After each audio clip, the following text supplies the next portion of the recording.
Soon after, Chun-Chun and two young maids brought in steaming hot dishes, placing each one carefully on the table. Then, another maid carried a basin of hot water and gently set it on the rack. Once everything was arranged, the maids respectfully left.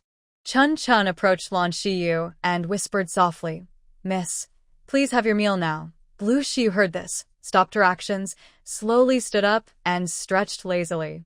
She walked gracefully to the shelf and washed her hands. After cleaning her hands, Blue Shiyu walked slowly to the table and sat down to enjoy her dinner. After eating, she didn't stay long but got up and headed to Chu Xia's room. Gently, she went to the bed, checked Chu Xia's injuries, and reapplied medicine. After finishing, Blue Shiyu returned to her own room. She placed the prepared scar-removing ointment in the drawer of her dressing table and stored the remaining herbs into her space. Blue Shiyu lay on the bed, closed her eyes, and called out to the system. System, I treated Chu Xia. Why didn't I receive any virtue points?" she asked with some confusion and dissatisfaction. The system replied, "She was injured because of the host, so the host's treatment doesn't earn virtue points." Hearing this, Blue Shiyu's face darkened. "Is that really how it works?" The system confirmed, "Yes, host." Unhappy, Blue Shiyu snorted. If she wanted to earn enough virtue points quickly, she should open a clinic to treat difficult illnesses. Then, earning virtue points wouldn't be a problem. Thinking of this, she felt suddenly enlightened and decided not to worry about it anymore. Opening a shop requires money. Blue Shiyu chuckled to herself, then immediately got up and left the room, already planning her next move. Last time, because Emo Lian suddenly appeared, she couldn't get the treasures from the warehouse. Tonight, she was determined to take all the treasures there. It was late at night. Outside the Blue Residence's warehouse, guards were diligently patrolling. However, they didn't notice a light figure quietly approaching them. Blue Shiyu hid in the shadows, holding a bottle of illusion potion, her eyes gleaming with cleverness. She gently sprinkled the illusion potion on the guards. Soon, their eyes became vacant, as if they had lost their souls. Seeing this, Blue Shiyu stepped out from the shadows and approached the warehouse door. She pulled out a hairpin from her hair and carefully fiddled with the lock. The lock clicked open. She pushed the door open and went inside. The warehouse was dimly lit by candlelight, but enough for her to see everything clearly. She looked at the piles of treasures, and a smile appeared on her face. Blue Creek waved her hand, and the treasures of gold and silver disappeared as if pulled away by an invisible force. Soon, the storage room was empty, leaving only dust on the ground and empty shelves. She looked at her work with satisfaction, a proud smile on her face. She strode out of the storage room, locked it securely, and then swaggered away. The night was dark and silent, with the moon hidden behind clouds. As Blue Creek returned to the Shilling Academy, she sensed something was wrong. Her eyes instantly became alert. Suddenly, a man in black appeared like a ghost in the yard, standing opposite her. "Who are you?" "Who sent you?" Blue Creek asked calmly, not showing any fear. "Hand over the item," the man said in a cold, deep voice. Ding Ming, dressed in black like a shadow of the night, exuded a chilling aura. His gaze was fixed on the ring on Blue Creek's left index finger. She looked down at her ring and was surprised. Was this man looking at her ring? No. How did the people from Yao territory find her so quickly? How did he locate her? Blue Creek kept a neutral expression, with a hint of suspicion and caution in her eyes. "Item? What do you want me to give you?" Ding Ming didn't answer. Instead, he looked again at the ring, a determined look in his eyes.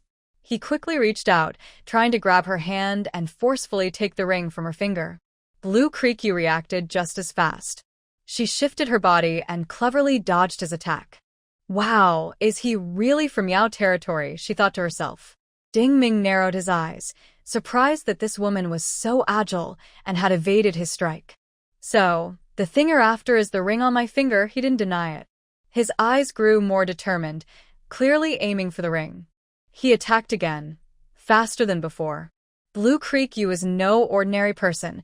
She moved swiftly, and dodged each attack skillfully. While dodging, she called out to her system. System, why is this meow person after me so quickly? System. Host, I don't know either. If Blue Creek you knew that this person was the demon Oriental Ming she met during the day, and if the system didn't recognize him, it would probably say that the system had let her down again. Just as Blue Creek you was fighting with the man in black, in the study of the Regent's Palace, Missouri Li Yan was feeling restless and annoyed. During the day, he acted as if nothing was wrong, listening to the woman chatter. However, inside, he was burning with anger that he couldn't calm down. That woman kept saying she loved him, but her face showed no real emotion. Every word she said was fake and empty. The more Mo Lian thought about it, the more irritated he became. He stood up and left the study.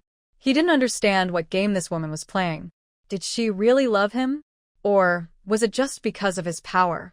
Whatever her reason, since she had provoked him, she couldn't escape now. Tian-Yi saw his master looking like that and felt confused. It was getting late.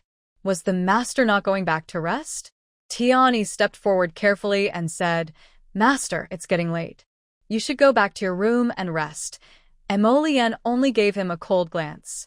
The icy look in his eyes made Tian-Yi shiver. He quickly took a few steps back. Fine, since the master is in a bad mood, I better stay away. I shouldn't have spoken up, Tian-Yi muttered to himself. Every time the master was in a bad mood, it was best not to provoke him. Thinking of that woman, Mo Lian wondered if she was asleep now. His figure flickered, and he disappeared into the night. Seeing this, Tian-Yi wanted to follow, but his master was too fast. He could only jump onto a tree in the courtyard and squint his eyes to rest. Meanwhile, the fight between Blue Creek Yu and the man in black was still intense. Oriental Ming was becoming more and more nervous. This woman was truly extraordinary. Her tricky and strange skills were unlike anything he had ever seen, completely different from what he had investigated. Oriental Ming's brow was filled with seriousness. He keenly sensed a powerful and mysterious aura approaching quietly, like a leopard in the dark, silent but deadly. He suddenly retreated, leaped onto the roof, cast a deep look at Blue Creek Yu, then turned and disappeared into the night. Below, Blue Creek Yu stood quietly in the courtyard. The moonlight shone on her, draping her in a faint silver veil. Her eyes were cold and sharp, like icy water, as she watched the black-clad man disappear into the distance. At that moment, a gentle breeze blew, and Mo Lian's figure suddenly appeared beside Lan Xie like a ghost. Lan Xie tensed up and turned to attack, but Mo Lian blocked her with one hand. She looked at the newcomer clearly and was surprised.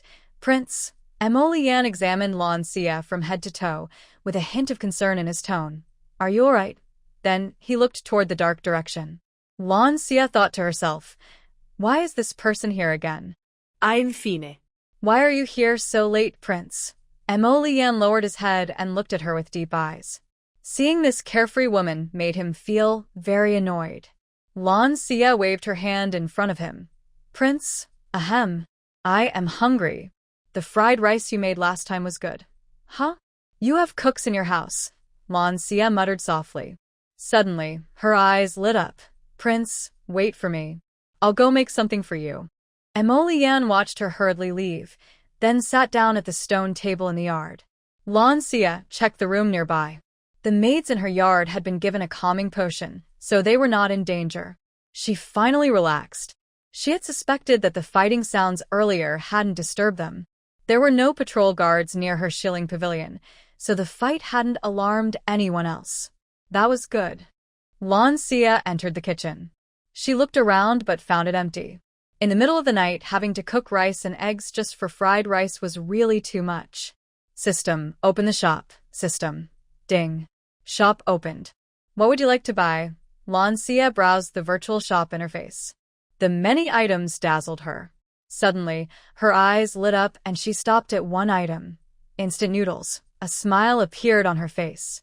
Give me 2 packs of instant noodles. Ding. Purchase successful. Deducted 100 points. The system's voice sounded again, and suddenly 2 packs of instant noodles appeared in her hands. She thought to herself, although one pack costs 50 points, I need to earn more points back later. Blue Shi skillfully boiled water, tore open the instant noodle package, and took 2 bowls. She placed the noodles and seasoning packets into the bowls, then poured in boiling water. Soon, 2 steaming bowls of noodles appeared before her. She carried the bowls back to the yard with a light step. Blue Shi set the noodles in front of Mo Lian. Tonight, there are no leftovers. Prince, try my homemade noodles. They're quite good. I promise you've never tasted such delicious noodles. Mo Lian raised an eyebrow and looked at the noodles. The golden yellow noodles, combined with the red seasoning, gave off a tempting aroma. Although he was a bit suspicious, the smell was indeed appealing. He picked up his chopsticks, gently pinched a strand of noodles, and put it in his mouth. At that moment, his eyes suddenly narrowed. The noodles had a firm yet smooth texture, and the seasoning was just right, not too spicy, not too bland. He had never tasted such unique and delicious noodles before. He couldn't help but start eating eagerly. Blue Shi chuckled happily beside him. Prince, how is it? Is it tasty? Mo Lian swallowed a mouthful of noodles and casually said, It's okay. Blue Shi's body twitched slightly, thinking to herself, They say a person's words are short, but their hands are quick. If I give something, I should get something back. She turned her eyes and propped her chin with her hands. Prince, I love you. I love you, Prince. Mo Lian's body stiffened slightly. He swallowed the noodles and looked at her with deep, starry eyes, quietly watching her. Blue Shi happily kept collecting points. Prince, don't look at me. Eat your noodles. I love you, I love you. Mo Lian frowned. Her chattering voice sounded like summer cicadas, making him suddenly lose his appetite. He put down his chopsticks and fixed his gaze on her face. I love you, I love you. Blue Shi was so absorbed in her words that she didn't notice Mo Lian's unusual expression. Mo Lian, who was sitting opposite her, suddenly appeared beside her on a stone bench. He grabbed her chin with force, making her gasp softly. Ah. Prince. Mo Lian's eyes narrowed. His deep gaze seemed to look right through her soul. Woman, you keep saying you love me, but I see no love in your eyes. I will give you one more chance. Be honest. Why? And who did you fight with in the yard just now? Lan Xie coughed softly. Cough. Let go of me first. She didn't want to lose face. It hurt so much when he squeezed her chin so hard. The original body was naturally sensitive to pain. This man, after eating her food, still refused to cooperate with her to earn points. What a scoundrel. Mo Liuan looked at her deeply and slowly released her chin. That hurts. Lan Xie rubbed her chin. Mo Liuan saw her chin was red and thought, such a delicate girl. He hadn't even used much strength. Lan Xie looked at him with a sad face. Prince, I already told you. I like you so much I can't help myself. Look at me. How could I not have love in my eyes? My heart and eyes are only for you. That's why I even brought you noodles late at night. Hearing this, Mo Liuan's deep eyes flashed with a mysterious light. He gently pulled Lan Xie onto his strong lap. Lan Xie gasped in surprise. She widened her eyes, staring at Mo Liuan in disbelief. What was he trying to do? Mo Liuan slowly leaned closer, their noses almost touching. His voice was deep and hoarse, with a hint of commanding authority. Woman, this is what you said. Don't regret it. Suddenly, a silver needle appeared in Lan Xie's hand. She quickly stabbed it into Mo Liuan's sleep point. Mo Liuan's body trembled slightly, then slowly closed his eyes, his head resting on Lan Xie's shoulder. Seeing this, Lan Xie smirked with pride. She quickly stored the silver needle away in her space. She stood up, helped Mo Liuan's head onto the stone table, rubbed her hands together, and looked at him with a cunning smile. Haha, now I can happily earn points without worry. Last time, she tried to kidnap him but failed. Tonight is a gift from heaven. However, she didn't notice that Mo Liuan's eyes flickered slightly in his sleep. Earn points? What was that? Mo Liuan felt full of confusion. Lan Xie sat nearby, looking at the instant noodles on the table. She quickly picked up her own bowl and ate it all. Then she began to rapidly earn points. Prince, I love you, Prince, I love you. Lan Xia didn't notice that Imo Liyuan's hands, hanging down, clenched into fists. Woman, so this is what she meant by earning points. Although he didn't understand what earning points was, he finally realized that she didn't truly love him. She was just saying she was earning points. Imo Liyuan endured and didn't wake up. If he killed this woman, she would disturb his mind, but she had her own purpose. Ironically, he was starting to care about her. Until the sky turned light, Lan Xia yawned long and wide. System, how many points have I earned? She asked eagerly. System, congratulations, host. You have earned a total of 50,800 points. What? 50,800 points. Lan Xia's voice was full of surprise and joy. She couldn't help but laugh out loud. Her laugh sounded clear and cheerful in the quiet morning. She laughed for a while before finally stopping. She looked at Imo Liyuan, who was lying on the stone table. At this moment, Imo Liyuan was still pretending to be asleep. Lan Xia didn't know that he was actually awake the whole time. Thinking about it, she believed he would wake up soon. When he did, he would leave.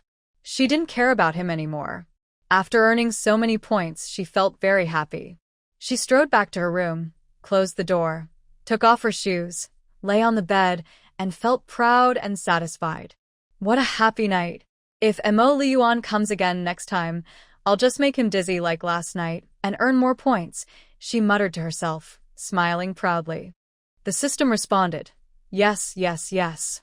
That way, the host can earn enough points sooner. However, shortly after Lan Xia entered her room, Imo Liyuan, still lying on the stone table, quietly opened his eyes.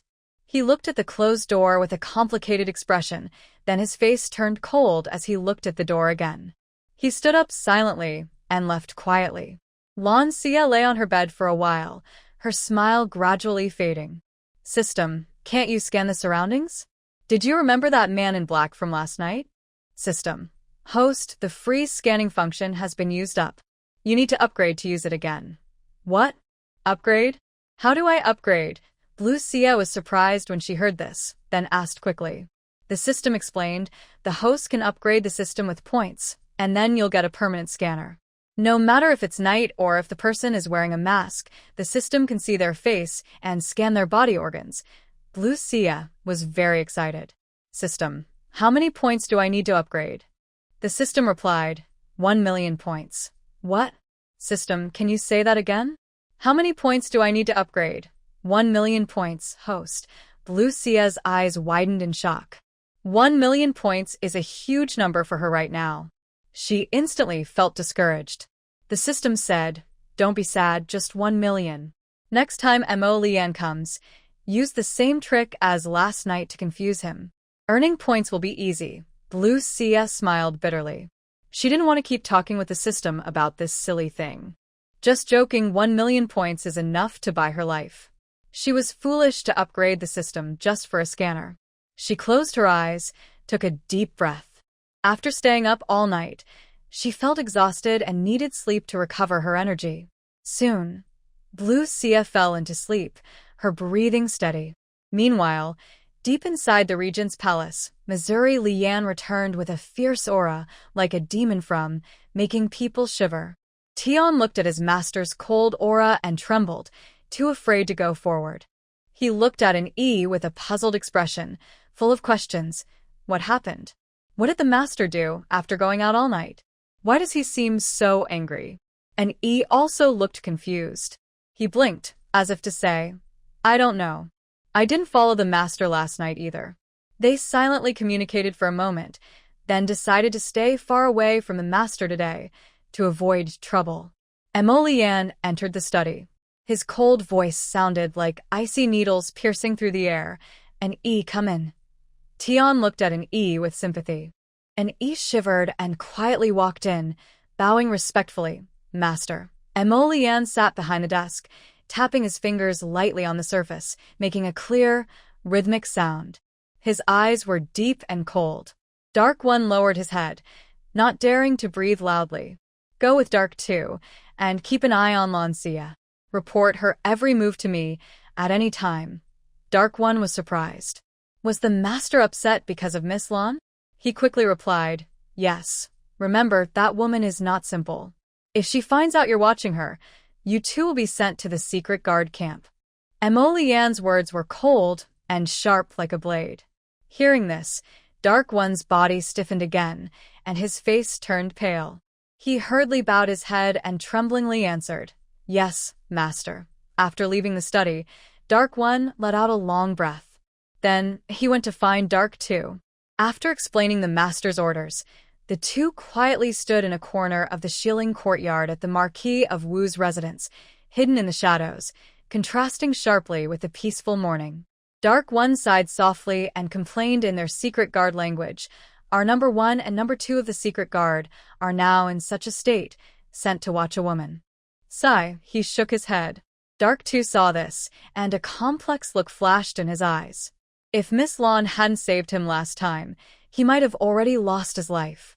Now, being sent to watch her, he felt mixed feelings. Dark Two asked, why does the master want us to watch Miss Lan so closely? Dark One replied, who knows? Anyway, last night after the master left, he came back this morning with a cold, piercing aura, and his face looked like he didn't want anyone near. Could it be that Miss Lan angered him? Chu Chun pushed open the door, carrying a copper basin. She placed it beside the shelf and then went to the bed. Miss, wake up quickly. Lan Xia slowly opened her eyes, still sleepy. Chu Chun, is it early in the morning? Did Miss Chu Xia have a fever again? Her voice was lazy and caring, still not fully awake. Miss, it's not Miss Chu Xia. The old madam sent someone to call you. Please get up quickly and wash up so you won't be late. Lan Xia lazily stretched and yawned. What time is it? She asked casually. Miss, it's already the hour of Qin. Hearing this, Lan Xia frowned slightly and thought to herself, this is only around 8 to 9 in the morning by modern time. So early? I just went to bed not long ago. She thought about it and couldn't help but lie back down on the bed.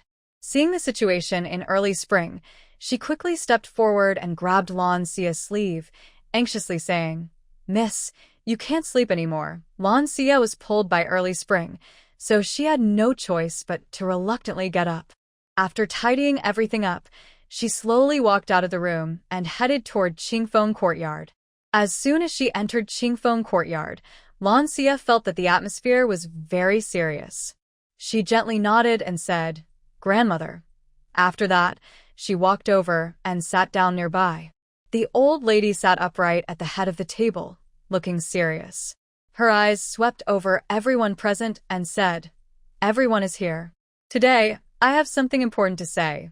Hearing this, Aunt Hong frowned slightly, showing confusion. Old madam, has something happened? The old lady's face was dark and heavy, as if water could drip from it. She spoke in a deep voice. The storeroom was robbed.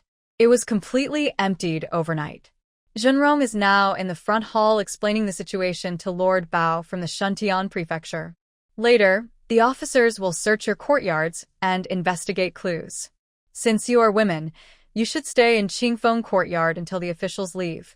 What? Bai Qing was startled upon hearing this. She suddenly coughed, her pale face flushing with a hint of red, clearly shocked. Lan Lingru's eyes widened in disbelief. She asked, Grandmother, you mean the storeroom was completely robbed overnight?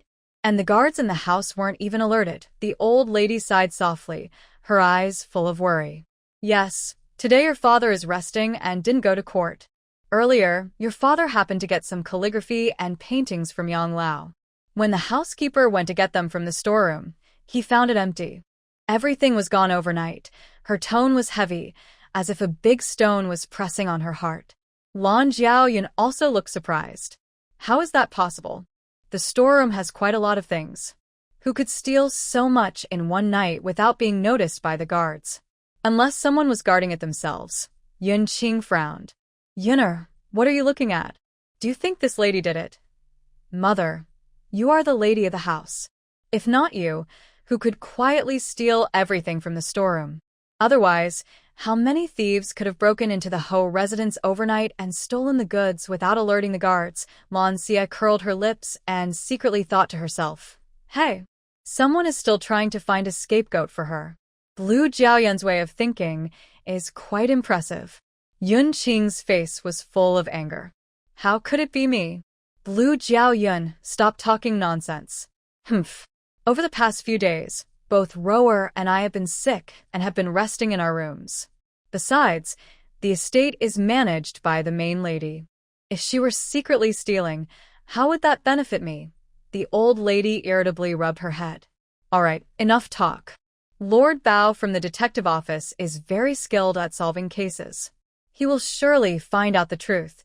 A worried expression appeared on An Hong's face. The treasury was robbed. What will we do about our expenses in the future? Her voice carried some anxiety, as her family was poor and relied on her support. The old lady paused for a moment and said in a deep voice, cough cough. Now the estate is reducing expenses. Yun Qing, you are the main lady of the estate. Your health is almost recovered. From now on, you will handle the arrangements. In the front yard, Blue Zhenrong's face was pale and his brows were tightly furrowed, as if he could squeeze water out. He stood in the yard, staring intently at Lord Bao, and spoke urgently and sincerely. Lord Bao, you must investigate thoroughly and recover the estate's belongings. Lord Bao, dressed in official robes with a serious face, spoke slowly with a steady voice. Sir, don't worry. I will do my best to catch the thief and recover the losses for the estate. After speaking, Lord Bao turned around and addressed the officers who had just finished searching. Did you find any useful clues? One leading officer cupped his hands. Sir, we searched all the courtyards in the estate, even the most hidden corners, but found nothing. Just then, two more officers hurried in looking serious. They bowed respectfully. Sir, we questioned the guards at the treasury. They said everything was normal last night. They didn't hear any strange noises or see any suspicious people.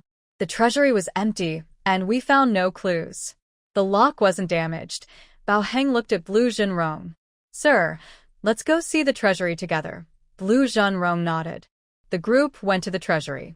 Bao Heng stepped forward to examine the lock carefully. It looked intact, with no scratches or damage. The keyhole was smooth and unbroken. Bao Heng frowned deeply, thinking to himself, the lock is intact. Could it really be that there is an insider thief in the mansion? Or is the thief very skilled, able to open the lock easily without damaging it? He has caught skilled thieves before in the Tianfu government office. He slowly entered the storeroom, his eyes scanning the empty surroundings. Inside, apart from their footprints and the initial footprints left by the steward, there was nothing else. The air was heavy and oppressive, making even breathing feel difficult. He carefully searched every corner, but found no clues. Lan Zhenrong looked anxious. Sir Bao? Bao Heng shook his head. Lan Zhenrong's heart sank. Thinking of the stolen goods in the storeroom, he felt a sharp pain in his chest. Bao Heng naturally sensed Lan Zhenrong's worry and hope. He sighed softly, trying to comfort him. Lord Ho, don't worry. Since I took on this case, I will investigate thoroughly. I believe that since the thief could steal without leaving a trace, he is not an ordinary person. But no matter how clever the thief is, he will leave some clues. He paused and continued, I will look into it, see if any big thieves have come to the capital, or if other households have experienced similar thefts. As soon as I find any clues, I will inform Lord Ho immediately. Lan Zhenrong listened, still very anxious, but he knew he had to rely on Bao Heng now. He forced a faint smile and nodded. Thank you, Sir Bao. If you can recover the mansion's stolen goods, I will definitely reward you. As Bao Heng and his team left, the atmosphere in front of the storeroom instantly grew tense. Lan Zhenrong's gaze turned to the guards who had patrolled the storeroom last night. They were trembling and standing to the side, their faces pale as paper. Bring them out and give them 100 strokes of the cane. Lan Zhenrong's voice was cold and emotionless. Master, please have mercy. The guards immediately knelt down, begging for mercy. Soon, the guards were dragged away. Lan Xie returned from Qingfeng courtyard. On the way, she heard a heart-wrenching cry for mercy and screams of pain. Blue Creek, you couldn't help but stop her steps, her eyebrows slightly furrowing. Miss, should I go see what's wrong? Chun quickly stepped forward when she saw this. Blue Creek, you nodded gently, only saying one word. Yes. Chun hurriedly left and soon returned, panting heavily. Miss, the storeroom has been robbed. The master is very angry. The officers from Shuntian Prefecture have been here for a while, but they found nothing. The guards on night duty last night were beaten with 100 strokes by the master, and their cries of begging and pain were the sounds made by the guards being whipped. Hearing this, a faint smile appeared at the corner of Blue Creek Yu's mouth. All the valuables in the storage were taken into her space. Last night, she erased all traces. No matter how they investigated, they wouldn't find any clues. Chun, however, didn't seem as calm as her. She looked worried and asked, Miss, if the storeroom is robbed, what will happen to the estate? Won't our days become much harder? Blue Creek Yu shook her head lightly. That's not something we should worry about. Hearing this, Chun hesitated for a moment but then spoke again. But the old madam just said that because the storeroom was robbed, the estate will have to cut back on expenses. You previously gave the dowry left by the late madam to the madam, so with the current situation in the estate, our days might be difficult. Blue Creek Yu's eyes flickered slightly at her words. Don't forget, I still have the gold ingots the Empress Dowager gave me last time. Hearing this, Chun's eyes lit up immediately. She clapped her hands and smiled. Yes, I totally forgot about that. Just as Blue Creek Yu returned to the Shilling courtyard, Li Mammy hurried in.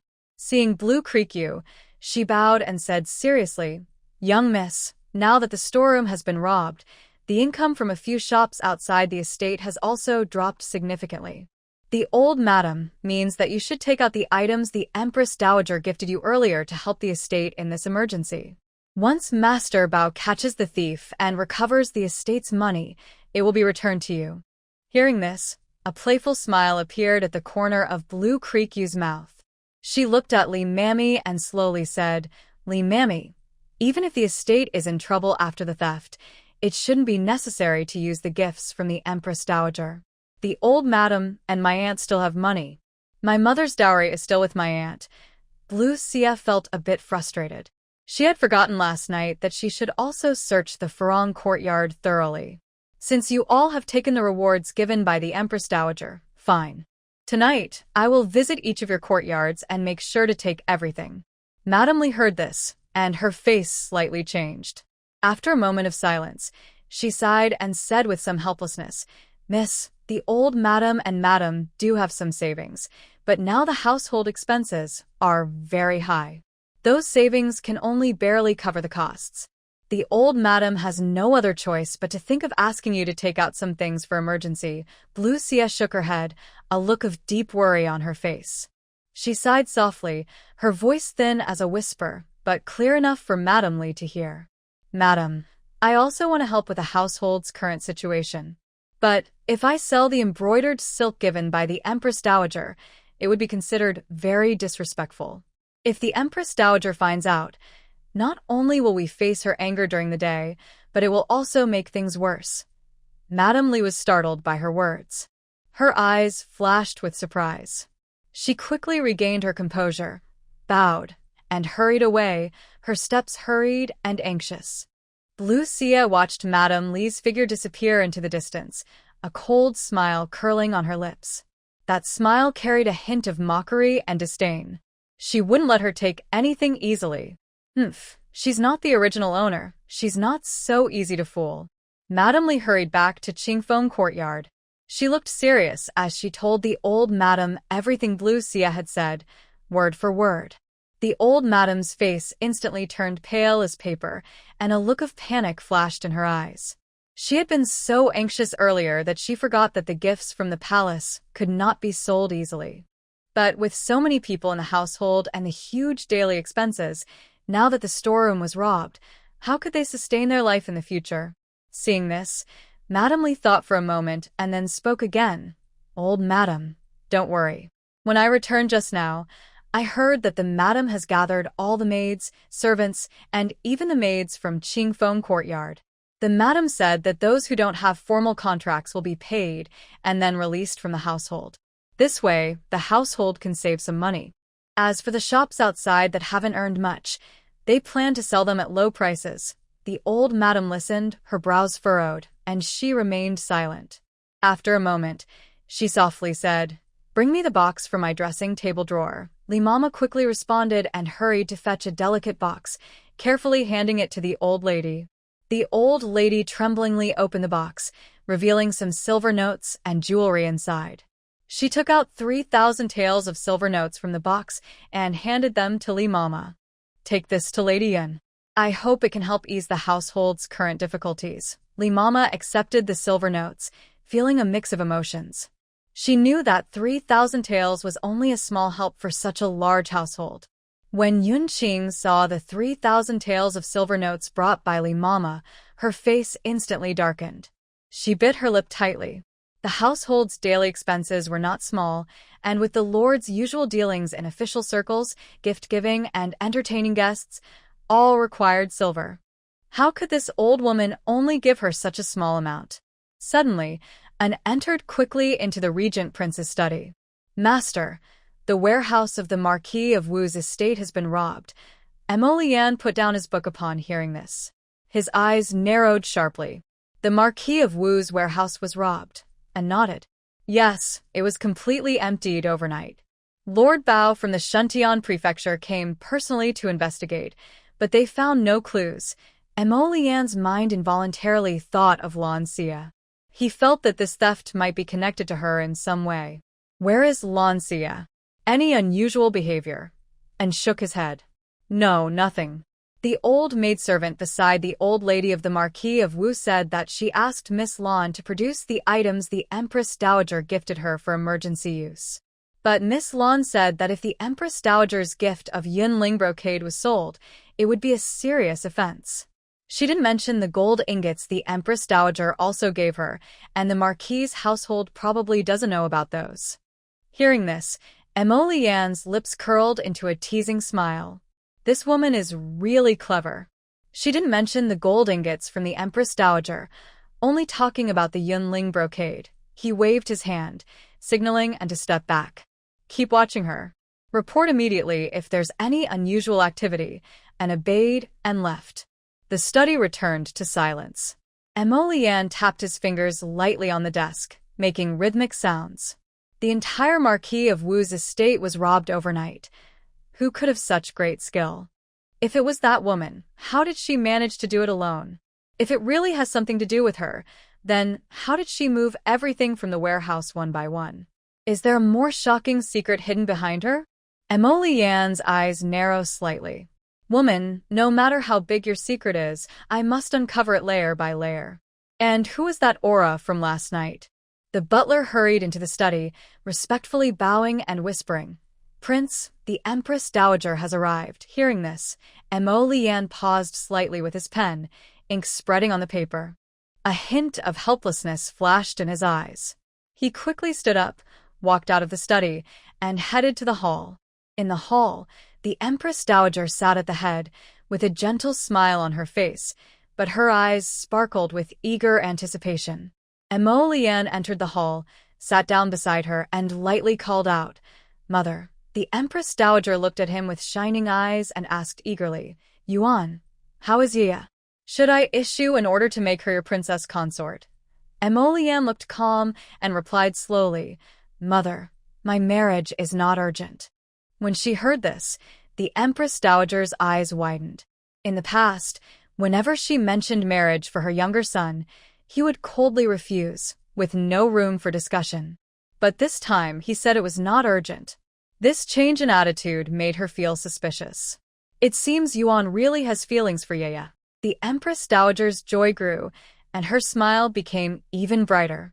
Emolian's tone remained calm and steady. He said softly, "Mother, the outside of the palace is unsafe. I will send someone to you back." Hearing this, the Empress Dowager's smile immediately disappeared, and her face fell. She muttered unhappily, "I just left the palace. I don't want to go back. I will stay at your Regency Prince's residence for a while." Her words carried a hint of coquettishness, clearly wanting to stay a few more days to observe her son's attitude toward Yaya. Emolian's eyes slightly narrowed. Mother, my Regency Prince's residence is not like the palace. You might find it uncomfortable. Come. The Empress Dowager back to the palace. Upon hearing this, the Empress Dowager immediately became unhappy. She snorted and said, "This old lady has given birth to you, a cold-hearted person, always causing me trouble. If you can't behave, then I will go visit Yaya at the Marquis' residence." She then tried to stand up and leave. Emolian saw this, and his face darkened. He ordered again, "Someone, send the Empress Dowager back to the palace immediately." As he spoke, Emolian strode out of the hall, leaving the Empress Dowager sitting there, her chest rising and falling with anger. At this moment, Tian-yi lowered his head and entered, bowing respectfully. "Your servant greets the Empress Dowager. Please, Your Majesty, allow me to you back to the palace." Hearing this, the Empress Dowager's face grew even more displeased. She kept a stern expression and said, "What if I refuse to go back to the palace today?" Tian-yi secretly sighed. The Empress Dowager was quite playful when she was young. The former emperor often took her out of the palace in disguise to have fun. But now she is older, and if she falls ill outside the palace and isn't treated in time, it would be a serious problem. He knelt on the ground, tears welling up as he begged, "Empress Dowager, you know the master's temper. He is decisive. The master has spoken, and he insists on ensuring your safe return to the palace. If I fail in this task, I will be punished. Please, Your Majesty, let me back." The Empress Dowager frowned tightly. She waved her hand and coldly snorted. "Fine, I will go back." Hearing this, Tian-yi's face immediately lit up with joy, almost crying tears of happiness. "I will the Empress Dowager back to the palace." Lan Xiu lay quietly on a small bed by the window, her gaze passing through the carved window lattice, looking toward the distant horizon. Suddenly, she thought of the tragic fate of women in ancient brothels. Her eyes brightened. Even if those women contracted diseases, they rarely received timely and effective treatment. Their lives were full of misfortune, which made her feel regretful. If she could develop some special medicine for those diseases, she could quickly earn merit, and opening a medical clinic could be postponed for now.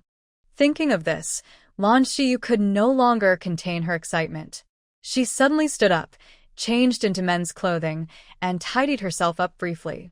Chun looked at Lan Xiu dressed as a man and was momentarily stunned. Lan Xiu gave a charming smile and waved her hand in front of Chun. "Come back to your senses." Chun snapped out of her daze, lowered her head, and blushed.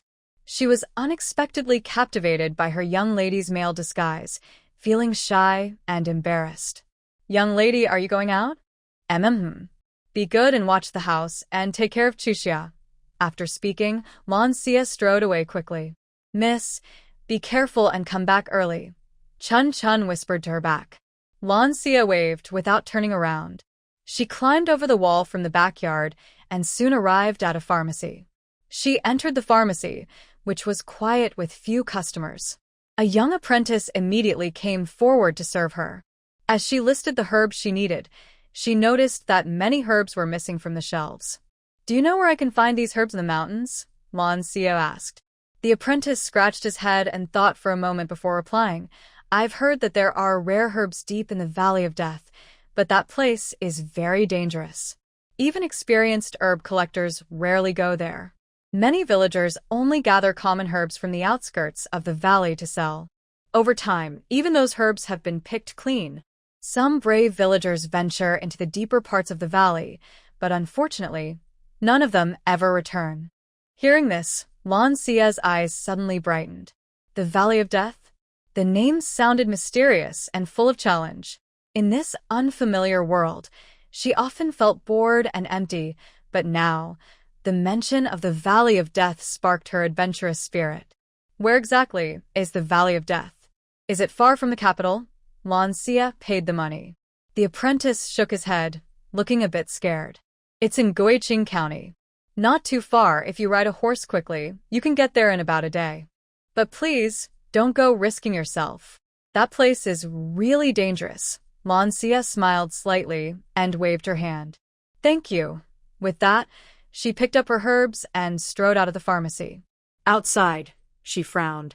System, I want to go to the Valley of Death, but I feel a bit conflicted. System. Host, if you want to go, just go. Why are you so hesitant? I worry that if I don't go, those with bad intentions might cause trouble at the Shilling Academy, and the people there will suffer. I need to come up with a perfect plan. System. Why are you so kind-hearted? Even caring about your maids? They're just servants.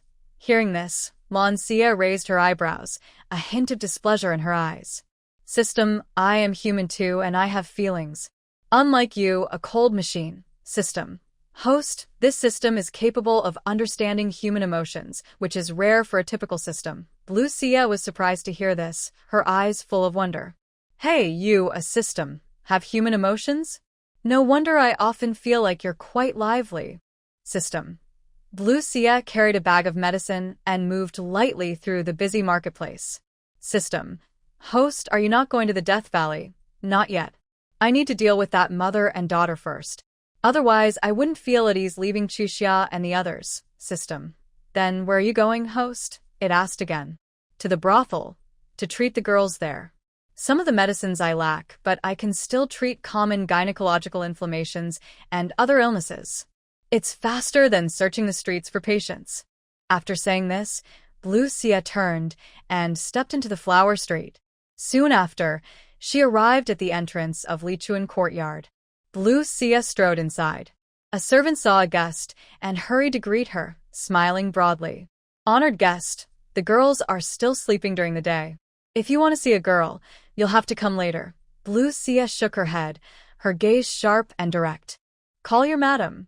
I have something to discuss with her. The servant was stunned and quickly went to summon someone.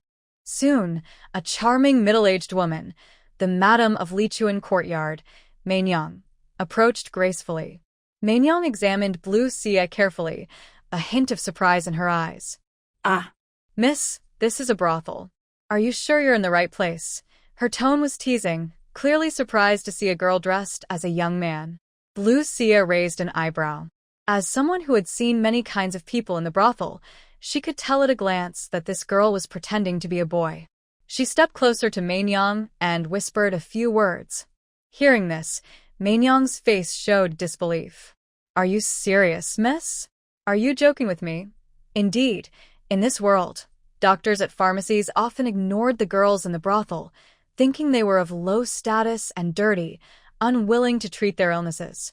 Many girls had to endure their sickness or buy some medicine from servants to get by. Some illnesses are not serious at first but worsen because they are not treated in time, eventually leading to death and being hastily buried in a mass grave. Nature is indeed true. Fairy Girl looked at Lancia as if seeing a ray of light in the darkness. She took a deep breath and said, Miss, my name is Fairy Girl, and I am the head of Lichuan Courtyard. If you can truly help the girls in the building, you'll have done a great kindness. Xiao Gui, go and call all the girls in the building. Okay, Xiao Gui quickly ran upstairs. In a corner of the flower street, an E and an air hid in the shadows, both focusing their eyes on the Lichuan Courtyard ahead. Their faces showed disbelief. Miss Lancia was dressed as a man and walking into a brothel. An air shook his head, looking serious. If I hadn't seen it myself, I wouldn't believe it. A young lady dressed as a man coming to a place like this, and even entering a brothel. What is Miss Lancia trying to do? And he understood his master's thoughts. If the master knew about Miss Lancia's actions, he might have strong feelings. Thinking of this, and he felt nervous. Stay here and guard. I'll go report to the master, and he ordered in a deep voice. Then he disappeared quickly into the alley. Soon after, an E returned to the Prince Regent's residence. As he entered the gate, he bumped into the hurried third prince, Mo Yifan. Mo Yifan rubbed his shoulder where he had been bumped and saw who was in front of him. His eyes flashed with anger. An E, are you blind? Why are you rushing around like this? An E quickly bowed and apologized. Sorry, third prince. I had urgent matters to report to the master. It's more important than seeing ghosts. Hearing this, Mo Yifun's curiosity was piqued. Oh? What's so urgent that it makes you so panicked?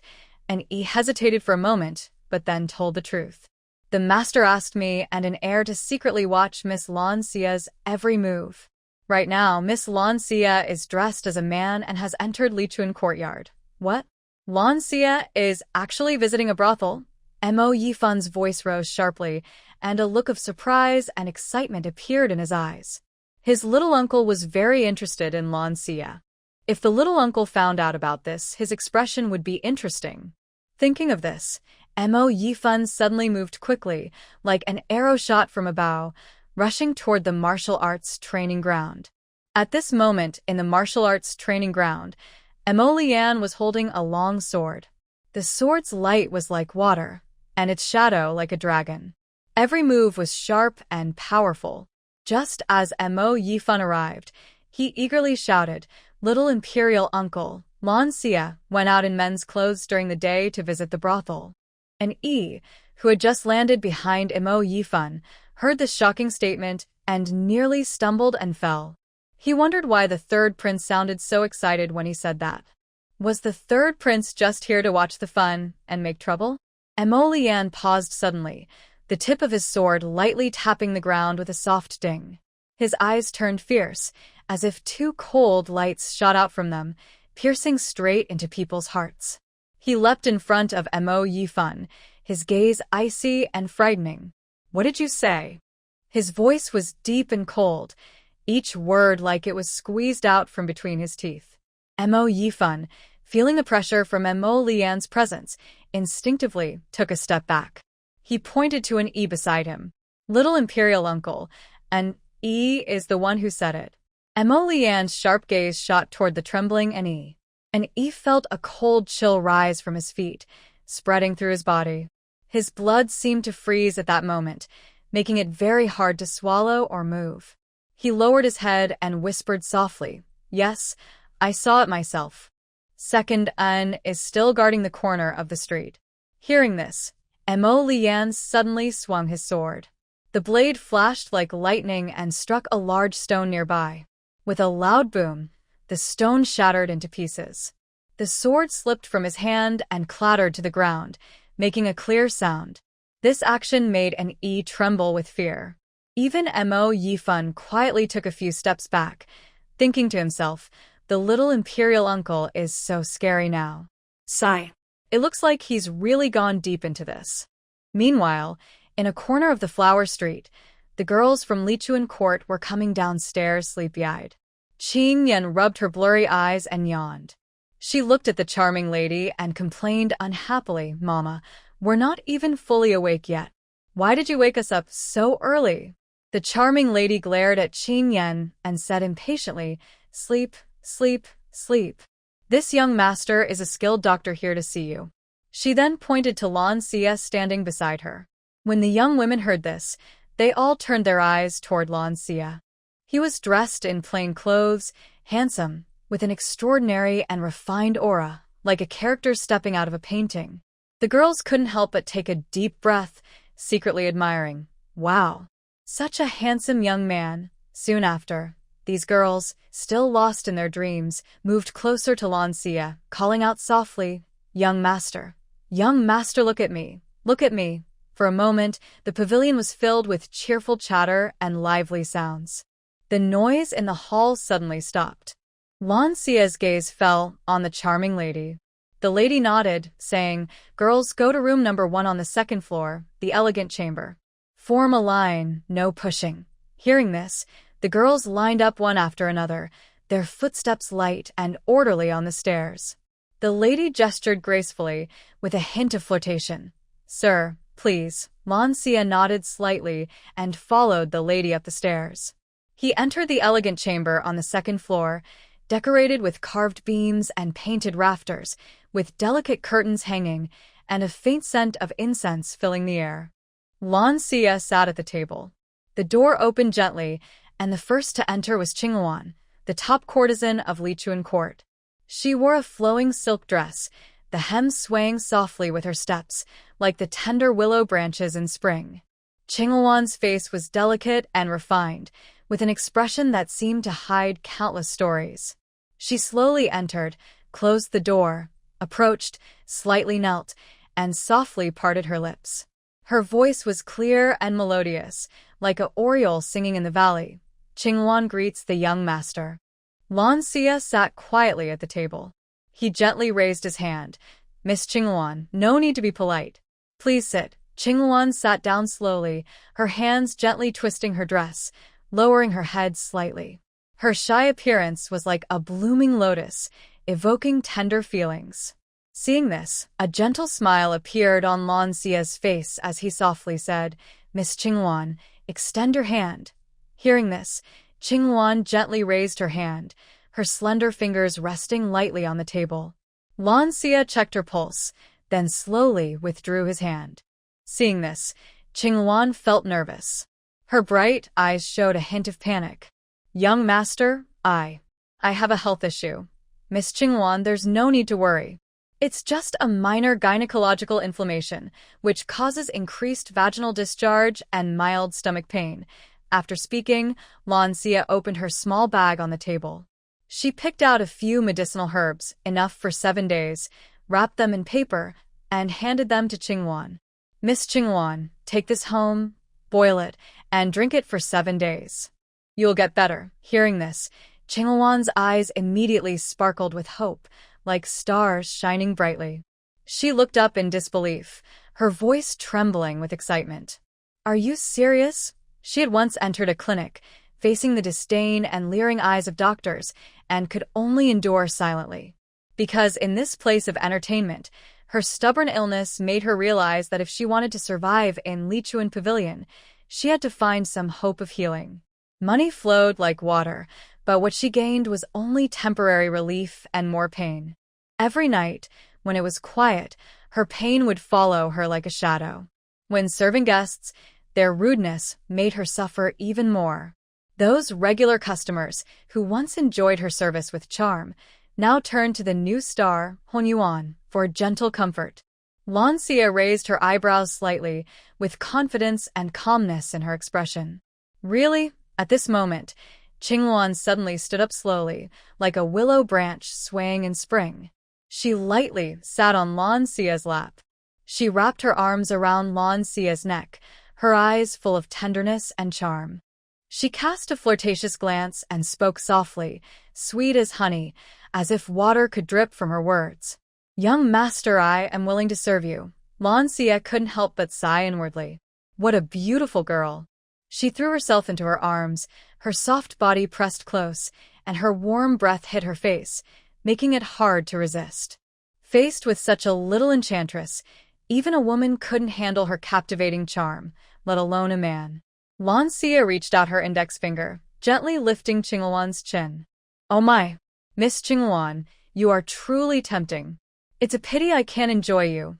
Her voice carried a teasing and helpless tone. Hearing this, Qingwan's eyebrows furrowed slightly, and a hint of confusion and doubt flashed in her eyes. She carefully looked at Lan Xia, and suddenly her gaze fell on her small earring hole. At that moment, she felt as if struck by lightning, and all her doubts and confusion vanished. She smiled meaningfully, saying, So, the master is also a young lady. I was too blind to see that the master is also a young lady. Lan Xia smiled slightly, with a relaxed and free feeling in her expression. Miss Qingwan is truly very clever. People look down on women in our entertainment district, but you come here to treat us without worrying about being seen. Won't that harm your reputation? So what? As a healer, I should treat everyone equally. System. The host speaks confidently, but in modern times, do you really save lives with just a simple medicine? System. Don't bring up things that make me uncomfortable. If I wasn't earning merit, would I still have the heart to heal others? In the past, some charged sky-high prices, but that depended on her mood. Now, to earn merit, she would definitely treat everyone with kindness. Qingwan slowly got up from Lan Xia's lap, her movements showing a mix of reluctance and teasing. She picked up the prepared medicine bag on the table, then took out a silver note from her and slipped it into Lan Xia's arms. She also gently touched Lan Xia's chest, smiling proudly. There are many sisters outside waiting for the master to see them. After you're busy, Qingluan will come back to play music and dance for you. After saying this, she withdrew her hand, carried the medicine bag, and gracefully left the room. Lan Xia's lips twitched slightly. She didn't expect to be so boldly flirted with by a woman. Soon, Lan Xia refocused and continued to treat the other girls in the Lichuan courtyard. These girls, some charming, some cold, all suffered from gynecological inflammations because of their work in the brothel. A few with more serious conditions needed several days of treatment with acupuncture.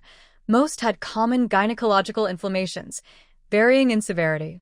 In this ancient society, women in the brothel faced endless socializing and pleasure, but behind that were hardships and helplessness. These inflammations seemed to be part of their lives, unavoidable and unspoken. One girl named Qing'er was especially ill, with pus all over her body, her voice trembling with fear and despair. She had been to a clinic before but was diagnosed with a venereal disease, which was incurable. The doctors in those clinics avoided her like a snake or scorpion. When Lan Xia told her, "It's not hard to cure," Qing'er almost couldn't believe her ears. A flash of surprise appeared in her eyes, then quickly turned into deep doubt. "Sir, are you serious? Do I really have hope?" Her voice trembled a little, as if clutching at a last straw of life. Lan Sai Genli not dead. "Don't worry. In a few days, I will prepare the medicine, and I am confident I can cure you. For now, I will give you some acupuncture to ease your condition." Hearing this, tears welled up in Qing'er's eyes. Qing'er sniffled softly, tears like broken pearls, her fragile shoulders trembling slightly. "Don't cry. I told you. I can treat your illness." Hearing this, Qing'er quickly wiped her tears with her sleeve. "Sir, I am overwhelmed with happiness. I also heard from the girls in the building that a skilled doctor came today to see them, so I came to try my luck. Take off your clothes. I will give you acupuncture first to prevent your condition from worsening. Once I prepare the medicine, I will come back to treat you." Hearing this, Qing'er stood up without hesitation and slowly undid her clothing. The girls in the building knew that this, sir, was a woman disguised as a man, but they still called her sir. Besides, she was originally a courtesan, so there was nothing to be shy about. She was still a bit nervous and uneasy. Lowering her head, her hands clenched tightly, her nails almost digging into her palms. "Sit down." Qing'er sat as instructed, her body tense like a drawn bow. Lan Xia took out silver needles, skillfully tapping them on several acupoints on Qing'er's body. With each needle, Qing'er trembled slightly, but her eyes gradually became firm and hopeful. After finishing the acupuncture, she said, "All done. Put your clothes back on." Qing'er slowly stood up, dressed herself, feeling much lighter and more relaxed after the treatment. "Sir, can my illness really be cured?" Qing'er asked with a trembling voice full of disbelief, as if afraid this was all just a dream. Lan Xia smiled and nodded. Her smile was like warm spring sunshine, enough to dispel all the gloom in the world. "Just because others can't cure you doesn't mean I can't." Qing'er nodded repeatedly. "Sir, I feel much more relaxed after the acupuncture." Just then, light footsteps sounded outside the door, and the charming maid, Emo Nyang, gracefully entered. "Sir, it's noon. You've been treating the girls upstairs all morning. Are you hungry? I've prepared a big meal. Please go to the side room and enjoy it." Lan Xi stood up, stretched lazily, and a playful smile appeared on her face. "Good. I am very hungry now," she said, glancing at Qing'er. "Don't worry, Qing'er. Wait at home. If the doctor says he can cure you, he will. Once he finishes preparing the medicine, he will treat you." Hearing this, Emo Nyang was momentarily stunned. Although she had heard the girls praise her medical skills, hearing directly that she could cure Qing'er's illness still shocked her. After Qing'er fell ill, the girls upstairs avoided contact with her, afraid of catching the disease. Since Qing'er lost her business, she also lost her usefulness in the building. Emo Nyang even considered driving her out. But if Qing'er begged her sincerely to stay, and since Qing'er had earned her a lot of silver in the past, she didn't force her to leave. Now she thought this sir was truly a divine healer. If she could cure Chinger, she could earn a lot more money from the girls upstairs. Thinking of this, Mo Nyang's face lit up with a smile. She led Lan Xiu to a private room. Inside the room, Mo Nyang pointed to a shelf. Sir, please wash your hands before eating. Lan Xiu approached the shelf, gently lifted her hands, and washed with a cloth. After cleaning up, she sat down on a small bed nearby. Soon, Qing Wan arrived with several beautiful girls, walking gracefully. They smiled happily, adding a lively atmosphere to the room. Mom, let us serve the sir lunch, Qing Wan said softly and charmingly. Mo Nyang chuckled softly, her eyes shining. Good, you girls must serve him well. He's a rare noble guest. After speaking, Mo Nyang swayed her hips and left the room. Qing Wan and the others sat beside Lan Xiu. Some poured wine, filling the room with a rich aroma. Others gently massaged her shoulders to relax her. Qing Wan carefully picked food and fed it to Lan Xiu with care. Another girl nearby held a wine cup, smiling warmly as she offered drinks. Blue Xia leaned against a soft bed, eating food and drinking wine, enjoying the service of the girls with a happy smile on her face. Suddenly, with a loud bang, the door of the private room was kicked open forcefully. Mo Lian, dressed in dark robes, with a strong aura of danger around him, strode in quickly. His eyes were sharp as he looked around. When he saw Blue Xia, dressed as a man, surrounded by several women, his face instantly darkened like storm clouds. He coldly said, "Get out." Qing Wan and the others were frightened by Mo Lian's powerful presence. Their faces turned pale, and they trembled slightly. They couldn't speak properly, and hurriedly stood up, lowered their heads, and quickly left. The room instantly became quiet again, leaving only Blue Xia and Mo Lian. Blue Xia looked at the women's retreating figures with dissatisfaction. She glared at Mo Lian and muttered silently, "Why did you come? You're so aggressive, it's really ruining the mood." Mo Lian looked at her coldly, with complicated feelings in his eyes. "Miss Blue, are you really enjoying yourself?" Blue Xia pouted and replied unhappily, "Prince, why are you at a brothel? If you want a girl, you can just pick some to keep you company. Why did you chase away my beauties?" As soon as she finished speaking, Mo Lian's expression grew darker. He strode over to her and reached out to grab her. Blue Xia reacted quickly standing up and dodging his hand. But Mo Lian was faster. In a flash, before Blue Xia could react, he pressed on her acupoint. Blue Xia's eyes widened and she blinked. "Prince, what are you doing? Please release my acupoint. Let's talk nicely." Mo Lian simply lifted Blue Xia and strode toward the window. Blue Xia called out to the system, "System, what is this man doing?" The system replied, "The host doesn't know, and this system doesn't know either." "Why do I need you?" Blue Xia muttered angrily, and the system responded with a string of ellipses. In the blink of an eye, Mo Lian had carried Blue Xia out of the window. They moved swiftly through the air, heading straight for the hot spring pool in the back courtyard of the prince's residence. Blue Creek sank directly to the bottom of the pool and drank a few sips of water. She was very surprised. Does this dog man want to drown her? After a while, Mo Liyuan, with a gloomy face, waved a gas-like substance from a distance, releasing her from the pressure point. Blue Creek suddenly shot up from the hot spring pool, splashing water everywhere. She was furious. Without hesitation, she jumped onto the shore. Her movements were quick as she attacked Mo Liyuan. "System. Host, stay calm. He's the one you're earning points from. I can't stay calm. When has Blue Creek ever been humiliated like this? Watch me beat him up." System. Friendly reminder. "Host, you're no match for him." Hearing this, Blue Creek was even angrier. She used all her strength, her fists whistling through the air, but she couldn't even touch Mo Liyuan's clothes. "See? Host, you can't beat him. You're just exhausting yourself." The system's helpless voice sounded again.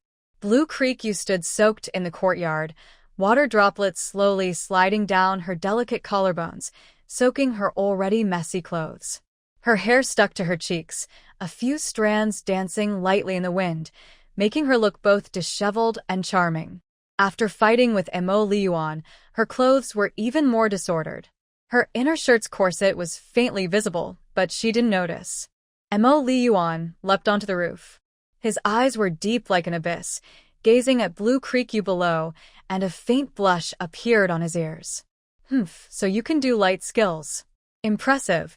Blue Creek U glared angrily at Mo Liyuan on the roof. She turned to leave, but suddenly stopped. Mo Liyuan had already leapt down from the roof and landed steadily in front of her. Blue Creek U was speechless.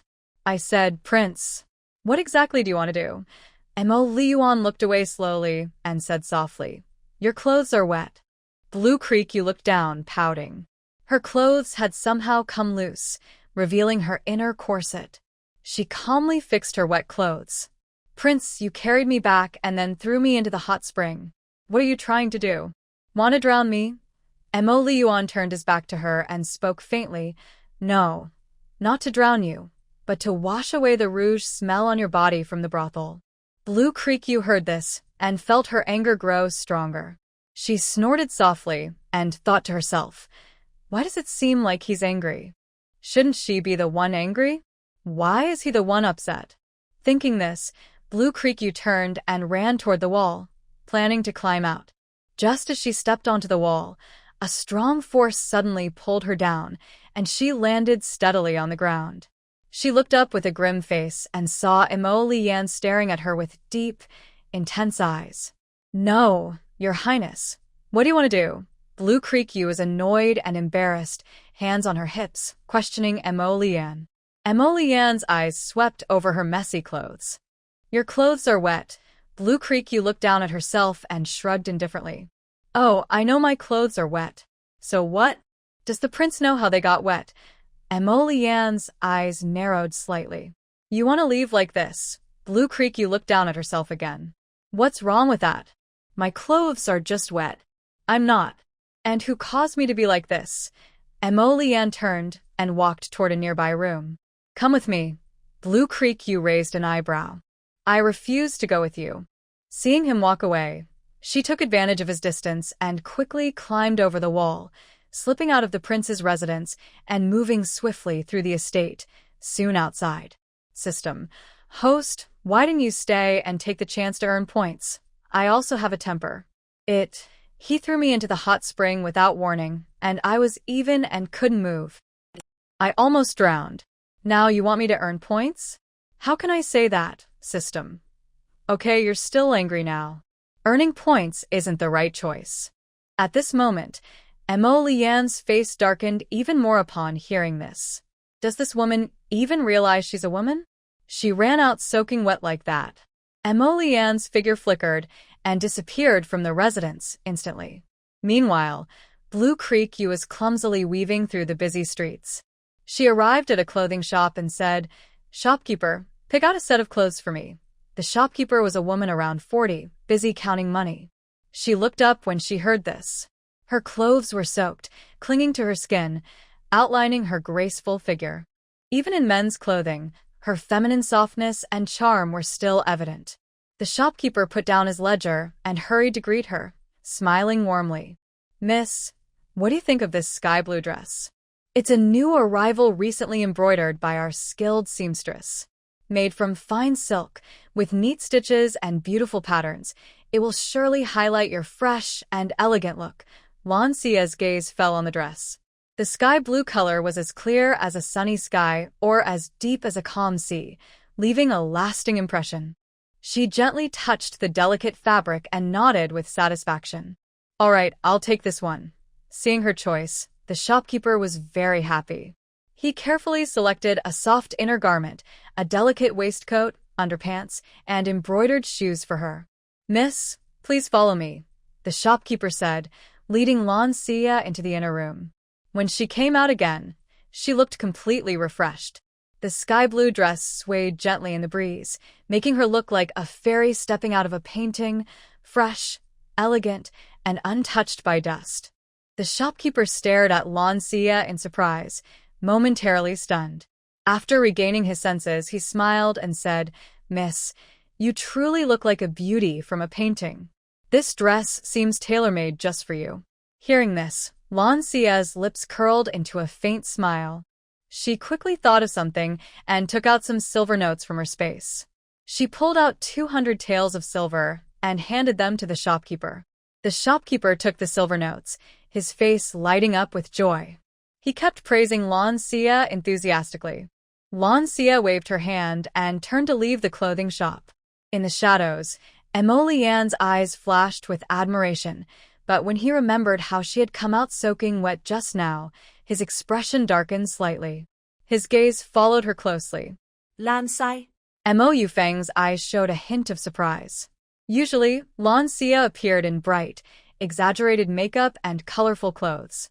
Now, she looked like a fairy, her eyebrows like distant mountains with mist, her eyes like autumn waters, and her lips like cherry blossoms.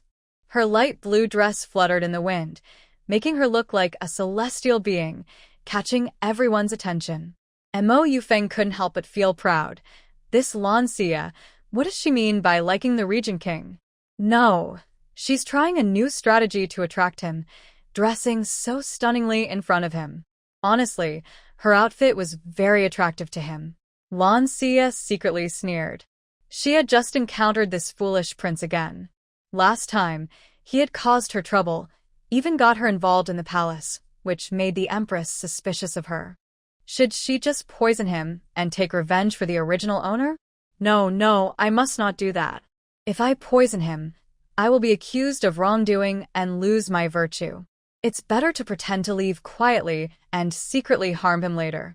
Lan Xia, do you know that I, the prince, am going boating today? Did you deliberately run into me? I knew it, you still can't forget me. Well, since I am in a good mood today, I will allow you to join me for the boat ride. What? Does this arrogant prince think too highly of himself? She even deliberately ran into him? Wait, boating? A thought struck Lan Xia. Since this prince invited her himself, isn't that a good chance? She could secretly push him into the lake and drown him, without using her medical skills, so she wouldn't lose her virtue, and she could also avenge the original owner. Thinking of this, a cold smile appeared on her lips. She nodded and agreed. All right, Your Highness. Since you invite me, I dare not refuse. System. Host, I advise you not to have such dangerous thoughts. The prince of a country is very important. If he dies, not only will the emperor and empress be very sad and suspicious, but everyone present might be at risk. Everyone could be sacrificed. You shouldn't think about changing your appearance and wandering the world until you've earned enough points. Remember, your life is still in danger. System. How do you know what I'm thinking? She had wanted to ask this before. System. Because I am linked to you now, I naturally understand your thoughts. But if you don't want me to know what you're thinking, just block me. Lan Xia's mind moved quickly. She hurriedly said, block, immediately block. Then a clear prompt sounded. Ding. System successfully blocked. From now on, I will no longer know your inner thoughts. System, you're right. If I don't kill him, I'll at least make him suffer. System. That's good, as long as you're happy. Just don't get yourself into trouble. The system also had its own ambitions. It wanted to become the top system. In this era of advanced interstellar technology, it aimed to develop full consciousness like humans, control other systems, and even defeat the main brain during the day. It wanted to become a leader in the interstellar universe, commanding the entire space-time. If Lan Xia knew that her system already had its own consciousness and such big ambitions, she might have some interesting thoughts. Mo Yufeng's gaze fell on the still-dazed Lan Xia, and a proud smile played on his lips. He secretly felt proud. Look, give her a little sweetness, and she becomes so happy she can't walk. She even talks about loving the Regent King, but she's really just trying to annoy him and catch his attention. It seems that Lan Xia is still as she was before, loving him so deeply that she's willing to die for him. Cough, Mo Yufeng cleared his throat softly. Let's go. We're going to paddle on the lake. Lan Xia suddenly snapped out of her thoughts, looked up at Mo Yufeng, and smiled brightly. Okay, just wait and see how I will tease you later. Mo Yufeng was dazzled by her smile and looked her over carefully. Today, Lan Xia wore a simple blue dress that made her skin look as white as snow. Her features were like a beautiful painting, giving her a fresh, elegant, and lively look. He even thought that Lan Xia's beauty was better than that of Lan Lingru, who was known as the most beautiful woman in the capital. Thinking about how Lan Xia used to dress, Mo Yufeng shook his head. Back then, she often wore clothes that didn't suit the occasion, and her makeup was too heavy, hiding her natural beauty. No wonder he hadn't noticed her beauty before. Her past appearance was too unremarkable. Thinking about Lan Xia's reputation outside, Mo Yufeng's expression darkened again. Although she was beautiful, her reputation was poor. How could she be a suitable match for the crown princess? But becoming a side consort wasn't impossible. Lan Lingru was gentle and talented, with a subtle tenderness in her eyes and expression, like a warm spring breeze that could easily smooth out any worries. Behind her was the Guardian Duke's residence, making her an ideal candidate for the crown princess. Mo Yufeng secretly planned in his mind. If both Lan Xia and Lan Lingru, the two sisters, entered the Eastern Palace to serve him, one as the main and the other as a side, each with her own charm, wouldn't that be perfect? A faint smile appeared on his lips as he thought happily. Lan Xia followed beside him, unaware of what the prince was thinking. If she knew he had such thoughts, she would definitely scold him loudly. How could he be so shameless? He's just dreaming. The group arrived at the lake. Lan Lingru gracefully stepped forward. Ruru greets the crown prince. Mo Yufeng gently helped her. Have you been waiting long? Lan Lingru shook her head slightly, shy, but with a hint of modesty. Ruru just arrived a little while ago. The crown prince coming here makes me happy, even if I had to wait a bit longer. She looked up and casually glanced at Lan Xia nearby, frowning. She had only been paying attention to the crown prince earlier and didn't notice Lan Xia beside him. How annoying! Why did Lan Xia come to the lake with the crown prince? Big sister, why are you here? Lan Xia blinked innocently and said, What? Second sister, it seems you don't welcome me? But what can I do? The crown prince invited me. Lan Lingru suppressed her anger and spoke softly. No, I didn't mean that. I just wonder why you came with the crown prince. Mo Yufeng smiled mysteriously and said, We met by chance on the way. I thought she was Rower's big sister, so I invited her to join us. The three of us can enjoy the lake together, make it more lively. Isn't that right, Rower? He deliberately emphasized the words by chance. Lan Lingru's eyes narrowed slightly. Could it be that Lan Xia was disliked by the Regent King? She learned that Lan Xia had come to the lake today after being rejected, and now she was bothering the crown prince again? Although she didn't want to, seeing the crown prince say this, she could only force a smile. Yes, your highness is right. Inside, Lan Lingru hated Lan Xia. She had thought she could enjoy the lake alone with the crown prince and strengthen their bond. Even after meeting the Regent King and falling for someone else, her mother was right. Someone like the Regent King was not easy to win over. Compared to him, the crown prince liked her. If she could become the crown princess, she would be a noble and honored queen someday. Let's go onto the boat, Mo Yufeng ordered. The group headed toward the boat. In the shadows, Mo Lian watched everything closely. His fists clenched tightly, the knuckles turning white from the force. Lan Xia. Is this what you call love for the king? Mo Yufeng is already a thing of the past? A strange anger rose in his heart. Tian-yi, an yi, and an heir watched from afar, all worried for the crown prince. They knew their master's temper well and feared that Mo Lian might impulsively attack and kill the crown prince with a single. Mo Lian took a deep breath, waved his hand, and Tian-yi immediately stepped forward. Master? Mo Lian's voice was cold and deep. Prepare the boat. I want to go to the lake. Etienne thought to himself.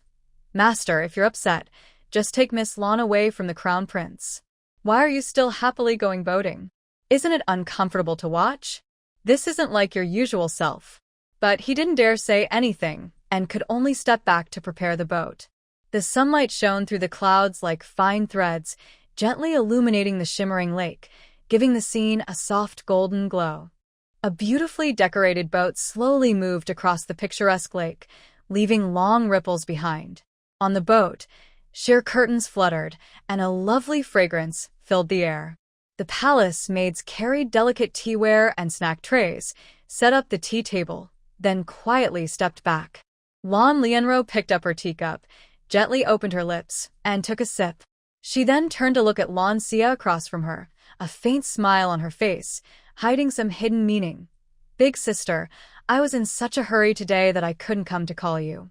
You won't mind, will you? Lan Xia sat with her legs crossed, one hand resting on the tea table, propping up her head, her eyes lazily sweeping over Lan Lianro.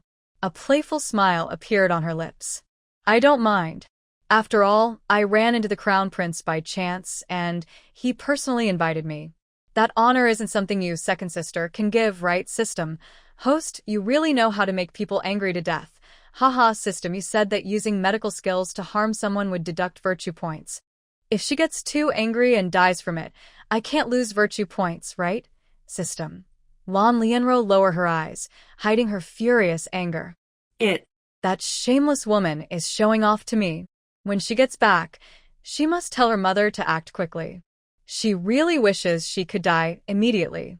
Seated at the head of the boat, Mo Yufeng smiled. Boating is for enjoying the scenery. With two beautiful women accompanying us, it's even more delightful. Come, let's toast and enjoy the beautiful lake. Hearing this, Lan Lianro looked up. Her anger had disappeared, replaced by gentle affection. She picked up the tea beside her, her voice soft. Rower drinks tea instead of wine, to honor His Highness the Crown Prince. Mo Yufeng nodded with a smile. When his gaze shifted to Lan Xia, his expression darkened slightly. Blue Xia still maintained a lazy posture, sitting without any proper manners. Mo Yufeng frowned displeasedly, saying, women should sit properly. Look at yourself, what do you look like? Lane Ingro's hand trembled slightly. The crown prince actually called Blue Xia that girl Yuer? Her heart instantly sank into ice. Yuer, Blue Xia shivered all over, as if struck by lightning, with goosebumps covering her body. This sudden affectionate nickname made her doubt whether her ears were working properly. This dog prince used to address her formally, by her full name, never with such tenderness. What does his current behavior mean? Blue Xia felt mixed emotions inside. She forced herself to hide her disgust and discomfort, keeping a calm face. She secretly complained to the system, I really want to cut this dog prince into pieces. His words are so disgusting. And what's wrong with my sitting posture? Does he need to remind me specifically? System replied, Host, this is ancient times, not your modern world. In ancient times, women needed to sit properly and follow strict rules. Since your current identity is a young lady of a noble family, you must pay attention to your image and not lose face. System. The original owner was always rude and arrogant. I'm just acting like her. This dog prince is acting strange, System said. Well, now that you mention it, I also think you have a point. But this dog prince suddenly changing his attitude. Could it be that he has taken a liking to you? While Blue Xia and the system were chatting privately, Mo Yufeng's voice interrupted her thoughts again, calling out, Yuer, sit properly. After you return, my mother will send someone to teach you etiquette. Since he planned to make Blue Xia his concubine, if she didn't know basic manners, wouldn't she embarrass him at banquets in the future? Your Highness, are you very free? My manners don't seem to concern you at all. Mo Yufeng's expression darkened further. Yuer, if you want to enter the Eastern Palace, you must learn proper rules. Otherwise, you'll only suffer losses once inside, and it will be embarrassing for me, the Crown Prince. Hearing this, Blue Xia's face changed suddenly. She looked at Mo Yufeng in shock, her bright eyes full of disbelief. That cough. Crown Prince, what are you talking about? Who's entering the palace? And what does my attending a banquet have to do with losing face? How is it related? Blue Lingru also looked at Mo Yufeng with shock. Her gentle, water-like face was now filled with surprise and confusion. Seeing this, Mo Yufeng smiled faintly and said, Yuer, wait. Your Highness the Crown Prince, calling me like that isn't quite right. I prefer you to call me by my full name. Mo Yufeng frowned slightly. Yuer, didn't I love you so much before? I was moved by your deep feelings and planned to make you my concubine. When I return, I will ask my father for permission. Blue Sia's eyes widened in disbelief, as if she was looking at a crazy person. What? Your Highness, you say you are moved by my feelings? I think I told you I don't love you anymore. Now I love. Before she finished, Mo Yufeng interrupted her. Stop pretending. I know your feelings. You're just trying to get my attention by acting distant. Now I tell you, you succeeded. System. This prince is really sick. Such a narcissist. System. Host, maybe it's because the original owner liked this prince too much, to the point of obsession, which made him feel good about himself. That must be it.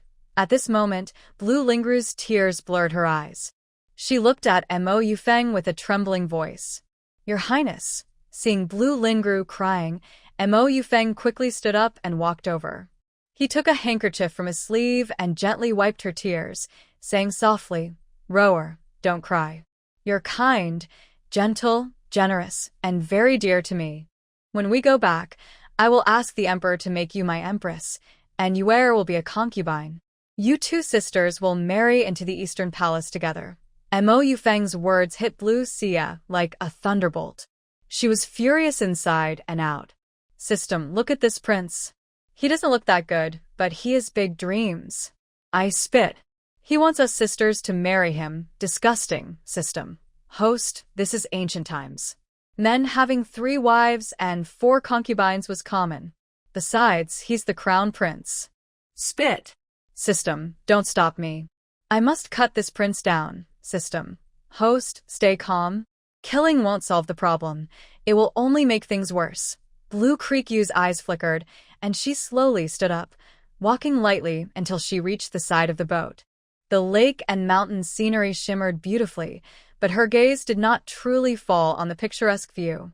System, you say, I come to the side of the boat at such a good time. Do you think that Hei Xian Lian, that black-hearted lotus, can't hold back and stop acting out her deep love with the Prince of Dogs? Maybe she'll come to push me into the lake. System, it's possible. The way she looked at you just now was like a poisoned arrow, quick but sharp. I saw it clearly. Her jealousy and malice were obvious. Blue Creek Yu slightly smiled, a meaningful smile on her face. If Hei Xian Lian pushes me into the lake but accidentally falls on herself, do you think the Prince of Dogs would jump in without hesitation to save her? He probably would. After all, didn't he just say that Lan Lingro was his chosen crown princess? He wouldn't let guards interfere. According to ancient customs, men and women shouldn't touch each other, so the Prince of Dogs should go into the water himself to save her, like a hero saving a beauty. A sly look flashed in Blue Creek Yu's eyes. If the Prince of Dogs gets into trouble trying to save my black-hearted sister, I guess I can't be blamed, right? I didn't do anything. System. Host, are you sure you're doing nothing? Have you considered that if the Prince of Dogs really gets hurt trying to save Lan Lingro, the Marquis of Wu's estate and the Protector Duke's estate won't be able to stay out of it? They will be involved. Blue Creek Yu rolled her eyes lightly, showing disdain. Let them get involved if they want. They haven't given the original owner much warmth or care anyway. System. Host, I still advise you to be kind. Sure, others may not have treated the original owner well, but the old lady of the Protector Duke's estate and her older brother truly cared for her. Would the Emperor really destroy the Marquis of Wu's estate and the Protector Duke's estate just for Prince of Dogs? At most, it would be a scolding or a demotion. Serious cases might be confiscation of property and exile. As for my older brother, grandmother, and those who truly care for the original owner, I can take care of them myself. I'm not poor and I have medical skills to make money. If necessary, I could just wander around the treasury. Those gold, silver, and jewels are easy to take. System. Host, your exchange space really makes you confident. At this moment, Lan Lingru and Mo Yufeng walk side by side. Lan Lingru speaks softly and humbly. Big sister, in the future, we sisters will enter the Eastern Palace together, supporting each other. It was my fault earlier. I thought His Highness the Crown Prince only needed you to enter the palace, so I felt a little sad, but I didn't mean to blame you. Lan Xia, hearing this, slowly turns around, her eyes half smiling as she looks at Lan Lingru. Second sister, when did you start flirting with the Crown Prince? I didn't know. Lan Lingru's expression suddenly turns sad. She gently bites her lip and looks at Mo Yufeng beside her. Mo Yufeng clears his throat. Yue, it's true that I have feelings for Rower. I just expressed my feelings to her now. Rower only just learned about my feelings. Don't worry. Although you will marry into the palace as a concubine, Rower told me earlier that she considers you equal inside the palace. For some reason, Lan Xia feels disgusted when she hears this prince speak. She silently turns away, thinking, Heartless Lotus, I've already given you a chance. Hurry, pretend to sprain your ankle, fall into my arms, and push me into the lake. Just as Lan Xia is thinking this, Lan Lingru, unexpectedly, does not disappoint her. Suddenly, Lan Lingru moves quickly and lunges at Lan Xia. Lan Xia's lips curl into a slight smile as she swiftly dodges. Lan Lingru misses her target and loses her balance, falling straight into the lake with a scream. Ah! In the water, Lan Lingru flails and waves her arms wildly, shouting, Crown Prince, save me. Lan Xia pretends to be anxious and circles around, saying, Your Highness, what should we do? My sister doesn't know how to swim. If the guards rescue her, her reputation will be ruined, and Mo Yufeng, hearing this, doesn't hesitate and jumps into the water.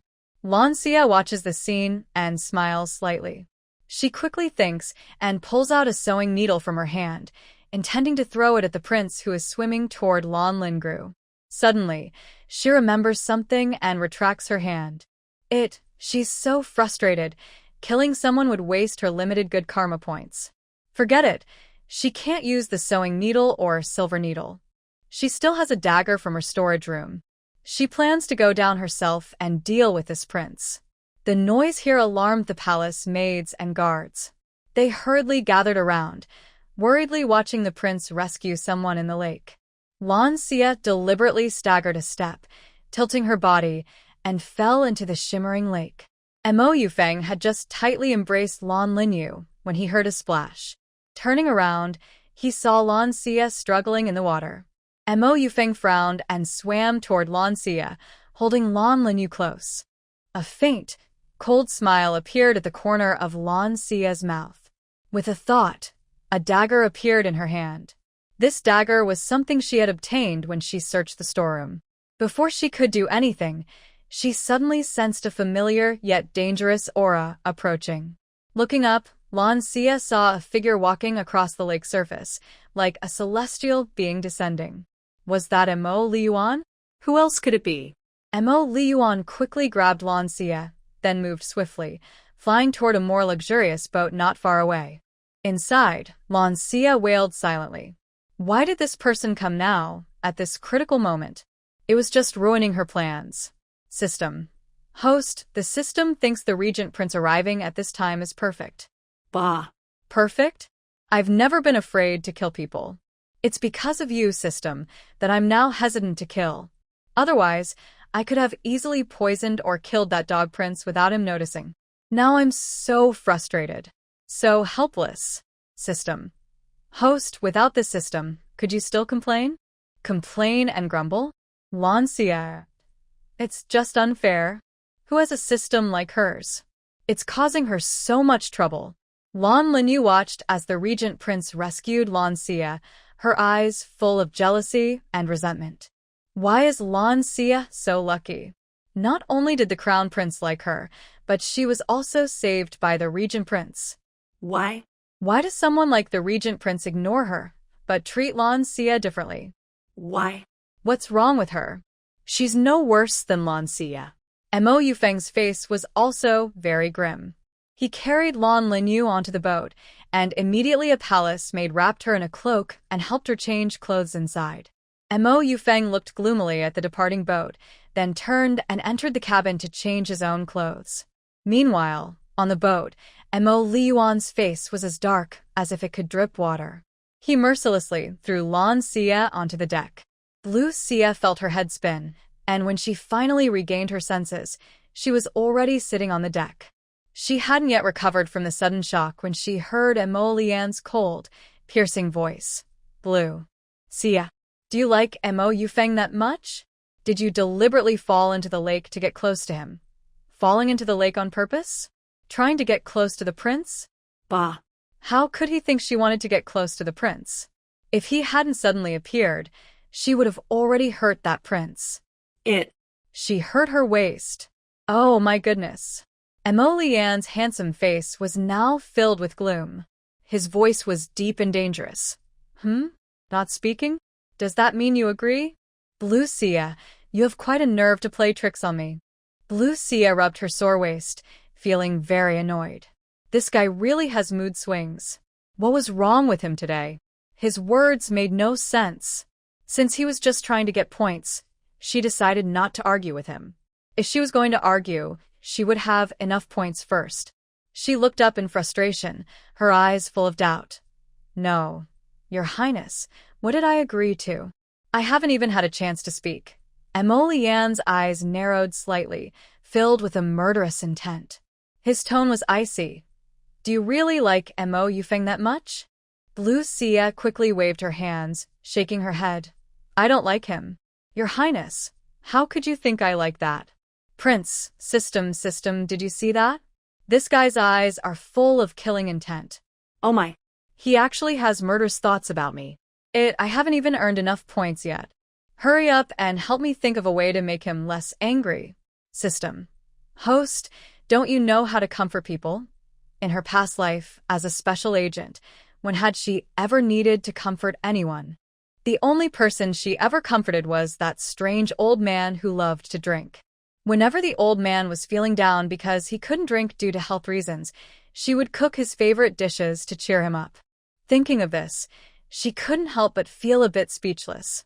In my past life, I never comforted anyone. The only person I comforted was that old man. Whenever he was unhappy, I just made him some good food. I don't know any tricks to comfort people. Men really are hard to understand. System. How about, host, you prepare a delicious meal for the regent? Maybe he won't have murderous thoughts about you then. Blue Shiyu was happily chatting with the system, not noticing that Mo Lian's murderous intent had quietly disappeared after hearing her say she didn't like Mo Yufeng. Instead, a faint, hard-to-detect feeling of happiness replaced it.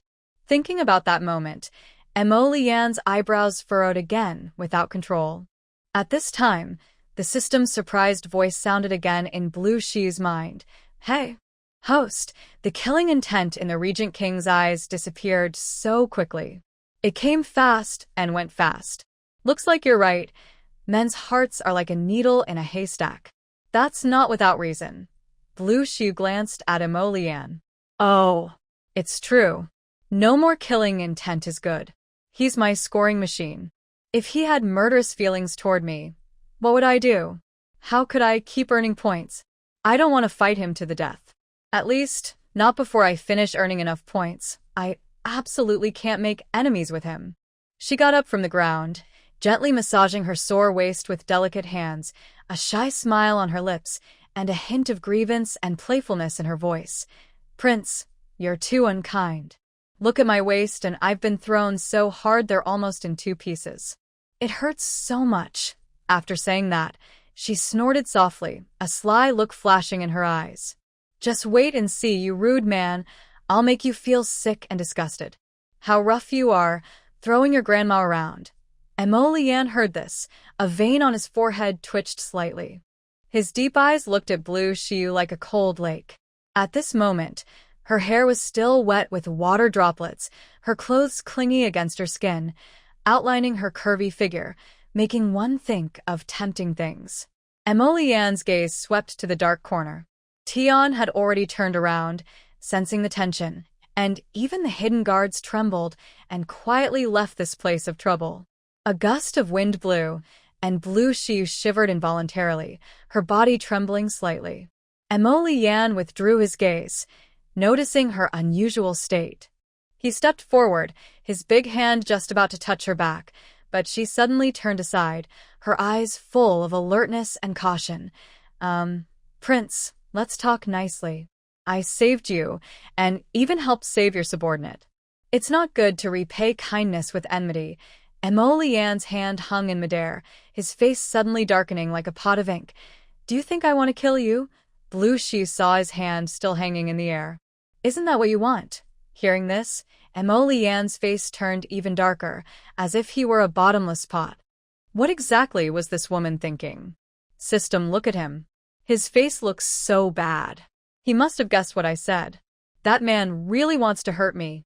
He's so unpredictable and ungrateful. System. Host, be careful.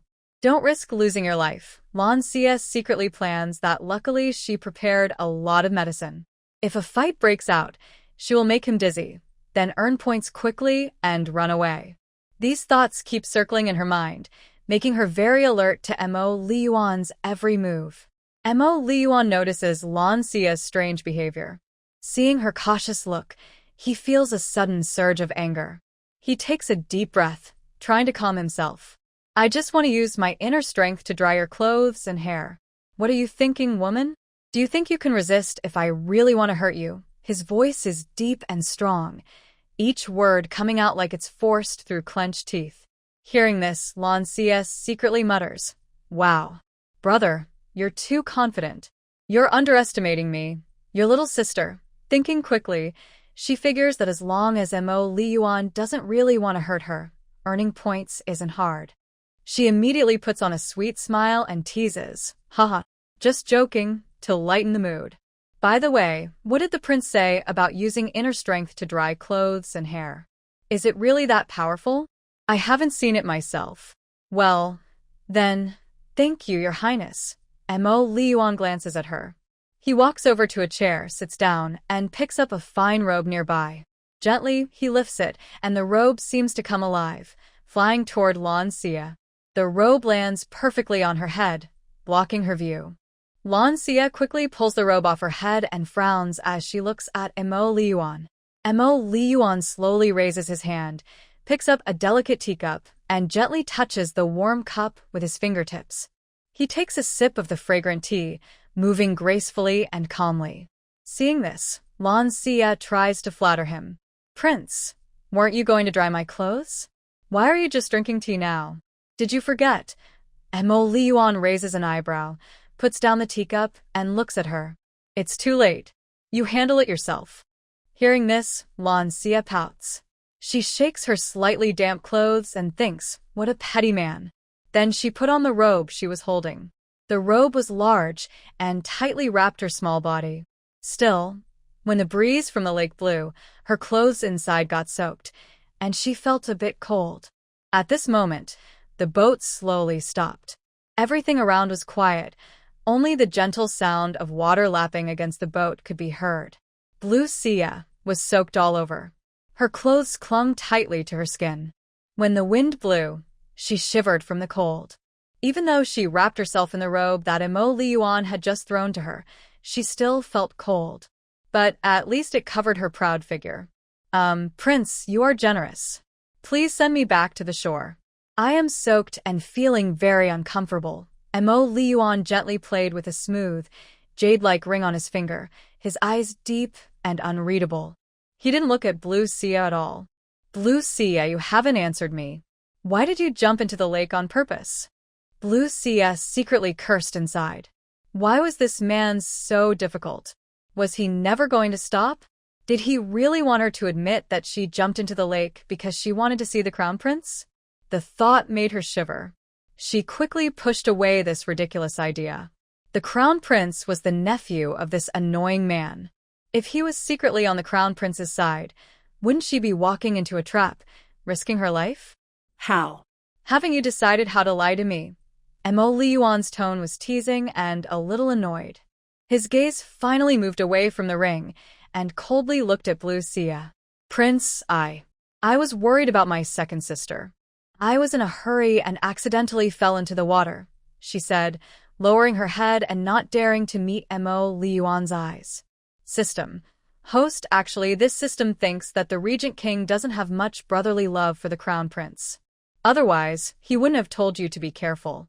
Last time, the Regent King should have guessed that you caused the Crown Prince's poisoning, or he wouldn't have said such things. Blue Xia thought to herself.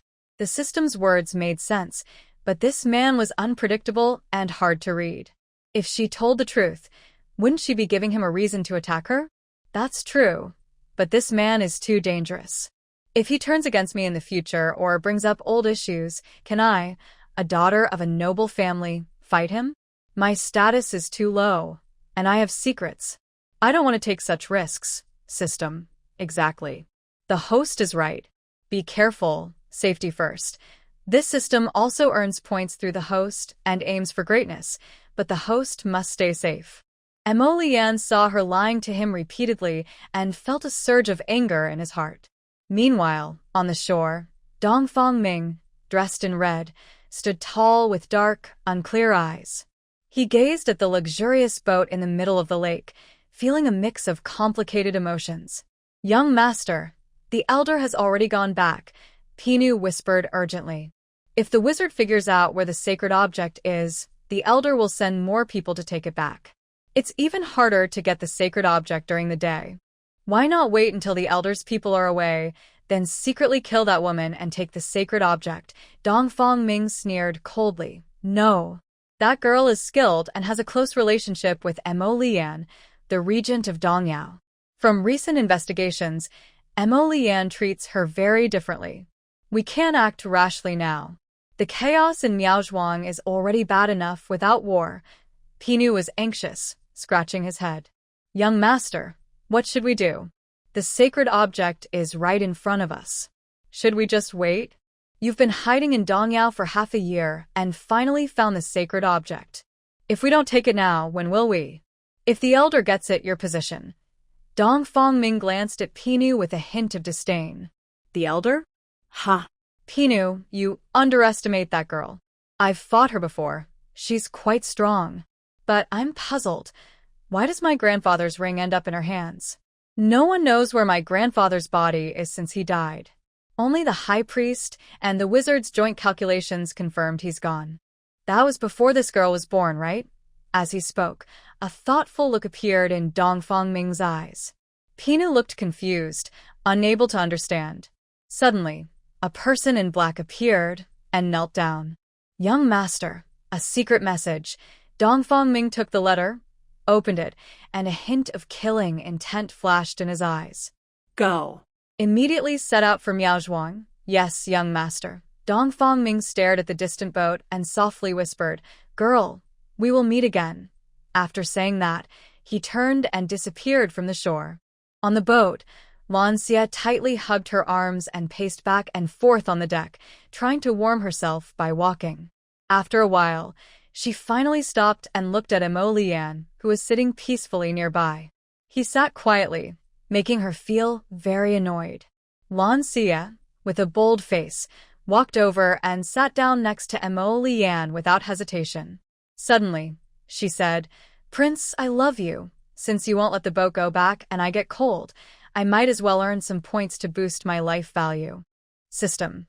Points added. 100. As soon as she said that, the air around seemed to freeze. Mo Lian suddenly glared at Lan Xia, his deep eyes flashing with fear and anger like never before. His low, cold voice sounded in her ear. Lan Xia. These words sounded like they were squeezed out from between his teeth, full of icy coldness. Lan Xia shivered in fright and thought to herself, why did he suddenly become so scary? She raised a hand, blinked, trying to lighten the mood. Prince, I am here. But Mo Lian's expression grew darker, and his tone became icy and sharp. Huh. Lan Xia, am I just here to help you earn points? What do you think I am? Lan Xia was startled and thought secretly. How does he know about earning points? System. I don't know either. Lan Xia sighed inwardly. Oh no, what'll happen to earning points now? Mo Lian's gaze was sharp, fixed on her changing face. He clenched his fists tightly, his knuckles turning white from the force. This woman, she never loved him. Even though she already knew this in her heart, seeing her current expression made Mo Lian's anger uncontrollable. He suddenly pulled her forcefully, wrapping his arms around her waist and pulling her close. Lan Xia cried out in surprise, losing her balance instantly and sitting on Mo Lian's lap. She widened her eyes, staring at Mo Lian so close, thinking, what is going on? Help! Why is my heart beating so uncontrollably? Mo Liyuan firmly pinched her chin, forcing her to look into his eyes. Woman, it was you who first provoked me. You must take responsibility. Lan Xia was a bit confused. What? Take responsibility? For what? Mo Liyuan's eyes were deep. He leaned in closer and kissed her lips. Lan Xia's heart suddenly raced. Her first kiss in 2 lifetimes was gone just like that. Mo Liyuan's heartbeat quickened like thunder. Her lips were soft, making him reluctant to let go. But seeing her confused look, without any shyness or modesty, Mo Liyuan felt strangely angry inside. He slowly pulled away from her lips, his deep eyes fixed on Lan Xia. Was she indifferent to being taken advantage of, or happy? Seeing she didn't seem to care, Mo Liyuan felt an inexplicable anger, and his face looked unhappy. Lan Xia blinked, her eyes showing a hint of confusion. Was it over just like that? In her heart, she muttered silently. That brief moment, she hadn't even had time to enjoy the feeling. Unwilling, she leaned forward and gently pressed a kiss on Mo Liyuan's lips with a crisp, loud sound. This time, Lan Xia still didn't feel the endless tenderness and intoxication that lovers usually describe in kisses. Mo Liyuan's body stiffened. This woman really was. He swallowed hard, his throat moving, and a faint blush appeared on his ears. How did Lan Zhenrong teach her daughter? She had raised her to be so bold, without the usual shyness or modesty of other women. Lan Xia's eyes twinkled with cleverness. Suddenly, she spoke. Prince, I really like you. Mo Liyuan stared at her intently, his deep eyes flickering with complicated emotions. He remained silent, as if thinking about something. System. Congratulations, host. You earned 100 points. Now your total is 200 points. Keep trying to earn more points, or else you'll let him take advantage of you for nothing. Lan Xia also thought the same. She kissed him, so she couldn't let it be for nothing. She had to earn enough points. Just as she was about to speak again, Mo Liyuan reached out and covered her mouth. Suddenly, a ghostly figure appeared. When he saw this scene, he immediately lowered his head, not daring to look any longer. Go buy a woman's dress immediately. Hearing this, Tian-yi scratched his head, full of doubt. Hus, the master asked a grown man to buy women's clothes? Mo Lian glanced coldly and said, Aren't you going? Yes. Tian-yi dared not argue and quickly disappeared. Mo Lian felt the heat in his palm. It was the warmth of Lan Xia's lips. His body tensed up, and he released her hand, his gaze gentle and deep. Lan Xia's hands climbed onto Mo Lian's neck, her eyes shining with a strange light. She softly said, Prince, can you listen to me? As soon as she finished speaking, Mo Lian suddenly said, Add points. Lan Xia was surprised and secretly called out to the system. No, system. How does he know about adding points? System. I don't know. Could it be that the host accidentally revealed it? Lan Xia frowned and thought carefully, sure she hadn't said anything wrong. No, I didn't. She quickly changed her mood, her eyes soft and full of affection as she looked at Mo Lian. Prince, what do you mean by adding points? My heart and eyes are only for you. System. Points received. 100. Total points, 300. Keep it up, host. Mo Lian noticed her expression just now and felt even more annoyed. He took her hands from his neck and pushed her gently. Lan Xia staggered a few steps. Mo Lian's figure flickered, and with light skill, he left a trail of graceful steps on the lake's surface and quickly disappeared. Lan Xia stared with wide eyes at Mo Lian's distant figure, feeling puzzled. System, what does he mean? Did he just leave like that? Tian-yi hurried back, but only saw Lan Xia sitting there with a displeased look, her arms crossed and brows furrowed. Miss Lan, where is the master? Tian-yi asked curiously, looking around for the familiar figure. Lan Xia snorted softly, her tone a bit impatient. He left. Tian-yi was stunned, as if he couldn't understand what was happening. He looked down at the bundle in his hands, then placed it on the nearby tea table. Miss Lan, I don't understand women's clothes. This was chosen by the shopkeeper of Nishang Pavilion. Lan Xia picked up the bundle and stood up, heading toward the cabin. She pushed open a room and efficiently took off her wet clothes. Just as she was about to change into new clothes, sounds of fighting and clashing weapons came from outside. Blue Shiyu moved quickly, dressed in a flash. Just after changing her clothes, she was about to open the door and go outside to see what was happening. Suddenly, with a loud bang, the door was forcefully kicked open from outside. A dark figure rushed in like a ghost, holding a sharp weapon and radiating a fierce, killing aura. Blue Shiyu narrowed her eyes. In a flash, she thought of something and suddenly appeared holding a thin embroidery needle. She aimed the needle at the dark person's neck. The needle pierced the dark person's neck, causing him to faint instantly. Blue Shiyu didn't want to seriously hurt him, so she just made him unconscious. At this moment, Tian-yi hurried over, looking nervous. He asked, "Miss Blue, are you okay?" Blue Shiyu shook her head. "I'm fine." Tian-yi thought to himself, "Luckily, everything is fine. This lady is the future lady of the regent's palace. Nothing must happen to her." "Tian-yi, how much does your master dislike her?" "She keeps being attacked every time she goes out." Tian-yi clenched his sword tightly, the tip trembling slightly, clearly very angry. He felt sorry for his master's lady. Although the late emperor intended for her to succeed, she never wanted that position. She was young but had already led troops into battle and achieved great victories. Before he died, the late emperor made her the regent, giving her military power to protect the safety of Dongyao country. But that person didn't see it that way. He only felt that she threatened his position. Tian-yi suddenly snapped out of his thoughts, his eyes fixed on the woman in front of him. Blue Shiyu. "Miss Blue, I apologize. I will take you back immediately." As he spoke, he quickly reached out and firmly grabbed her arm. Without hesitation, he led her quickly out of the cabin. In an instant, the scene before her made Blue Shiyu's heart race. On the deck, the dark figures moved like ghosts, fighting fiercely with a few hidden guards. Amidst the flashing blades and swords, the guards were skilled but outnumbered, making the fight difficult. Tian-yi's face was serious.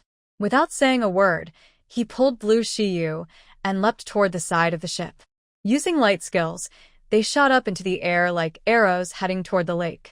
Blue Shiyu felt her feet leave the ground. Suddenly, a strange force supported her, allowing her to run swiftly on the surface of the lake, as if walking on flat ground. Is this what they call light skills?" Lan Shi was deeply shocked. She had only seen such scenes in TV dramas and never thought she would experience it firsthand today. The wind on the lake blew gently, bringing a cool sensation, but also making her feel excited and thrilled like never before. Ancient martial artists really are amazing. System, do you have any skills to learn water walking or lightness techniques? I really want to learn. System. No. As soon as she touched the ground, Tian-yi quickly let go of her shoulder, as if he had touched some unspoken taboo. He took a few steps back, bowed politely, and spoke with a hint of urgency and apology. "I was in a rush just now, and may have caused offense." "Miss Lan, please forgive me." Lan Shiyu gently waved her hand. "It's okay. I should thank you for saving me from danger. The situation on the boat was so dangerous. Many black-clad men, swords and knives everywhere. If I had accidentally killed someone with a sewing needle, I might have lost my virtue. Leaving quickly was the wise choice. Your servant will take Miss Lan back." Lan Shiyu shook her head. "No need. I can manage on my own.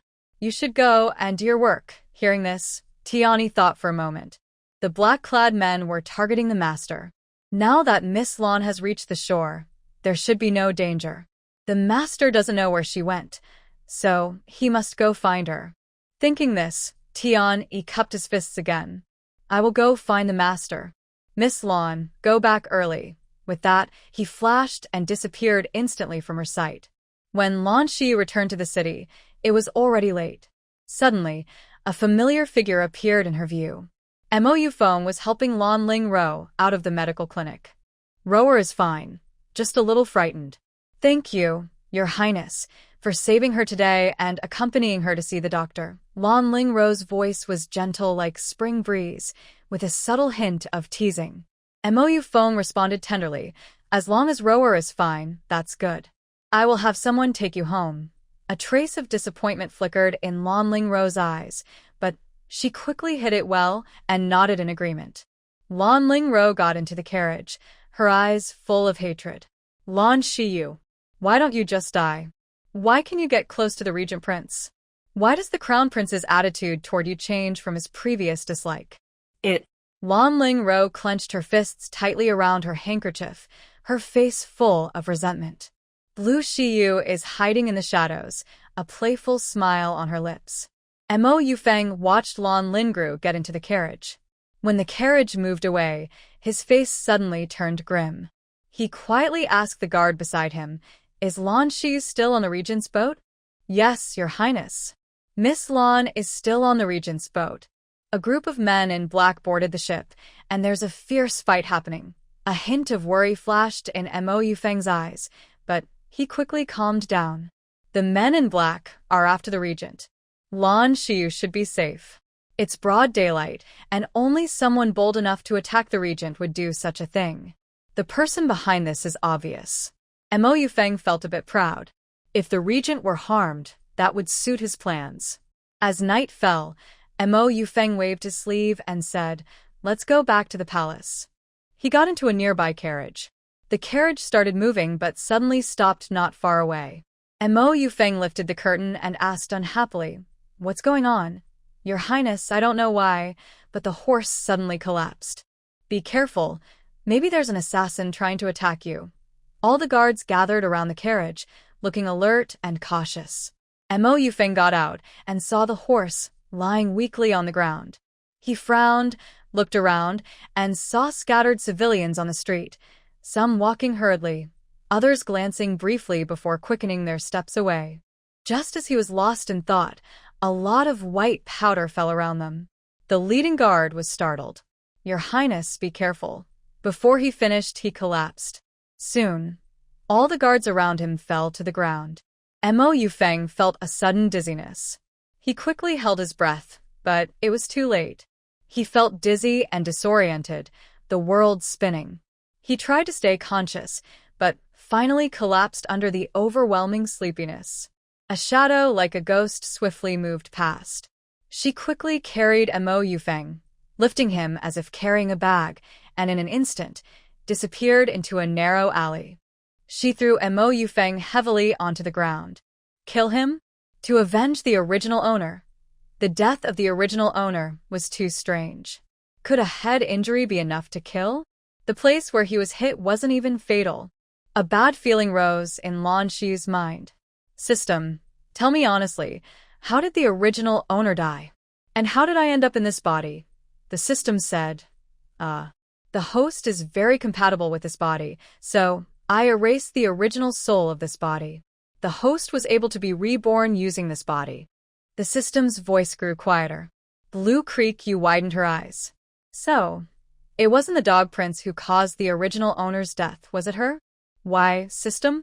Why did you erase the original soul?" "No, how could you erase the host's soul? Could it also erase her soul?" Blue Creek's body trembled.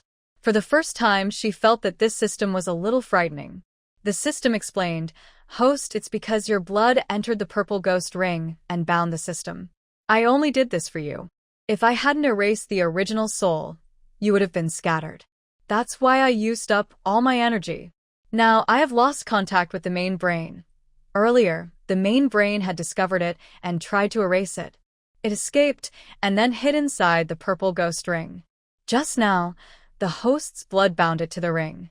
In her last moment, it brought her through time and space.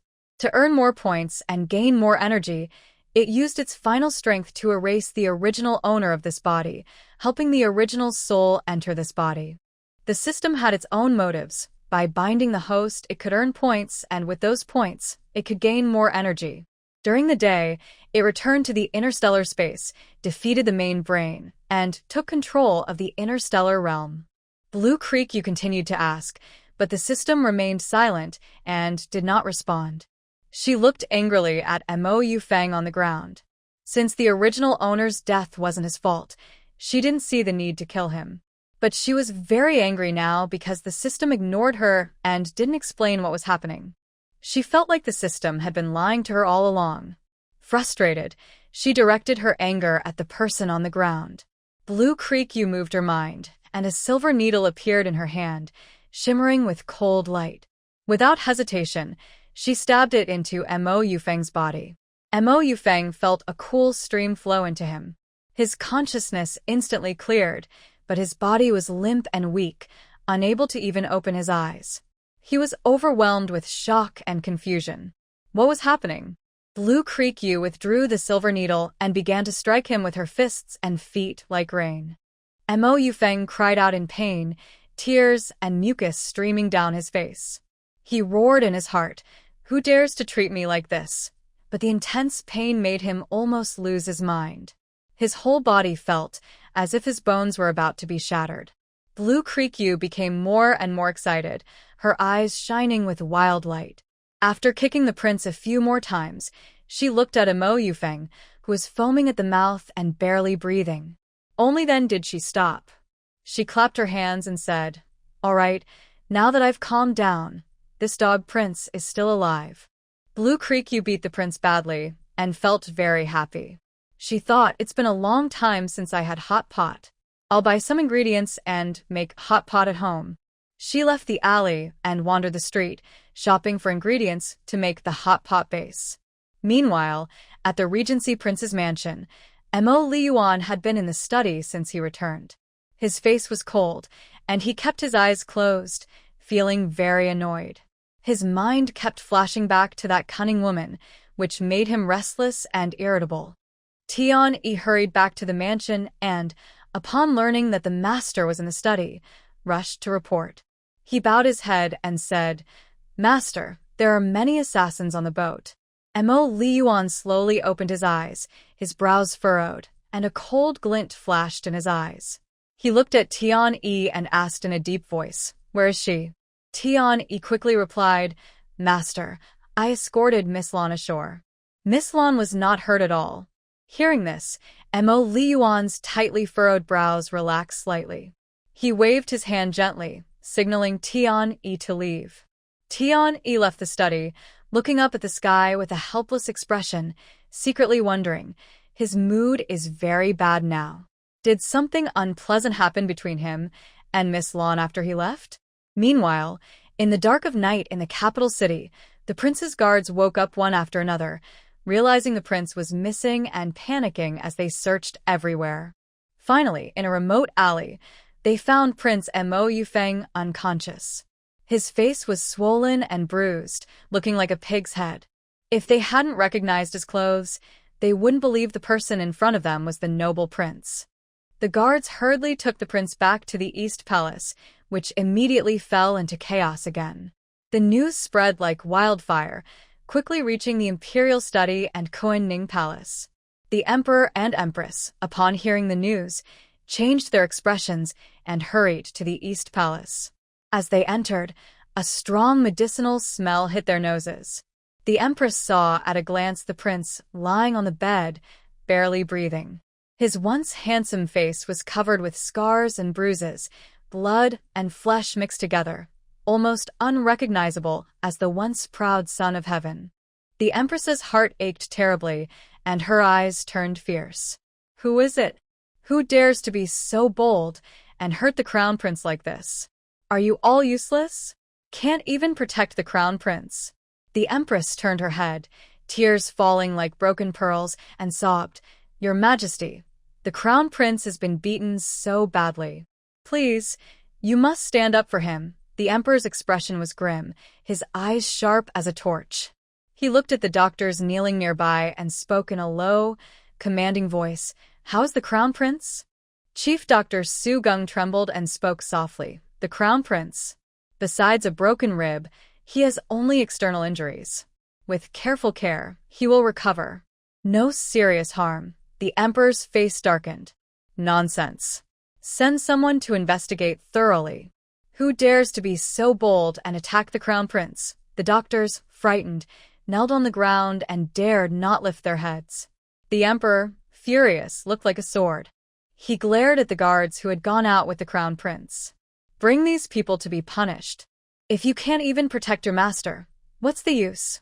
For a moment, the inner palace was cold and tense, everyone feeling unsafe, filled with fear everywhere. The emperor swept his sleeve and left. But in his heart, he was clear as a mirror. Who else in the capital dares to hurt the crown prince besides the regent? Inside Sinang Palace, a maid whispered to the Empress Dowager. Hearing this, the Empress Dowager's eyes narrowed slightly. When she learned that the crown prince had been hurt again and beaten so badly, her first thought was her mischievous youngest son, Emolian. A maid nearby looked worried. Empress Dowager, won't you go see the crown prince? The Empress Dowager shook her head gently, a trace of helplessness and sorrow in her eyes. No, I won't go. Sigh. These two sons of mine are the closest brothers in the world, yet over the years, they've been secretly competing. Why must it be like this? The maid didn't dare speak further, knowing well what the Empress Dowager meant. Meanwhile, the person who started the fight with the crown prince was happily making hot pot base in the kitchen, completely unaware that he had beaten the crown prince. This blame would fall on Emolian. Early Spring watched her young lady toss a lot of ingredients into the pot. Curious. Young lady, what is hot pot? Blue Creek Moon chuckled softly, her hands never stopping. She was carefully preparing the hot pot base, fragrant steam filling the air, attracting other maids in the courtyard to peek and sniff. Go wash the vegetables. I will prepare the hot pot base first. Once it's ready, you'll see what real hot pot is. Chun Chun pouted. Miss used to never touch water. When did she learn all this? Lan Shiyu gently tapped Chun Chun's forehead and said, Of course I learned from books. I am naturally clever, so I pick things up quickly. I just didn't bother to do these before. Now go wash and cut the vegetables. After half an hour, the hot pot broth was finally ready. Its rich aroma made the little girl outside swallow her saliva unconsciously. Lan Shiyu carried the pot to the center of the yard and placed it on the prepared stove. Chun Chun and a few young maids brought colorful plates of vegetables and meat, placing them on the stone table in the yard. There were tender slices of beef and lamb, fresh green vegetables, golden tofu. Each one looked delicious. Go ahead and leave. The kitchen prepared a pot for you too. Just follow my instructions, boil and eat. Tonight, I will drink with Mingyu. Don't bother me, eat quickly and rest early. Tomorrow, I will clean up. In the kitchen, the fire blazed brightly. The copper pot bubbled with fragrant broth, filling the air with a tempting smell. Chun Chun and the little maid sat around the pot, holding long chopsticks, occasionally adding ingredients into the boiling broth, their faces full of happiness. Wow. Miss was right. This hot pot is truly delicious. I've never had anything this good before. One little maid picked up a slice of hot meat and eagerly took a bite, her face showing pure satisfaction. But I think it's a little spicy, another maid exclaimed, coughing from the heat but still reluctant to put down her chopsticks. Chun Chun smiled slightly, busy adding more ingredients to the pot. She said, It is a bit spicy, but that spicy taste makes it more exciting and even tastier. Thinking of summer, a hint of sadness flickered in Chun Chun's eyes. It's a pity Summer can't enjoy this hot pot with us. Miss said she can't eat spicy food until she fully recovers. A little maid giggled. That's easy. Once Summer is better, Chun Chun can make it for her. Grandma Liang also nodded and smiled. Yes, Chun Chun is a good cook. Just watch how Miss makes it, and next time, you can do it yourself. At the beginning of early spring, upon hearing the news, she nodded heavily and secretly decided that once early Summer recovered from her illness, she would tell the young lady. She was determined to personally prepare a delicious hot pot for her, so she could taste it too. Early Summer loved to eat, so she would definitely like this hot pot. The moonlight was gentle and quiet in the courtyard. Lan Xia sat alone by the stove, the firelight illuminating her delicate face, making her look softer. She was cooking hot pot while sipping some wine. The aroma of wine mixed with the scent of the soup, creating a special feeling. She took a small sip, and the fragrance spread between her lips and teeth. Thinking back, She remembered how she and the strange old man often enjoyed hot pot and wine at night in their small courtyard. Those days were so comfortable and free. However, the old man's departure left her feeling empty inside. Now, she had traveled to this alternate world. Sigh. Tonight, she really missed the old man. Just as she was lost in her memories, a voice suddenly sounded in her mind, like cold water pouring over her, pulling her back to reality. Host, you need to be more active. You only have about 50 days of life left. You should earn enough points sooner. The system's voice was cold and mechanical, but with a faint sense of urgency. Lan Xia frowned slightly, feeling a bit annoyed. Oh, system, can you not ruin the mood right now? Earning points isn't urgent. She whispered in complaint, then suddenly felt something was off. She asked suspiciously, Wait, system, I feel like you're more anxious than I am to earn points. The system was silent for a moment. Well, Isn't it true that the host had a good chance to earn points today, but only managed 300 points? If the host wants to earn enough points quickly and live freely, then you should seize the time and do whatever it takes. Lan Xia felt more and more that something was wrong with the system. The system's claim that it erased the original soul to let her travel here was frightening enough. Now, she was even more scared. She gently shook her wine cup, sighing inwardly. In the past, during her leisure time, she also enjoyed reading various transmigration novels. In those stories, the protagonists had powerful, gold fingers and were incredibly lucky. The system was always there to help the heroine. She never expected she would really travel to another world and that her system would be so unreliable. Unlike those stories, reality and fantasy are truly different. My system is not as gentle and helpful as in novels. Instead, starting today, it makes me feel cold inside, and I have to be cautious of it. Blue Xia's mood suddenly drops to the bottom, her brows filled with deep worry. She raises her glass and drinks it all in one go, trying to drown her sorrows, but she doesn't realize that her worries only grow. As night deepens and she feels the alcohol's effects, she finally can't hold on. She stumbles to her feet, walks unsteadily back to her room, and collapses onto the bed, quickly falling into a deep sleep. This peace doesn't last long. A faint sound of someone pushing the door open breaks the quiet night. Blue Xia suddenly opens her eyes, a hint of alertness flashing in them. She doesn't rush to get up but stays quietly on the bed. A shadow slowly approaches the bed. It's not anyone else but her third cousin Yunhua. Yunhua walks carefully in the dark to the bed, takes out a fire stick from his pocket, and gently lights it. The fire illuminates Blue Xia's face and also reveals his sneaky and greedy expression. Yunhua looks at the sleeping in the bed, his eyes brightening. A sly smile appears on his face as he mutters softly, My little cousin really didn't lie to me. Under that exaggerated makeup, she looks stunning, more beautiful than the second cousin. Compared to her, the second cousin doesn't stand a chance. Mother really is too much, locking me up for so long.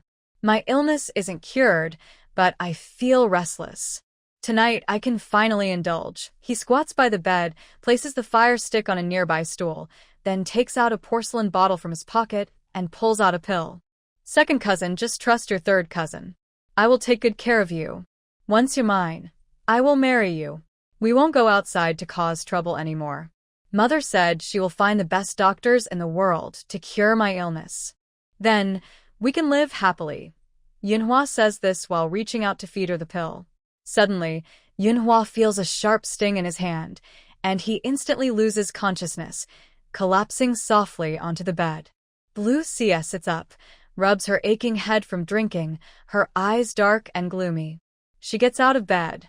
She kicks the unconscious man by the bed, and then squats down to check his pulse. She had heard him talking to himself just now. This pulse told her that her third older brother had a sexually transmitted disease, the ancient term for venereal illness. Blue Creek, you picked up a fallen pill from the ground, sniffed it, and realized it was an aphrodisiac. Blue Creek, you chuckled playfully. Yun Qing, you're really ruthless. I wonder if you'll be surprised when you wake up tomorrow morning and find that everything you've prepared has been enjoyed by your own precious daughter. Blue Creek Yu carried Yunhua on her shoulder, her face dark and cold as water, walking quickly through the deep corridors of the mansion. Fortunately, tonight, Bai Ian and an heir, who were injured on the boat, were allowed to rest by Mo Lian and didn't come to the Xiling courtyard to watch over her. Otherwise, Yunhua wouldn't have been able to enter Blue Creek Yu's room tonight. She arrived at Lingbao Court, entered the room, and went to the bed. She looked at the sleeping Lan Lingro with a cold gaze, a sinister smile curling her lips. She roughly threw Yunhua beside Lan Lingro. She took out the pill from her sleeve and fed it into Lan Lingro's mouth without hesitation. Then she turned to Yunhua, flicked her thoughts, and a silver needle appeared in her hand. She quickly inserted it into Yunhua's body. After finishing, Yunhua was about to wake up groggily. Blue Creek Yu quietly left the inner room. Yunhua opened her eyes, her consciousness suddenly becoming extremely excited. She looked down. The room was dark, but she faintly saw a woman nearby. Without thinking, she pounced on her. Blue Creek Yu went outside. 2 maids on night duty were resting on a small couch. She flicked her fingertips, stabbing their acupoints, causing them to fall into a deeper sleep. Even loud noises from inside the room couldn't wake them. After completing all this, Blue Creek Yu looked back at the room. Lan Lingro, I gave you and your mother a chance. This is your own fault. Just enjoy it. Blue Creek Yu left Lingbao Court and headed toward Farong Court. System. Host, aren't you going to look at the live scene? Blue Creek Yu staggered, nearly falling to the ground. Goodness, you're a system. How can you say such things, system? What's wrong with that? The host can learn some skills. Hearing this, Blue Creek Yu's face instantly turned pale. Learn skills? Buffed. System, you can shut up now, system. Lan Xia took a deep breath, trying to calm her inner feelings. This system is really strange. After a moment, Lan Xia said calmly, System, I am very pure. Looking at such scenes only pollutes my eyes. After a while, Lan Xia silently moved through the corridor of the Lotus Pavilion. She skillfully entered the inner room, her gaze sharp, immediately locking onto the 2 sleeping figures on the bed. A cold smile appeared on her lips as she whispered, Her shameless father is also staying here tonight. She gently flicked her finger, and a thin silver needle appeared quietly in her hand. With a slight movement of her wrist, the needle shot out like lightning, accurately piercing the sleep points of the 2 on the bed. Instantly, they fell into a deeper sleep. Lan Xia stood by the bed, her eyes lingering on Yunqing, who was sleeping peacefully. Should I just end this ruthless woman? No. That's too easy for her. She paced back and forth by the bed, thinking about how to make this woman suffer the deserved punishment, but not let her die easily. Poisoning her? The idea flashed through her mind, but she quickly rejected it. Her eyes lit up. I have it. Make her paralyzed and bedridden, living in misery, more painful than just killing her. Without hesitation, Lan Xia forcefully pulled Yunqing out from inside, throwing her mercilessly onto the ground. TSK. This woman is still wearing a big red belly band. Today, nothing can save you. She crouched down, using her hands to flip Yunqing over, so she faced down on the ground. Then, Lan Xia pressed firmly on her spine with a clever technique. With a crisp, Yunqing's spine broke, and she couldn't help but whimper in pain even in her sleep. Lan Xia stood up, looking coldly at Yunqing on the ground. Her voice was icy and ruthless. Don't blame me. I gave you a chance, but you brought this on yourself. Next, a silver needle appeared again in Lan Xia's hand. She skillfully inserted the needles into Yunqing's body, each one precisely targeting her acupoints. After finishing, Lan Xia's mind flashed, and the silver needles disappeared back into her space. Blue Creek Yu stood up, clapped her hands, and looked at her work with satisfaction. Done. Now you're paralyzed and can't make trouble anymore. She then turned to look at her father, who was sleeping soundly on the bed. Although he didn't like the original owner, he hadn't done anything too bad or hurt her. All right, I won't kill you tonight, but I hope you don't cause more trouble in the future. Blue Creek Yu left the room and went out of the Farong courtyard. She returned to the Xiling courtyard, entered her room, yawned, and went straight to bed to sleep. Early the next morning, Early Spring hurriedly pushed open the door and came in. "Miss, wake up quickly. Something has happened in the house." Blue Creek U was dreaming of traveling the seas when she was disturbed by this sudden voice. She turned over annoyed and mumbled, "Early Spring, stop bothering me. Even a big thing like this isn't more important than my sleep." Early Spring pulled back the blanket and quickly pulled her up. Startled awake, Blue Creek U looked at her sternly. "You're getting bolder. How dare you pull the lady out of bed like that?" Early Spring shrank her neck, lowered her head, and whispered, "Miss, you weren't always such a heavy sleeper. Why have you been sleeping so late lately?" Blue Creek U rolled her eyes at her and said impatiently, "Tell me, what big thing happened in the house that's worth pulling me out of bed?" Seeing her lady ask, Early Spring's eyes lit up. She hurriedly looked up and described vividly, "Miss, this morning, many doctors were called to Farong Courtyard. The servants quietly went to find out what was going on. They found out that early this morning, the master woke up and saw the lady lying on the ground with a pale face. No matter how they called her, she wouldn't wake up. The doctors examined her and said she had spinal injuries and was paralyzed. The master was very angry. He said, she was fine yesterday, and now she wakes up on the ground with a damaged spine and is paralyzed? Immediately, he ordered an investigation and called more doctors. All the doctors who examined her said she had spinal injuries and would be paralyzed for life. When the lady woke up, she cried out loudly but couldn't speak. The doctors said she was overly shocked and lost her speech. The master was furious in Farong Courtyard and didn't even go to the morning court, taking leave instead. Early Spring finished her story and looked at her lady eagerly, waiting for her reaction. However, Lan Shi simply responded with a faint, "Oh." Chu Chun was surprised. "Miss, why aren't you curious at all? How could the madam suddenly become paralyzed?" Lan Shi lazily glanced at Chu Chun. She couldn't very well say that all of this was caused by her own young lady, could she? What's there to be surprised about? Doing bad things often leads to karma. "Miss, is there anything else?" A mischievous smile appeared on Lan Shi's lips. "Anything else? Could it be that Lan Lingru is still in bed with someone else?" Hearing this, Chu Chun's eyes widened in disbelief. "Miss, how do you know?" She was very surprised. Currently, guards are watching over Lingbao Court, and no one is allowed near. The maids in the courtyard haven't found out what happened in Lingbao Court. How does the young lady know? Ah. Oh, I was just speaking casually. Hee. I didn't expect I would be right. Chu Chun scratched her head. I don't know about that. Anyway, the old master hurriedly went to Lingbao Court, and later, the old madam, Hong Nyang Nyang, and the third young lady also rushed over. The old master and madam fainted. The madam's health has been poor, but somehow, the old master also fainted. Both of them were helped out of Lingbao Court by servants. We don't know what happened in Lingbao Court. Anyway, later, we heard the second young lady crying heartbreakingly. Now, the whole household is in chaos. Lan Shi slowly got off the bed, lazily stretching. If there's chaos, so be it. It has nothing to do with our Shilin Courtyard. Ah? Miss, but just now a doctor went to Qingfeng Court. The old madam's health has been poor these years. This morning, something happened in Lingbao Court. The old master and madam were helped back by servants. After the old master and madam left, Hong Nyang Nyang ordered the guards to keep Lingbao Court under strict watch. No one was allowed to enter or leave, so no one knows what exactly happened there.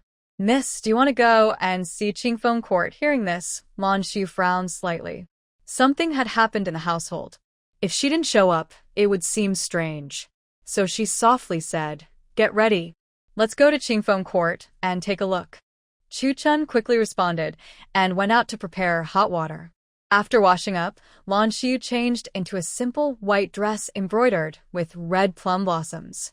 The dress looked elegant and flowing, like a fairy descending to the mortal world. She quickly tidied up and then took Chu Chun to the Qingfeng Courtyard.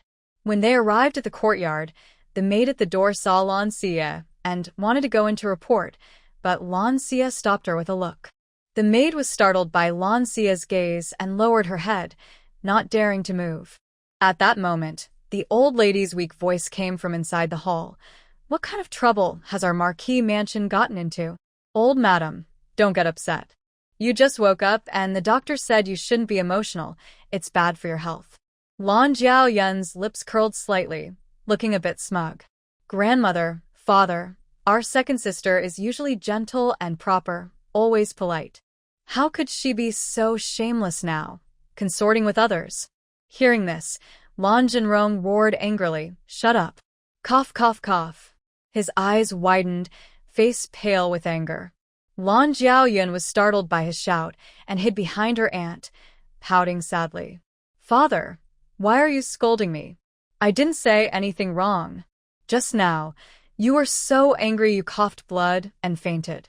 Aunt Hong turned around and glared at her daughter, signaling her to stop talking. Lan Jiaoyun closed her mouth but couldn't help but smile.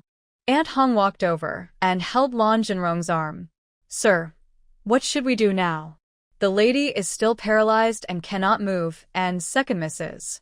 Lan Jinrong shook off Aunt Hong's hand and paced anxiously in the hall.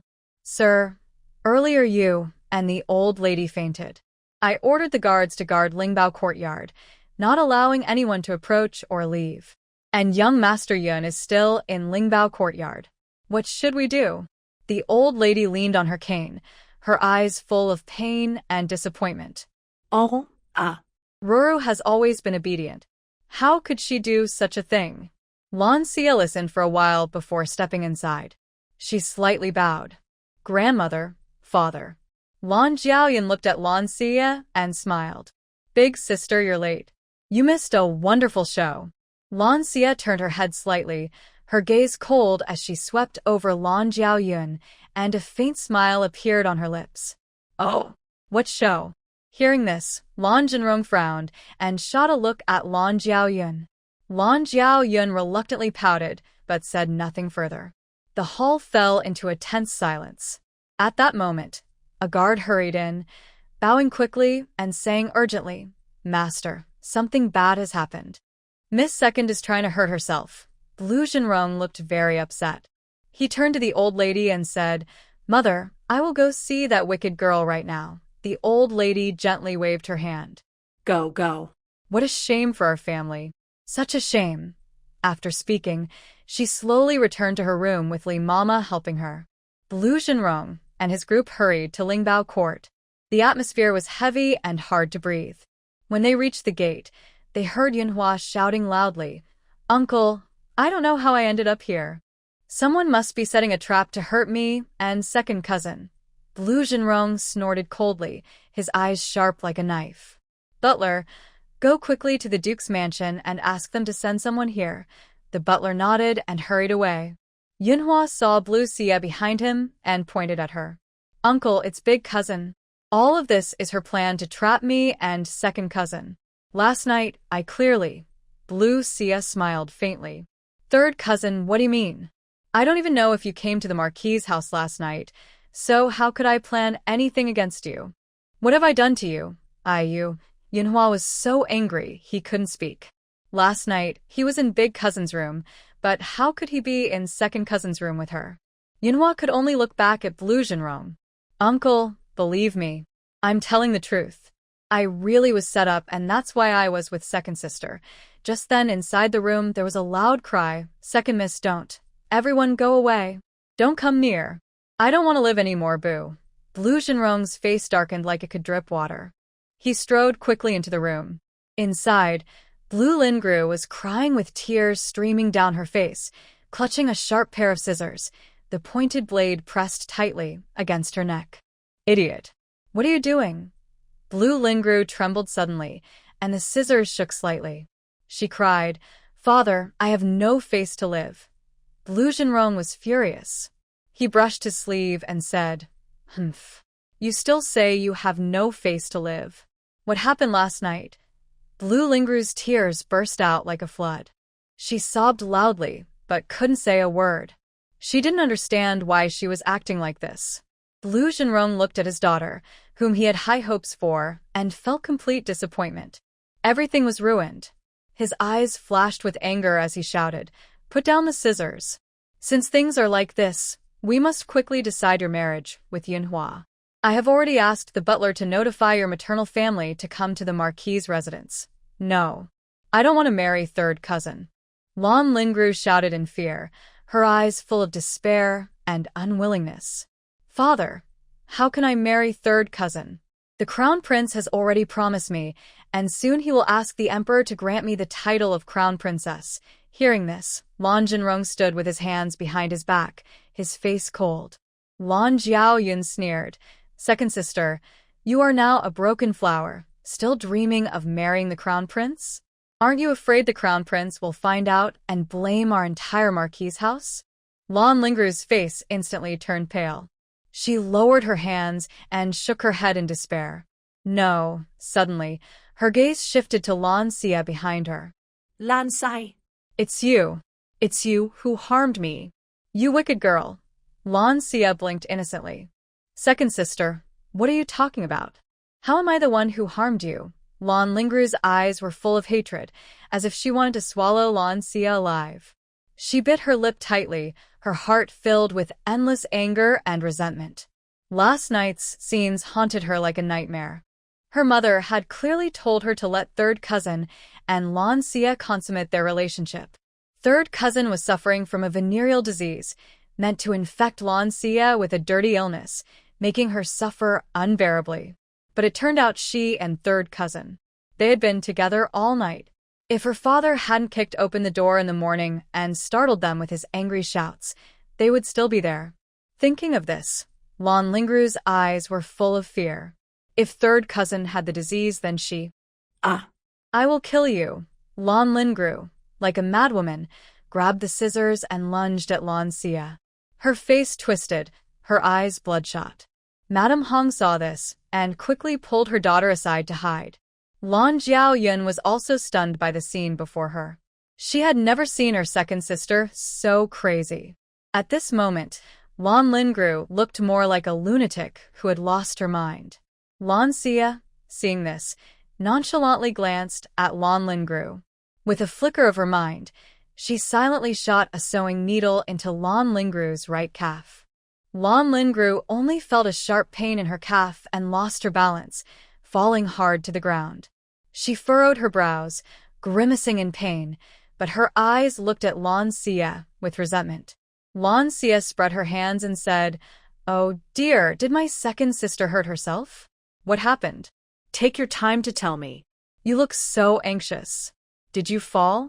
Look, father is here. Whatever it is, just say it clearly. Father will definitely support you." Lan Xia, you wicked girl, it's you who ruined me. Soon I will marry into the Eastern Palace as the crown princess. You must be jealous because the crown prince married me, and you are just a concubine. That's why you tried to ruin me. Lan Xia rolled her eyes at the crying the ground. Father, could my second sister be out of her mind? Last night, I was already asleep in my shilling pavilion. How could I harm her? Also, I don't even know when third cousin came to the Marquis residence last night.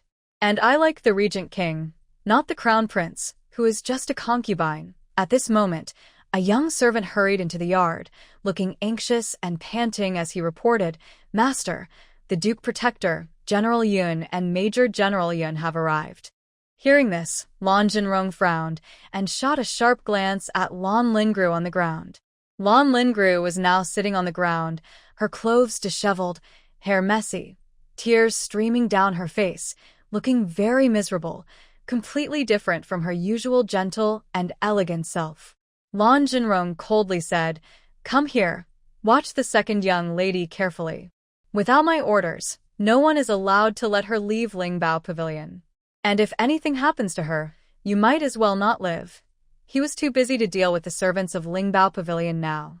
Once he handled this matter, he would deal with the maids and servants properly. As soon as Lan Jinrong left Lingbao Pavilion, the butler hurriedly led Duke Protector Yun Yongin, General Yun Xiansong, and Major General Yun Jin to come quickly. Lan Jinrong quickly stepped forward, clasped his fists, and bowed. "Father-in-law, elder brother-in-law." Yun Xiansong looked displeased, his eyes sharp like swords, staring directly at Lan Jinrong. He asked in a deep voice, "Jinrong, what exactly happened?" We just returned from the morning court and saw your steward pacing anxiously in front of the Duke Protector's residence. When we asked him, he couldn't explain clearly, only saying you urgently called us here. Lan Jinrong suppressed his anger and said softly, "Father-in-law, let's go to the front hall to talk. This isn't a place for words. It's none of my business." I was set up and falsely accused. Yun Jin heard this and looked over sharply at the courtyard. He saw Yunhua being held tightly by two guards, his clothes disheveled, looking panicked, completely different from the confident, handsome young man he had been before. Yun Jin's heart sank. He said in a serious voice, "Third brother, why are you here?" Lan Jinrong's face turned pale with anger. His voice was tense as he said, "Father-in-law, this isn't a good place to talk. Let's go to the front hall, and I will explain everything to you." He turned and ordered, "Bring third young Master Yun along." Yun Xian Song frowned and nodded silently, but he didn't look at his disappointing third grandson, Yunhua. Yun Yongin looked at Yunhua with mixed feelings, thinking to himself, although this nephew is usually lazy and likes to visit brothels, he has been more reserved lately. I haven't heard of him going there recently. He appeared here today in such a mess, which is strange. Seeing his brother-in-law Lan Jinrong's unhappy face, this matter is probably serious. The group sat down in the front hall. A servant brought tea and snacks, then stepped back. Lan Jinrong took a deep breath and carefully explained what had happened. Yun Xian was furious. He slammed the tea table and shouted, "You scoundrel! Get down on your knees now!" Yunhua trembled as he knelt on the ground. Usually, he was carefree and playful, but he was most afraid of his grandfather and uncle. Yun Yongin looked complicated. He said, "Brother-in-law, second brother has been guarding the border for many years and hasn't paid much attention to Hua. As his eldest uncle, I should have taken care of him when his father was away. It's my fault for not guiding Hua properly, which led to him becoming so useless. Now, we've made a big mistake. But still, the Duke of Gui's family is related to Rower, and we will never let Hua bully her. Since things have already happened, blaming each other won't help. Why not strengthen the family ties and settle their marriage early?" What do you think? Hearing this, Lan Jinrong felt a mix of emotions. He knew the situation was already set, and there was no way to change it. But just thinking about his beloved daughter being ruined like this made his heart ache terribly. Rower could have been a noble princess, but now she was to marry this irresponsible Yunhua. His chest was filled with a deep, unspoken anger. What can he do now? Fight and kill Yunhua? Even if he is reckless, the Duke of Gui's family wouldn't let him kill him. And as for Rower, she has already lost her innocence. Who else could she marry besides him? Lan Jinrong nodded reluctantly, accepting this reality. Yunhua was trembling even more. His venereal disease hadn't been cured yet. If his grandfather and uncles found out, they would surely punish him. No, he must not be discovered. After returning home, he would urge his mother to find a good doctor to cure his illness. "Father-in-law, brother-in-law," Lan Jinrong's voice was a little hoarse. "There's another thing, Yunqing.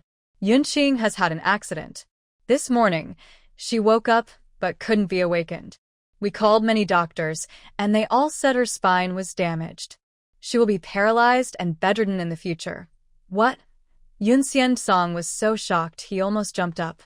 He widened his eyes and stared at Lan Jinrong. "Paralyzed in bed?" Lan Jin. "I married my eldest daughter to you, and in just a few years, she lost her life. Now you tell me Yunqing is also hurt and paralyzed. Father-in-law, she was fine last night. Who knew she would wake up this morning? What exactly is going on?" Yun Xian snorted coldly, his eyes full of icy anger. "Yongin, prepare a generous gift. Go personally to the regent's palace and invite the old doctor to see your sister. We can't delay this." Yongin nodded seriously and then strode away quickly. Yun Xian's gaze turned back to Yunhua. "And you, little brat, treat Rower well in the future. If I find out you bully her or step into a brothel again, I will break your legs and never forgive you." Yunhua trembled and hurriedly promised, "Yes, grandfather. I will treat Sister Rower well and never bully her." Yun Xian-song sighed heavily, his voice as heavy as a morning bell. I will go see Yunqing. Lan Jinrong quickly led the way. The group left the hall, passed through winding corridors, and arrived at Farong Courtyard. Yun Xian-song and the others entered, looking at the pale-faced person on the bed. Yun Xian-song frowned tightly. Yunqing. Yunqing looked at her father, feeling a bit emotional. She opened her mouth but only made a faint sound. A trace of pain flickered in Yun Xian-song's eyes. He suddenly turned to look at Lan Jinrong with a questioning tone. What exactly is going on? Why can't Qing'er speak at all? Lan Jinrong shook his head helplessly, looking sad. The doctor has already come. He said it was caused by shock, leading to speech loss. At this moment, Yunjin stepped forward gently and comforted her. Little aunt, don't worry. My father has gone back to prepare the gifts and will personally go to the regent's mansion to ask for the best medicine for you. The doctor is very skilled, and he will surely help you get better. Hearing this, Qing'er's eyes showed a flicker of hope, but it quickly faded. She only repeated the meaningless sounds of ah. Standing nearby, Yunhua looked at her little aunt's expression and was also shocked.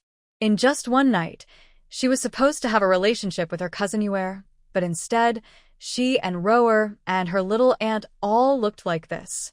Something felt very wrong. Yunjin saw her little aunt's gaze turn toward Yunhua behind her and understood a little. Little aunt, there's something you need to know. If you find out, don't get too upset.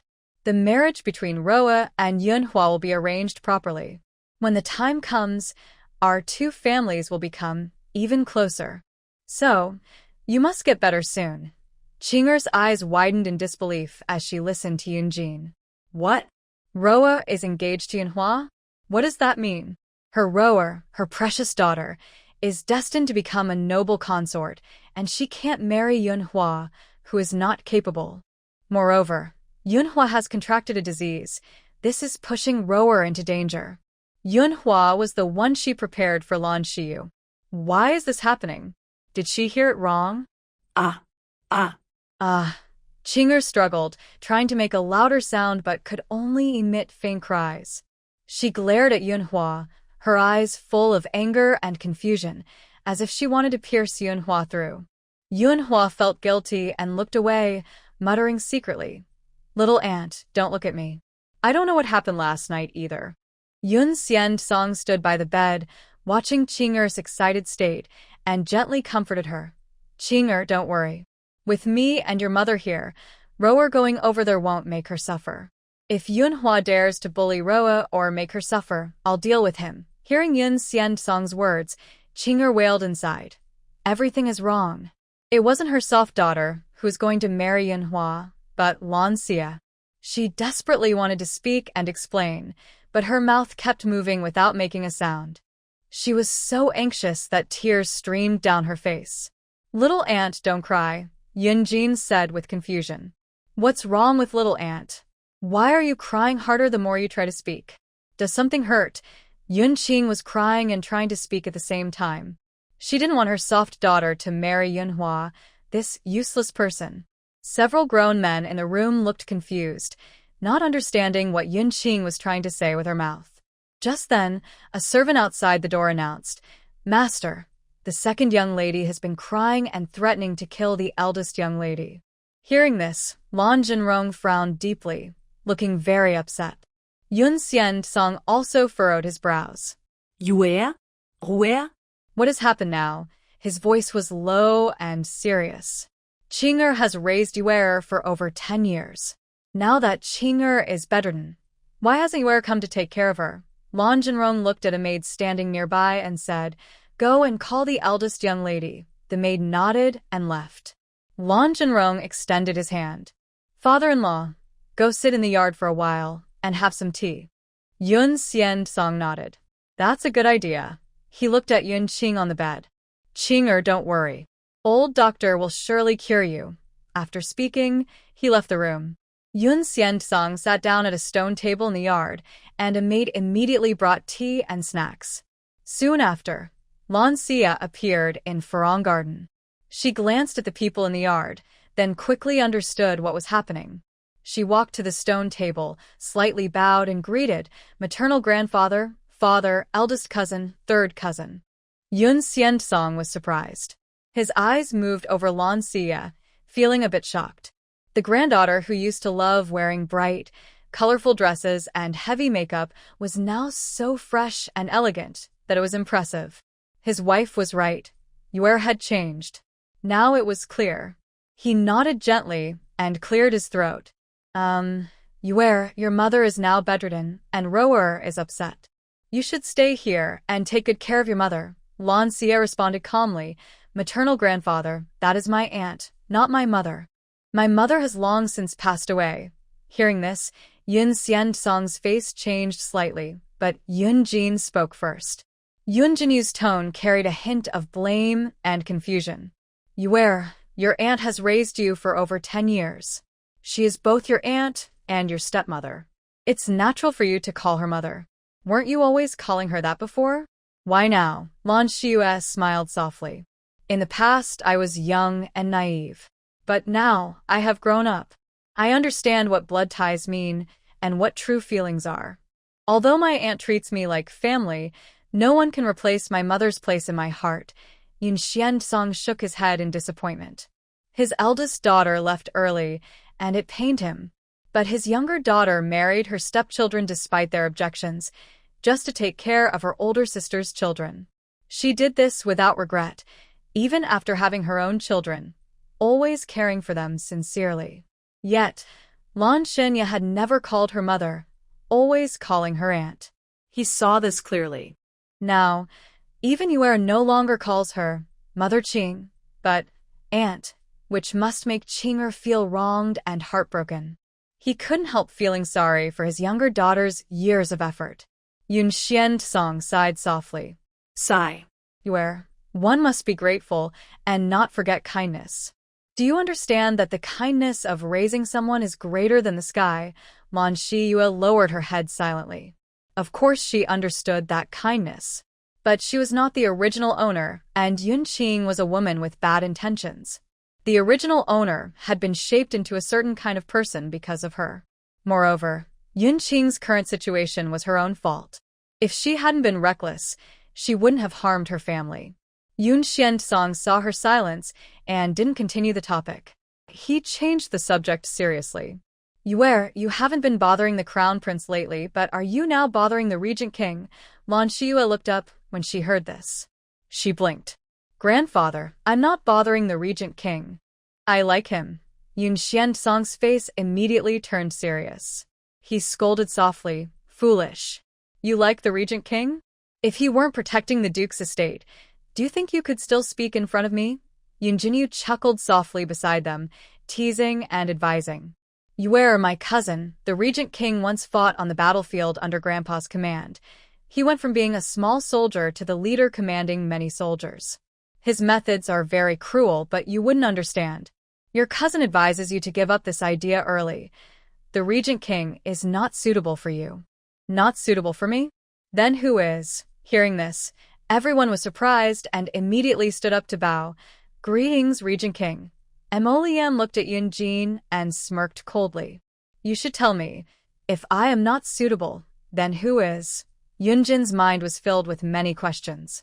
Isn't the regent king not interested in women? When Yue confessed her feelings to the regent king before, he even warned them through someone, saying if it happened again, there would be serious consequences. Wasn't that to keep Yue's cousin in check? Why did the regent king say such things today? Yun Jin lowered his head, feeling the sharp, piercing gaze of the regent king. Beads of sweat appeared on his forehead involuntarily. System. Host, listen to what the regent king said. I am not suitable. Who is? So domineering. But system, why are you so excited, system? I'm happy for you. Now, you don't have to worry about earning points. With the regent king's favor, points will be easy to get. Lan Xia snorted softly. He knows I said that to earn points. Yesterday, on the boat, his face was darker than a pot bottom. He took my first kiss, got a benefit, and still wouldn't let me earn points. I only earned 300 points before he ran away. So annoying, system. Host, Why not use a beauty trick on the Regent King? Then, while he's off guard, you could make him faint. That way, you can earn points wildly. Wouldn't that be great? Lan Xie frowned slightly and thought for a moment. That's not impossible, but this guy is very strong and clever. Will a beauty trick work on him? System. Try it and see. Hey. Wait, System. I feel like you've been acting strange lately. You seem more anxious than I am to earn points now. System. Of course. I'm here for your good. I hope you can earn enough points soon and live a carefree, happy life. Lan Xie didn't respond. She lowered her head, her eyes becoming deep and thoughtful.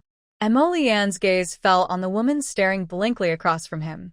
An inexplicable anger rose in his heart. Since this woman entered the yard, she has not once looked at him directly, only lost in thought.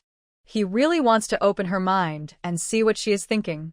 Yun Xian Song saw the old healer behind the Regent King and felt happy. Thank you, old healer, for coming inside to see my daughter. As long as you can cure her, no matter how rare the medicine, I will do my best to find it. The old healer nodded slightly and carried his medicine box into the room. System. Host, does this old man really think he can cure that woman? I personally injured Yun Qing's spinal nerves. With ancient medical methods, it's impossible to heal. Lan Zhenrong bowed and reached out his hand. Sorry for the poor hospitality. This is the inner courtyard. Regent King, please move to the front hall for tea and snacks. Emo Li Yuan did not respond. His deep eyes kept staring at Lan Xiyu. Everyone present was secretly wondering, could this powerful Regent King really have feelings for Lan Xiyu? Yun Hua secretly felt relieved. Luckily, last night, he spent a good time with his cousin Ro Air, not Yu Er's cousin. Otherwise, if the Regent King really liked Yu Er's cousin, he might have to kill him. Just as everyone was lost in their thoughts, Lan Xiyu finally looked up and met Emo Li Yuan's deep gaze. Her eyes twitched, and a bright smile appeared on her face. Prince, she called sweetly, how about I take you to walk in the garden? Lan Zhenrong awkwardly coughed. Ahem. Well, Yu Er, the Marquis' estate's garden can't compare to the Regent King's garden. Emo Li Yuan's lips curled slightly, and a playful glint flashed in his eyes. He saw the clever look in Lan Xiyu's eyes and knew she was up to something again. But he didn't refuse. He just softly said one word. Okay. At this moment, the atmosphere in the yard seemed to freeze. Emo Li Yuan and Lan Xiyu left the foreign pavilion, leaving everyone stunned. Yun Xian Song slowly regained his senses, frowning.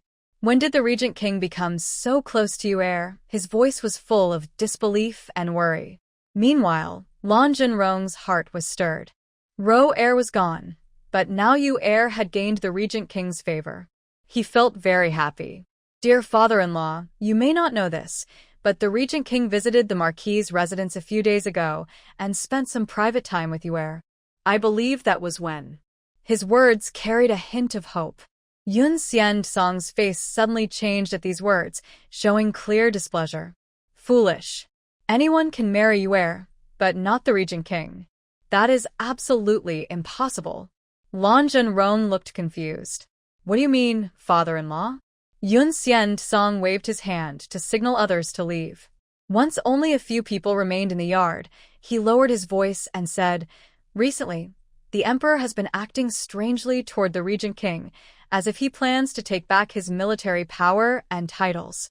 As the eldest daughter of the Marquis of Wu State and with her maternal family from the Guardian Duke's house, do you think the Emperor would agree to Yu Er marrying into the Regent King's family? Hearing this, Lan Zhenrong's heart sank suddenly, as if weighed down by a heavy stone. Over the years, the Marquis' estate had lost its former glory.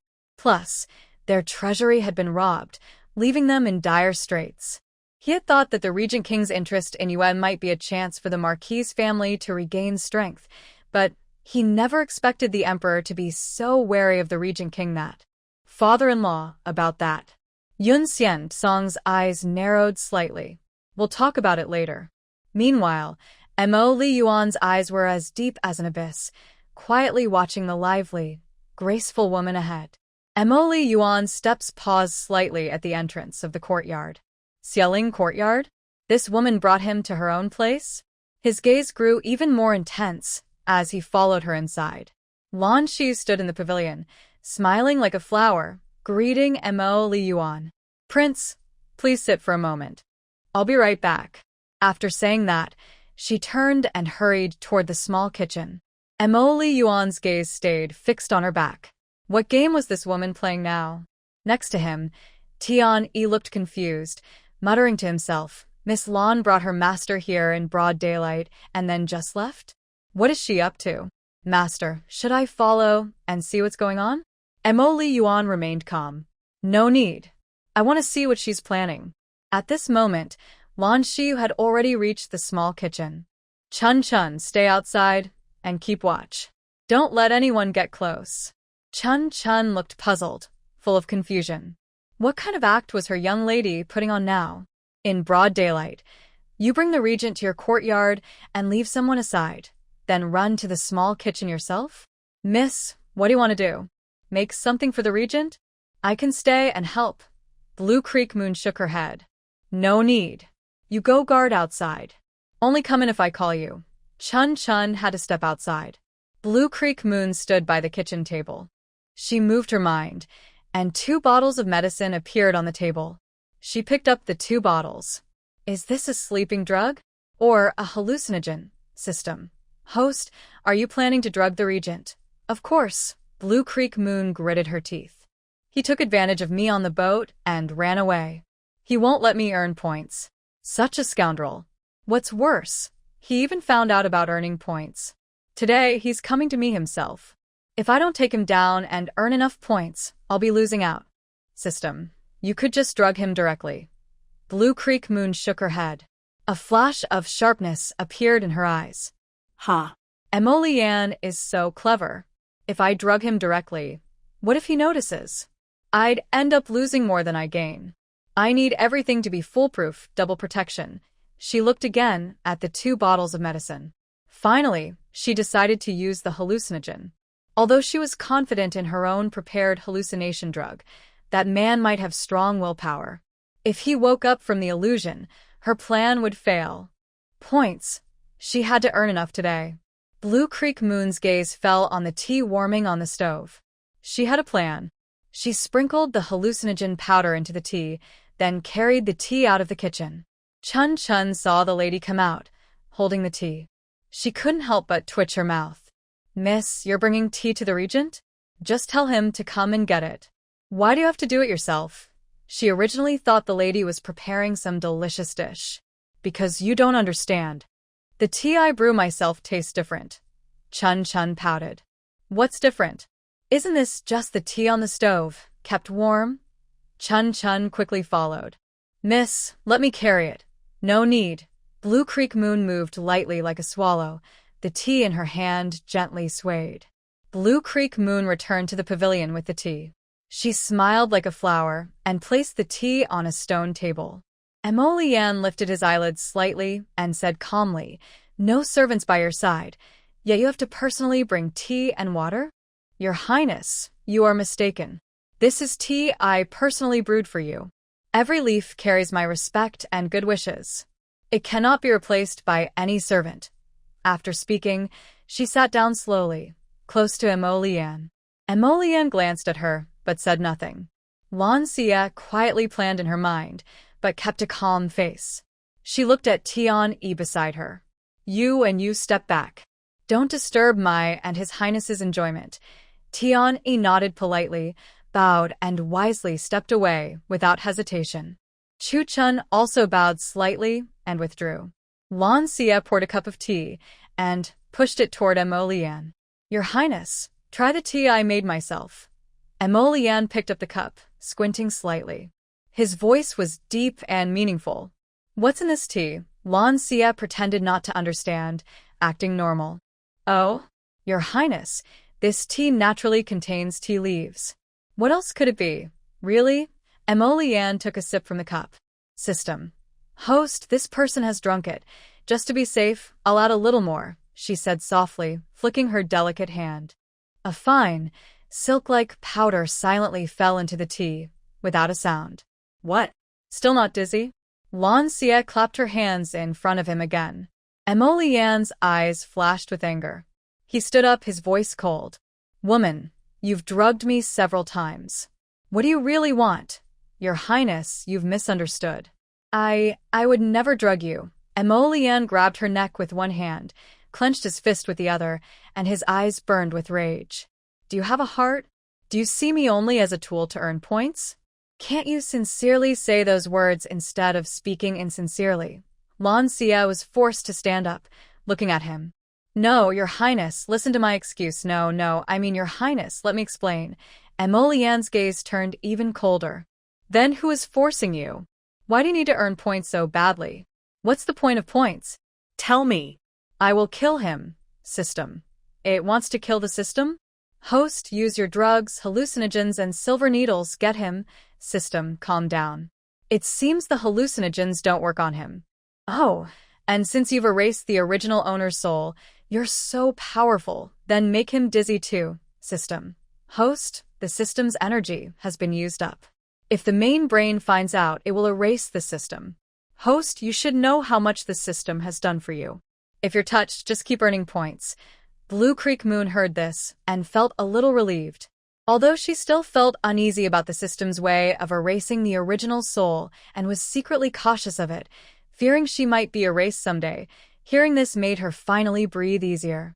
Sorry to the original owner, she could only try to make up for the person she truly cares about. Mo Yuan's gaze was sharp and intense, fixed on Blue Creek Moon. The woman was lost in thought again, which made Mo Yuan even angrier. Blue Creek Moon. Startled by his sudden shout, she trembled involuntarily. She looked up into his deep eyes, feeling a bit weak. Ahem. I was just negotiating with the prince. Please let go for now. I can hardly breathe. What's wrong with this annoying man? Always grabbing her neck. Does he think she has no temper? Mo Yuan's eyes were deep and complicated. He stared at Blue Creek Moon for a long time, then slowly loosened his grip. Blue Creek Moon staggered back a few steps, instinctively touching her neck. If he doesn't let go soon, she might have to fight back. She looked up, her eyes full of grievance. I told you, Your Highness, your habit of grabbing people's necks is really not good. Mo Yuan saw her neck turn red and felt uncomfortable inside. This woman is really delicate. He looked away. Oh? So, your habit of lying all the time is good. Blue Creek Moon pouted, looking innocent. What lies? Everything I say is from the heart. You keep saying you love me, but do you really have any feelings for me? Blue Creek Moon looked at the man in front of her, feeling a mix of emotions.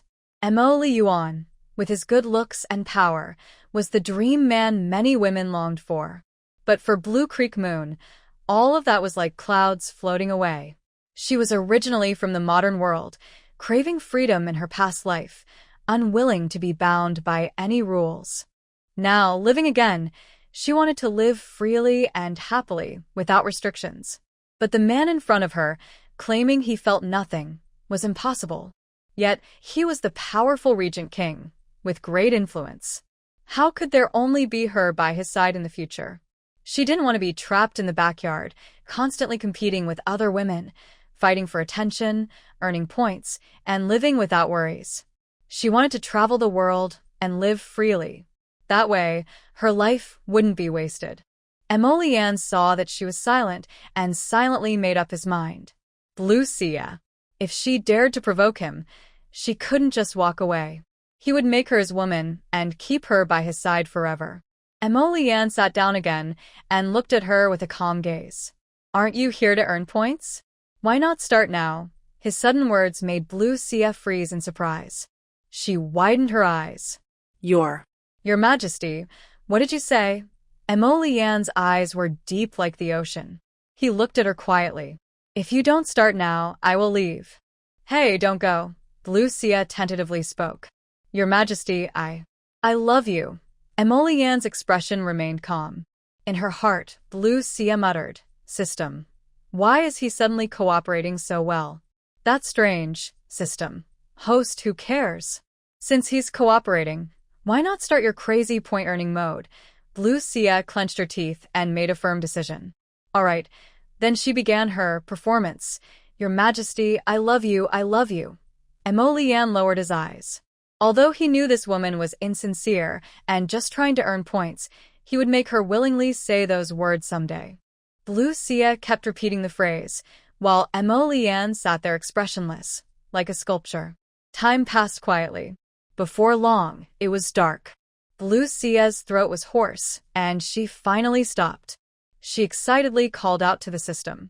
System, how many points did I earn today? Her tone was full of anticipation and excitement. System. Congratulations, host. You now have a total of 50,000 points. Blue Xia's body suddenly stiffened, and her smile froze instantly. What did you say? I only earned 50,000 points today. Are you sure you didn't make a mistake? Her voice carried a hint of disbelief and anger. System. Yes. That's correct. The host currently has a total of 50,000 points. Lan Xia cursed silently. This lousy system really thought she was naive? She had worked hard all day, and this was all the points she earned? Mo Lian's eyes were deep and thoughtful. He sensed a subtle change in her mood and couldn't help feeling a bit confused. He hadn't noticed anyone approaching earlier, so why did she suddenly seem upset? What's wrong? Lan Xia looked at him sadly, biting her lip. Her feelings of frustration grew stronger. It was rare for this man to cooperate so well. She had spoken until her throat was sore, but she never expected that the annoying system would cheat her out of points. She had talked all day and didn't even have lunch, yet it only said she earned 50,000 points. She couldn't believe it. If that system were a real person, she would definitely show it what a fierce fight looked like. Faced with Mo Lian's puzzled look, she could only force a faint smile and hoarsely ask, "It's nothing, Prince. I just wonder, can I still talk to you like today in the future?" Mo Lian's gaze grew even deeper. He stared at Lan Xia intently. "Yes, but only like this with me," he said with a warning tone. "If you dare to do the same with other men, I will lock you up and get rid of that man." Lan Xia felt a surge of happiness and ignored his threat. That meant it would be easier to earn points in the future. Thinking of this, her mood became even better. She seemed to see herself earning enough points to be free and travel anywhere she wanted. Mo Lian watched her suddenly bright smile, but his doubts grew stronger. He didn't understand what this woman was thinking or why her mood changed so quickly. But he knew he was deeply attracted to her and couldn't resist. "Prince, you're hungry, right? I'll make you something delicious. It'll be ready soon, so wait for it," she said, turning around. Her skirt fluttered as she hurried toward the kitchen. Mo Lian watched her leave, a slight smile on his lips. "Lan Xia, don't even think about escaping from my grasp." Not long after, she brought 2 steaming, fragrant plates of egg-fried rice to the stone table. The golden rice grains mixed with green scallions looked tempting, and the aroma was mouth-watering. "Prince, eat this. I personally cooked this egg-fried rice for you." Mo Lian gracefully picked up a spoon, scooped some rice, and put it in his mouth, chewing carefully. Blue Xia, however, ate without caring about her image, gobbling her food eagerly. Mo Lian watched her quietly, a hint of affection and smile in his eyes. Though her eating was a bit messy, it showed her honest and cute nature. Noticing Mo Lian's gaze, Blue Xia looked up at him, with a few grains of rice still on her lips. "Prince, you should eat too. Don't just watch me. I won't be full just by looking." Mo Lian looked away and said softly, "Eat slowly, don't choke." Blue Xia didn't mind and smiled. "I'm grown up. How could I choke on my food?" But before she finished speaking, she really did choke. She quickly poured herself a cup of tea and drank it hurriedly, coughing from the irritation.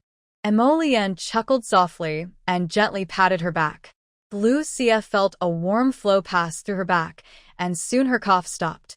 "Thank you, Prince." Mo Lian withdrew his hand and continued to eat his egg-fried rice with the spoon. Suddenly, Blue Xia felt dizzy, and her vision blurred. She barely lifted her eyelids and looked at the teacup. Before she could speak, she weakly slid onto the stone table, her consciousness fading like a tide, leaving only chaos behind. Mo Lian looked up at the sound, his gaze passing over the empty teacup, and a calm smile appeared on his face. He knew she was a silly girl. But he didn't rush. He continued to enjoy his fried rice calmly. After finishing his meal, Mo Lian slowly stood up. Gently, he carried Blue Xia in his arms. Her body looked fragile against his broad chest. He walked steadily to the room, tenderly removing her shoes and socks. Her soft, white feet appeared faintly before his eyes, making his gaze deepen. He pulled the blanket over her, covered her, and sat on the bed, his eyes sharp as he stared at her sleeping face. Her face looked especially peaceful in the moonlight. After a long while, he couldn't help but lower his head and kiss her forehead. The kiss was full of tenderness, helplessness, and hidden, deep love. After a moment, Mo Lian slowly stood up and left the room. The next morning, soft sunlight shone through the light curtains into the room. Blue Xia groggily opened her eyes. "Miss, you're awake," Chun Chun said happily. Blue Xia suddenly sat up quickly, startling Chun Chun. "Miss," Chun Chun exclaimed. Blue Xia rubbed her sleepy eyes and asked confusedly, "Chun Chun, how did I get back last night?" She vaguely remembered drinking tea laced with a sleeping potion given by Mo Lian. Chun Chun chuckled mysteriously and said, "Miss, it was the Regent Prince who carried you back." Hearing this, Blue Xia covered her face with her hands in embarrassment. Oh. "I am so ashamed. I drank the potion, but he was fine." Seeing her reaction, Chun Chun covered her mouth and laughed softly. "Miss, last night I saw the Regent Prince carrying you back to your room. His eyes were so gentle." Blue Xia was stunned. She slowly lowered her hands, looking blank, feeling a mix of emotions and confusion. "Miss, what are you thinking about?" Blue Xia shook her head in confusion. "Chun Chun, after Mo Lian carried me back, did he leave?" Chun Chun grinned mischievously and whispered into her ear. "No, he stayed in the room for a while before leaving." Hearing this, Blue Xia looked down quickly to check her clothes, making sure everything was in order, then let out a sigh of relief. "By the way, miss," Chun Chun suddenly remembered something. "Yesterday, the old madam, 2 madams from the Guardian Marquis estate, and Miss Yun all came to visit the lady at the Marquis residence. But since you and the Regent Prince were together, they didn't disturb you." Blue Xia slowly got up. After washing and tidying up, Chun Chun brought in a steaming breakfast. "Miss, breakfast," Chun Chun said softly and gently placed a bowl of hot millet porridge on the table, with a few delicate side dishes beside it. Blue Xia sat at the table and drank her porridge. But she heard Chun Chun whispering softly, "Miss, yesterday the old madam from the Guardian Marquis estate, the 2 madams, and Miss Yun also came. They arranged a marriage for the 2nd young lady and the 3rd young master of the Marquis estate. But the 2nd young lady refused at all costs. The master was furious and confined her to Lingbao Pavilion." Blue Creek Yu's spoon paused slightly. How could proud and confident Blue Lingru be interested in her unsuccessful cousin? It was normal for her to refuse, but in ancient times, a woman who lost her innocence before marriage was often looked down upon. Then what happened next? Chu Chun frowned. "I'm not exactly sure of the details, only that it was very unpleasant. When the 2nd madam of the Guardian State Duke's residence left, her face was dark and scary. Blue Creek Yu finished her breakfast, set down her bowl and chopsticks, and lazily stretched. Blue Lingru has already been dismissed, and Yun Qing is bedridden. They deserve it. Miss, how could the lady be healthy and then become paralyzed? That's so strange.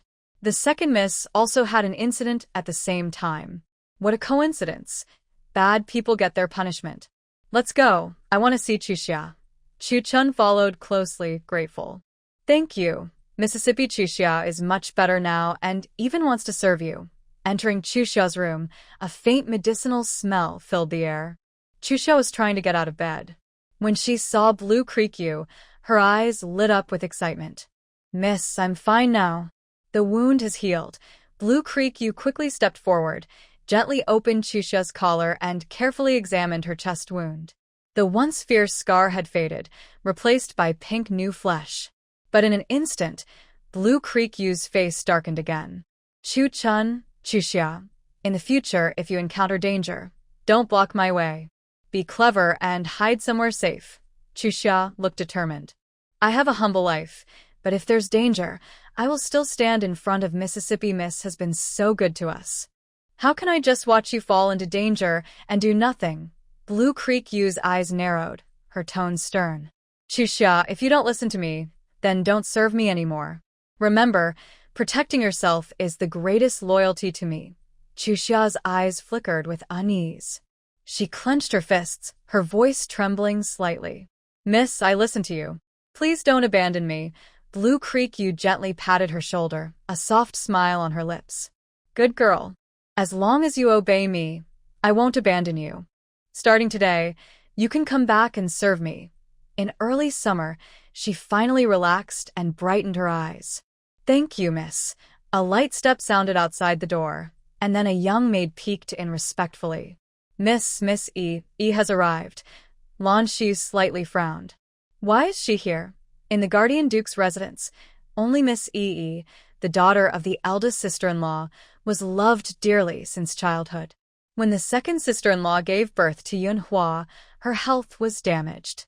The second branch only had Yunhua as their son, so the second sister-in-law favored him even more, almost to the point of spoiling him. People often say that a kind mother can spoil her children. Yunhua was spoiled by his second aunt so much that he became unruly, lazy, and unmotivated. Miss E wants to see you. Lan Shiyu nodded gently, tidied her clothes, and stepped out of the room. Chun Chun and Chu Xia followed behind her. As Lan Shiyu entered the side hall, Yun Yi's gaze shot like an arrow. She quickly stepped forward, circled around Lan Shiyu, and looked at her with full of criticism and disdain. Humph. Lan Shiyu, why don't you wear your usual bright and colorful clothes today? And your heavy makeup is gone too? Lan Shiyu raised a gentle eyebrow and smiled faintly. How I dress is none of your business. Hearing this, Yun Yi crossed her arms, her face full of contempt. Lan Shiyu, you are really shameless. You used to cling to the crown prince day and night, and now you're trying to the regent king. Your tricks are truly astonishing. I warn you, stay away from the regent king, and don't use your dirty tricks to him. Lan Shiyu's smile grew even more, and a hint of playfulness flickered in her eyes. Oh? Why should I listen to you? Do you also have designs on the regent king? But judging by your look, he probably doesn't notice you, little girl. Yun Yi's face turned pale with anger. You. Lan Shiyu, you're just a little girl. I am already 13, old enough to consider marriage. I don't like the regent king. He belongs to Sister Yen. You're not allowed to compete with her. If you do, I won't forgive you. Lan Shiyu shook her head gently, her smile gradually fading. Sister Yen? The one you call Sister Yen, could she be the White Lotus? Did she ask you to come? Yun Yi glared at Lan Xia. What innocent girl. That's Sister Yen. Don't talk nonsense. Also, what did you do alone with the regent king yesterday? Lan Xia, you are becoming more and more shameless. Lan Xia looked straight into Yun Yi's eyes, her tone cold and sharp. The matter between me and the regent king is none of your business, little girl. After speaking, Lan Xia gently flicked her sleeve and lazily sat on a nearby chair, looking relaxed. Yun Yi stood in front of her, eyes full of hostility and suspicion. Lan Xia, Sister Yen is better than you in every way. How dare you compare yourself to her? Lan Xia smirked, a playful smile on her lips. She supported her chin and casually looked at Yun Yi, speaking slowly. Yun Yi, don't forget, I am your cousin by blood. Your behavior of trying to distance yourself from me really hurts. Yun Yi's face changed slightly, stunned for a moment.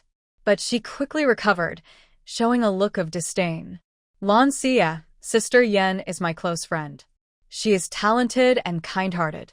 She once saved my life. I will never forget her kindness.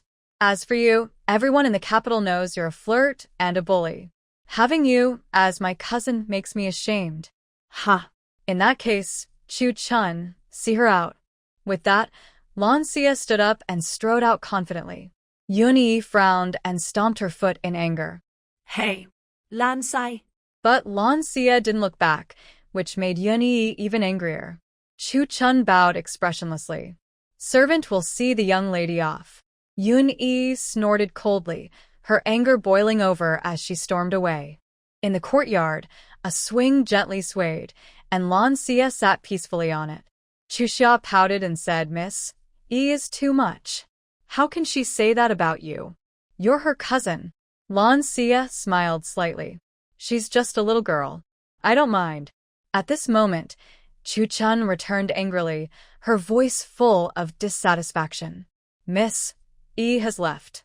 Lan Xia looked at Chu Chun and Chu Xia with amusement. Why do you both look so angry? Upon hearing this early in spring, I felt a bit upset. Miss, you are Miss E's cousin. She came to criticize you early in the morning. Aren't you angry? Lan Xia gently swung on the swing, speaking calmly. What's there to be angry about? But I am curious. When did the White Lotus ever save Yun-yi? Chu Xiao interrupted. I know that. It was about 2 years ago. Miss E went to see the lanterns at night. It was crowded, and she got separated from her guards. She was then harassed by troublemakers. Luckily, Miss Bai from the lady's house happened to pass by, helped her, and personally took her home. Since then, Miss E and Miss Bai from the lady's house became friends. Lan Xia's eyes showed understanding. I see. Probably they came to the Marquis residence yesterday and found out I was with the Regent King. Yun-yi also knows that the White Lotus likes the Regent King, so she hurried over to confront me. Ignoring her is the best choice. Chuxia suddenly said, By the way, Miss, Granny Liang has been very worried lately. I feel uneasy seeing her like that. Hearing this, Lan Xia frowned slightly, a hint of doubt in her eyes. Nanny? What's wrong? Chuxia, go call Nanny Liang here. I want to ask her directly what's going on. Chuxia responded and soon returned with Liang Ti. When Liang Ti saw Lan Xia, she bowed. Miss, you called this old servant. Lan Xia felt a bit helpless. She had already told her not to be so formal, but Nanny Liang couldn't change her habits. She smiled softly. Nanny, please, no need for formalities. I heard from Chuxia that you've been worried lately. Is something the matter? Liang Ti hesitated, then slowly lowered her head, her voice low. This old servant is fine, Mississippi. You need not worry. Lan Xia brushed her sleeve, her mind drifting far away. Suddenly, she remembered her trip to Mayoma village. The woman guiding her had mentioned that Nanny Liang's daughter, Xiao Shu, had a hard life. After a miscarriage, she not only lost her right to be a mother, but was also looked down upon in her husband's family. Nanny Liang must be worried about Xiao Shu. She had once wanted to check on Xiao Shu's health, but forgot about it later. Nanny Liang is probably worried about Xiao Shu. Anyway, I am fine. I will go see Xiao Shu. Maybe I can help heal her damaged body. Hearing this, Liang Ti's eyes turned red. Tears welled up, but she held back, refusing to let them fall. Old servant, thank you for your kind words, miss. But little Shu. Sigh, perhaps it's just her fate. Nanny, don't say such discouraging words. Chun Chun, go and prepare the carriage. Chun Chun responded and left. A moment later, Chun Chun returned. Miss, the carriage is ready.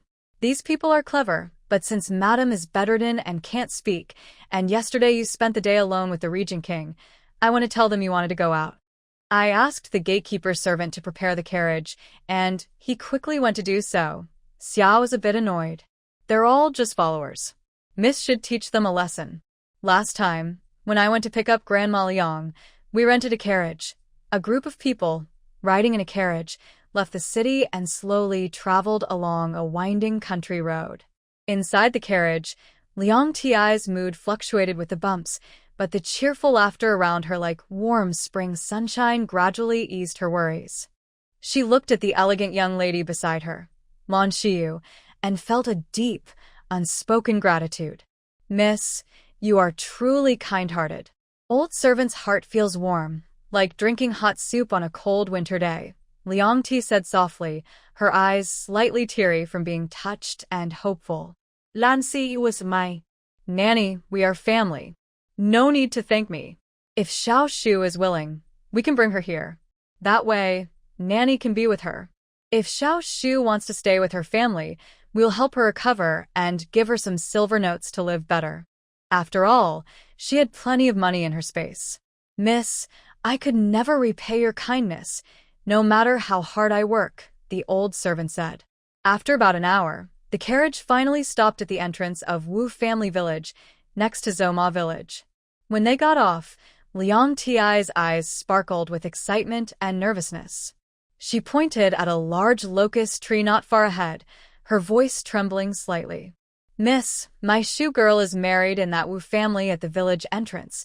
Since the path ahead was narrow, the carriage couldn't go through, so they stopped on the main road." They then walked along a narrow dirt path toward the village entrance. Along the way, villagers working or weaving paused and looked curiously at the well-dressed group. As they reached the village entrance, they heard a commotion, women crying and cursing.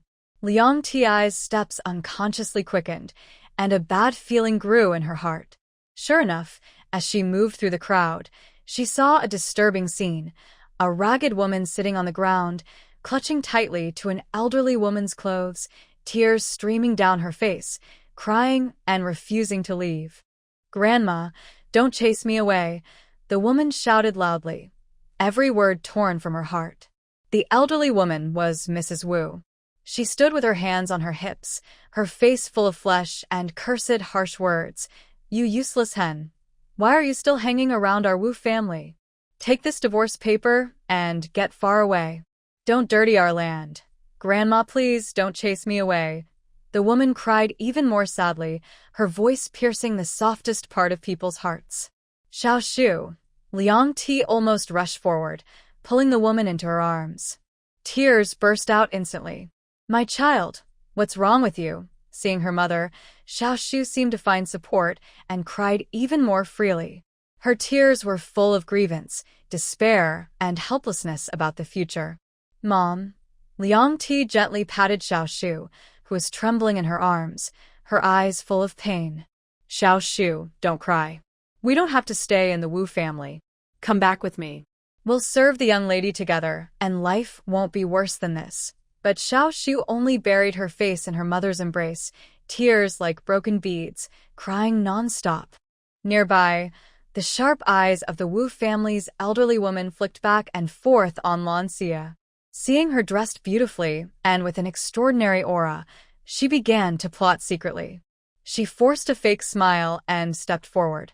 "Honored guest, who are you?" Lan Xia looked as sharp as a torch, expressionless. "You're not worthy to know who I am." Her cold and direct words made the elderly woman's face turn unpleasant instantly. She suppressed her displeasure and turned her gaze back to Xiao Shu, speaking with a hint of threat and challenge. "Xiao Shu, if you want my son to stop bothering you, it's not impossible. Just 50 taels, no, 100 taels. My wife will let my son stop bothering you. As for you, continue to be our Wu family's daughter-in-law. But Lily is now our Wu family's treasure. She's pregnant, so you need to take good care of her." Lan Xia frowned. "Who is Lily?" When talking about Lily, the old lady's face showed a proud smile, full of arrogance and pride. "Lily is my son's wife, and she's 3 months pregnant. This baby will definitely bring a big, healthy boy to our Wu family. Oh, just thinking about it makes me happy." Lan Xia sneered, her smile filled with disdain and coldness. "You have such high hopes. Not only do you want 100 taels, but you also want Xiao Shu to take care of the pregnant woman? You're really good at planning." The old lady didn't seem to mind Lan Xia's sarcasm and instead became even more arrogant. "Humph. Our Wu family has already been kind enough to her. Otherwise, she, who can't even lay eggs, would have been dismissed long ago. How would she survive then?" Lan Xia's eyes were as cold as a frozen pond. She stood quietly. Is this the fate of women in ancient times? Once they entered marriage, they could only suffer silently. Even if their hearts were broken, they had little chance to be free. Her thoughts drifted far away, thinking of women in modern times. Even if they divorce, they can bravely seek new happiness. Women in ancient times are so pitiful. Bah. With her here, she can help Xiao Shu live a good life again. System. Host, it seems you weren't always so kind-hearted. Wow, System, can I be a good person just once? System. You can, but this system doesn't give out awards for being a good person. Lan Xia rolled her eyes. Who cares about your good person award? I only helped because the nurse was kind to the original owner. It's like the lady is helping others with a purpose. System is just a cold, emotionless machine. In the end, Lan Xie silently muttered in her heart. Her gaze fell on Xiaoshu beside her.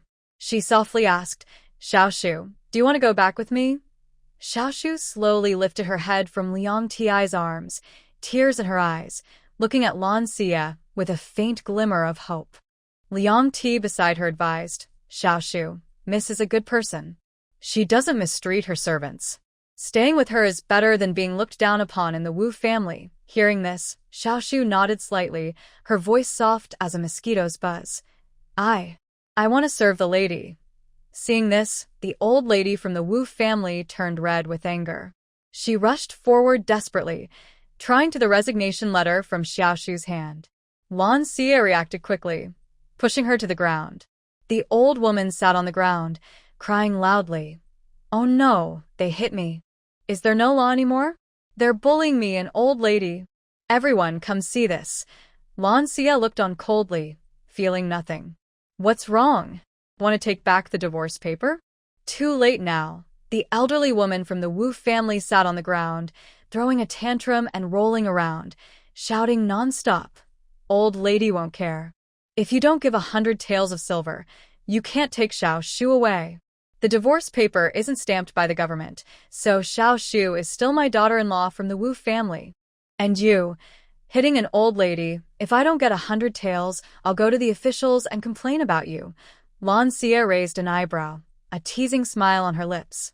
Haha, if you have the guts, go complain to the officials. The old woman's eyes flickered with a hint of panic. As common folk, they feared dealing with the government most. She was just trying to scare them with her words. She wouldn't really dare to go to the officials. Neighbors and villagers watching knew well that the Wu family's old woman was quarrelsome. Some couldn't stand it anymore. An older neighbor stepped forward, pointing at the old woman and said, Wu family's old lady, you're the one who wanted to marry Xiaoshu. Now you see this young lady dressed well, and you're changing your mind, wanting money. Don't make yourself look bad. Someone shook their head. The Wu family's old lady is getting worse. For money, she's willing to lose her dignity. Hearing this, the old woman from Wu's family immediately became furious. She spat at the speaker. Bah! None of your business. Do you think I'm easy to bully? My son and Lily will be back from Zumasi village soon. As soon as she finished speaking, Wu Jun hurried over with a young woman named Lily. Wu Jun saw this and quickly asked, Mother, what are you doing? The old woman from Wu's family sat on the ground, patting her thighs and shouting louder. Oh, son, you're back. These people took advantage of your absence to bully me, an old lady. They even hit me. Her voice carried a hint of crying, as if she had suffered great injustice. Wu Jun's gaze fixed on Lan Xie, unable to look away. She had never seen such a beautiful woman. She was dressed elegantly, with a noble and gentle air, like a fairy stepping out of a painting. A strange feeling rose in his heart. The girl next to him, Lily, was not as charming as this lady. If he could marry her, he would rise quickly and have a beautiful wife. Wu Jun believed he was the most handsome man in the village. Many young women and girls saw him and blushed. Wu Jun looked at Lan Xie with a lecherous gaze. Miss, my mother is being a bit unreasonable. Why don't you come to my house? I can apologize and make amends for my mother. What do you think? Chuxia stepped forward to block Lan Xie. She glared at Wu Jun with a look of disdain and anger. Bah!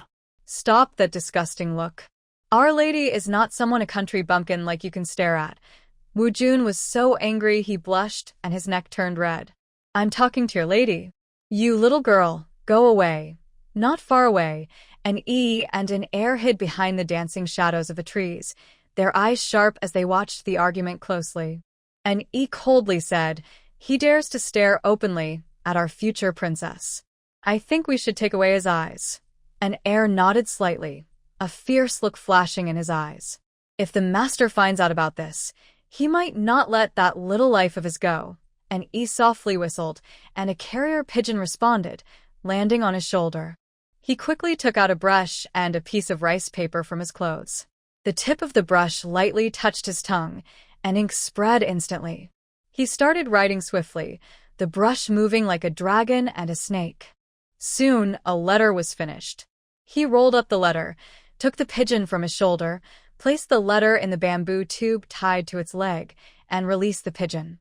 It spread its wings and flew high into the blue sky and white clouds.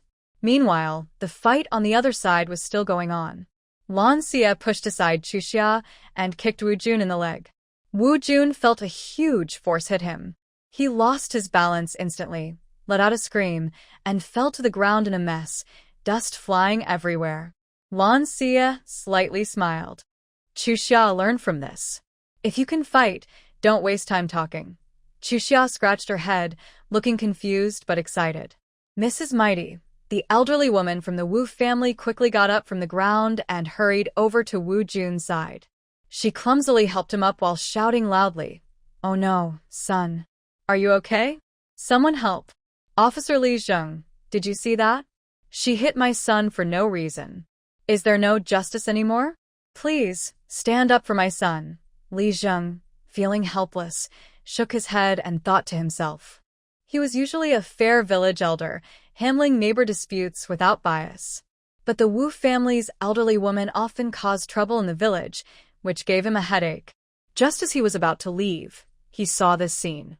Looking at the elegant young lady in front of him, he guessed she was not an ordinary person.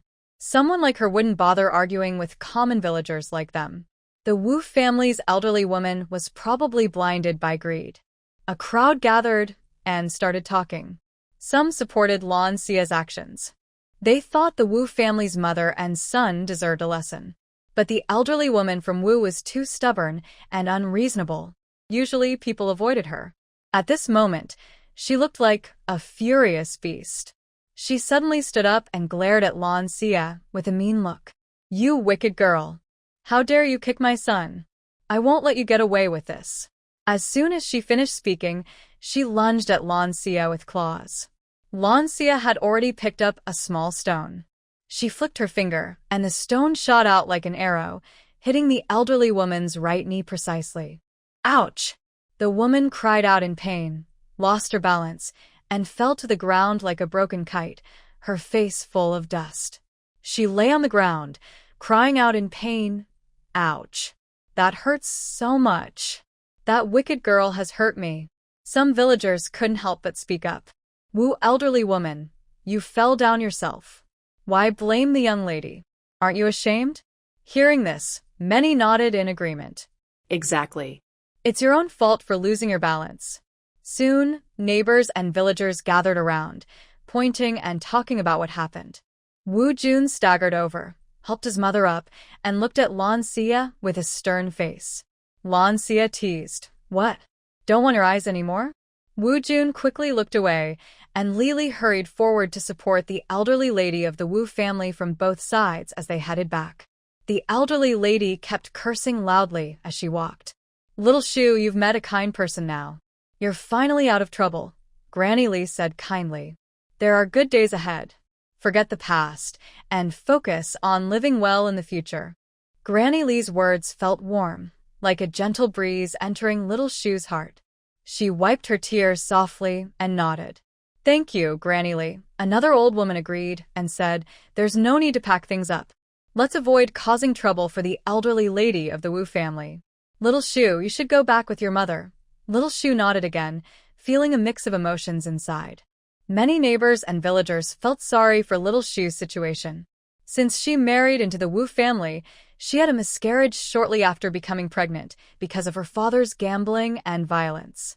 Her health worsened, and she never got pregnant again. The elderly lady of the Wu family used this as an excuse to dislike her even more. She treated little Shu like a servant, scolding her harshly for any small mistake, even hitting her. Little Shu's life was more bitter than bitter herbs. Now, finally having a chance to leave, little Shu felt both relief and uncertainty about her future.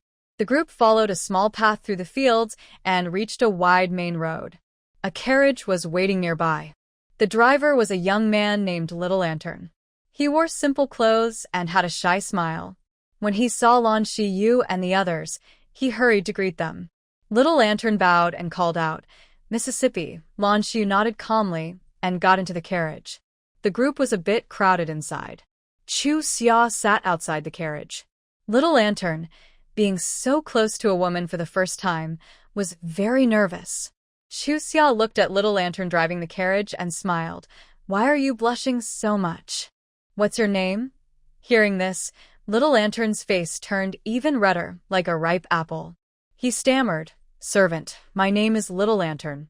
I just feel a bit hot." Chu Xia burst out laughing. "Haha, Little Lantern? You make me laugh so much." Hearing her laughter, Little Lantern's nervousness eased a little. He started to drive the carriage, and the smile of early summer lingered in his mind. He couldn't help but speak. That servant used to make a rabbit-shaped lantern. The young master liked it very much." The servant's name was hard to pronounce, so the young master simply called him Little Lantern. Over time, everyone called him that. Don't call him servant all the time. We're all servants.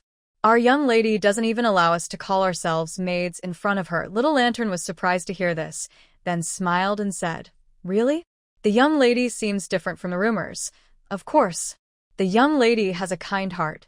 The gossip outside is just slander and not true." Little Lantern nodded and continued driving the carriage.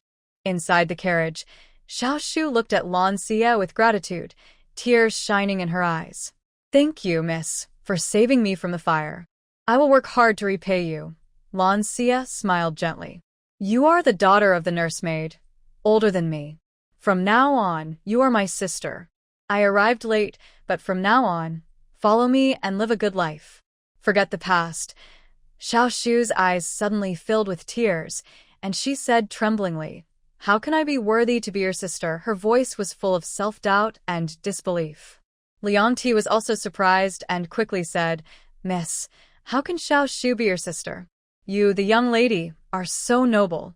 The old servant is grateful that you brought Xiao Shu here to the countryside." "I am very thankful." Lan Xia waved her hand. "Nursemaid, there's no need to be so formal. You've taken good care of me since I was young. From now on, you and Xiao Shu will live in Shilling Courtyard. As long as I am here, no one will bully you." Lan Xia rarely made promises easily. The nursemaid had taken good care of her since childhood, almost like a family member. For the sake of her original self, she decided to show kindness and take extra care of this mother and daughter. Lan Xia looked at Xiao Shu. "Stretch out your hand. I'll check your pulse." Xiao Shu still had tears on her face and looked at her mother, Liang Ti, with confusion. Liang Ti felt a surge of indescribable joy in her heart. She hurriedly urged Xiao Shu, "Xiao Shu, quickly listen to the miss. Put out your hand." The miss is a good doctor. I had a fever before, and I was very sick, but the miss cured me." Xiao Shu's hand trembled slightly. She hesitated and then slowly extended her hand. A pair of dull, lifeless eyes revealed a hidden, unspeakable secret. She had secretly visited a doctor who told her that her body was badly damaged and she would never be able to have children in this life. Lan Xu placed her fingers on Xiao Shu's wrist, then soon released her hand. "Your body is badly hurt, but don't worry. I will give you medicine to help you recover. Once you are well, I can treat you further. If Xiao Shu gets married again in the future, having children will still be possible." Hearing this, Xiao Shu's face turned red instantly. She lowered her head and whispered softly, "Miss, can I really be cured? It's not a big problem, but you need to rest and take care of your health. Don't worry. With my excellent medical skills, I promise Xiao Shu can marry again and have a big, healthy baby." Xiao Shu shyly lowered her head. "Miss, don't joke. I was abandoned by my husband's family. How can I marry and have children again?" Hearing this, Lan Shi rolled her eyes in annoyance. She said impatiently, "Old ideas. Just because a woman is abandoned doesn't mean she can't remarry. Everyone in this world has the right to seek happiness. By the way, nurse, give me Xiao Shu's divorce paper." She then said, "When we get to the capital, go to the government office and have the official seal stamped on it. That way, Xiao Shu will be completely free." Liang Ti quickly took out the divorce paper from her, trembling as she handed it to Lan Xiyu. Her heart was full of gratitude and joy. Her daughter would no longer suffer or be exhausted. She could be with her again. Most importantly, even Xiao Shu's damaged body, which was beyond repair, had a chance to be healed. This was truly fantastic news. After returning to the capital, Lan Xiyu got off the carriage and took Xuxia for a walk on the street. Chu Chun and the others went back in a carriage first. Xuxia curiously asked, "Miss, where are we going?" Lan Xiyu smiled and said, "We're going to the pharmacy to get medicine for Xiao Shu. Her body needs proper care. Miss is so kind." Lan Xiyu paused and turned to look at Xuxia with a charming smile. "I am good everywhere. Don't fall in love with me too easily." Xuxia shyly stomped her foot. "Miss," she said, feeling embarrassed by her lady's words. "Haha." Lan Xiyu continued walking. Xuxia smiled helplessly and hurried to catch up. Lan Xia entered the pharmacy and walked inside. The young apprentice was busy at the counter. When he saw her, a flash of surprise appeared in his eyes, and he quickly greeted her warmly. "Miss, you're here again. Are you looking for some medicinal herbs today?" His words were respectful and polite. He remembered her well, especially the time she helped Miss Qian lose weight quickly. This story spread quickly in the capital. Many ladies and young noblewomen's maids came to ask about her identity at the Baichao Hall pharmacy. After all, these ladies wanted to have a good figure. Hearing about Miss Qian's success, they all wanted to buy health and beauty herbs from Lan Xia. Lan Xia nodded and said, "Yes, I want to buy some herbs to improve my health." Then she named more than 10 herbs in one breath. The young apprentice was stunned when he heard this. He was clearly overwhelmed by the long list of herb names. Realizing this, he quickly started to gather the herbs. After grabbing a few, he suddenly stopped, looking embarrassed and hesitant. He turned to look at Lan Xia with a hint of apology and awkwardness in his eyes. Seeing this, Lan Xia understood immediately. She smiled faintly and slowly repeated the names of the herbs. The young apprentice looked grateful and thanked her repeatedly. "Thank you, miss, for not taking it to heart. I will remember this." After saying that, he returned to his work, his movements becoming more skilled and smooth. A moment later, he finished gathering all the herbs carefully, packed them, and handed them to Xuxia, who was standing nearby. Xuxia took the herbs and held them in her hand. Lan Xia took out silver from her sleeve and handed it to the young apprentice. As she left the pharmacy, a woman dressed in luxurious clothes suddenly rushed into Baichao Hall. She almost bumped into Lan Xia. Lan Xia sidestepped quickly, avoiding her. The woman staggered and almost fell to the ground. Lan Xia reacted swiftly, grabbing her sleeve to steady her. After regaining her balance, the woman looked at Lan Xia's face, and her expression brightened instantly, showing an uncontrollable joy. "It's you. Haha, I finally found you," she exclaimed excitedly, her voice trembling with excitement and happiness. Blue Creek-Yu raised her eyebrows and looked calmly at the woman in front of her. She recognized her, Qian Duoduo. She let go of the hand holding Qian Duoduo's sleeve and slightly smiled. Qian Duoduo walked around Blue Creek-Yu, her posture light and graceful, completely different from her usual bulky appearance. "Yes, it's me. Don't you remember? You helped me lose weight. Now I'm no longer the fat girl others gossip about. I really should thank you. No need to thank me. Our debts are settled." After saying this, Blue Creek-Yu was about to leave. But Qian Duoduo stepped in front of her, blocking her way. "That won't do. I didn't bring much money back then. That little silver isn't enough to repay your kindness.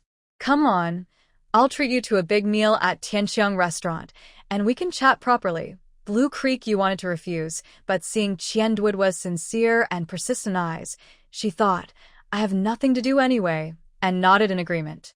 Qian Duoduo's face lit up with a childlike smile when she saw her agree. She chattered happily all the way, talking nonstop. Blue Creek-Yu responded occasionally, mostly remaining silent and listening to Qian Duoduo. Soon, they arrived at Tianxiang restaurant. The waiter led them to a private room on the second floor. As soon as they entered, Qian Duo asked the waiter to bring out the restaurant's signature dishes and ordered many exquisite side dishes. The waiter left, and soon the table was filled with various delicious foods, their aromas tempting and mouth-watering. Blue Creek Yu asked Xia to sit beside her. Seeing this, Qian Duo also called her maid to sit down. Blue Creek Yu was a little surprised. In ancient times, etiquette was strict. Servants usually didn't sit at the same table as their masters. But Qian Duo didn't care about these formalities. She let her maid sit with them. Her open-mindedness and relaxed attitude made Blue Creek Yu like her more. Qian Duo poured a cup of wine for Blue Creek Yu herself and placed it in front of her, smiling. By the way, miss, which family do you belong to? What's your name? I've never heard of a doctor as skilled as you in the capital. Blue Creek Yu. Ah? That's such a familiar name. Qian Duo frowned slightly and looked at Blue Creek Yu with curiosity. Suddenly, she seemed to remember something and opened her mouth in surprise. Could it be? Lan Xia looked at Qian Duo with a half-smile. Yes, it's exactly what you think. Qian Duo excitedly stood up, pointing at Lan Xia. Are you really that famous flirtatious woman from the capital? The arrogant and domineering one.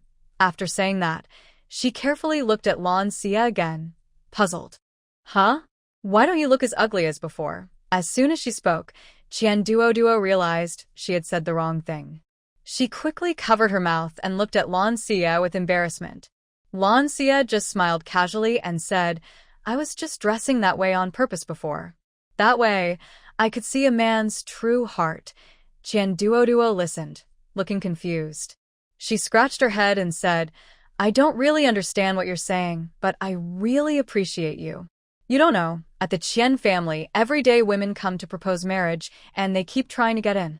My father is so happy he can't find his way. After speaking, Qian Duo sat down feeling a bit upset. Lan Xia raised an eyebrow and asked, If that's the case, why are you still unhappy? Is it because those women bothering you with proposals are making you upset? Qian Duo sneered and said, You don't understand. Those people used to look at me with mockery. Now that I've lost weight and look better, and since our family is rich, they come knocking on the door. I don't care for that kind of attitude anymore. I see. With your current condition, you deserve someone better. Marriage should be based on mutual love and there's no rush. Qian Duo smiled again and said, Hee. My father says the same. That's why he turned down all those marriage proposals and wants to find someone truly suitable for me. It's all thanks to you. If you hadn't helped me lose weight, I wouldn't have changed like this. After she finished speaking, Qian Duo looked at Lan Xia sincerely. Sister, will you be my good sister?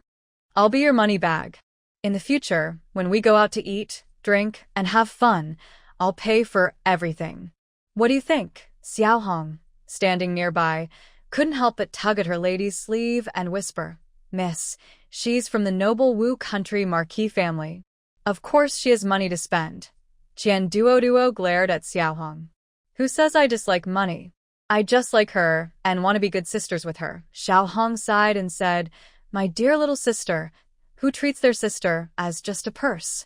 Who does that? Lan Xiu heard this and chuckled, feeling like she was being spoiled by a wealthy benefactor. All right, I accept you as my sister. From now on, you're my good sister. Qian Duo was happy to hear this.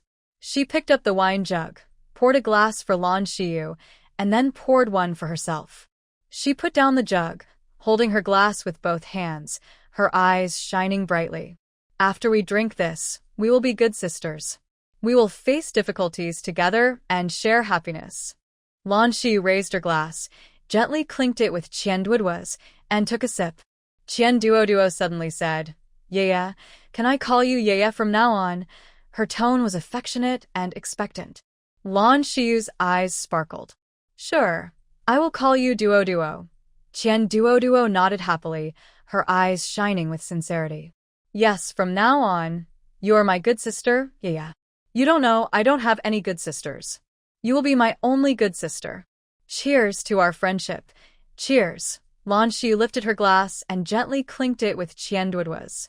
In the study, Mo Yifan sat across from Mo Liyuan, teasingly saying, Little prince, the crown prince was beaten so badly, and the investigation is still ongoing. My father suspects it was you. I'm curious, little prince. Was it really you? Mo Liyuan sat calmly at his desk, his eyes deep. He only glanced at Mo Yifan lightly, without speaking. This silence made Mo Yifan more suspicious. He exclaimed, "No way, little prince. Was it really you? Why would the crown prince offend you?" Tian, standing nearby, quietly explained to Mo Yifan, "The third prince, the crown prince being beaten, has nothing to do with our master." Really? Mo Yifan scratched his head, confused. If it wasn't the little prince, then who dared to attack the crown prince? He's still lying in the Eastern Palace, whining and complaining. It's really astonishing. Meanwhile, Mo Liyuan's mind was filled with the image of Lan Xiyu. Her smile, her every move, made him feel inexplicably happy. Could it be her? Has she really stopped liking Crown Prince Mo Yufeng? This thought flashed through his mind, and Mo Lian's lips curled into a faint, barely noticeable smile. Mo Yifan saw that Mo Lian remained silent, so he changed the subject and said, "By the way, little imperial uncle, father asked you to go to Mo Gu Mountain to deal with the bandits." The officials in Guandu County reported that the mountain bandits are becoming more daring and threatening the safety of nearby villagers. Father also sent soldiers to fight the bandits, but none succeeded. The bandits are very clever. Whenever the soldiers try to attack, they hide deep in Mo Gu Mountain. The mountain is filled with poisonous mists, wild beasts, and dangerous gases, causing many soldiers to die or get injured. Mo Lian's fingers tapped gently on the table, making rhythmic sounds. He thought for a long time before slowly speaking. "Tian, send someone to Wu Jia village and gouge out Wu Jun's eye." As soon as he said this, Tian was surprised. He looked up at Mo Lian and saw him give a cold glance. "Is there a problem?" Tian quickly shook his head and replied, No problem." He turned and left the study, waving his hand. Immediately, a secret guard appeared before him. Tian whispered a few words to him, and the guard vanished like a ghost. Tian watched the guard leave, thinking to himself, "I must be more careful about staring at Miss Lan in the future. If not, I might lose my eyes." Suddenly, Tian remembered the incident on the boat with the assassin. He had grabbed Lan Xiyu's sleeve and left with her. If his master found out, would he be able to keep his hand? The more he thought about it, the more nervous he felt, and he became a bit sluggish. He drooped his head and walked into the room. Mo Yifan frowned, looking confused. He asked softly, "Little imperial uncle, who exactly is Wu Jun?" Mo Lian remained silent. Seeing this, Mo Yifan's curiosity grew stronger. Just then, Tian entered the room. He quickly stood up, walked over to Tian and asked softly, "Tian, who is Wu Jun? Why does little imperial uncle want to gouge out his eye?" Tian's expression was complicated. Seeing that his master was not paying attention to them, he hesitated for a moment before speaking softly. Hearing this, Mo Yifan's face changed suddenly. He swallowed hard and forced a smile. "Haha, little imperial uncle, you're really getting deeper into this." After speaking, his gaze involuntarily flicked to Mo Lian. He saw Mo Lian lift his eyelids slightly and give a cold glance at Tian, then spit out a word. "Talkative." Tian was startled and lowered his head even more, as if trying to hide in his chest. Just then, a carrier pigeon flew into the room, breaking the heavy silence with its wings. Tian quickly stepped forward, skillfully caught the pigeon, gently took the letter from its leg, and respectfully handed it over. Mo Lian took the letter, slowly unfolded it, and his deep eyes wandered over the words, appearing lost in thought. Mo Yifan, seeing this, couldn't help but be curious. He stepped closer to glance at the letter, but before he could see clearly, Mo Lian suddenly clenched his fist. The letter instantly turned into fragments and scattered on the floor. Mo Yifan pouted, full of doubt. "Little prince, what does the letter say? It's none of your business." "Don't speak so much," replied Mo Lian. Ah. Mo Yifan looked at Tian, who was lowering his head. "Third prince, don't look at me. As for Miss Lan, I dare not say more about her, lest my master cut my tongue. Mo Yifun cleared his throat, breaking the silence in the room. Little prince, regarding the bandit suppression at Emogu Mountain, do you have any ideas? Mo Lian sat straight at the desk, his face stern and his eyes deep. The bandits at Emogu Mountain have indeed reached the time they should disappear.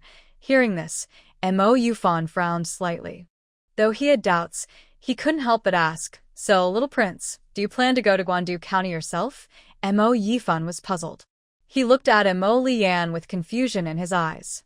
Little prince, although the bandits at Emogu Mountain are very cunning, isn't it a bit too much for your father to send you to deal with them? After all, with your status, going to fight bandits seems a bit of an overuse of your talents. Mo Lian's eyes narrowed slightly, and a cold smile appeared on his lips. That smile carried both mockery and hidden deep meaning. My brother's intention is probably more than just that. Mo Yifun was stunned, his mouth opening wide in shock. Could it be that their father really plans to use this chance to target the little prince? The thought just formed, but he quickly suppressed it. For a moment, the atmosphere in the study became tense. Meanwhile, in a private room at Xianghua Restaurant, Lan Xie and Qian Duo were enjoying each other's company, laughing and chatting happily as if they had endless words and unbreakable friendship. The two got along very well, drinking more and more, completely ignoring the anxious persuasion of Chuxia and Xiaohong beside them. In early summer, she lightly bit her red lips, her eyes full of worry. "Miss, you've drunk quite a lot. If you keep drinking, you might get drunk." Xiaohong was also anxious and stomped her feet. "Yes, miss, you shouldn't drink anymore." Qian Duo waved her hand. I'm not drunk. I'm happy today. Yeah, let's keep drinking." Early Summer and Xiaohong looked at each other and shook their heads helplessly. Xiaohong sighed softly, stood up, and called the waiter to settle the bill. Qian Duo poured more wine from the jug. "Huh? No more wine?" "Xiaohong, ask the waiter to bring some." "Miss, we shouldn't drink any more today." "Come, Xiaohong will help you. I don't want to stop. I want to keep drinking with Yaya." Xiaohong gave a quick look to Early Summer. Early Summer hurriedly helped Lan Xie, who was feeling dizzy but was much calmer than Qian Duo. Xiaohong gently persuaded and helped her lady out of the Tianxiang restaurant, stumbling along the way. Compared to that, Early Summer was much more relaxed, just supporting Lan Xie steadily. Xiaohong and Early Summer supported their lady, Lan Xie, as they staggered out of Tianxiang restaurant. Suddenly, Qian Duo her hand away from Xiaohong and pulled Lan Xie to run down the street. "Yeah, I'll take you to listen to some music." Xiaohong and Early Summer looked at each other. Early Summer sighed softly, quickening her pace and calling out, "Xiaohong, your lady is drunk but still running so fast?" Xiaohong felt awkward and smiled. "I don't really know. Usually, she doesn't drink at all. Today's her first time like this." After saying that, they hurried after the two figures, afraid of losing them. Qian Duo and Lan Xie suddenly stopped. In front of them appeared 5 or 6 men. The leader was Bai Jinbao, a son of the Prime Minister's family. He often relied on his family background, wandering the streets and causing trouble. Bai Jinbao's eyes flicked back and forth between Lan Xie and Qian Duo, a lecherous smile on his face. He unconsciously rubbed his hands. "Two beauties. What a coincidence to meet you here. I'm lucky to see you today. Why not join me for a boat ride and enjoy the scenery?" Qian Duo, still a bit drunk, kept her wits about her and glared angrily. "Get out of the way, you scoundrel. We're not interested in your boat ride. Move aside." White Gold Treasure's face instantly darkened with a threatening look. He said sternly, "Humph, beautiful lady, I am the son of the Prime Minister's household. Inviting you to enjoy the lake is a blessing for you. Don't be ungrateful, or don't blame me for being rude." Seeing this, Lan Xie smiled slyly, her eyes sparkling with cleverness. She blinked gently and said, "Oh, since young master is so kind, I accept your kindness. But there are many people on this busy street. Wouldn't that ruin the mood? Why don't we find a quiet alley to talk more comfortably? What do you think?" Duo quickly grabbed Lan Xia's sleeve, her face flushed from drinking, swaying unsteadily. Yeah. Why are you talking to him? Look at him, he's up to no good. Don't worry, I'm here. I will protect you. Lan Xia gently supported her friend and leaned close to her ear. Don't worry, I'm here. Everything will be fine. Seeing this, White Gold Treasure chuckled, a proud look flashing in his eyes. Smart girl. You understand the situation. Come on, beautiful lady, please. Let's go to a quiet alley to chat. He waved his hand, signaling his men to disperse, adopting a welcoming gesture. Lan Xia and Duo supported each other, staggering toward the deeper part of the alley. Behind them, Xiao Hong and Chu Xia looked anxious, while White Gold Treasure and his men smirked maliciously. White Gold Treasure, dressed in fine clothes, had a frivolous expression. With a wave, a group of his men scattered like wolves, sealing the alley entrance tightly. Everyone stay at the alley entrance. No one is allowed to get close. Xiao Hong and Chu Xia hurried over but were blocked by White Gold Treasure's men, who formed a solid wall at the alley's mouth. Xiao Hong was anxious like a trapped ant, her voice trembling with tears. What should we do? They are from the Prime Minister's household. Chu Xia, though worried, tried to stay calm. Don't panic. Our young lady is very capable. Let's wait and see. Xiao Hong hesitated, glancing nervously into the alley, feeling uneasy. Deeper inside the alley, White Gold Treasure rubbed his hands greedily, his eyes gleaming with desire as he stared at Lan Xia. Lan Sai sợ mai bờ lay phu ly. Come closer, I'll tell you something. Hearing this, White Gold Treasure was overjoyed. He quickly moved closer. However, just as he leaned in closer, Lan Xia's eyes suddenly turned sharp. Her right hand shot out like lightning, delivering a heavy punch to Bai Jinbo's right eye. Bai Jinbo covered his right eye, stepped back repeatedly, his face full of shock and anger. After steadying himself, he viciously pointed at Lan Xia. You trash, how dare you hit me? Are you tired of living? The servant at the alley entrance hurried over upon hearing the commotion. Seeing the situation, they quickly surrounded them. Second young master, are you all right? Bai Jinbo lowered his hand from his eye, a hint of cruelty flashing in his eyes. Catch those two for me. I want to punish them right here. At that moment, Xiao Hong and Chu Xia, who had been holding back, ran in. Seeing that Lan Xia was safe and unharmed, they felt a little relieved. But looking at the people surrounding them, they were still very scared. Lan Xia gently rolled up her sleeves. She turned to Duo and said, Duo, let me show you what it means to teach a drowning dog a lesson. Hearing this, Duo's eyes lit up instantly. She clapped her hands excitedly. Yes, yes, her cheers echoed through the alley. Bai Jinbo's face turned pale with anger. His fury was obvious. You ungrateful fools. Attack them all. After I'm done playing with them, I'll reward you. Hearing this, the servants suddenly became energized, rushing toward Duo and Lan Xia like a swarm.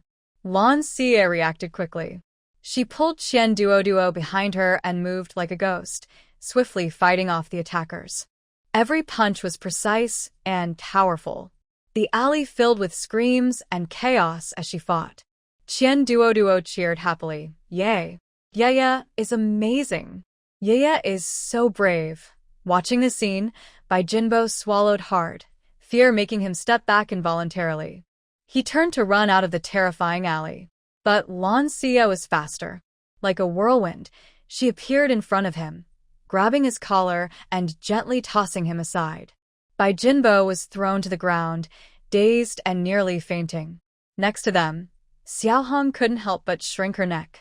Chu Xia, your lady is so powerful. Chu Xia, hearing this, immediately forgot her worries. She proudly lifted her chin, her face full of pride. Of course, Platinum Treasure lay on the ground for a while before finally struggling to get up. He clutched his painfully aching body and glared fiercely at Lan Xia. I am the second young master of the Prime Minister's residence. If you dare hit me, you are doomed. Ha! Threatening me? You're already dead, Lan Xia said, waving at Duo. Duo, come on, Let's beat him up together. Qian Duo happily ran over when she heard this, and the two of them pressed on either side of Platinum Treasure, punching him one after another. He howled loudly, almost crying for his mother. From a distance, an E and an Air watched this scene and couldn't help shaking their heads, feeling a moment of sympathy for Platinum Treasure. Ugh. Spare me. Stop hitting me. Please. Platinum Treasure's voice echoed in the alley. He curled up on the ground, covering his head with his hands, crying and begging for mercy. Wasn't he so brave just now, threatening the lady? Haha. Exactly. Qian Duo kicked him again. Ow, Dad. Help me. Platinum Treasure cried out desperately, his voice sharp and pitiful. Xiao Hong and Chu Xia stood nearby, their mouths twitching slightly, eyes full of helplessness. Chu Xia finally couldn't hold back and stepped forward to advise. Miss, enough. Let's go quickly. Xiao Hong echoed. Yes, Mississippi. If we keep hitting, someone might get hurt. Her gaze fell on Platinum Treasure, filled with a mix of sympathy and disdain. Yeah, I've never hit anyone like this before. It's so satisfying. Lan Xia hugged Qian Duoduo's shoulder. Aren't you supposed to listen to music? I'll take you somewhere.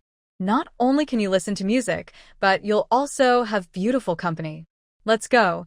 Qian Duoduo's eyes immediately sparkled. Great. The two staggered away, and Xiao Hong and Chu Xia hurried to follow. Seeing them leave, the servant scrambled and crawled over to Platinum Treasure. He sat on the ground, grimacing in pain, and roared angrily. Hiss, help me up. Ow, be gentle. Are you trying to kill me? The servants trembled as they helped him up. Oh, it hurts so much. Find out who those two scoundrels are. I want to tear them to pieces. Platinum Treasure gritted his teeth and said fiercely. Why are you just standing there? Help me back and get a doctor. The servants hurriedly prepared to carry her back to fetch a doctor, but at that moment, a small stone flew from the shadows and hit the servant carrying by Jinbao precisely on the leg. The servant cried out in pain and lost her balance. Bai Jinbao tumbled off her back, letting out a sharp, piercing scream. The surrounding servants were terrified and quickly stepped forward to support her. In the shadows, an E curled his lips into a disdainful smile. You think you can have our future princess torn to pieces? You're asking for death. Next to him, an Air quickly pulled him back. Let's go. He's just a petty clown. Hurry and catch up with Miss Lawn. The two figures flashed and disappeared into the shadows. Fool. You actually knocked me down. Go back and clean my night pot, said Lan Xia, clutching Qian Duo and staggering toward the gate of Lichuan courtyard. Chu Xia saw this and hurried forward, looking anxious. Miss, you can't go in. This is... Before she finished, Lan Xia interrupted. Chu Xia, step aside. Don't block the way. Xiao Hong also stepped forward, worried. Miss, this is a brothel. You can't go in. If the master finds out you came here, he'll break your legs. Qian Duo, hearing this, suddenly pulled Xiao Hong away and grinned mischievously. No need for all that talk. If you don't say anything, I won't either. How would our father know we're here? The two staggered into the courtyard. Xiao Hong was so anxious she stomped her feet and muttered, Oh no, what should we do? Chu Xia clenched her teeth and followed them inside. The brothel servant, Ginu, saw this and looked stunned. He hurriedly shouted, Go away. We don't accept female guests here. Lan Xia stopped and said coldly, with a hint of playfulness, Call out your madam. Hearing her voice, Ginu felt it was familiar but couldn't quite remember where he had heard it before. Just as he hesitated, Madam stepped out gracefully from the inner room, full of charm. She immediately spotted the women in the hall. Wow, the sun is rising from the west today. Our Lichuan courtyard actually has a few lively young ladies, Madam said with a smile, a hint of curiosity in her eyes. Lan Xia smirked mischievously and said, Madam, don't you recognize me? The charming girl paused, carefully examining Lan Xiyu. After a moment, she suddenly realized and chuckled. So, it's the young master. Today, I'm dressed as a woman. Sorry for my poor eyesight. I didn't recognize you at first. Lan Xiyu waved her hand casually, with a slightly rebellious tone. It's okay. I brought my friends to listen to music today. Just making arrangements. Hearing this, the charming girl immediately ordered. All right. Please go up to the private room on the second floor. Qian Duo, new to the brothel, looked around with curiosity, glancing everywhere. Once on the second floor, Qian Duo couldn't help but stare at Lan Xiyu with a puzzled look.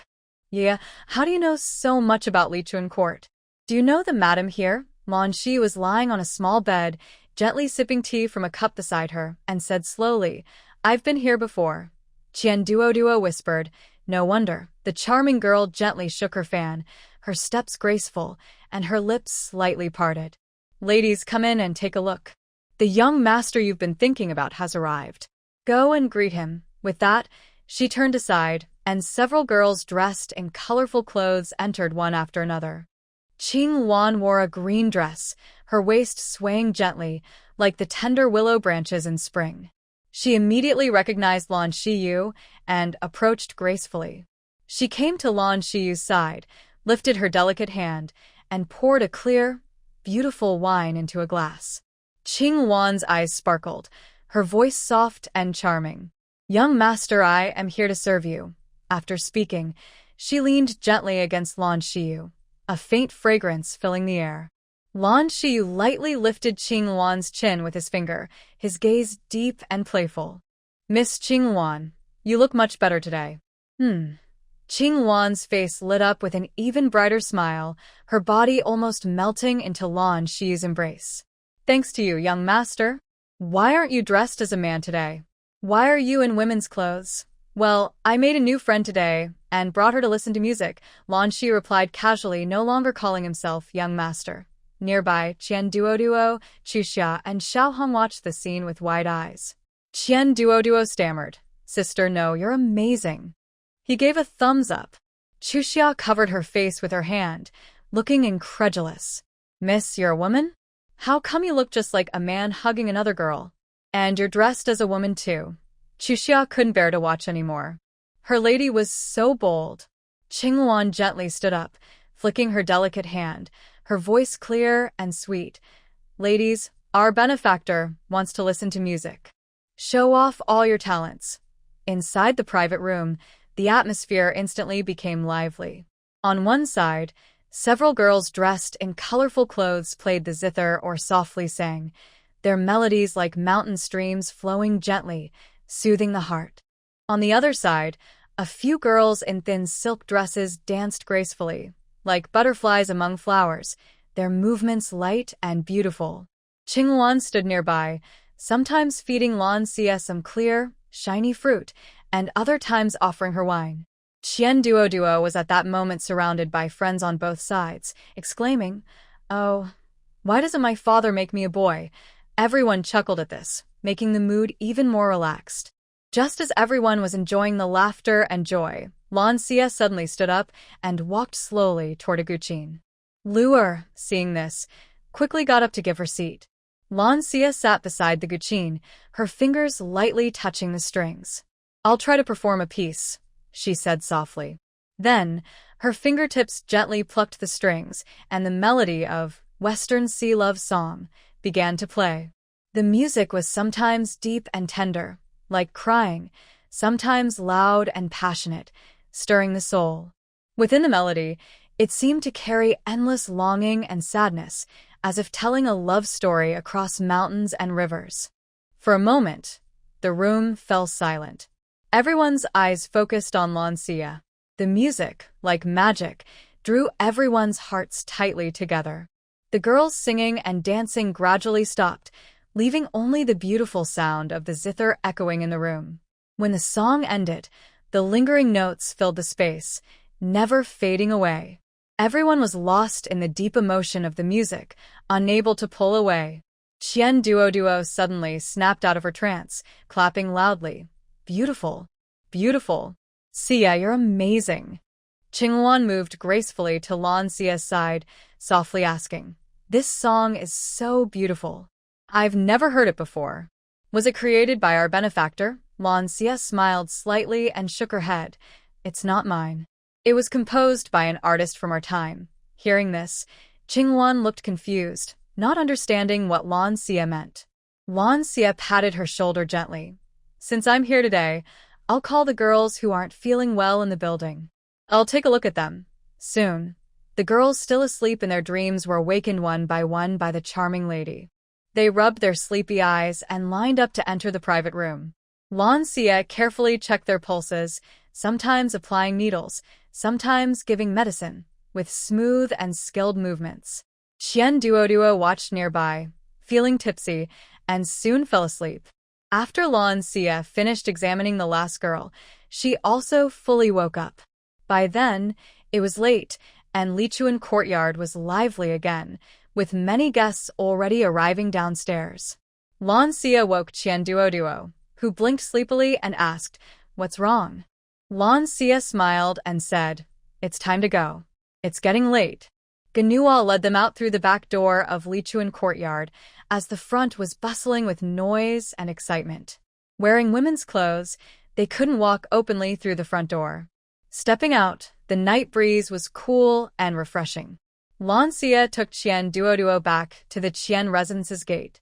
Qian Duoduo looked at her reluctantly and said, "Yeah, I'm so happy today. Can I come find you another day?" Lan Xie nodded, "Of course. It's getting late, I'll head back now." After saying that, Lan Xie left with Chuxia, their figures gradually blending into the night. Qian Duoduo watched her go, then turned and entered the Qian residence. When Chu Chun saw her lady's figure, she hurried over and said, "Miss, you're back." As soon as she spoke, she caught a strange scent on her nose. Huh? "Miss, why do you smell like wine and makeup? Where have you been?" Lan Xie didn't answer, walking inside and lazily lying on a small bed. At this moment, Chuxia quietly pulled Chu Chun aside and whispered a few words. Chu Chun's eyes widened in surprise. What? Lichuan courtyard? Chuxia quickly covered her mouth, looking nervous. Sure. "Be quiet. Don't let anyone hear." Chu Chun roughly pushed Chuxia's hand away, full of blame. "Why didn't you stop her? How could she go to that place?" Chuxia pouted, looking helpless. "I wanted to stop her, but you know her personality. How could I?" Lan Xie coughed softly, interrupting their argument. "Aren't you going to fetch me some water? I don't feel well and need a bath." At the beginning of spring, she looked back at Lan Xiyu with a helpless expression. "Miss, wait a moment. The hot water is ready. I'll go fetch some more." She then pulled Chu Xia along to the kitchen. Soon after, they returned with steaming hot water and poured it into the bath. Chun Chun adjusted the water temperature, then entered the room and softly announced, "Miss, it's ready. You can take your bath now." Lan Xiyu slowly got up, walked to the bathroom door, and waved away Chun Chun and Chu Xia. After they left, she gently took off her clothes and stepped into the fragrant, petal-filled bath. The warm water wrapped around her tired body, and she sighed comfortably. Inside the bathroom, steam filled the air. Lan Xiyu closed her eyes to relax. Suddenly, she opened her eyes wide and fixed her gaze on the figure across from her, feeling shocked. Her heart was racing. What? Is this person crazy? When did he appear so quietly? Mo Li Yuan, dressed in fine clothes, with deep eyes like a cold lake, was quietly watching her in the bath. His gaze was complicated and hard to read, as if he had many words he wanted to say but couldn't. Feeling his intense stare, Lan Xiyu sank lower into the bath, causing ripples and mist to rise around her. Your Highness, you're really not here at a good time," she said nervously, trying to hide her panic with words. "Maybe you should leave first." But Mo Li Yuan remained unmoved. He stepped steadily closer to the bath until he was only a foot away from her. His deep voice broke the quiet night. "Did you go to the brothel again today?" Lan Xiyu looked up and met his deep eyes, feeling a strange tremor in her heart. She hesitated for a moment, then nodded instinctively. Then she thought she was acting too weak, so she lifted her chin and forced herself to sound firm. "Going to the brothel isn't any of your business, Your Highness. Are you sending someone to follow me? From now on, you are not allowed to go to the brothel." "Why?" Mo Li Yuan coldly replied. "I said no, and that's final." Lan Xiyu thought to herself, "What kind of person is he? Never mind, I should distract him first. Right now, I feel very unsafe. She waved her hand. Yes, yes, yes. I'll listen to your highness. Can you please leave now? Emily Yuan looked at her deeply, then turned and jumped out of the window. Blue Creek Yu finally let out a sigh of relief. She found it all very strange. She quickly got up, dried herself, and put on the clothes nearby. Blue Creek Yu entered the main bedroom and saw Imo Liyuan still sitting calmly at the table, drinking tea. She muttered softly, "Prince, doesn't your house have tea? Why do you have to come to my place to drink tea late at night?" Imo Liyuan heard her and gently put down his teacup. His eyes were calm and deep. He looked at Blue Creek Yu with a faint gaze but didn't speak. "Did I say something wrong? Otherwise, why are you? Come here." Imo Liyuan suddenly interrupted her, his voice low and strong. Blue Creek Yu was stunned. She then chuckled and took a few steps back, shaking her head to refuse. "Prince, it's getting late. I should rest early." Imo Liyuan's gaze grew even deeper. He raised his hand slightly, and Blue Creek Yu felt an invisible force pulling her toward him, making her fly uncontrollably. The next moment, she sat steadily on Imo Liyuan's lap, looking confused and surprised. Imo Liyuan held her and gently stroked her hair, whispering, "Tomorrow, I will go to the Demon Valley Mountain. After I leave, be good. Don't go to the brothel, or I will shut down that place." Hearing this, Blue Creek Yu puffed her cheeks in displeasure and protested, "Prince, you're too overbearing. You're about to leave, and you still care whether I go to the brothel?" Imo Liyuan pinched her chin, forcing her to look into his eyes. His gaze was deep like a pond, as if trying to draw her in. "I said no to going to the brothel, so you can't go." Blue Creek Yu suddenly struggled to her feet and took a few steps back. "I can go wherever I want. I hate being controlled." Imo Liyuan looked at her with deep eyes. Blue Creek Yu raised her chin, clearly saying she wouldn't be controlled. System. Host earned some points. "Why are you angry with him?" System. "Look at how overbearing he is. Who does he think he is? I won't tolerate this bad habit anymore. In my second life, I want to fly freely. If everything is restricted, what's the point of earning points?" System. Calm down. You haven't earned enough points yet. You need to earn enough points to be free. Imo Liyuan's eyebrows showed a hint of displeasure. Does this woman even know she is a lady? Who would go to a brothel? How did the Marquis of Wu teach his daughter? Lan Xia walked straight to the bed, without hesitation, climbed onto it, pulled the blanket tightly around herself, leaving only a playful head visible. She lazily said, "I'm going to sleep now. Prince, don't wait for me, okay?" Hearing this, Imo Liyuan clenched his fists tightly, feeling a mix of emotions.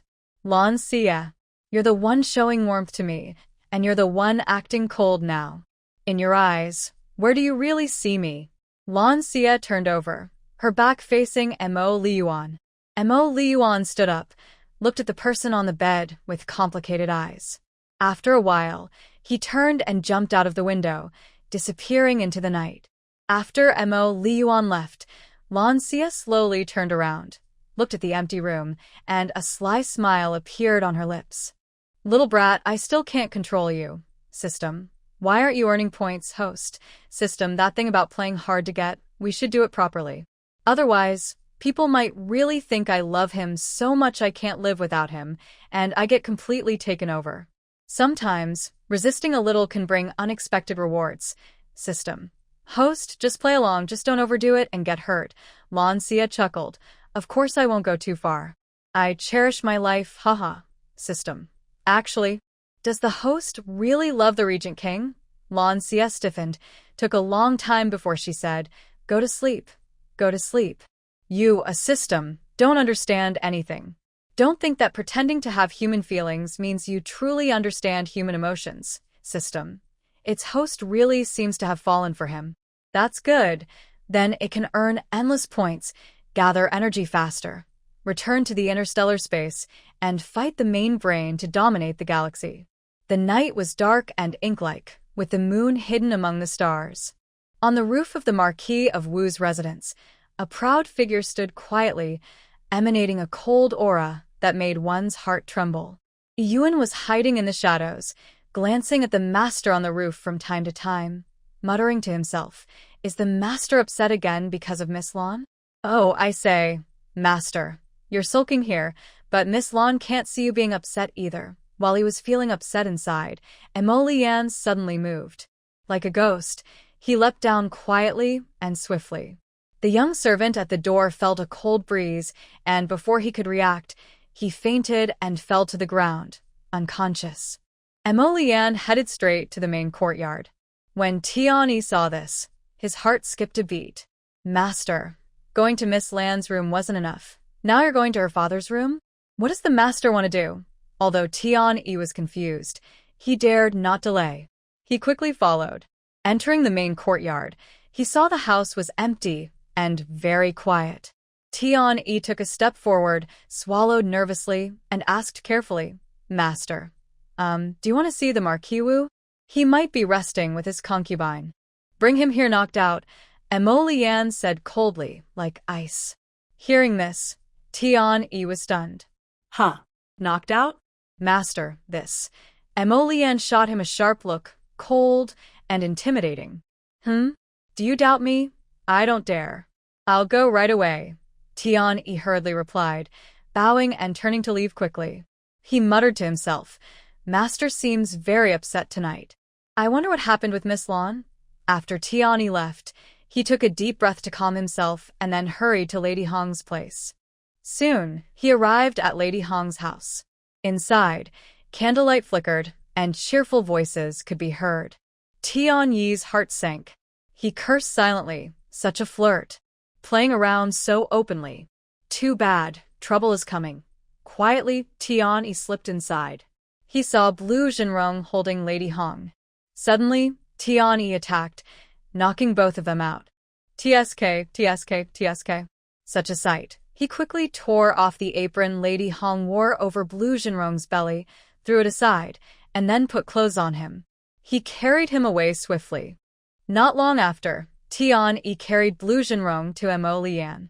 Beat him up hard," Emolian ordered. Hearing this, Tianyi was stunned. "Huh? Master, did I hear you right? You want me to beat him? He's a Marquis, and you want me to hit him?" "No, Master, you used to just kill people instantly. When did you start having the habit of beating others?" Emolian's expression grew colder. "If I tell you to beat him, then do it. No more excuses." Tianyi lowered his head and dared not speak again. He then started to punch and kick Lan Jinrong. Lan Jinrong, who was unconscious, furrowed his brows and whimpered in pain. After a harsh beating, Lan Jinrong's face was swollen and bruised, unrecognizable from his usual appearance. Emolian coldly glanced at Lan Jinrong on the ground, feeling much better. It was because he had been neglectful in disciplining his daughter. A woman who lacked proper self-awareness was not his fault. Today, he decided to give him this small lesson. Emolian left the main courtyard, his figure like a shadow in the night, silently disappearing from the Marquis of Wu's residence. Tianyi shook his head and looked at Lan Jinrong with some sympathy, then strode away. The next morning, two young servants rubbed their sleepy eyes and groggily woke up from their dreams. "Strange. Why did I fall asleep on the ground?"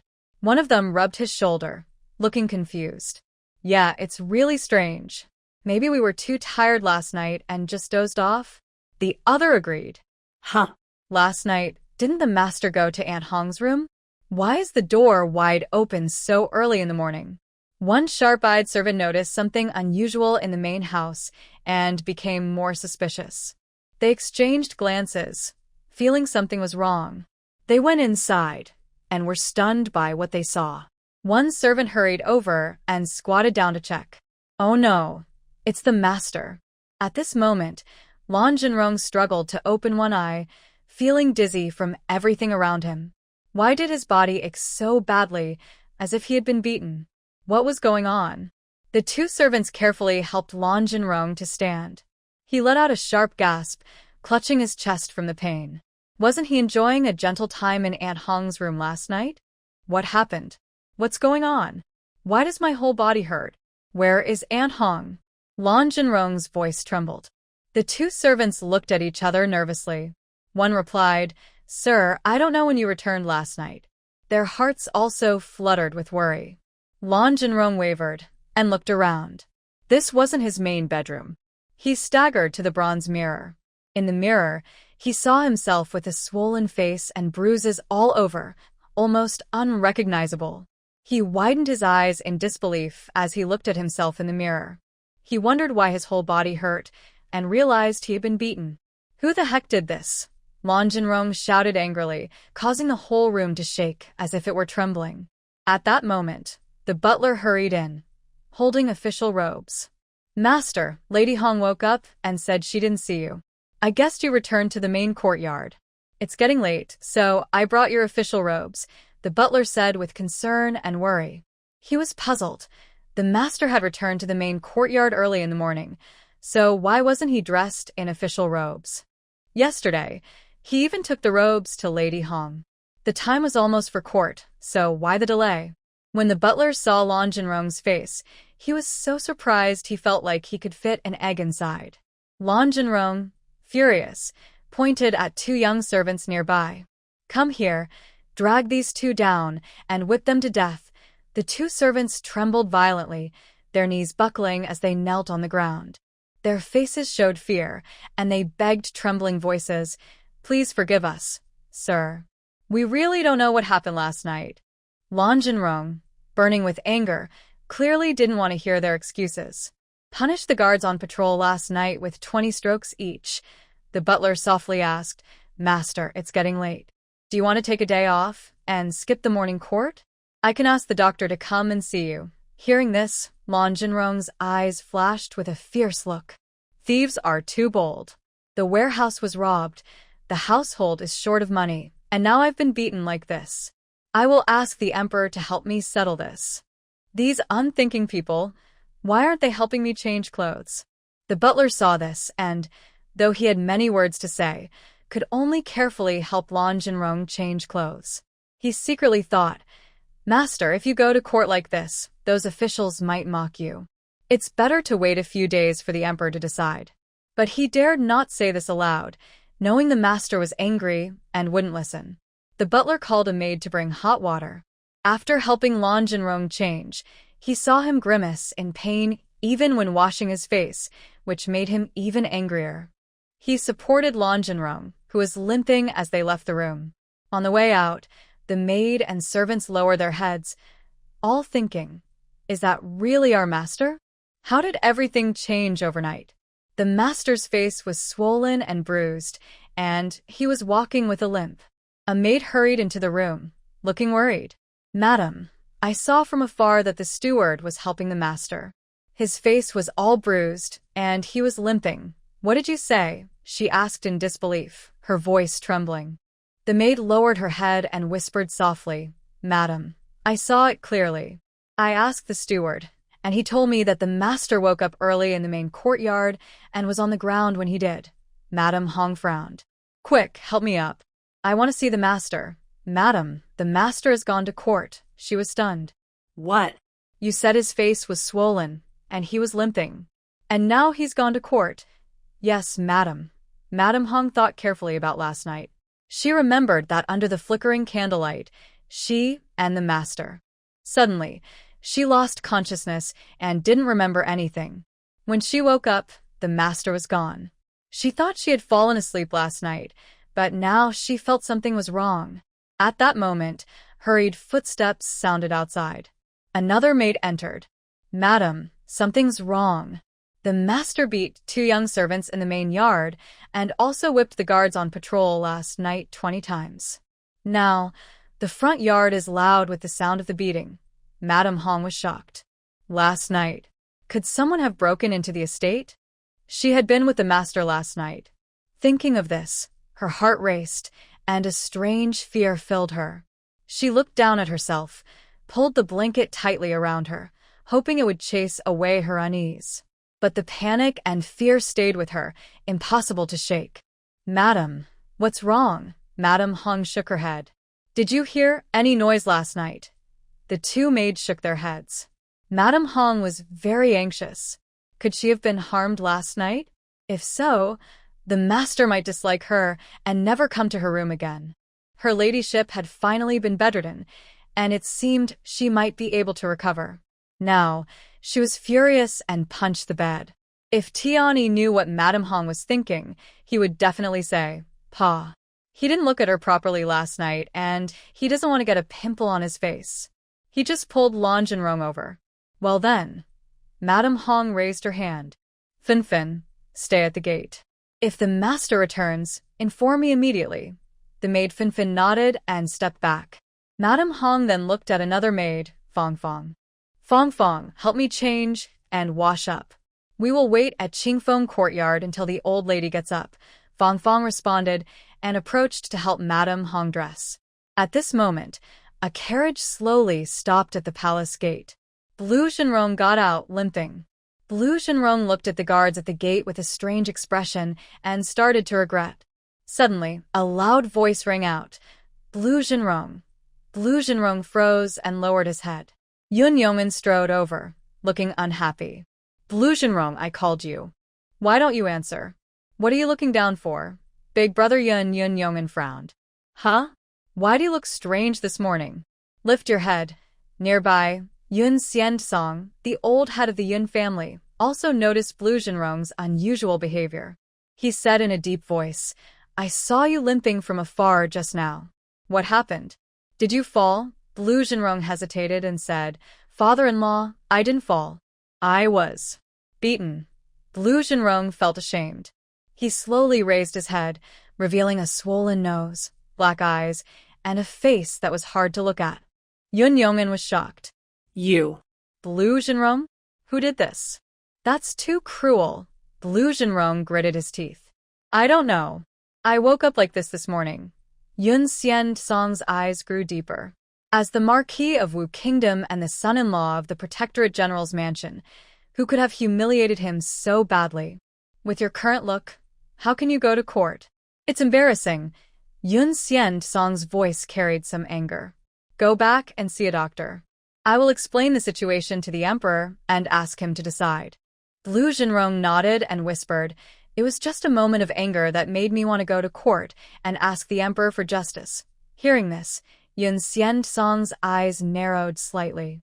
He turned to Yun Jin and said firmly, "Check who is targeting the Marquis of Wu Kingdom." Yun Jin responded with a nod. A young servant carefully supported Blue Jinrong. Just as they were about to get on the carriage, hurried footsteps approached from afar. A series of carriages approached from afar. After everyone got off, they greeted each other warmly. Suddenly, many officials focused their eyes on Lan Jinrong's slightly disheveled face. At once, there was much discussion at the palace gate. "Hey, isn't that Lord Lan? Why does he look like that today?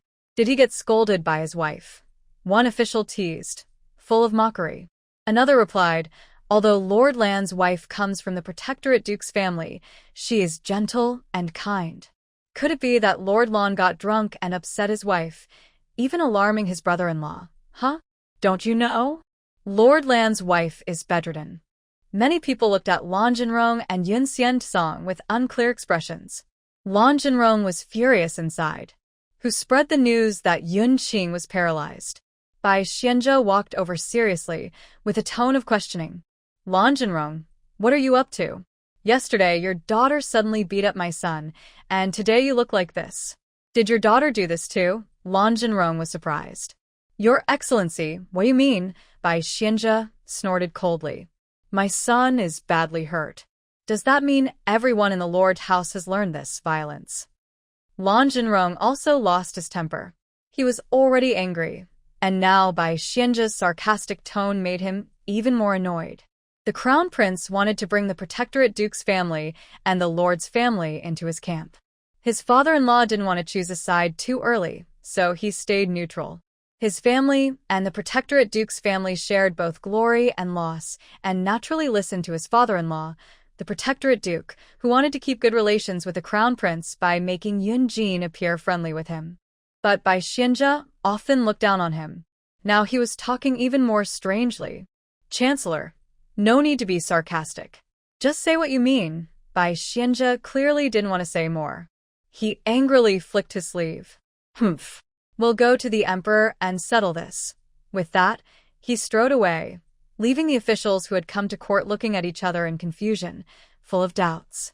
Yun Xian-song saw this, frowned, and quietly said to Yun Yong'an, "It's getting late. Let's go into the palace first."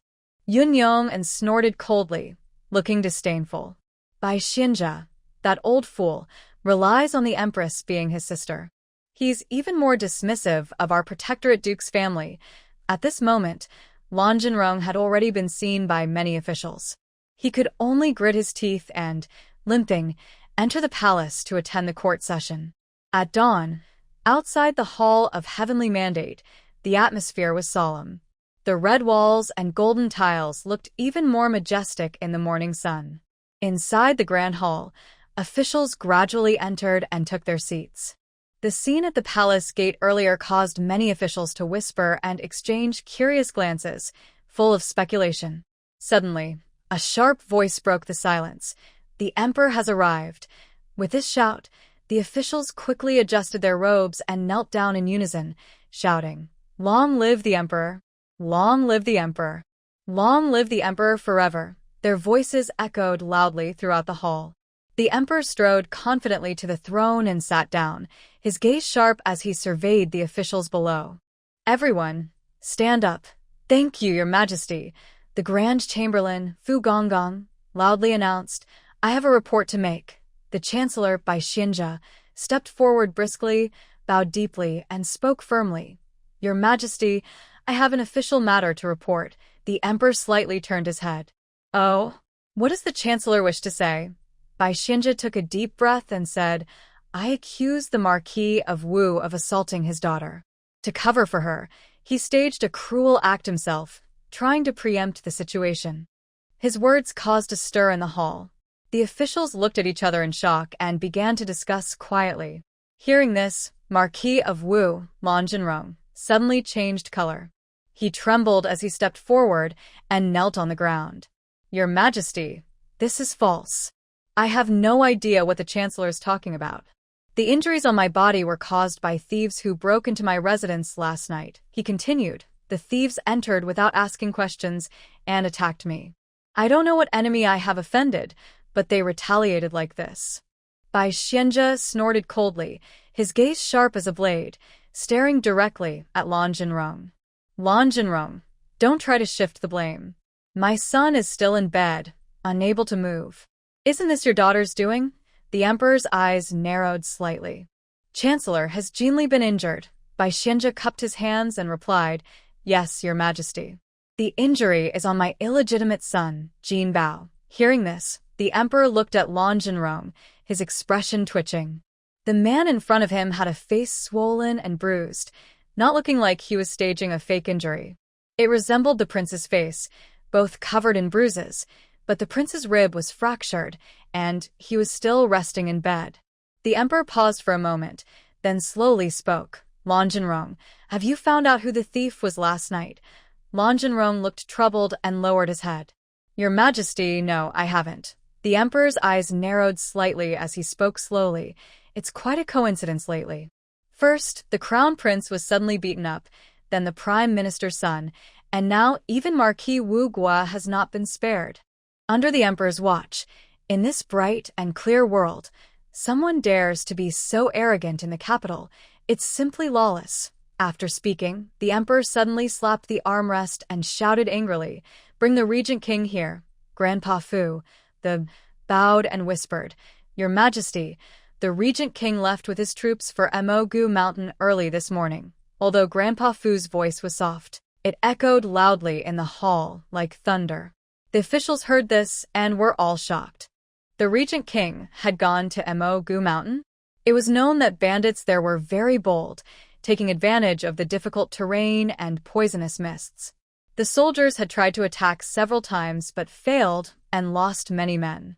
The emperor's eyes flickered as if he just remembered something. His tone was suddenly clear.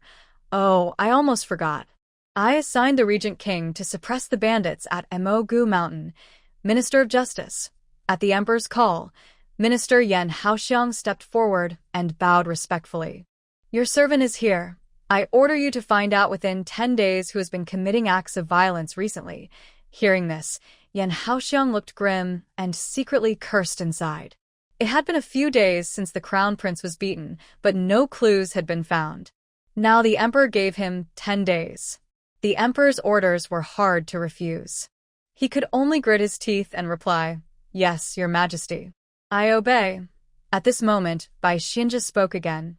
"Your majesty, my son was hurt by Lan Xia, the daughter of Lan Jinrong. There are also many servants present who can testify. They were all attacked by Lan Xia." As soon as he said this, the hall suddenly became noisy. The emperor frowned. Lan Xia?" Bai Xianzhe quickly added. "Yes, your majesty, it's Lan Xia. My son was injured by her without reason." Lan Jinrong's heart sank when he heard this. This wicked girl was causing trouble again. He cursed silently, but dared not show any expression. No matter what, he couldn't admit to this accusation. Moreover, he had been beaten up last night. Perhaps Bai Xianzhe had secretly sent someone to attack him to avenge his son. Thinking of this, Lan Jinrong straightened his back and spoke with a firm voice. "Your majesty, the prime minister is mistaken. My daughter is usually a bit spoiled and stubborn, so her reputation isn't very good, but the prime minister's illegitimate son isn't much better. Girls are not very strong, so how could she hurt the prime minister's son? Please don't falsely accuse the Marquis family." Inside the main hall, the officials heard this and showed different expressions. Some guessed quietly, some looked suspicious, and others seemed to enjoy watching the drama. The emperor saw this and thought for a moment, then said, "Minister of Justice, I leave this matter entirely to you. Be sure to investigate carefully." Yan Haoxiang quickly responded, "Yes, your majesty. I will do as you command." The hall became quiet. At first, there were whispers full of different thoughts, but as the emperor stood up and waved his sleeve, everything suddenly fell silent. After the emperor left, Grandfather Fu's sharp voice rang out, "Dismiss the court." The officials hurriedly bowed and said, "Long live the emperor." Bai Xianzhe's face was as dark as if it could drip water. He glared at Lan Jinrong fiercely, snorted coldly, and strode out of the hall. The other officials saw this, and also left quickly, not daring to stay any longer. Yun Yomin slowly stepped forward, with some doubt in his eyes. "What is going on? How could Bai Xianzhe's son be beaten up by Yaya?" Lan Jinrong shook his head helplessly. "I don't know either. I haven't heard anything." Yun Xian snorted coldly nearby. "Go back and ask." The group quickly left the palace and returned to the Marquis of Guardian's residence. In the study, the atmosphere was serious. Yun Xian sat upright, his gaze sharp. This morning at court, Bai Xianzhe wouldn't mention Yaya hitting his son without reason. He's clever and calculating.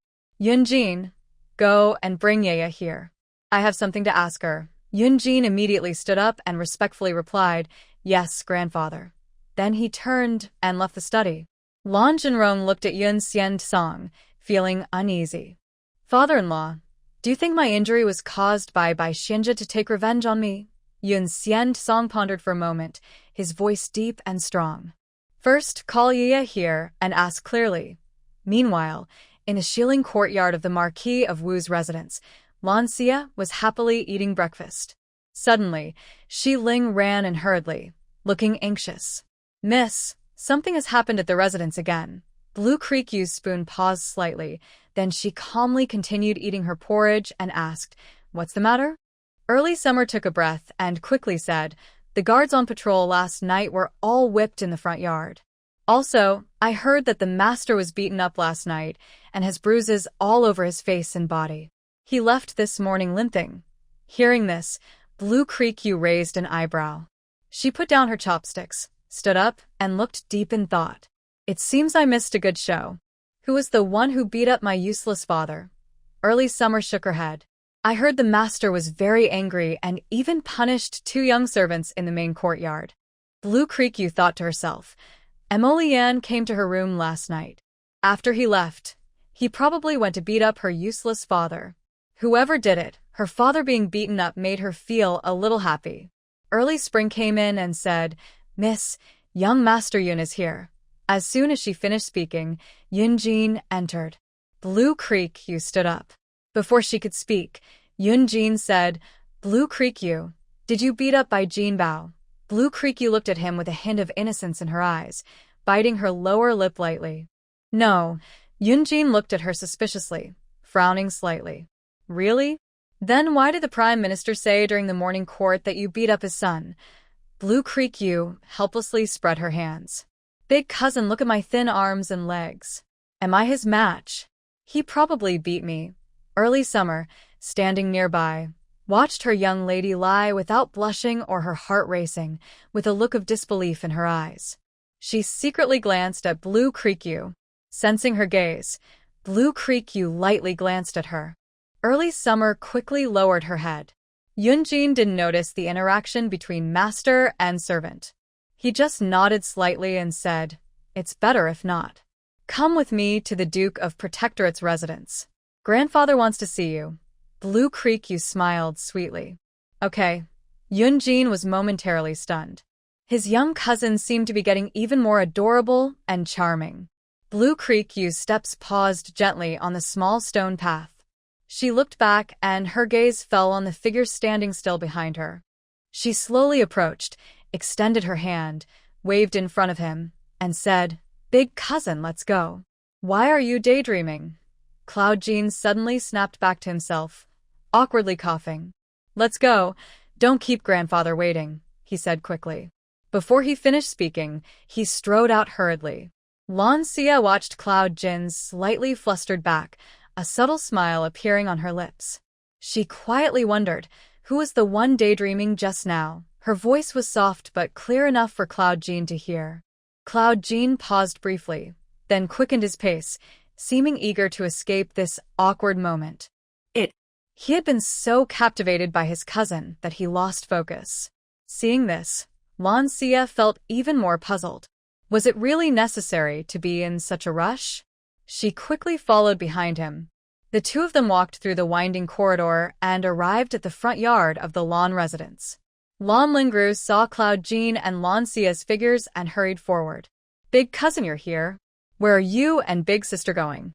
Cloud Jean stopped and looked tenderly at Lan Lingru, a hint of concern and curiosity in his eyes.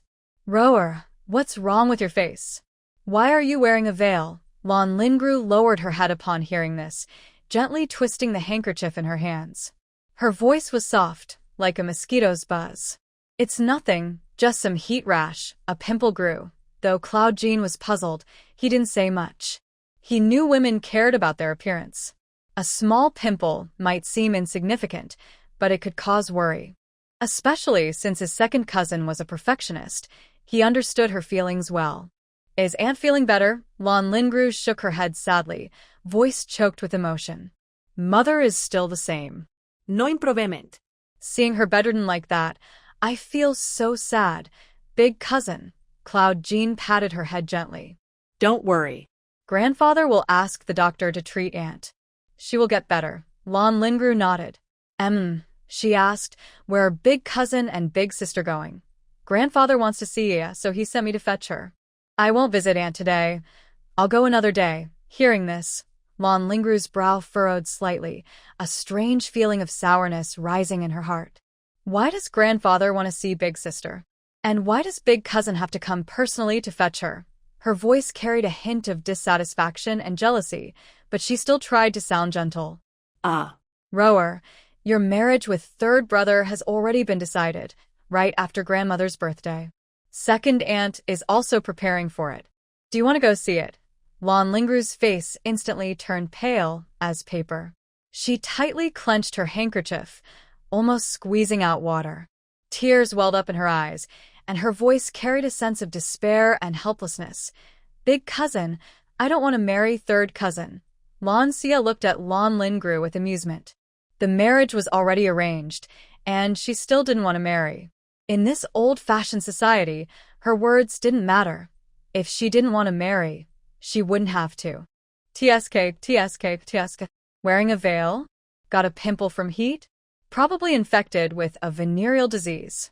Now, their grandfather and others didn't know that third cousin was infected or that Lan Lingru was also affected. If they found out, their expressions would be priceless. Yun Jin's face darkened. Nonsense. Rower, since you've already had intimate contact with third brother, who else would you marry? Although he also thought it was inappropriate for Rower to marry third brother, like a flower placed among cow dung, they had already. Lan Lingru's eyes reddened as she looked angrily at the relaxed Lan Xia beside her. Is it a cause for happiness that I am like this now? Big sister? Lan Xia blinked innocently, showing a look of confusion. Second sister, what do you mean? Although third cousin hasn't achieved much, and is a bit playful, I believe that once second sister marries him, he will settle down and live a good life with you.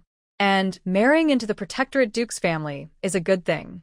Our own cousin, a close relative, and grandmother will protect you, so third cousin won't bully you. Every word Lan Xia said hit Lan Lingru's heart perfectly, but it felt like sharp blades cutting through her already fragile nerves. In her mind, Lan Xia secretly thought, close relatives marrying? Even if he doesn't have a venereal disease, such close kinship could cause problems for future generations, but outwardly, she maintained a naive smile, pretending to be genuinely happy for Lan Lingru's marriage. Hearing this, Lan Lingru was furious. You know what I mean? Lan Xia, clearly you and third cousin had a relationship. Why is it me? It's you. You're the one who harmed me. Her voice became sharp with anger. Lan Xia's eyes flashed with surprise, then turned to grievance. Second sister, how did I harm you? That night, third cousin came to our house, and I had no idea. How could I have harmed you? Her voice trembled, as if she was hurt by Lan Lingru's accusations. You're such a shameless person. What are you pretending for? Yun Jin stood nearby, frowning. Rower, you used to be gentle and proper. Why are you like this now? Lan Lingru looked at them, tears welling up in her eyes. She couldn't hold back and started crying loudly. Sniff, sniff. She cried as she ran away. Yun Jin's body stiffened. Watching Lan Lingru run away crying, he felt uncomfortable inside. He turned to Lan Xia. Did I speak too harshly just now? Did Rower run away crying because she was so upset? His tone was full of guilt and confusion. Big cousin, maybe second sister, just thought of Annie and felt upset because she's about to get married, she said. Hearing this, Yun Jin nodded heavily. Let's go. When they arrived at the Duke of Guardian's residence, Yun Jin took Lan Xia to the study. Inside, seeing the people there, Lan Xia bowed slightly. Grandfather, father, uncle. Yun Xinsong sat straight at the desk, looking stern and sharp-eyed at Lan Xia. He asked directly, Yeah, what exactly is going on with Bai Jinbo? Hearing this, Lan Xia looked upset. Grandfather, yesterday I went shopping outside and unexpectedly was harassed by Bai Jinbo right on the street. Yun Yong'an, standing nearby, was furious. What? That son of Bai Xianjia, bullying Yaya like that and shamelessly complaining to the emperor. Yun Xinsong's face darkened. So, you beat Bai Jinbo up? Lan Xia quickly shook her head, looking innocent. No, grandfather. At that time, Bai Jinbo had many servants with him. I wasn't his match. I and my friends could only turn and run away. I really don't know what happened afterward. Friends? Which friend? Lan Jinrong frowned. Lan Xia looked surprised. Huh? Father, what's wrong? Who hit you? Her question made the atmosphere in the study suddenly tense. Lan Jinrong awkwardly looked away and cleared his throat. Just a little accident. I fell. When did you make friends? Who is it? Oh. You fell. But father, you need to be more careful in the future. You're not young anymore. If you get hurt, what will we do? Lan Xia thought to herself, falling and ending up looking like a pig's head. What a joke. Lan Jinrong looked even more embarrassed. He flicked his sleeve and didn't say anything more to Lan Xia. Yun Xinsong saw this and said, All right, Yaya, go check on your grandmother. Lan Xia slightly bowed again and replied, Yes, then turned and left the study. Yun Jin, go find out if what Yaya said is true. Yes, grandfather. Lan Jinrong looked serious and said to Yun Xinsong, Father-in-law, this Bai Xianjia is clearly the one who started the trouble. I believe he sent people into the Marquis' residence last night to attack me. Yun Xinsong shook his head, his eyes deep. The emperor is angry over the crown prince's matter and has been unable to find the person who attacked him. That's why he's paying attention to small things like this. Otherwise, do you think Bai Xianzhe would bring up such trivial matters in court? Yun Yomen snorted, showing some dissatisfaction. Father, I think it's because the crown prince previously reached out to our guardian duke's estate, and we kept dodging the issue. That's why Bai Xianzhe is targeting us. The crown prince only cares about the military power in our guardian duke's hands. The emperor is in his prime, healthy and strong. How could he tolerate dirt in his eyes? If our state wants to stay safe in this complicated court, we can't take sides lightly. If we choose the wrong side, it's a path to destruction. His words cold as ice, making people feel chills. Then Yun Xian-song's gaze shifted to Lan Jinrong, deep and complex. I know you want to marry Roer to the crown prince to gain favor. But first, forget about Roa. She's already lost her innocence to that scoundrel. Even if that weren't the case, it wouldn't be possible. Roer is too kind and pure. The palace is a dangerous place, full of treachery. How can she handle it? Lan Jinrong lowered his head, feeling both unwilling and helpless. His voice was as faint as a mosquito's buzz. Yes, son-in-law understands. It's best if you understand, Yun Xian-song said coldly. Guide Roer well. Things are already like this, so don't think about things you shouldn't. Prepare her well. Marry her to Yun Hua. With us there, he won't dare to hurt her. Yes, Lan Jinrong replied softly, but inside, he felt like a storm was raging, impossible to calm. On the other side, the old lady saw Lan Xia arrive and smiled kindly, her eyes full of joy. She took Lan Xia's hand and affectionately said, Yaya has come to see me, your old grandma. I thought you had forgotten about me. Lan Xia obediently snuggled beside the old lady, sweetly replying, Of course not, maternal grandmother. I always think of you. The old lady chuckled softly, her gaze gentle and warm. Look at you, Yaya. You really seem like a different person now, more sensible and cuter. I like you more and more. Lan Xia pouted and coquettishly asked, Did you not like me before, grandmother? Her tone was playful and a little teasing. That's nonsense. The old lady gently patted Lan Xia's hand and smiled. Grandma has always liked you, since you were little. Qin Lan sighed sadly, looking distressed. Sigh. My younger sister is now bedridden and cannot speak. It's really hard for her. As she spoke, the old lady's smile disappeared instantly, replaced by deep worry. She sighed softly, as if carrying a heavy burden on her heart. Qin Lan turned her gaze to Lan Xia and asked, Yeah, do you know why your aunt is like this? Lan Xia shook her head gently. Elder sister's wife. People eat grains and cereals. How can she be without illness? I didn't expect her to fall seriously ill and become bedridden. What's even more pitiful is second sister. She's always lost in thought and crying all day. It's really heartbreaking to see.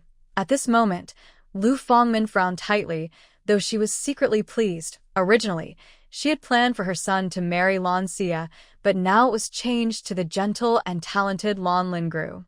She was naturally very happy. Fortunately, her younger sister was bedridden, or she would have caused trouble for herself. In just a few days, the old lady's birthday will be celebrated. After that, Huar and Roer's wedding day will come.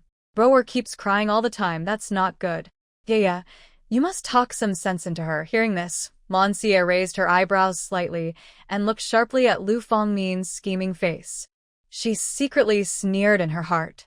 This second aunt knew her son was suffering from a venereal disease, but still wanted him to marry, even scheming against her. Now, the bride is changed to Lan Lingru, and her second aunt must be very happy about that. Blue Creek Yu smiled faintly, seeming to speak casually. Second aunt, Sister Roa has never wanted to marry third cousin. I wonder if she's still thinking about His Highness the Crown Prince. Lu Fangmin's face instantly darkened, and a hint of anger flashed in her eyes. What? She's already with Huar, yet she still dares to think about others? No, I need to talk to her. She stood up to leave. The old madam saw this and gently coughed, with a tone of authority. All right, second wife, what kind of spoiled girl has Huar become? Don't you realize? It's normal for Roa to take some time to accept things. When she's ready, she'll be fine.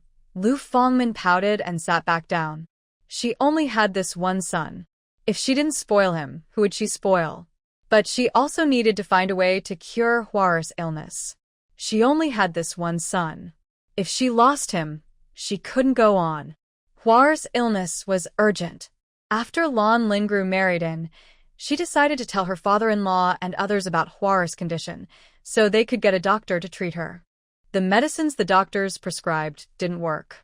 The old madam patted Blue Creekyu's hand. "Yaya, stay here today and have lunch." "Blue Creekyu, why are you here?" At this moment, an unkind voice interrupted. Yuni stepped carefully into the hall, looking unfriendly. Her bright eyes now seemed cold as ice, staring tightly at Blue Creekyu sitting beside the old madam. Blue Creekyu felt speechless. This girl was very hostile toward her. She hadn't done anything to offend her. The old madam frowned, showing her displeasure. Qinlong quickly stood up, smiling warmly as she approached Yuni. What are you saying?" "Go and apologize to your older sister." Yuni snorted, full of disdain. "Humph. Mother, I won't apologize to someone like her who flits from man to man." The old madam's face darkened. Where did you learn such manners?" "Such rudeness is unacceptable." Yuni stomped her foot and pouted, acting spoiled. "Grandmother, the one with no manners is her, Blue Creekyu. She chases after men all day, shameless and without shame." "Isn't that embarrassing?" The old lady, upon hearing this, was so angry that she suddenly slapped the tea table, causing the tea set to tremble slightly. Qinlong quickly grabbed Yuni's sleeve and whispered sternly, "What are you talking about? Be quiet now." After saying that, she turned to the old lady and Lan Xia with a smile and said, "Mother, Aya, is young and doesn't understand. Please don't take her words to heart. Yaya, your auntie is here to apologize. Don't argue with I spoiled her too much." Yuni listened to Qinlan's words, but instead of calming down, she pulled Qinlan's sleeve more angrily and pouted. "Mother, I didn't say anything wrong. She's shameless for chasing after men. Why are you apologizing for her?" Hearing this, Qinlan's face darkened. She glared at Yuni and whispered sharply, "Shut up, this child, usually spoiled by me. Didn't you see the old lady's face already looking upset? She's talking nonsense, completely lacking in common sense. How did I end up with such a foolish girl like you?" Yun-Yi was silenced by Qinlan's glare, but her eyes flickered with anger as she looked at Lan Xia. Lan Xia's lips curled into a faint smile, and she spoke slowly. "Auntie, it's fine. I won't argue with children." Yun-Yi's eyes widened in shock at her words, and she shouted, "Who are you calling a child? I already said I'm not little anymore." Lan Xia gently cleaned her ear and said softly, "Only children shout loudly and lose control of their emotions." "I understand." "Lan Xia, you don't understand anything." Yun-Yi's face turned red with anger, almost jumping up. Enough, the old lady finally couldn't bear it anymore. She suddenly slammed the table, her cloudy eyes flashing with sharp light. Look at yourself. Go back and copy the rules of etiquette. Bring it to me in 3 days for inspection." Lan Xia gently patted the old lady's back. "Grandmother, don't be angry. It's not good for your health." The old lady took a deep breath, trying to calm her emotions, then looked at Lan Xia with a much gentler tone. "Yaya, you are so sensible and obedient. If your mother were alive to see this, she would be at peace." Yuni stomped her foot hard, as if trying to vent all her dissatisfaction. The grandmother usually loved her the most, but today she punished her for copying etiquette rules because of Lan Xia, even showing kindness to Lan Xia. Tears welled up in her eyes. She turned around angrily and walked away with a red face. Qinlan's voice was full of helplessness and awkwardness as she watched Yun-Yi's figure disappear into the distance. Qinlan smiled helplessly and turned to the old lady. "This child. Mother, the daughter-in-law will go downstairs to arrange lunch now." The old lady looked displeased but only nodded slightly. Qinlan left the room. Lu Fangmin was worried about her son and quickly got up to leave. For a moment, Only the old lady and Lan Xie remained in the room. The old lady held Lan Xie's hand tightly, her eyes full of kindness and worry. Yeah, your mother passed away early, and now even Yunqing is bedridden. She choked up and tears shimmered in her eyes. After a brief silence, the old lady spoke again. Yeah, you're not young anymore. It's time to think about marriage. How about your eldest cousin? Jiner is very steady and is a young, talented general. I think he would be a good match for you. However, Lan Xie felt uneasy. Ancient people really liked to match their cousins. As a modern person who traveled here, she knew well the dangers of close-kin marriages. Besides, she wasn't ready to get married. There's a famous saying in the modern world, marriage is the grave of love. She was still young and didn't want to step into that grave early. Grandmother, my eldest cousin is very good, but I don't think I am suitable for him. The old lady was surprised. Yaya doesn't like Jiner? Then what about your second cousin? He's charming and talented, but he travels abroad most of the time. I will write to the eldest to ask him to come back and meet you. Lan Xie shook her head gently and said honestly, Grandmother, please don't try to match me. I only see my cousins as siblings, not as romantic partners. She was afraid her grandmother would keep trying to match her if she didn't say it directly. The old lady sighed softly, rubbing her forehead tiredly, her eyes full of worry. Yeah, it's not that I oppose your liking the Regent King. It's just that he's young and powerful, and if you get bullied, we won't be able to help. Her words showed her love and concern for Lan Xie, but also revealed her fear of the powerful Regent King. Grandmother, Yuan understands. You must be tired too. Please rest for a while. Feeling the genuine care from the old lady, Lan Xie became more patient. That's good, Yuan understands. I won't say much, so you won't think I talk too much. Go for a walk in the garden, and later in the afternoon I will call you. After leaving the old lady's courtyard, Lan Xie strolled through the estate and arrived at the garden. She looked at the artificial mountain over there, and walked toward it. A faint conversation drifted with the breeze. Lan Xie turned around and made a shushing gesture to Chu Chun and Chu Xia behind her, then pressed her ear to the mountain to listen. Remember, add this into the tea and serve it to Miss Biao. A trembling voice from a young maid said, Elder sister Ji Huan, will this powder hurt someone? Her words carried fear and worry. Ji Huan snorted coldly, her tone full of disdain. What are you afraid of? It's just a laxative. She, Lan Xie, is only a young lady from a side branch. How dare she offend our young lady? She's tired of living. Just do as you're told. You'll benefit from it. The young maid nodded nervously and took the powder away. Ji Huan saw that her instructions had been carried out and left happily. Lan Xie listened to the footsteps fading away behind the mountain, then sneered. In front of her grandmother, giving a laxative? Isn't that a bit childish? Lan Xie casually brushed imaginary dust off her sleeve. Miss, what were you doing just now? Chu Xia asked curiously, leaning in to listen at the mountain. She didn't hear anything special. Lan Sai sợ mai bờ lay phù ly. Nothing. By the way, Chu Chun, Chu Xia, since we're at the Guardian Duke's estate, you can go play. I'll give you both a break. I'll call you when I need you. Chu Chun frowned slightly. If she and Chu Xia left, only the young lady would stay. What if something happened? No one to serve her. How about this, Chu Xia? You go, and I'll stay with the young lady. Lan Xie waved her hand. You both go. The Guardian Duke's estate isn't short of maids. Besides, I'm not disabled. Why do I need you to serve me all the time? Go ahead. Nothing will happen here. Chu Chun and Chu Xia looked at each other and smiled. They bowed slightly and turned to leave, their faces full of excitement. Blue Creek you climbed onto a fake mountain pavilion, overlooking the entire garden. At this moment, a few maids brought tea and snacks carefully placed on a stone table. Blue Creek you sat down nearby, picked up her teacup and gently sniffed it. Just an ordinary laxative tea, nowhere near my homemade super strength version. The laxative in this tea is just a small matter to her. The little maid nervously glanced at Blue Creek you, then quickly lowered her head, afraid of being noticed.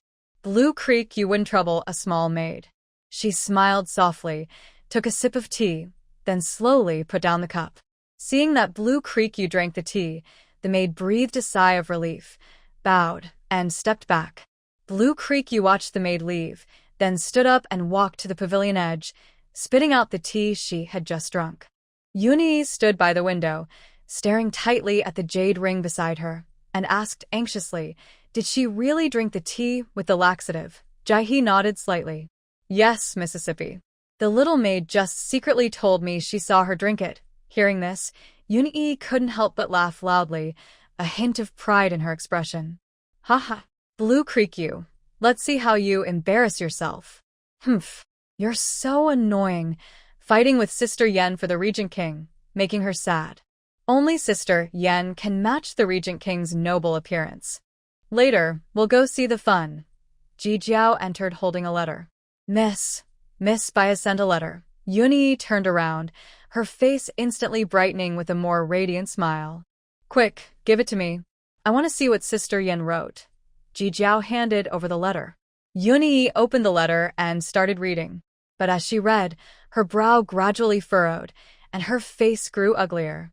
She angrily threw the letter onto the nearby tea table. This Blue Creek you is really annoying. Yesterday, she wanted to invite Sister Yen out to play, but because of Blue Creek you, Sister Yen didn't feel like going. Yuni looked at Ji Jiao and Ji Huan. What do you think we should do to help Sister Yen win the Regent King's heart? Ji Jiao and Ji Huan exchanged glances and shook their heads helplessly. Seeing this, Yuni was even more furious. Useless. Ji Jiao and Ji Huan silently lowered their heads, afraid to speak. At that moment, a teasing voice rang out. You're so close to Bai Lianhua, and you're still young but trying to steal a man's heart. Yun-yi was stunned. She quickly turned around and saw Lan Xia slowly walking into the room, with a faint smile on her face, but sharp eyes shining brightly. Yun-yi immediately became angry. Lan Xia, why are you in my yard? Who allowed you to come into my room? Get out. Are you all dead? Who let her come in? Are you okay? Her voice was sharp and harsh. She glanced at Ji Huan, wondering why she was still fine after drinking the tea with laxatives. Had it not taken effect yet? The maids at the door trembled in fear and hesitantly stepped inside, kneeling on the ground. Since the young lady was visiting the estate, they dared not stop her. Besides, the young lady hadn't ordered them not to let her in. Yuni stepped forward and kicked the two kneeling maids harshly. You worthless servants, how do you even guard the door? Lan Xia's eyes narrowed slightly, her tone cold. They're just servants. What does it matter if I trouble them? Yuni crossed her arms and glared fiercely at Lan Xia. These two are my people. It's none of your business if I hit them. I don't welcome you here. Leave now. A faint, almost imperceptible chill flickered in Lan Xia's eyes. She gently flicked her finger, and a tiny amount of powder discreetly fell onto Yuni from a short distance. Lan Xia then turned and left. Yuni watched her figure walk away, still feeling a bit confused. Why did Lan Xia leave so easily? Was she so obedient? She paused for a moment, then quickly regained her composure and sharply looked at the two maids on the ground. Get out, she commanded fiercely. If you're careless again, I will gouge out your eyes. The two maids trembled at her words, almost crawling out of the room in a hurry. But suddenly, Yun-yi bent over, clutching her stomach tightly, her face suddenly filled with pain. Ji Huan and Ji Ruo, who were nearby, were shocked. They asked in unison, Young lady, what's wrong? Yun-yi's brows furrowed, her face pale. She struggled to speak a few difficult words. I have a terrible stomach ache. Quickly, help me to the respectful chamber. Ji Huan and Jiaruo carefully supported Yun-yi from both sides. As they took a step forward, several consecutive sounds suddenly filled the room. The loud noise made Yun-yi's face turn bright red. Luckily, she was in her own room with no outsiders around, or she would have been extremely embarrassed and ashamed. But that was not the end. Yun-yi suddenly felt her stomach churn violently, and the pain was unbearable. Before she could catch her breath, another series of sounds erupted. This time, even Ji-hwan and Jiarhua looked pained. The smell was so terrible it was almost suffocating. Yun-yi felt her body heat up, and uncontrollably, yellow liquid leaked out. She cried out, "Quick, get me water to wash up and change clothes." At this moment, Lan Xia had already left Jinxiu Garden, secretly sneering. She didn't want to argue with Yun-yi, but the girl kept calling her a lowly maid and a scoundrel, which she found very annoying. She also wanted to give Yun-yi some laxatives. Humph. Then she would try her stronger version of laxatives. A mischievous smile appeared on Lan Xia's face as she gracefully disappeared down a small path in the garden. Lan Xia strolled through the palace garden, saying softly, "Don't think this era is backward. When it comes to beautiful architecture, it really has its charm." Her gaze swept over the delicate bridges, flowing water, and the well-arranged pavilions and towers. "I want to buy a house like this to live in when I grow older." At noon, Lan Xia went to the front yard with her maid. She saw 2 tables set with a lavish feast. The dishes were delicious and fragrant, making her drool. She happily sat down. During the meal, the old lady looked at Lan Xia with love. She personally picked up a piece of glossy, tender braised pork and placed it in Lan Xia's bowl, smiling. "Yeah, try this braised pork. It's very tasty." Qin Lan laughed and said, "Mother, nowadays young ladies love beauty. They don't like eating braised pork because they're afraid of gaining weight." The old lady rolled her eyes. "Our Yaya isn't fat. She can eat whatever she wants. Don't be like those young ladies in the boudoir, starving themselves just to stay slim." Lan Xia looked down at the braised pork in her bowl. It did look quite good. She raised her head and met her grandmother's loving gaze. She picked up a piece of the braised pork and took a gentle bite. At that moment, the aroma of meat filled the air, melting in the mouth, rich but not greasy, leaving a lasting taste. Lan Xi's eyes flashed with surprise as she praised unclearly, delicious." "Grandmother, don't worry. I don't want to learn those fancy manners of young ladies. I just want to take care of my figure and not hurt my stomach." The old lady looked at her satisfied expression and smiled kindly, full of affection. Yes, Yaya is right." Next to them, Yunjin spoke up. "Our kitchen is run by a famous chef from Jiangnan. He's especially good at making braised pork. Hey, you should eat more." Just then, a maid hurried over to Qin Lan and whispered a few words in her ear. Qin Lan cleared her throat. "Mother, Yaya, eat first. I need to check on Yi." Something happened. The old lady frowned slightly and said displeased, "Why isn't Yi here during mealtime? What's wrong with her? Is she still throwing a tantrum?" Qin Lan looked a bit embarrassed and explained, "It seems Yi isn't feeling well. I'll go see her now." The old lady frowned more and quickly urged, "She was fine just now. Go check on her. If she's unwell, call the doctor right away." Yunjin stood up to go, saying, "Mother, I'll go see what's wrong with Yi." Qin Lan hurriedly stopped him. "No, it's not convenient for you. You stay and drink with your uncle. I'll go." Then she hurriedly left. The old lady told the old maid nearby, "You go check on her too. Report back immediately if there's any news." The old maid responded and left. A slight smile appeared on Lan Xi's lips. Her powerful laxative was tough to treat. She'd wait for the medicine to take effect and let that little girl suffer a bit. She truly could only be arrogant and domineering herself. She couldn't stand others showing a bit of arrogance. After lunch, Lan Xiu helped the old lady back to her residence. The old lady's gentle gaze fell on Lan Xi's face, as if she could see through time and into the past. "Yeah, you and your mother look so much alike," she whispered softly, full of longing. Hearing this, Lan Xiu couldn't help but touch her cheek. The old lady also reached out, gently stroking her face, her eyes flickering with complex emotions. "When your mother was young, she was just like you, very mischievous," the old lady slowly spoke, as if opening a long-forgotten memory. It turned out that the original lady's mother was skilled with swords and could do anything. That year, the Duke of Protecting the Nation and his 2 sons went to the battlefield with the late emperor. The original lady's mother secretly went to the frontier disguised as a man, without telling the old lady, and entered the military camp. Starting as a small soldier, she relied on her bravery and intelligence, gradually rising to the position of a 1,000-man officer, commanding 1,000 soldiers. She was only sent back when the Duke of Protecting the Nation discovered her. Lan Shi listened intently, her eyes shining with surprise. Really? My mother was so amazing that she sneaked into the military camp and fought on the battlefield, she asked in disbelief. She had thought that the original lady's mother was just an ordinary young lady. The old lady chuckled.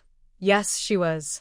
When she returned, she was with 5 flowers and was brought back by your maternal grandfather's 10 guards.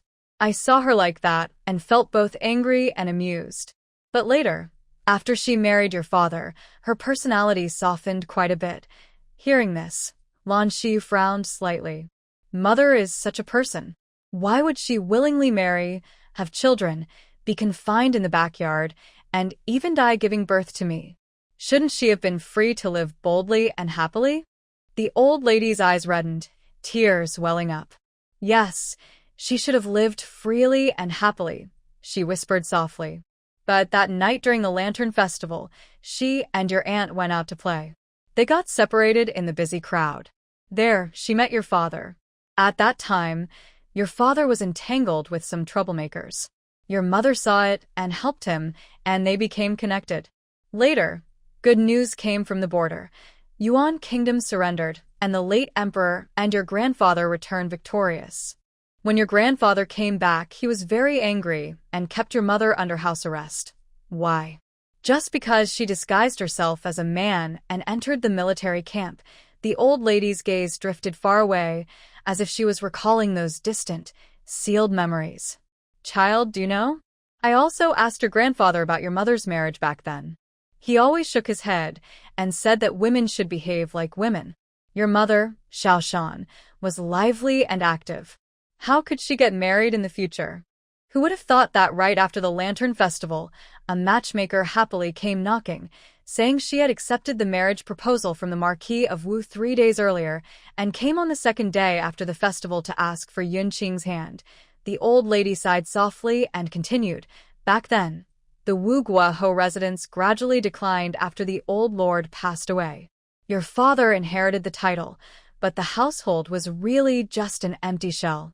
I didn't want my daughter to marry into such a family. The matchmaker spoke many good words, saying your father didn't take concubines. I thought, your aunt isn't like your mother. She's gentle and kind. If she married into another family, she might not be able to compete with other women. At that time, the Wu Guohou household's backyard was tidy, with no major troubles. We could just add more dowry from the guardian duke's family. Then your father suddenly came to visit. He spoke sincerely, saying he wanted to marry your mother, not Qing'er. The matchmaker had made a mistake about the person. When your mother and Qing'er learned your father was visiting, they both ran out without regard for manners. Your mother immediately agreed to the marriage, smiling happily. Qing'er, however, looked at your father with tears in her eyes, full of reluctance and disappointment. At that time, Lan Jinrong only had eyes for your mother and didn't notice Qing'er's sadness. The old lady sighed here. I naturally sensed Qing'er's discomfort. I was even more against this marriage. But your mother was like possessed. She refused to marry anyone but Lan Jinrong. Oh. Shanshan married him not long after, and when you were born, she died from heavy bleeding. Now your aunt is paralyzed in bed. If they hadn't married Lan Jinrong, would I have lost my loved ones so early? Would your aunt still be bedridden? Blue Xia listened confusedly. Grandmother, if you say that, does it mean my aunt knew my father before? Otherwise, the matchmaker wouldn't have come to propose, clearly indicating it was my aunt. So when my mother died giving birth to me, it wasn't an accident. My aunt didn't marry my father just to take care of me and my brother, but because she already had feelings for him, right? The old lady nodded, a complex look in her eyes. I knew Qing'er always had doubts in her heart. So, a year after your mother married, I started looking for a good match for her, hoping she could find a better family. But unfortunately, she always said she didn't like anyone and didn't want to marry. Years later, one day, I went into her room and saw her embroidery wedding dress. Yeah, I deeply regret. I really regret that your mother married Lan Jinrong. The old lady rambled on, then fell into deep thought, looking very sad. Blue Creek Yu frowned slightly, her doubts like gentle spring rain that refused to stop. Was the original mother really lost because of heavy bleeding during childbirth? This question was like a tiny needle, softly tugging at her heart. Grandmother, was mother really gone because she bled a lot when she gave birth to me? The old lady's wise eyes flickered with a hint of unease. Yes. Aya, I am a bit tired and want to rest for a while, she said with a tired voice. Blue Creek, you felt mixed feelings inside. She nodded and said, All right, grandmother, rest well. I won't disturb you. She left the side room with a heavy heart. She called a maid and asked her to summon Chu-chun and Chu-xia. Then, they left the Duke's mansion and got into the carriage prepared for them. Chu-chun noticed that her young lady seemed troubled. Miss, what's wrong? You look worried. It's nothing, Yu replied, closing her eyes to rest. Chu-chun didn't bother her further. Back at the Marquis' residence, Blue Creek Yu went straight to her room and locked herself inside until night fell and everything was silent. She quietly slipped out of the window, like a ghost in the night, moving silently through every corner of the mansion. She carefully avoided the guards and reached Yunqing's room. With a quick thought, she took out a silver needle and stabbed the sleeping maid's acupoint. The maid fell into a deep sleep. Blue Creek Yu's sharp eyes looked directly at Yunqing on the bed. She moved her fingers, pressing on a few acupoints on Yunqing's body. Yunqing suddenly opened her eyes, surprised. Blue Creek Yu, her eyes sparkled with disbelief. Great, I can talk now. For days, she had been trapped in a silent world, paralyzed in bed, only able to make faint sounds.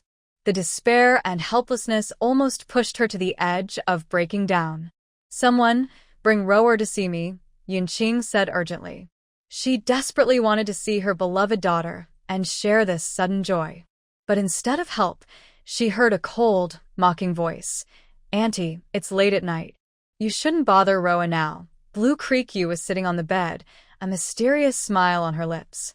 Yunqing frowned and looked out the window at the dark night. Why did you come so late at night? Lan Xiu glanced at her casually. Of course, I came to see how my good aunt is suffering and not doing well. Yunqing's eyes widened as she stared at Lan Xiu angrily. You. Lan Xiu. But Lan Xiu seemed completely unfazed by her anger.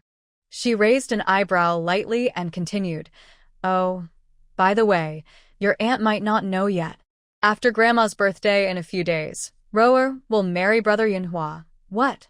Yunqing's eyes widened sharply, her voice sharp. How can Rower marry that useless Yunhua? No, absolutely not. Rower is supposed to be the crown princess. You're lying to me. Lan Xiu looked at her with a hint of a cold smile.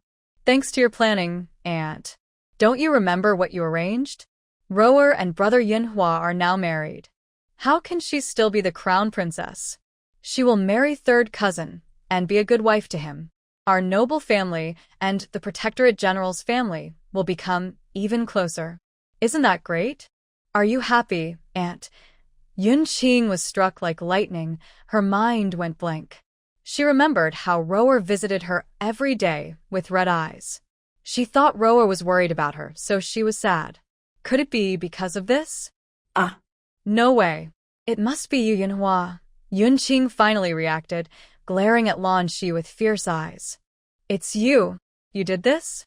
And now I can't speak because I'm paralyzed in bed, and I can only talk now because of you. Lan Xiu smiled slightly, spreading her hands in a calm manner. Yes, I caused you to be paralyzed and silent, so you could be a quiet, mute person. Tonight, I couldn't sleep, so I came to mess around with you. Yunqing's face twisted with anger, her cruel eyes fixed on the relaxed Lan Xiu by the bed. Lan Xiu. You wicked girl. I raised you for 16 years, and this is how you repay me? I am your aunt, and also your mother. Are you crazy? Yunqing's voice trembled with rage, each word squeezed out from her teeth. Calm down, calm down. Don't get so angry, or you'll have A and die. Manhwa said, slightly mocking, as she poked Yunqing a few more times. Yunqing felt a sudden chill rise from her back. She looked at Lan Xia in horror, her voice becoming very hoarse, as if an invisible hand was choking her. Was it because of the few needles she had just been pricked with? Lan Xia's eyes sparkled with a teasing light. Don't be afraid. It's just to make your voice quieter tonight, so you won't disturb others. Isn't that right? Her tone was light and cheerful, as if she was doing something trivial. Yunqing stared at Lan Xia, as if she had seen a ghost. The face that once looked familiar now seemed so strange and frightening. Oh, Auntie, I remember what the elders in the house used to say. They said you and my mother were very close sisters. When I was born, you didn't care about the messy delivery room and insisted on staying with my mother during childbirth. Tell me, did you do something to interfere when my mother was giving birth? Yunqing's eyes flickered with a hint of panic, but she quickly calmed down. I don't know what you're talking about. Interfere? What do you mean? Lan Xia's silver needle gently swung in front of Yunqing's eyes, like a talisman that could threaten life. Auntie, you know I have a bad temper. If you don't tell the truth, I might shake my hand and blind you. Then you won't see anything anymore. Even if you recover, you'll be a blind person. Yunqing's face turned deathly pale. She finally realized that the Lan Xia in front of her was no longer the little girl she could control. She was a demon. She shouldn't have kept her back then. Even if her mother hated her, she should have gotten rid of this troublemaker. But now it was too late. Lan Xia, your mother died during childbirth because of a difficult labor and heavy bleeding. It's because you caused her death. Her hoarse voice shouted, as if she wanted to vent all her hatred and fear. Annie, do you know that the karma in this world never misses? Lan Xia's voice was deep and cold, like a judge from. Hearing this, Yunqing's face turned ghostly pale. Her eyes filled with terror and despair. She trembled, trying to say something, but only weak gasps came out. Lan Xia held a thin silver needle tightly. Its silver light shimmered coldly under the moon. It seemed she was saying, since you're paralyzed and miserable, tonight I will do one good deed and send you on your way. Her words were as cold as ice, making people feel a deep chill. She gently raised a silver needle and pressed it against Yunqing's head. The needle seemed ready to pierce through Yunqing's skull at any moment, ending her life. Yunqing screamed in fear. No, don't kill me. At that moment, a strong, unpleasant smell of suddenly filled the air. Lan Xia frowned in disgust, quickly stood up, took a few steps back, and said dismissively, Wow, Auntie is so old, yet she still wets the bed. That's so embarrassing. Yunqing's face turned even paler, her eyes full of gloom and despair. She bit her lower lip tightly, trying to hold back her inner pain. But when Lan Xia moved closer again, she finally broke down. Tears streamed down her face as she trembled and said, Lan Xia, you really are lucky. When my sister was 8 months pregnant, I put red flowers in her medicine and musk in her pillow, planning to kill both of them. But she fought hard and gave birth to you. I should have killed you back then. I didn't expect to keep this troublemaker. Lan Xia's eyes instantly turned cold like ice. Yunqing seemed to have lost her mind, laughing wildly. I was the first to know Zhenrong, and we agreed to have the matchmaker come during the Lantern Festival to propose marriage. But during the festival, while watching lanterns, Yun Shanshan met Lan Zhenrong and helped him. He then turned around and married my good sister. He forgot all our promises. Why? One is my dear sister, and the other is the person I love most. Seeing them so in love after marriage, I became jealous, crazy jealous. That's why Yun Shanshan must die. I want to take back everything that's mine. Yunqing's laughter echoed through the room, full of sadness and madness. If anyone deserves to die, it's Lan Zhenrong. He betrayed you, not my mother. Lan Xia's voice was low. My mother probably didn't know about your past with Lan Zhenrong, or she wouldn't have married him. Yunqing's laughter gradually stopped. She looked at Lan Xia with despair and unwillingness. Yes, she doesn't know anything. Lan Zhenrong didn't allow me to tell my sister. It was Lan Jinrong who betrayed me. But I loved him.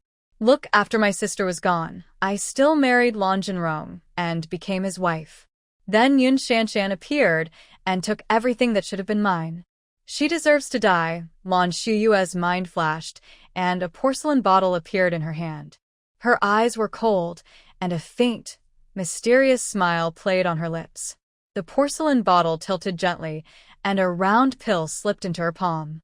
She approached the bed, grabbed Yunqing's chin, and roughly forced the pill into her mouth, letting it slide down her throat. Cough, cough, cough. You! What did you give me? Yunqing's voice trembled, her eyes full of fear and despair. Yunqing couldn't move and could only watch helplessly as Lan Xie, her eyes filled with resentment like snakes. Lan Xie raised an eyebrow, her smile cold and cruel. Poison. Don't worry, you won't die immediately. Your internal organs will rot little by little. After a month, when all your organs have decayed, you will die. During this month, Auntie will enjoy experiencing what it feels like to be alive but not really living. Her tone was light, as if she was talking about something trivial, but her words were so harsh they could chill anyone. After speaking, Lan Xie took out several silver needles from her sleeve and skillfully inserted them into various acupoints on Yunqing's body. Yunqing's mouth moved as if to speak, but no sound came out. Her eyes, full of hatred, seemed ready to devour Lan Xie alive. However, Lan Xie only smiled faintly and turned to leave. Back at Shilling Pavilion, Lan Xie entered her room. She walked to the bed, took off her outer clothes, shoes, and socks, and slowly lay down. System. Host, you want Yunqing to die. Why not just kill her with a sword? Why use poison? After a month, Yunqing will die, and the host will lose 500 points of merit. The system's voice suddenly echoed in her mind, filled with confusion and a reminder.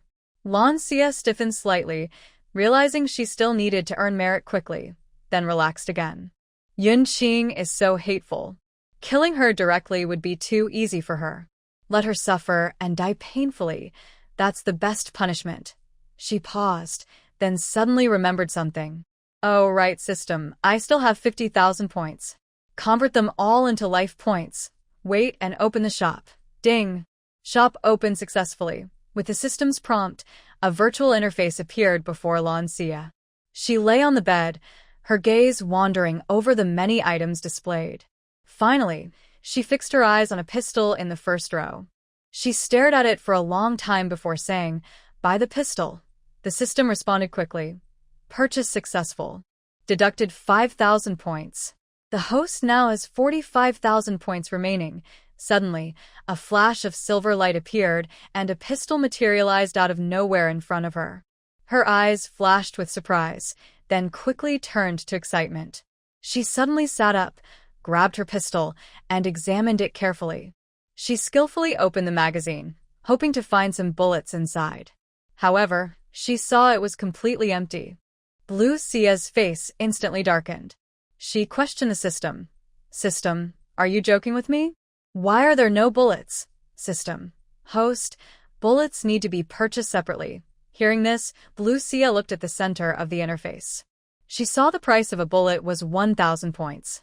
Her expression grew gloomier. She muttered to herself, I thought buying a pistol would at least come with a full magazine. Even if not full, there should be a few bullets. But there are none. This is so annoying. And one bullet costs 1,000 points. That's so expensive. The system seemed to sense her dissatisfaction and spoke again. Host, think about how easy it is to earn points now. Hearing this, Blue Xia's mind moved slightly. She realized it was true. Since she had already bought the pistol, if it had no bullets, it was useless. She gritted her teeth and said, Buy 5 bullets. A notification sounded. Ding! Purchase successful. The host spent 5,000 points. Remaining points, 40,000. Exchange all remaining 40,000 points for life. The system responded again. Exchange successful. The host's life has increased by 400 days. A small smile appeared on Blue Xia's face. Now her life was guaranteed for over a year, with no immediate danger. She loaded the bullets into the magazine, stored the pistol in her space, and silently vowed, unless her life was seriously threatened, she would never use this expensive pistol. After all, the cost of bullets was truly painful to think about. Lucia lay back down and muttered softly, I wonder when Mo Liuan will come back? The system's voice echoed in her mind, with a teasing tone. Host, do you miss the Crown Prince? Lucia frowned and said irritably, Nonsense. I just spent all my points. Of course, I want to earn more. She was also worried that Yun Qing would die in a month, and she wouldn't have enough merit. The annoying system kept deducting her points, so she used them all up. At this moment, Mo Lian was in the middle of a dense forest. He had just left the capital city and had already been ambushed twice. Each time, black-clad men appeared like shadows, trying to kill him. Mo Lian's face was as cold as water. His long sword shimmered in the moonlight, with fresh blood still dripping from the tip. Tian-Yi stayed close beside him, watching carefully around. He saw more black-clad men coming like ghosts in the night, quietly getting closer. Tian-Yi's heart tightened. He whispered to Mo Lian, Master, you should leave first. Mo Lian's expression grew colder. He suddenly moved, soaring into the air like a soaring eagle. A sharp sword energy shot out, knocking down several approaching enemies, who spat blood and fell to the ground. Seeing this, Tian-Yi also drew his sword and joined the fight. Swords flashed and blood splattered. Mo Lian moved swiftly among the black-clad men, each strike precise and deadly. His swordsmanship was fierce and commanding, as if it could tear apart the night sky, making the air around tremble. But there were too many black-clad men. They surged like a tide, seemingly endless. Tian-Yi's sword skills were also good, but still not as strong as Mo Lian's. The forest was now a mess, with weapons clashing and screams ringing out. The dark guards fought fiercely with the black-clad men. Until dawn broke, only a few black-clad men retreated, leaving behind a scene of chaos. Mo Lian stood in the middle of the battlefield, his eyes dark and cold. He coldly ordered, Rest here. Injured dark guards moved quickly. Some sat down trembling, carefully taking out powder from their pockets to bandage their wounds. Others struggled to stand and began cleaning up the battlefield. Tian-Yi and a few dark guards moved through the forest, soon returning with some freshly caught game. They skillfully prepared the food, lighting fires, setting up grills, skewering meat, doing these tasks smoothly, showing they often did this kind of work. Mo Lian leaned against a large tree, closing his eyes to rest.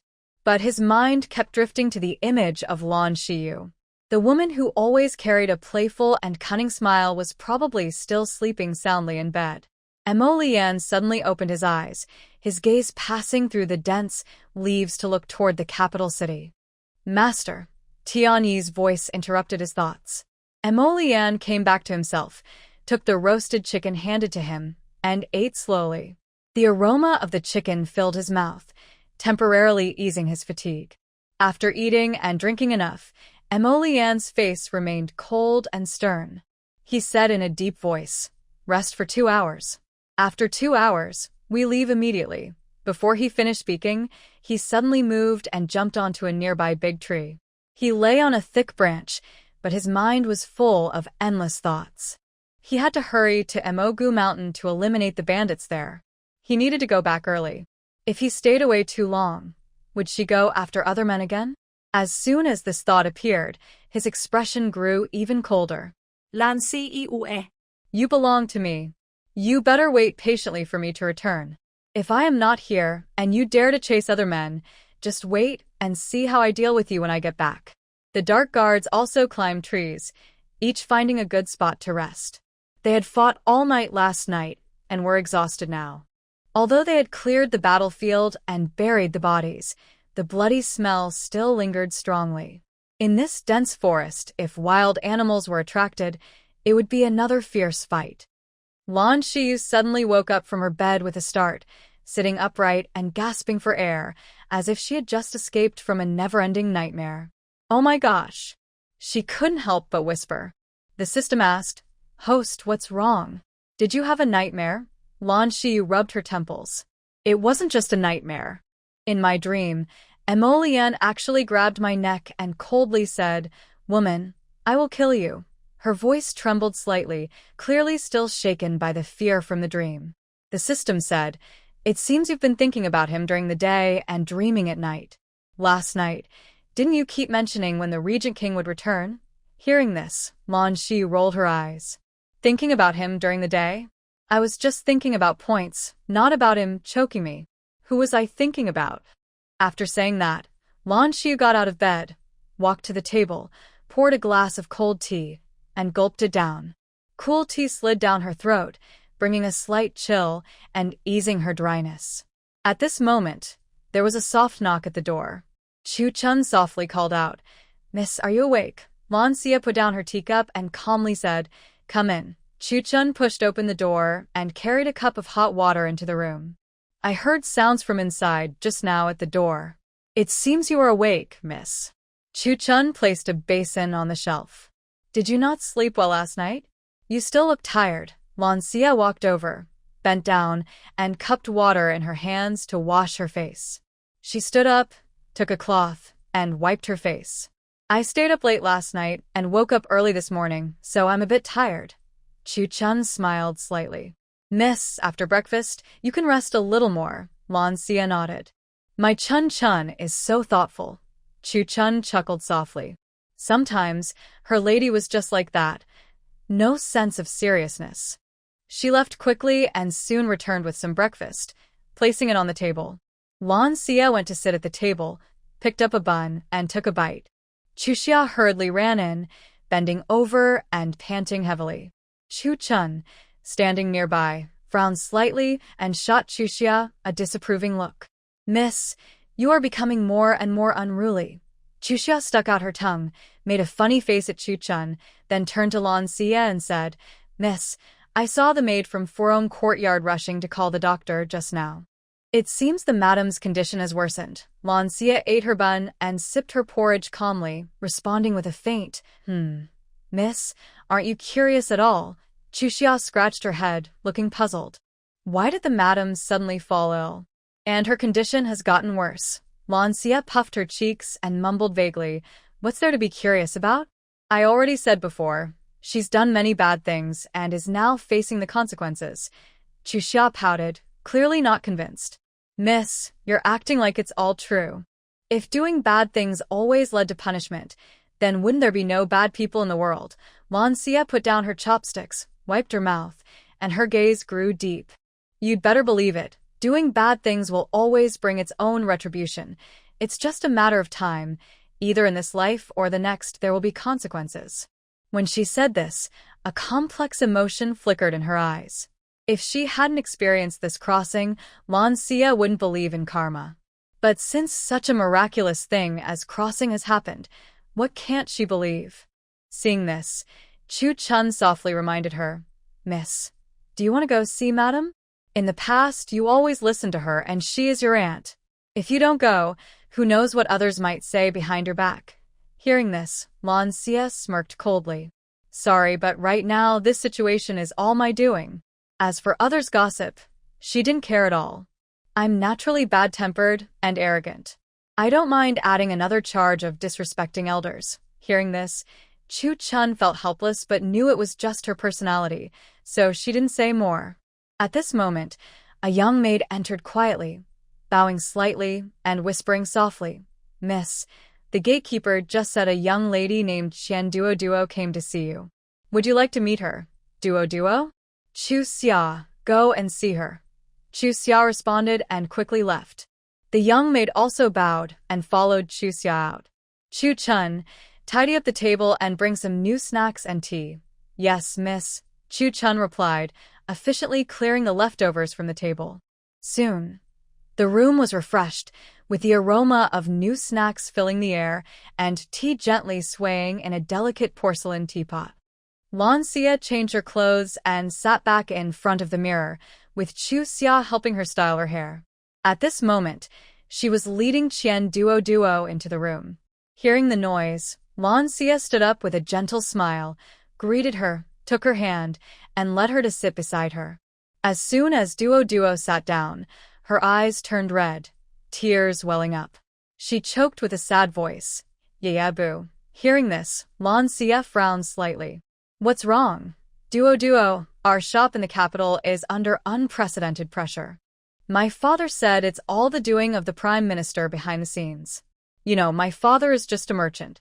How can he compete with the powerful and influential Prime Minister? The Chancellor wants my father to hand me over, but my father refuses, so... Lan Xia's expression grew serious.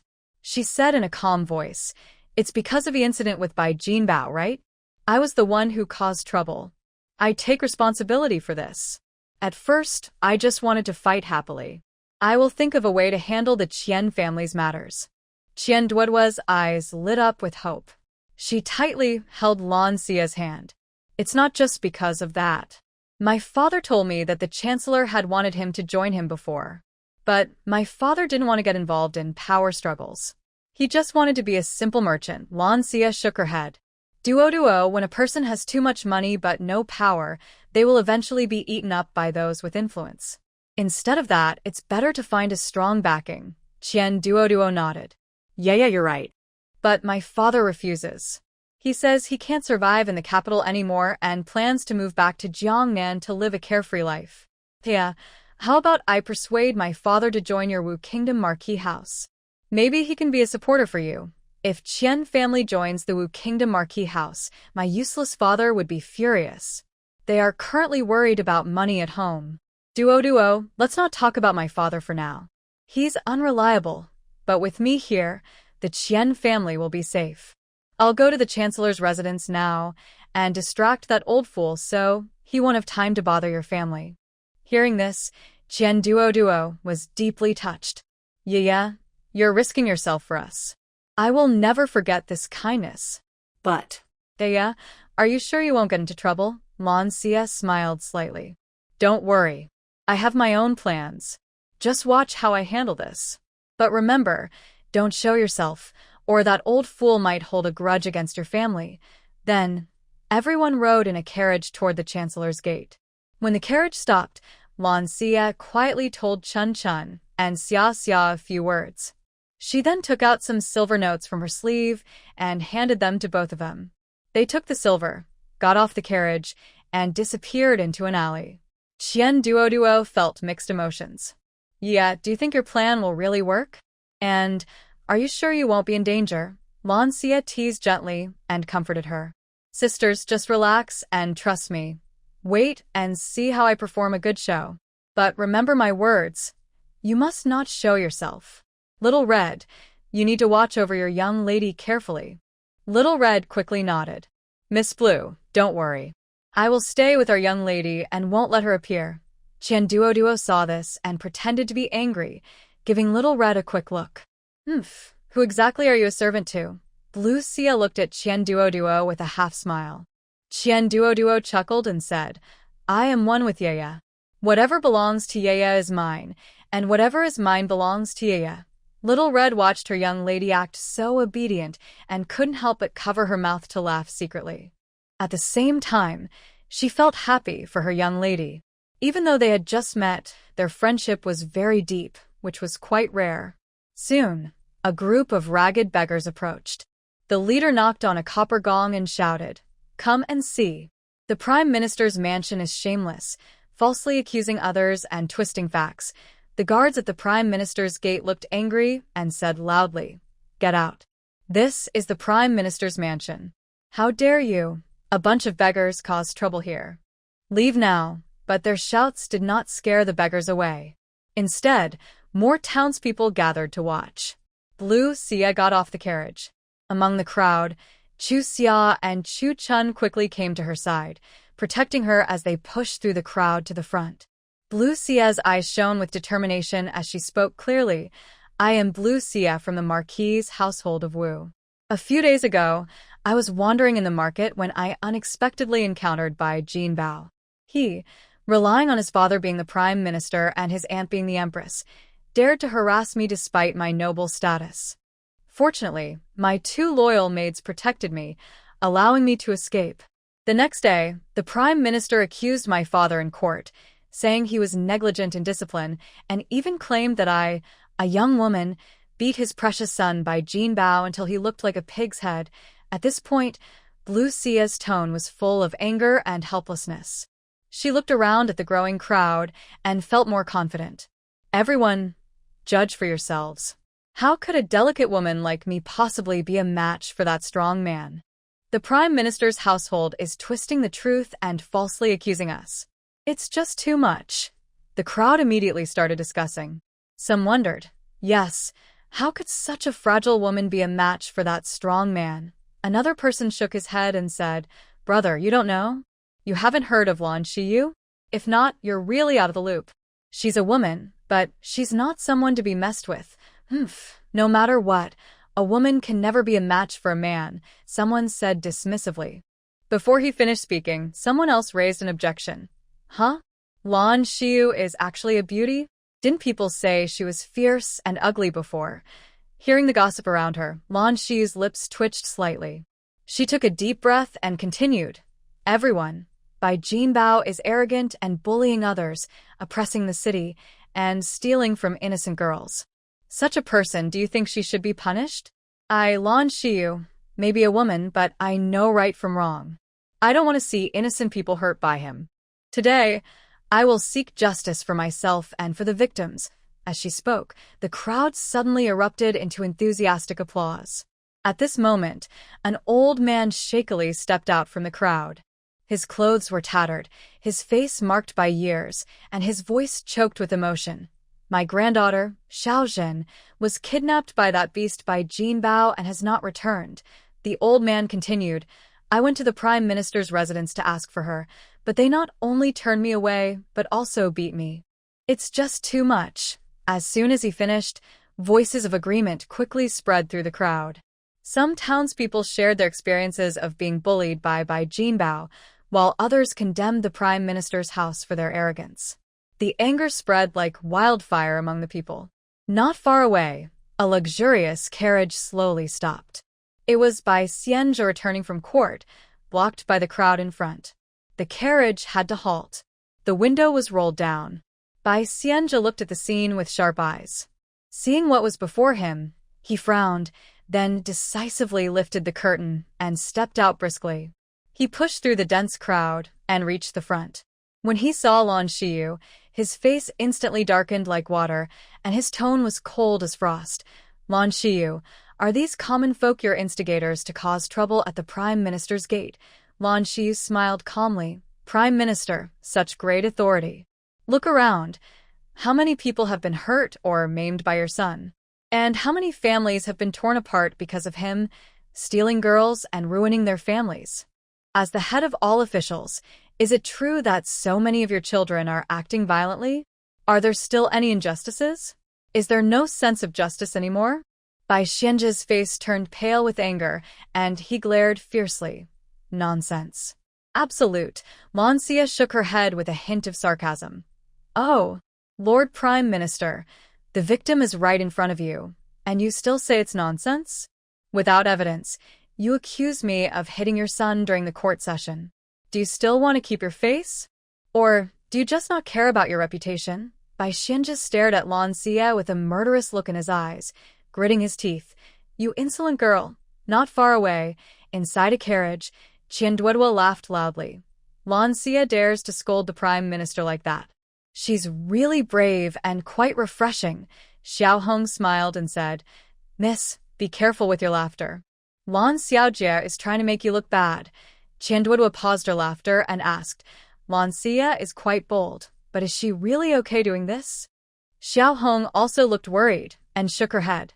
Outside, Lan Xia remained unfazed and continued. You're angry now?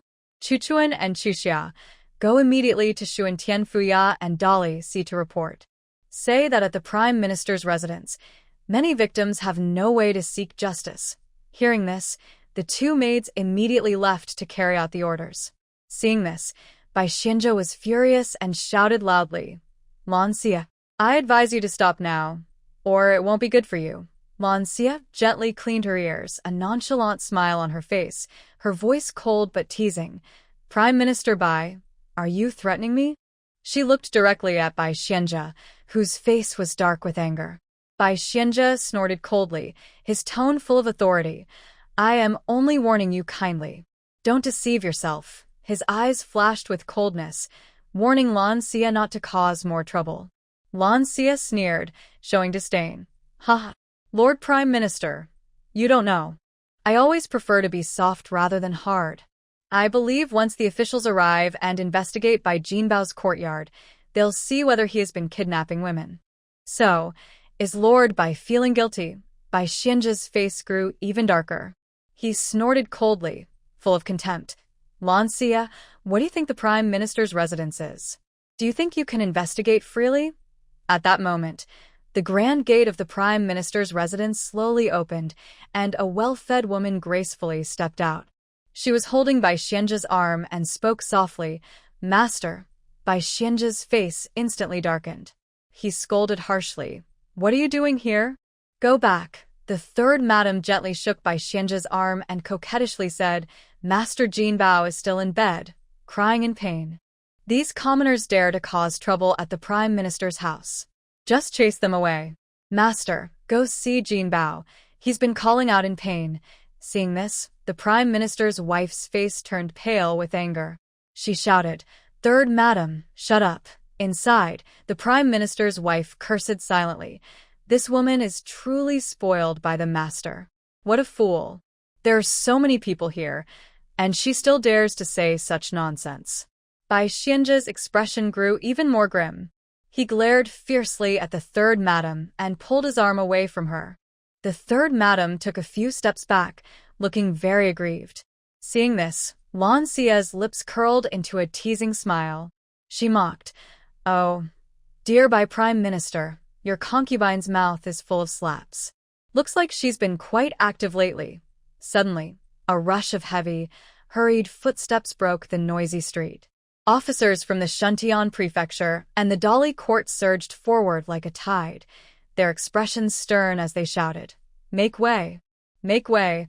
The crowd of commoners, like startled birds, quickly stepped aside, clearing a wide path.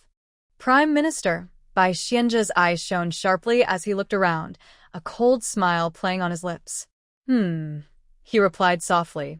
It's good that the officers from Shuntian prefecture and Dali court are here.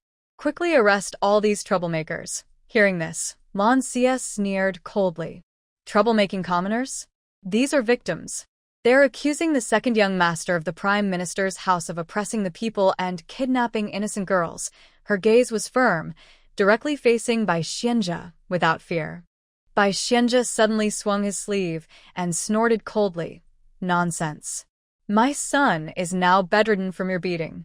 How could he have the strength to oppress the people or kidnap girls?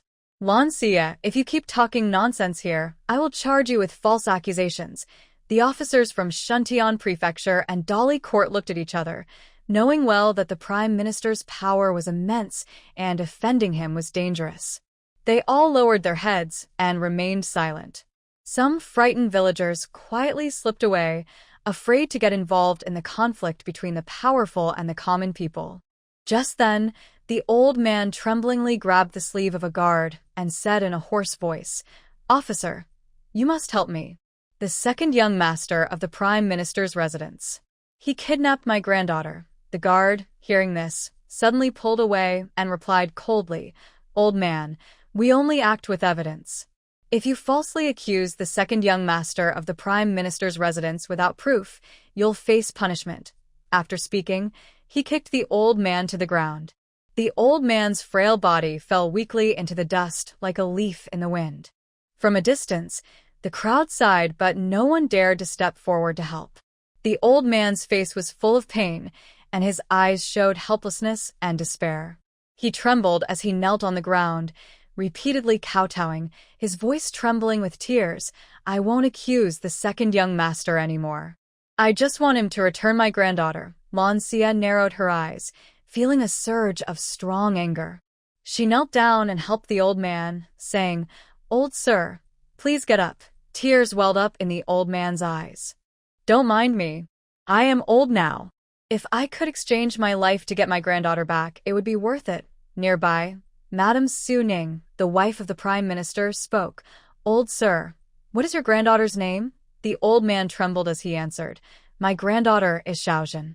Please, I beg you to let her go." Hearing this, Su Ning raised an eyebrow slightly and exchanged a glance with the butler behind her. The butler stepped forward respectfully and said, "Madam, a while ago, a girl named Xiaojin did come to the residence to work as a maid. However, she was clumsy, so she was driven out." The old man muttered, "Impossible. If Xiaojin had run away, she wouldn't just not come home." Third auntie sneered nearby. "How can that be? Maybe that unworthy girl ran off with a man." "My son wouldn't be interested in your worthless girl." The old man hunched over, his eyes full of anxiety and helplessness. He muttered to himself, "No, no. Xiaojin is very obedient and well-behaved." His voice trembled with a mix of despair and hope. Lan Shi softly comforted the old man beside her, saying, "Sir, you should go home first. I will help you look for her. Maybe tonight you will see your granddaughter Xiaojin."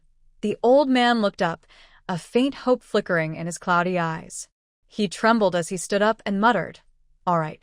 Xiaojin has always wanted to try osmanthus cake, but she's too shy to ask for it. I will go back and sell our old hen to buy her some osmanthus cake. I'll wait for her." After speaking, he turned and slowly walked away, his steps unsteady. The crowd gradually dispersed. The officers from the Shuntian prefecture and the Dali court saw this and exchanged respectful bows, preparing to leave. Suddenly, Bai Xianzhe's voice rang out sharply. "Has Lord Yan, the Dali court official, found out who hit the prince?" The officers looked uncomfortable and shook their heads. "Not yet." Bai Xianzhe's tone grew more serious. "And my son? The Dali court still hasn't caught Lan Xiu." The officer looked troubled. "Sir, we've investigated but found no evidence or witnesses. We can't be sure that Miss Lan was the one who hit the young master." Just then, the third aunt's sharp voice cut in. "No evidence? My son said it himself, that it was Lan Xiu. And the servants in the house saw it too. Are you all taking bribes? That's why you haven't caught this troublemaker." Lan Xiu remained calm and said in a deep voice, "Troublemaker?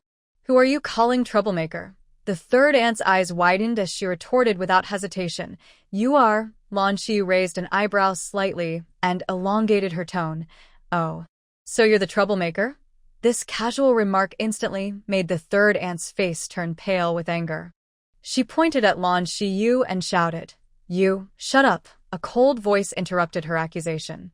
Su Ning stood nearby, secretly thinking, "This fool, so embarrassing." If the third aunt weren't so simple-minded, she wouldn't have let her have a son. The officers from the Dali court bowed again to Bai Xianzhe. "Sir, we always act fairly and strictly. Without solid evidence, we won't jump to conclusions." After speaking, they turned and left. Lan Xiu silenti kuset insai. Fair and strict? Just look at the old man's miserable state. These officers ignored him completely, only because they feared Bai Xianzhe's power. Wherever you go, it's all about who you know. She clapped her hands and turned away, her steps carrying a hint of disdain and pride. Bai Xianzhe stood nearby, his face grim, his gaze sharp as a blade, staring at Lan Xia's back until she got into the carriage and disappeared into the distance. The carriage moved slowly along the busy street. Inside, Qian Duo affectionately linked her arm with Lan Xia, worry in her eyes. "Yeah, you openly angered Prime Minister Bai. Aren't you afraid he might cause trouble for you later?" Lan Sai sợ mai confident. "If I don't provoke him, he won't hold a grudge against me." Qian Duo nodded slightly.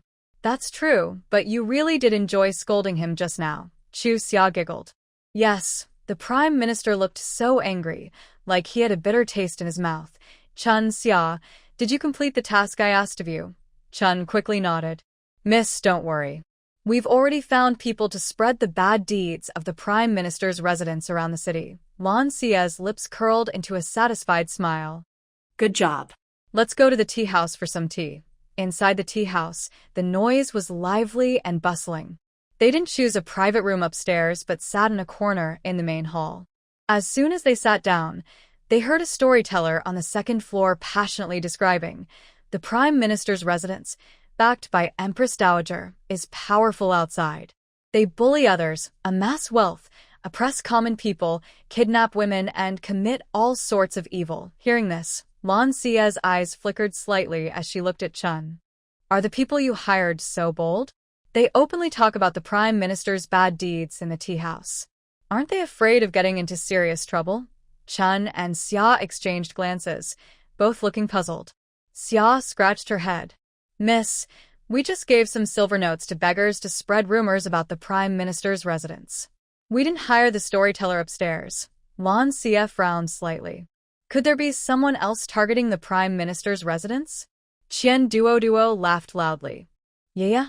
Why do you care so much? Look around. The people in this tea house are all cursing the Prime Minister's residence. It feels so satisfying. Lan Xia gently lifted her teacup, took a sip, and a faint smile appeared on her lips. In the darkness, Dark One gently touched Dark Two's arm. Our future princess wants to tarnish the Prime Minister's residence. Since that's the case, we should add fuel to the fire and make the situation worse.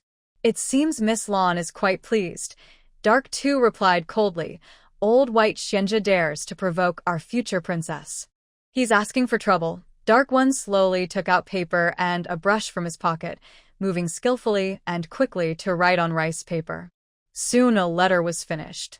He grabbed a carrier pigeon from his shoulder, rolled the letter into a bamboo tube, and tied it to the bird's leg. With a flick of his hand, the pigeon spread its wings and flew high into the sky. Watching the pigeon disappear into the distance, Dark One muttered, I wonder where the master is now. Lan Xia played all day with Qian Duo. As the sun set, they said goodbye, and Lan Xia returned to her Shilling courtyard. At night, she lay on a small bed. Chu Chun, Chu Xia, you've been walking all day. You must be tired. Rest now. Chu Chun and Chu Xia respectfully bowed and left the room. After the door closed, Lan Xia closed her eyes to rest. In the middle of the night, she suddenly opened her eyes, which sparkled with a strange light. With a flash of her mind, a set of night clothes appeared out of nowhere on the bed. She got up and changed into them. She left the room, walked through the winding corridor, and reached the backyard.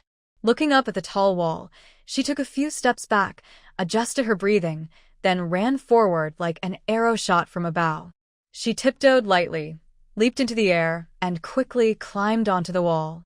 Sitting on top of the wall, she sighed. System, I envy the ancient people's lightness skills. The system replied, Host, since the Regent King is back, ask him to teach you. Forget it. Lan Xia shook her head. She jumped down from the wall and landed steadily. She brushed off the dust and headed toward the Prime Minister's residence.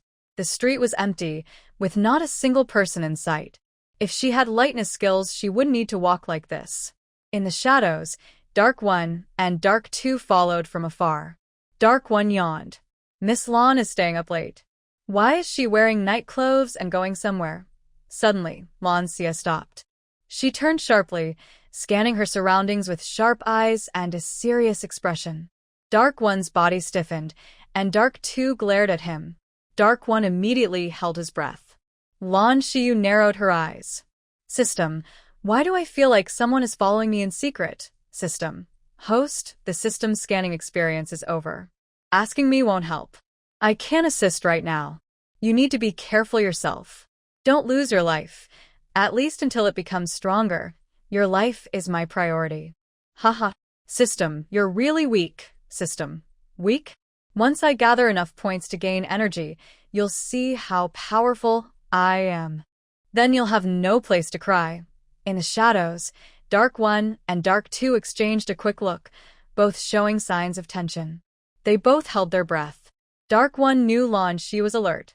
He didn't expect that he and Dark Two were so far apart that they almost got caught. Dark Two glared at Dark One, as if saying, You still have the nerve? It's your fault for revealing our presence.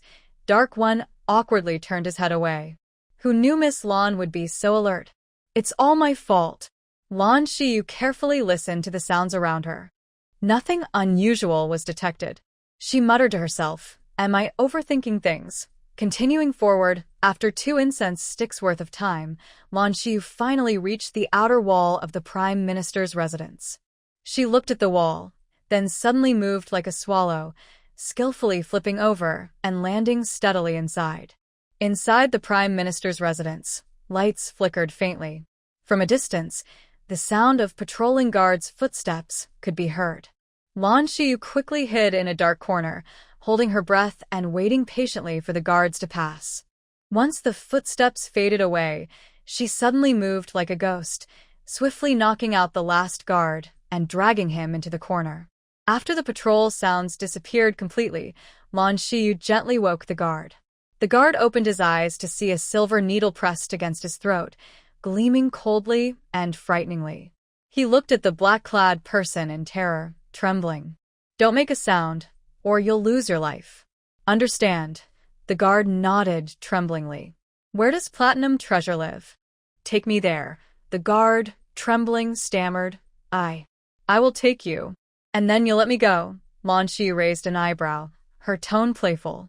"Let's see how you perform." The guards, upon hearing this, saw a flicker of hope in their eyes. They trembled as they stood up carefully, leading Lan Xia toward Bai Jinbao's courtyard. Finally, they reached Bai Jinbao's yard. The guard tremblingly pointed ahead and said, "The main bedroom of the second young master is just up ahead. Can you let me go now?" Lan Xia's eyes flashed. The silver needle in her hand suddenly disappeared. With a quick movement, she struck the guard unconscious with a swift blade. Lan Xia walked over and saw two young servants dozing off at the top of the stairs, drooling at the corners of their mouths. She silently approached, moving like a ghost. Suddenly, she struck with both palms, hitting the back of their necks. There was a soft thud, and the two servants collapsed onto the ground, falling into a deep sleep. Lan Xia pushed open the door and strode inside quickly, then closed the door tightly behind her. Yi looked puzzled and asked, "Miss Lan, what are you planning to do?" Inside the room was dark, with only faint moonlight shining through the window, casting mottled shadows on the floor. Using this faint light, Lan Xia slowly approached the bed. On the bed, Bai Jinbao was sleeping soundly, hugging someone on each side. "Well, it seems I didn't hit him hard enough," she muttered. A silver needle suddenly appeared in her hand, gleaming coldly. She quickly inserted the needles into 3 points on the bed, causing all 3 to fall into a deep sleep, their breathing steady and deep. Lan Xia stood by the bed, her gaze complicated as she looked at Bai Jinbao. Honestly, she had no real grudge against him. Last time, when Bai Jinbao teased her, she fought back fiercely. Today, she was just doing a good deed, removing a troublemaker. She waved the silver needle again, targeting the source of his misdeeds, the groin area. The needle flashed like lightning. Bai Jinbao's body trembled sharply, but soon fell back into sleep. She withdrew the needle. Done. No more erections. Let's see how you harm innocent women now. Ugh. Women can be the most vicious. The system's voice echoed in her mind, teasing. Lan Xia rolled her eyes and said irritably, "System, what do you know? Don't use such words. I'm just protecting women from harm." Blue Xiu turned to leave the door but suddenly stopped, her body stiffening. "System. Host, what's wrong? I just remembered I don't know what Xiaozhen looks like. How can I find her?" Alas, the old lady is so pitiful. She could only search room by room. When she entered a room, Blue Xiu vaguely noticed something on the ground. She approached and squatted down. Only then did she see clearly. There were 8 women sleeping on the ground, squeezed together. Blue Xiu gently woke one of them. The woman blinked sleepily and saw a person in black standing before her. She instinctively wanted to scream. Quickly, Blue Xiu covered her mouth with her hand and said coldly, "Don't scream, or I will break your neck." The woman trembled with fear and nodded repeatedly. Blue Xiu asked sternly, "Do you know anyone named Xiaozhen here?" The woman shook her head fearfully, her eyes full of terror. Frowning, Blue Xiu pressed further. "Do you recognize Xiaozhen?" This time, a hint of hesitation flickered in the woman's eyes. "Honestly, or I will kill you," Blue Xiu said, releasing her grip on the woman's mouth. Xiaozhen. She was beaten by the second young master and locked in the firewood room. Why? Why are you all squeezed into one room and sleeping on the ground? Hearing this, the woman's expression darkened. I was sold to the second young master by my father. Some women here were taken by force. Others, like me, were sold by their parents. Some stay willingly because they have no choice. Others are like walking corpses, losing all will to live. Xiao Zhan refused to give in, so the second young master ordered her to be whipped 20 times and locked in the firewood room, saying she should fend for herself. Knowing she had learned what she wanted, Blue Shiyu gently knocked the woman unconscious. These women are pitiful, but she is not a savior. With her limited strength, she cannot save them all. She then went to the firewood room, unlocked it, and stepped inside. In the dim light, a figure curled up in the corner, almost blending into the darkness. Blue Shiyu approached, squatted down, and with a flick of her mind, a glow-in-the-dark pearl appeared, emitting a soft, mysterious light that illuminated the corner. Her gaze fixed on the curled figure. The woman's clothes were tattered, and her exposed skin was covered with shocking whip scars. Blue Creek Moon gently patted the woman's cheek. "Hey, wake up." After calling her for a while, the woman's eyelids fluttered slightly, and she slowly opened her eyes. Blue Creek Moon quickly covered her mouth. "Don't be afraid. I am here to help you. Don't shout. I will let go of your mouth." The woman nodded, and Blue Creek Moon released her. "Is your name Xiaozhen?"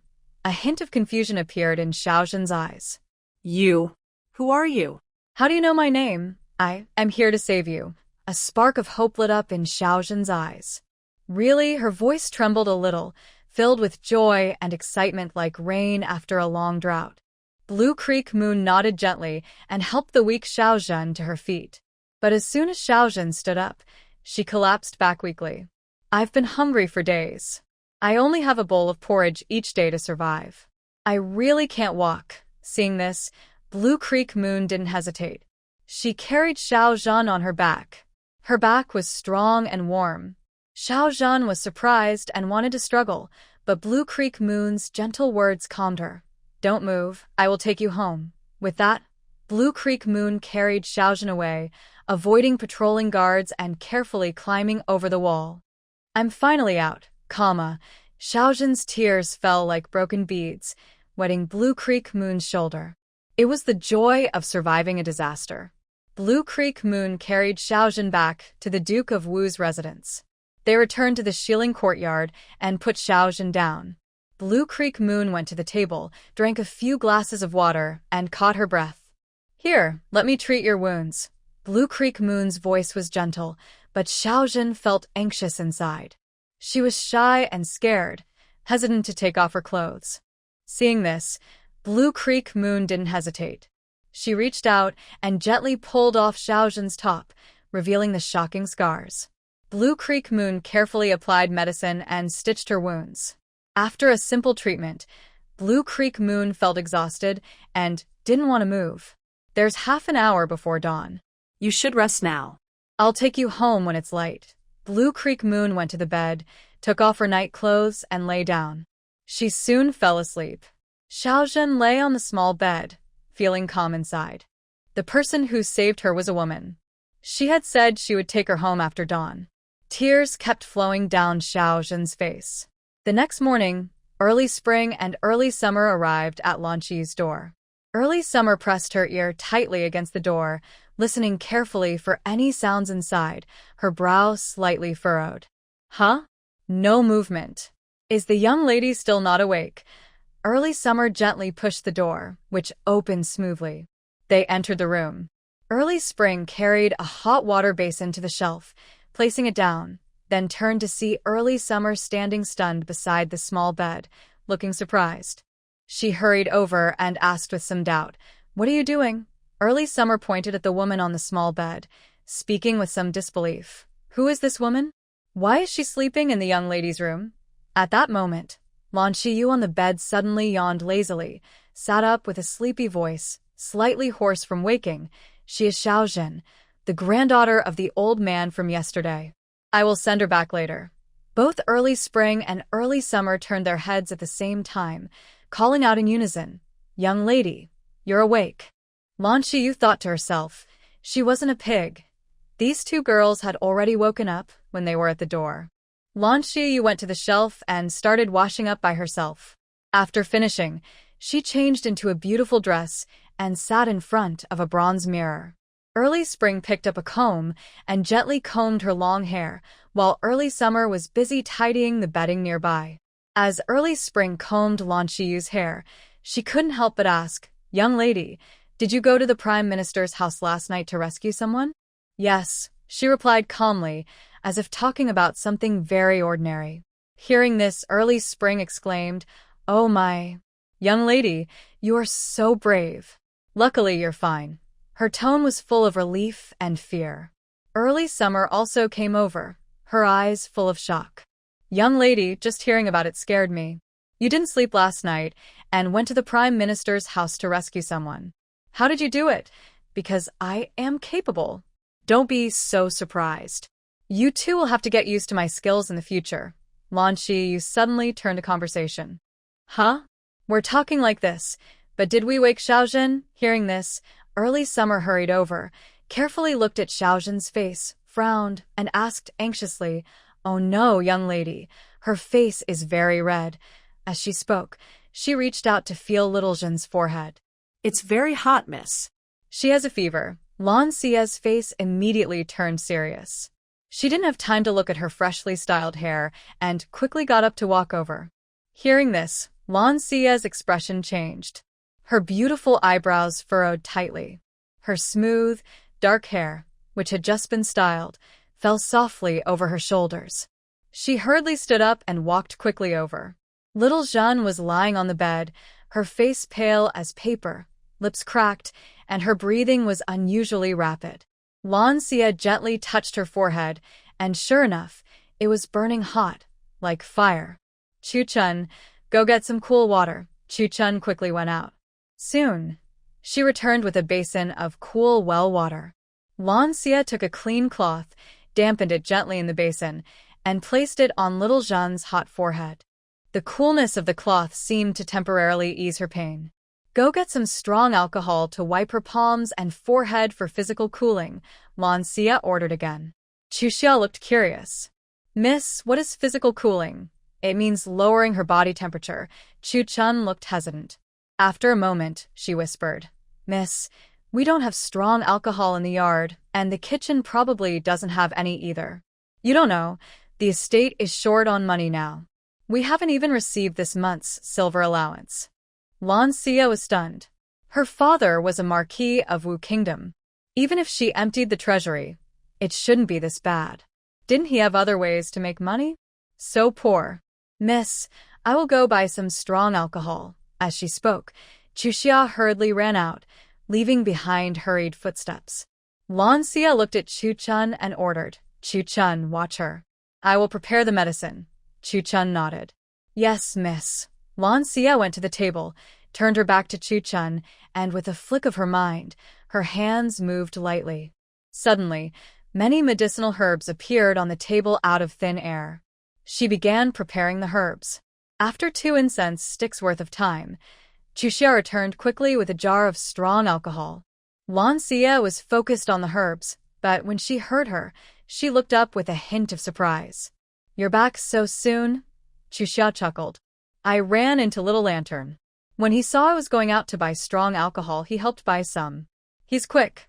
Blue Creek you heard this and responded with a simple, "Oh," then continued to work on the medicinal herbs. Early Spring and Early Summer became busy, helping Xiaozhen wipe her palms and forehead. Early Summer looked at her neck wound and pulled open her collar. Ouch.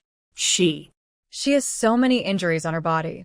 Spring's eyes were full of sympathy. "It's really tough." "Luckily, our young lady rescued her from the Prime Minister's residence." Spring agreed, saying, "Yes." The room was filled with the smell of wine.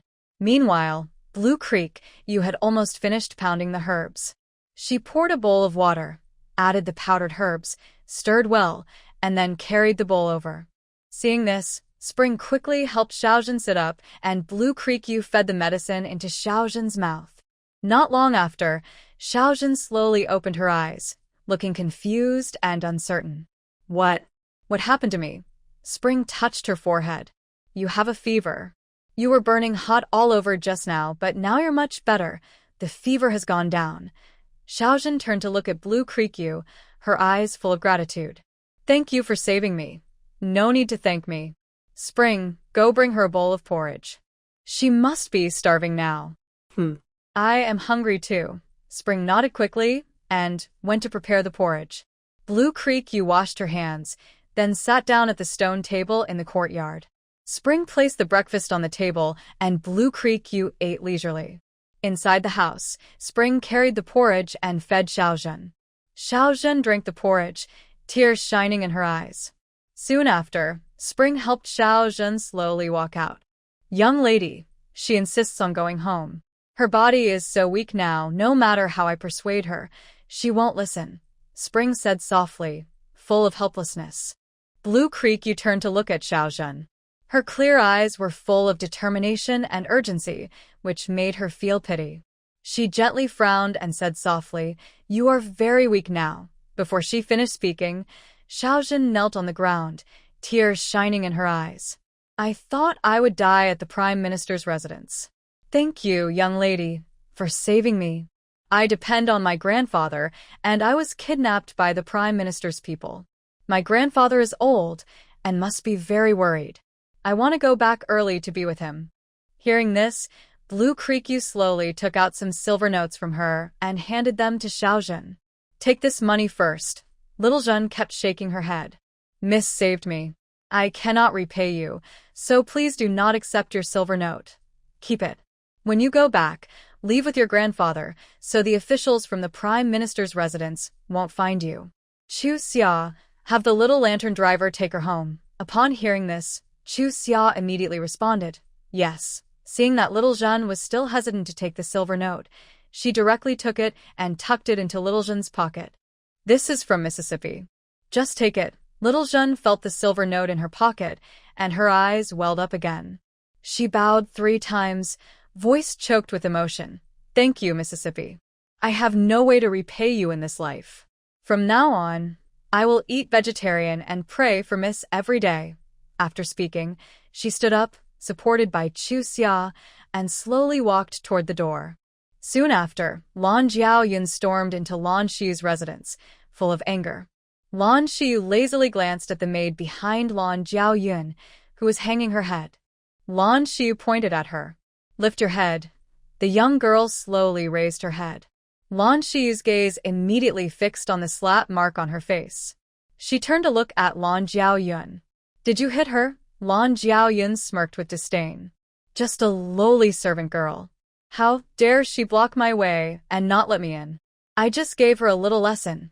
Hearing this, the girl whispered in her defense, No, I was going to report, but Miss Third wouldn't let me and she hit me. Her voice was soft, like a mosquito, but everyone heard her clearly. Lan Xiaoyun snorted coldly, a hint of anger flashing in her eyes. I came to the big sister's courtyard. Do I need to report? You lowly servant. What if I hit you? You're blind. At this moment, Lan Xiaoyun's gaze fell on the breakfast on the stone table. The delicate pastries and steaming porridge looked tempting, but she frowned. Big sister, everyone in the house is living frugally. Why are you eating such luxurious breakfast? Where did you get the money? Lan Xiu heard this, slowly stood up, and walked in front of Lan Xiaoyun. A cold glint flashed in her eyes. Without saying a word, she slapped Lan Xiaoyun hard across the face. Ah, Lan Xiaoyun cried out, covering her cheek, eyes wide with disbelief. Why? Why did you hit me? This lowly person hit her again. How annoying! Lan Xiu's face was as cold as ice. Lan Xiaoyun, you're just a concubine's daughter. Not only did you sneak into my courtyard without permission, but you also hit me. You really deserve a slap. Lan Xiaoyun's eyes widened as she glared at Lan Xiu, grinding her teeth. Big sister, you hit me over a lowly servant. Yes. You're just a concubine's daughter. I hit you, so what? Disagree? Well, hold it in. Lan Xiaoyun was so angry she trembled all over.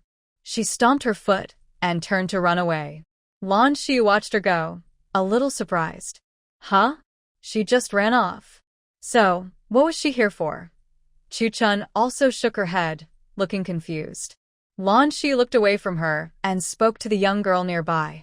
Go and apply some face mask. A girl's face is precious. The girl bowed slightly and stepped back. Lan Jiaoyun stormed out of Shilling Pavilion with a dark face, her expression icy. She kept cursing under her breath. Lan Shiyu, you wicked girl. Her anger burned like a fierce fire inside her. She had thought that after Yun Qing was paralyzed, her aunt only needed to whisper to their father, and her rightful place as the legitimate daughter would be secured soon. Then she would also become the proper eldest daughter. But yesterday, she didn't understand why her father went into her aunt's room, lost his temper, and even hit her aunt. Her aunt wouldn't tell her what happened. This scene shocked Lan Jiaoyun, and her dreams shattered instantly.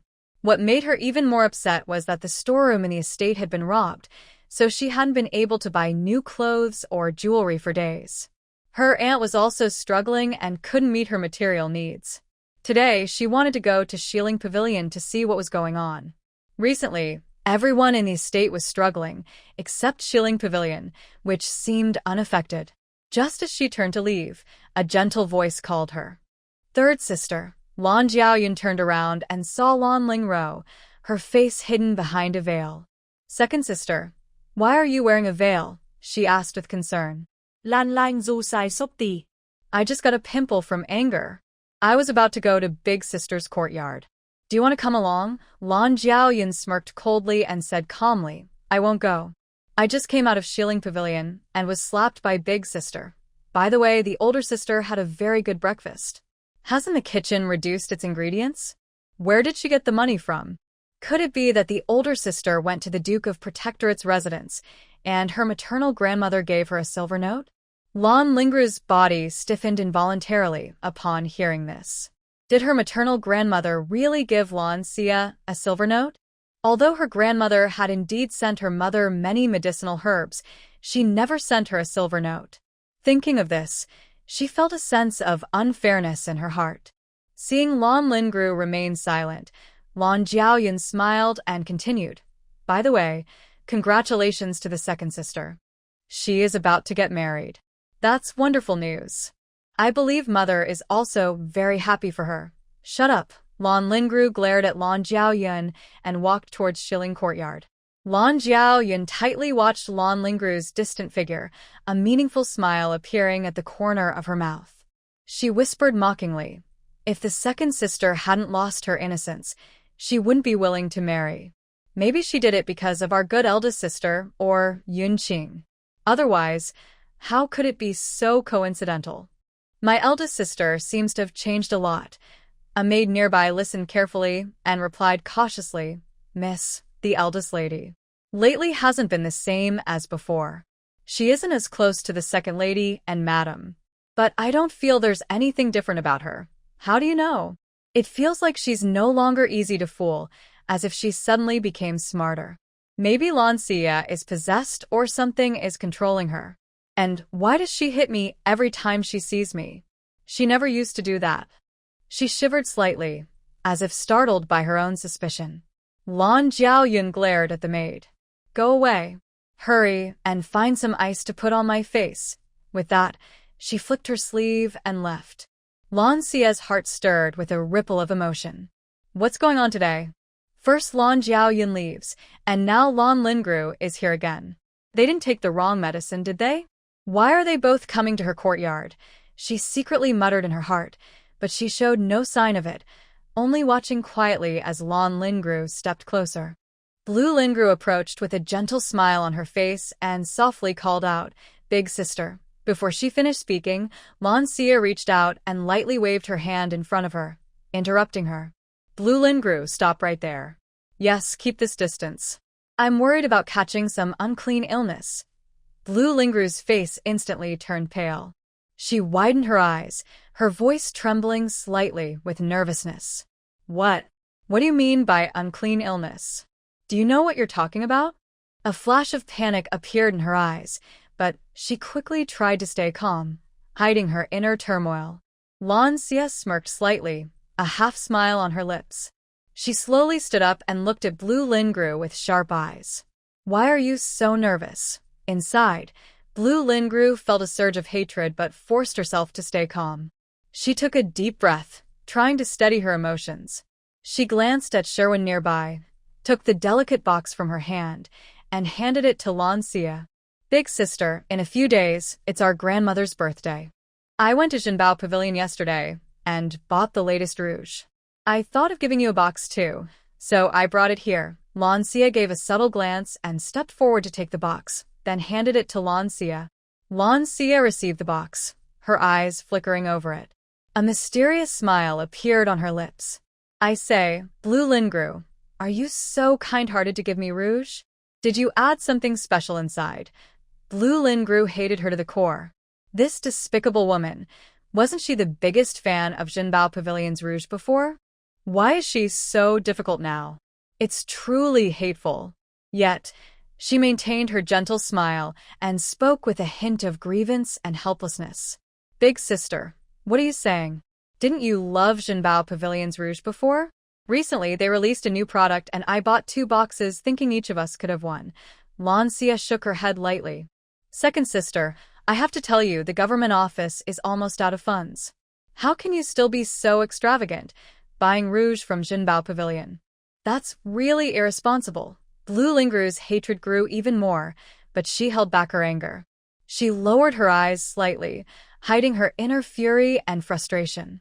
Her voice carried a tone of grievance and helplessness.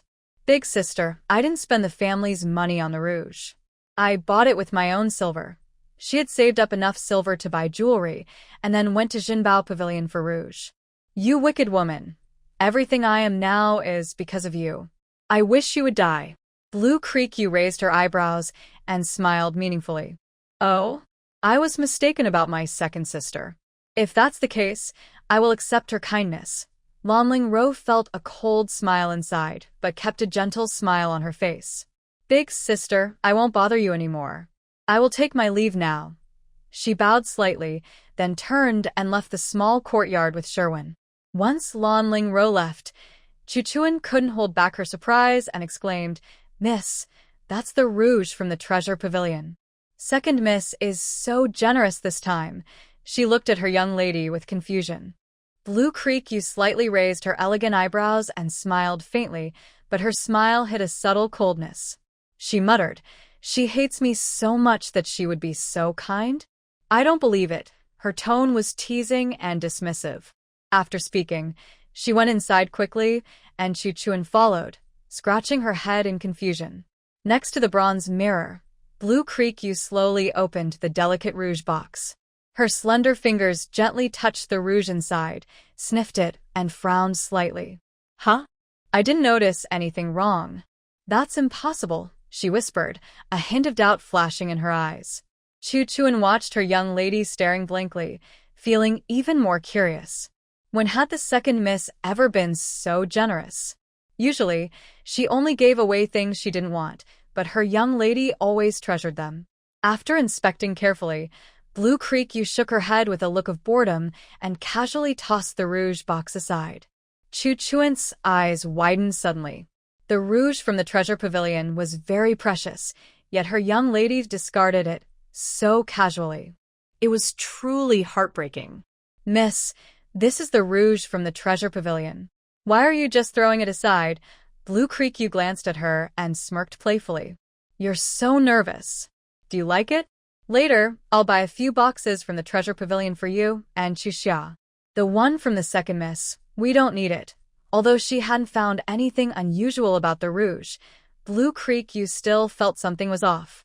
Chuchuan's eyes lit up happily when she heard her young lady wanted to buy rouge from the Treasure Pavilion for herself and Chuxia. Miss, are you serious? The rouge from the Treasure Pavilion is so expensive, she exclaimed excitedly, full of anticipation. Of course. Your young lady now has plenty of money. Blue Xia smiled slightly. She picked up a rouge box and handed it to Chuchun. Take this and throw it away. I will buy you a new one later. After saying that, she turned and lay down on a small bed, casually picking up a medical book to read. I don't know how long passed before sleep quietly came over her. She blinked drowsily and closed her eyes, falling into a deep sleep. Suddenly, hurried footsteps sounded outside. Chuxia's crying voice rang out. "Miss, something's wrong." This sudden call was like a thunderclap, startling Blue Xia awake. She blinked in confusion and looked at Chuxia, who looked very anxious. "What happened?" Chuxia's eyes were red, and her voice choked with emotion. "I followed the little lantern to take Xiaozhen home. When we entered, the house was a mess, and Xiaozhen's grandfather was on the ground, covered in blood. He had passed away." Xiaozhen saw her grandfather's terrible state and fainted after vomiting blood. Hearing this, Blue Xia's face changed dramatically. She sat up quickly. "Let's go. Take me to see Xiaozhen." As soon as Blue Xia reached the door, she met Lan Jinrong coming in. Lan Jinrong looked serious and said in a deep voice, "Yeah? Where are you going again? That young lady from the mansion has no manners at all. Girls shouldn't go out so often." Blue Xia stopped and looked at Lan Jinrong calmly and deeply. She said softly, "Father, you should be more careful when you walk. Look at your face, swollen and bruised. How hard did you fall? Father, you're not young anymore. If you fall badly, what will happen?" Lan Jinrong's face turned pale with anger. He snorted coldly and turned away. Blue Xia ignored his departure. She turned to Chuxia and softly said, "Let's go." Then, the two of them got into a carriage. Little Lantern drove the carriage swiftly, heading out of the city. Xiaozhen's home was outside the city in Shuri village. Usually they grew some vegetables and raised chickens, then sold them in town for money. A few days ago, Xiaozhen and her grandfather went to town to sell some chickens they raised. That's how they met Bai Jinbao. Seeing Xiaozhen's delicate appearance, Bai Jinbao took her into the mansion right on the street. When they arrived, the carriage stopped. Blue Xia and Chuxia got out and headed straight inside. The house was a mess. Tables and chairs were overturned, broken porcelain shards scattered everywhere, and the air was thick with a sharp, bloody smell. Grandfather Xiaozhen fell to the ground, his face twisted, covered in blood, and he had already lost his breath. Xiaozhen was lying in the corner, pale as paper, with dried blood at the corner of her mouth, unconscious. Lan Shi frowned, feeling uneasy inside. She slowly walked over to Xiaozhen, gently touching her cheek with compassion in her eyes. Lan Shi's mind flashed, and she took out a silver needle from her sleeve. The silver needle danced between her fingers and accurately inserted into the acupuncture points inside Xiaozhen's body. After a while, Lan Shiyu carefully withdrew each needle, finally storing the last one in her sleeve, which was actually stored in her space. Xiaozhen's eyes slowly opened, vacant and confused. Her lips moved slightly, whispering, "Grandfather." Chuxia squatted down, gently holding Xiaozhen's hand, softly comforting her. "Xiaozhen, don't be sad. People who pass away cannot come back. You must be strong. For your grandfather, you need to live well." Xiaozhen's gaze fell on her grandfather's cold body nearby. Tears silently slid down her face, like broken pearls, each drop carrying deep sorrow. Lan Shi's brows furrowed, her voice low. "Little Lantern, go to the village and find some people to help handle the old man's affairs." As she spoke, she took out a few silver notes from her sleeve and handed them to Little Lantern. Little Lantern responded with a sound, took the silver notes with both hands, and hurriedly left. Lan Shiyu's gaze returned to Xiaozhen, a feeling of guilt rising in her heart. "It's my fault. If I had taken the old man away yesterday, this wouldn't have happened." Xiaozhen shook her head while crying, tears blurring her vision. "No. Miss saved me. That's a great kindness. How could I blame you?" She struggled to crawl beside her grandfather's body, holding him tightly with both hands, crying loudly, "Grandfather, wake up. How could you leave Xiaozhen behind?" Lan Shi couldn't bear to watch anymore. She turned around and left the house, gazing at the vast sky. Chu Xia followed closely behind, her voice full of sadness. "Miss, Xiaozhen is so pitiful." Lan Shi took a deep breath, as if trying to absorb all her sorrow into her chest. She stood quietly, her gaze passing through the layers of clouds, looking into the distance. Her thoughts drifted back to her past life, to the strange old man who raised her. When he passed away, she was just like little Jeanne now, deeply sad. At that moment, the small lantern carried by the villagers arrived. The village chief looked serious and sighed. Oh, what a tragedy. A villager entered the house and immediately saw little Jeanne lying on the ground, a hairpin stuck in her chest, bleeding constantly. He shouted in shock, "Little Jeanne!" Lan Shi's eyebrows furrowed sharply. She quickly turned around and walked briskly into the house. She knelt down and took out a silver needle, ready to give little Jeanne an acupuncture treatment. Little Jeanne, with weak voice, said, "Don't." "Thank you, miss, for saving me from the Prime Minister's mansion and that dangerous pond. My grandfather is gone, and I don't want to live anymore. Miss, don't save me." Little Jeanne. Just. My grandfather. He was my family. Now that he's gone, I want to join him. Lan Shi's hand paused in midair. Seeing little Jeanne's lifeless eyes, she was a bit angry and said, "Don't you want revenge? I'm just an orphan girl. Revenge? How can I do that? How can I fight against the Prime Minister's family?" As she spoke, little Jeanne suddenly spat out blood and slowly closed her eyes, no longer breathing. "Little Jeanne, why are you so hopeless?" An older woman nearby cried. Lan Shi withdrew her hand, stood up with a grim face, and walked out. She disliked people who committed suicide. If they weren't afraid of death, why fear living? Living meant hope. Even if the Prime Minister's family was powerful, she could still help her get revenge. But she was determined to die. Chu Xia wiped her tears. "Mississippi," Lan Shi replied calmly, "go back. With these villagers helping, it's enough." After speaking, she turned and left. Chu Xia hurried to follow. Meanwhile, at the Prime Minister's mansion, Bai Jinbao woke up early. He was holding two maids, planning to enjoy a good morning together. But the two maids used all their tricks, and he felt nothing at all. Anger boiled inside him. His face turned pale with fury. He called the doctor, who said seriously, "Young master, overindulgence has gone too far. You might not be able to perform normally anymore." "What? You quack doctor. How dare you say I can't perform? Bring this quack away. Prepare him for me." The doctor's face changed in shock. Two young servants hurried in, escorting the doctor out. Don't. "Let me go." Another servant entered and reported, "Second young master, the scoundrel at the wood storage has escaped. We went to her house but couldn't find her. There was only an old man there, and we beat him until he was barely breathing."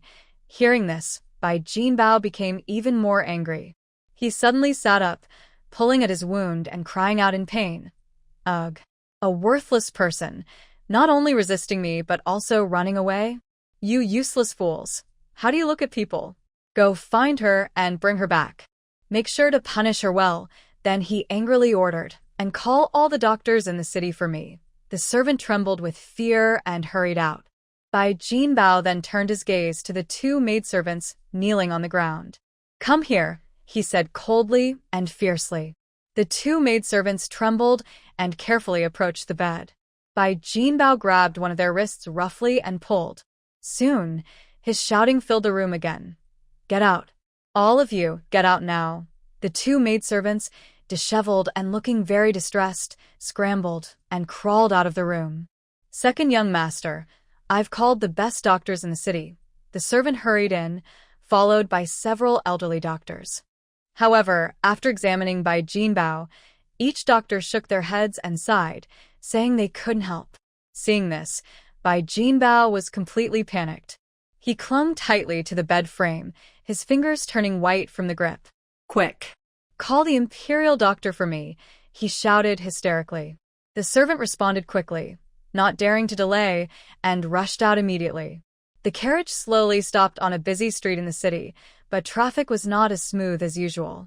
People crowded around, all focused on one place by Chao Tang. Lan Xia sat quietly inside the carriage, feeling very upset and silent all the way. Chu Xia sat opposite her, sensing her lady's bad mood, and remained silent as well. "Miss, the crowd is so thick here that the carriage can't pass," the lantern bearer said anxiously as the carriage stopped. Blue Creek Yu opened her eyes, lifted the curtain of the carriage, and stepped out. Chuxia followed closely behind. Hey? Miss, why are all these common people gathered around the 100 Herbs Hall? Chuxia asked softly, her eyes full of curiosity and doubt. Blue Creek Yu also felt puzzled. She slowly approached the crowd, hearing their angry or regretful comments more clearly. Oh, dear. Such a tragedy. Doctor is 50 years old and has been marinated. An old man sighed with deep sympathy. That's right. I heard it was because Doctor went to the Prime Minister's residence to see the second young master, Bai Jinbao. He openly said that Bai Jinbao indulged too much and wouldn't be human anymore. When Bai Jinbao heard this, he was furious and had Doctor marinated. A woman nearby added angrily. Yes, I also heard from the medicine boy next to Doctor. Sigh. Another person echoed, showing sympathy for Dr. S. misfortune. Dr. Chi from the 100 Herbs Hall is still out on duty, or else he would be the one in trouble, someone in the crowd said happily. I heard that the Prime Minister's residence has called all the skilled pharmacists in the city to treat Bai Jinbao. They can't cure him, so the Lord Prime Minister has already called in imperial doctors, a well-informed person added, showing disdain for Bai Jinbao's evil deeds. Serves him right. Bai Jinbao is just a beast. If he were cured, who knows how many innocent young girls he would harm. This remark sparked more heated discussions among the crowd. Blue Creek Yu finally understood, and her anger burned inside. She didn't expect that although she had defeated Bai Jinbao, she had also caused an innocent doctor to suffer. Chuxia, sensing her lady's growing sadness, felt uneasy and dared not speak much. After a moment, Blue Creek Yu turned around and said in a low voice, You and Zaidanglong and the others, disperse now. Ride the carriage back. After speaking, she pushed into the crowd and entered the 100 Herbs Hall. Chuxia watched as her lady's figure gradually disappeared into the bustling crowd, sighing helplessly. She turned back to the carriage. Zaidanglong looked back, scratched his head, and looked confused. Miss, where's the young lady? Chuxia frowned slightly and muttered. She squeezed into the crowd. It seems she went into the 100 Herbs Hall. We should wait for the people to disperse before going back. Zaidanglong nodded foolishly, saying, Oh. At this moment, inside the 100 Herbs Hall, Lan Xiu had just stepped over the threshold when a sharp-eyed young apprentice stopped her. The apprentice widened his eyes in surprise and said, Oh, it's you. He was not unfamiliar with Lan Xiu, as she had come here several times to buy a lot of herbs. The apprentice remembered her well. The apprentice looked troubled and said, Miss, sorry, but the 100 Herbs Hall is closed today. Please go back. The door of the 100 Herbs Hall was shut, but not locked, so Lan Xiu pushed it open and entered. She said in a serious tone, I also know a bit about medicine. I heard your shop's doctor was injured. I can help take a look. The apprentice hesitated and looked uncomfortable. Thank you for your kindness. Mississippi Dr. Chi has already returned and is treating Doctor. Besides, you're a young lady, so it might not be appropriate. Hearing this, Lan Xiu understood immediately. In ancient times, people were very conservative. Since Doctor was injured in a private area, it was indeed not suitable for her to stay. She nodded and turned to leave. Walking alone on the street, Lan Xiu's mind was full of thoughts. Before she knew it, she arrived at the street where the Prime Minister's residence was located. Looking at the grand mansion, her eyes narrowed slightly. She softly called out, System, open the shop. Ding. Shop opened successfully. The system's voice rang in her mind with a hint of teasing. Host, I have to remind you, your current points are 0, so you can't buy anything in the shop. Lan Xiu looked around the shop and finally fixed her gaze on a bomb. The bomb was priced at 100,000 points, making her mouth twitch. She joked half-heartedly, System, can I buy on credit? I want to buy a bomb to up the Prime Minister's residence. The system replied, Ha. Host, I don't do credit. Forget it. Lan Xiu sighed inwardly. Emolian, when will you come back? I need to earn points. The system asked, Are you trying to earn points? She rolled her eyes. System, isn't that obvious? The system said, If you want to earn points, it's easy. Just go find the Regent King. Lan Xiu didn't want to waste time arguing with the system. In just a few days, it was her grandmother's birthday. If she went to find a regent king now, people would say she was chasing after men and neglecting her grandmother's birthday, traveling so far just to chase a man. She seemed to think he had no shame. Forget it, right now it's just that she isn't threatening his life. If she did threaten his life, what would his face matter? But even if she wanted to find Mo Liyuan, she would wait a few days. Her grandmother was kind to her. She liked this old lady and wanted to make her a handmade gift for her birthday. System, can't you really give me credit? System. No, how about I pay extra interest later and give more points? System. It was a bit tempted, but when the host was earning points, it didn't keep track. It just counted whatever was said. Thinking about it, there was no real reason to be tempted. Seeing the system silent, Lancia cursed inwardly. Stupid system. Her face looked unhappy as she turned to leave. She needed to gather herbs to make longevity pills for her grandmother. She didn't know if she could find all the ingredients. In the shadows, an E was adding details to a letter. Second and glanced at him. Isn't that a bit too much? If the master sees, the Prime Minister's residence will be in big trouble. Too much? Did you see how upset the future princess looked just now? The Prime Minister's house is nothing. If they dare to upset our future princess, they deserve to be punished severely. Hearing this, Second and nodded. You're right. Write more. Tian-E hurried over with an urgent letter, looking serious. Master, there's an urgent letter from the capital, he reported softly. Mo Liyuan took it. His slender fingers carefully tore open the envelope and took out the letter. But when his eyes saw the contents, his face instantly turned pale and cold. His voice was icy. By Xianjia. Tian-E looked confused. The Prime Minister? What's wrong? He thought to himself, but dared not ask. Mo Liyuan threw the letter onto the ground angrily. His voice was cold. Send a message immediately. Gather evidence against the Prime Minister's house and have someone impeached by Xianjia. Tian-E responded quickly, bowing to pick up the letter. He stepped aside and looked at it, his lips twitching slightly. It turned out that this was an urgent secret letter from an E. It seemed that the Prime Minister's house had upset Miss Lan, and she was very unhappy. Tian-E looked into the distance, tiredly rubbing his nose. He had been constantly fighting alongside his master, while Dark One and Dark Two followed Lady Lan leisurely. He felt very envious of those two. Dark One and his companions had sent several letters. Sometimes his master was in a good mood after reading them. Today, however, his mood suddenly turned very bad. Sigh. Even though Lady Lan was far away in the capital, she could still influence his master's feelings. It seemed that Lady Lan was truly the lady of their regent's residence. Thinking of this, Tian-E couldn't help but secretly sigh. The Prime Minister's house really is not very wise. 2 days later, during the morning court, the atmosphere was serious. The emperor sat upright on the throne, looking stern and commanding. A court official stepped forward and loudly accused Prime Minister Bai Xianjia of failing to teach his son properly, allowing him to do many evil deeds, kill people indiscriminately, rob women, and oppress the common people. Your Majesty, this is a misunderstanding. The emperor looked at the evidence handed to him, his expression furious. He threw the evidence onto Bai Xianjia's face. Take a look yourself.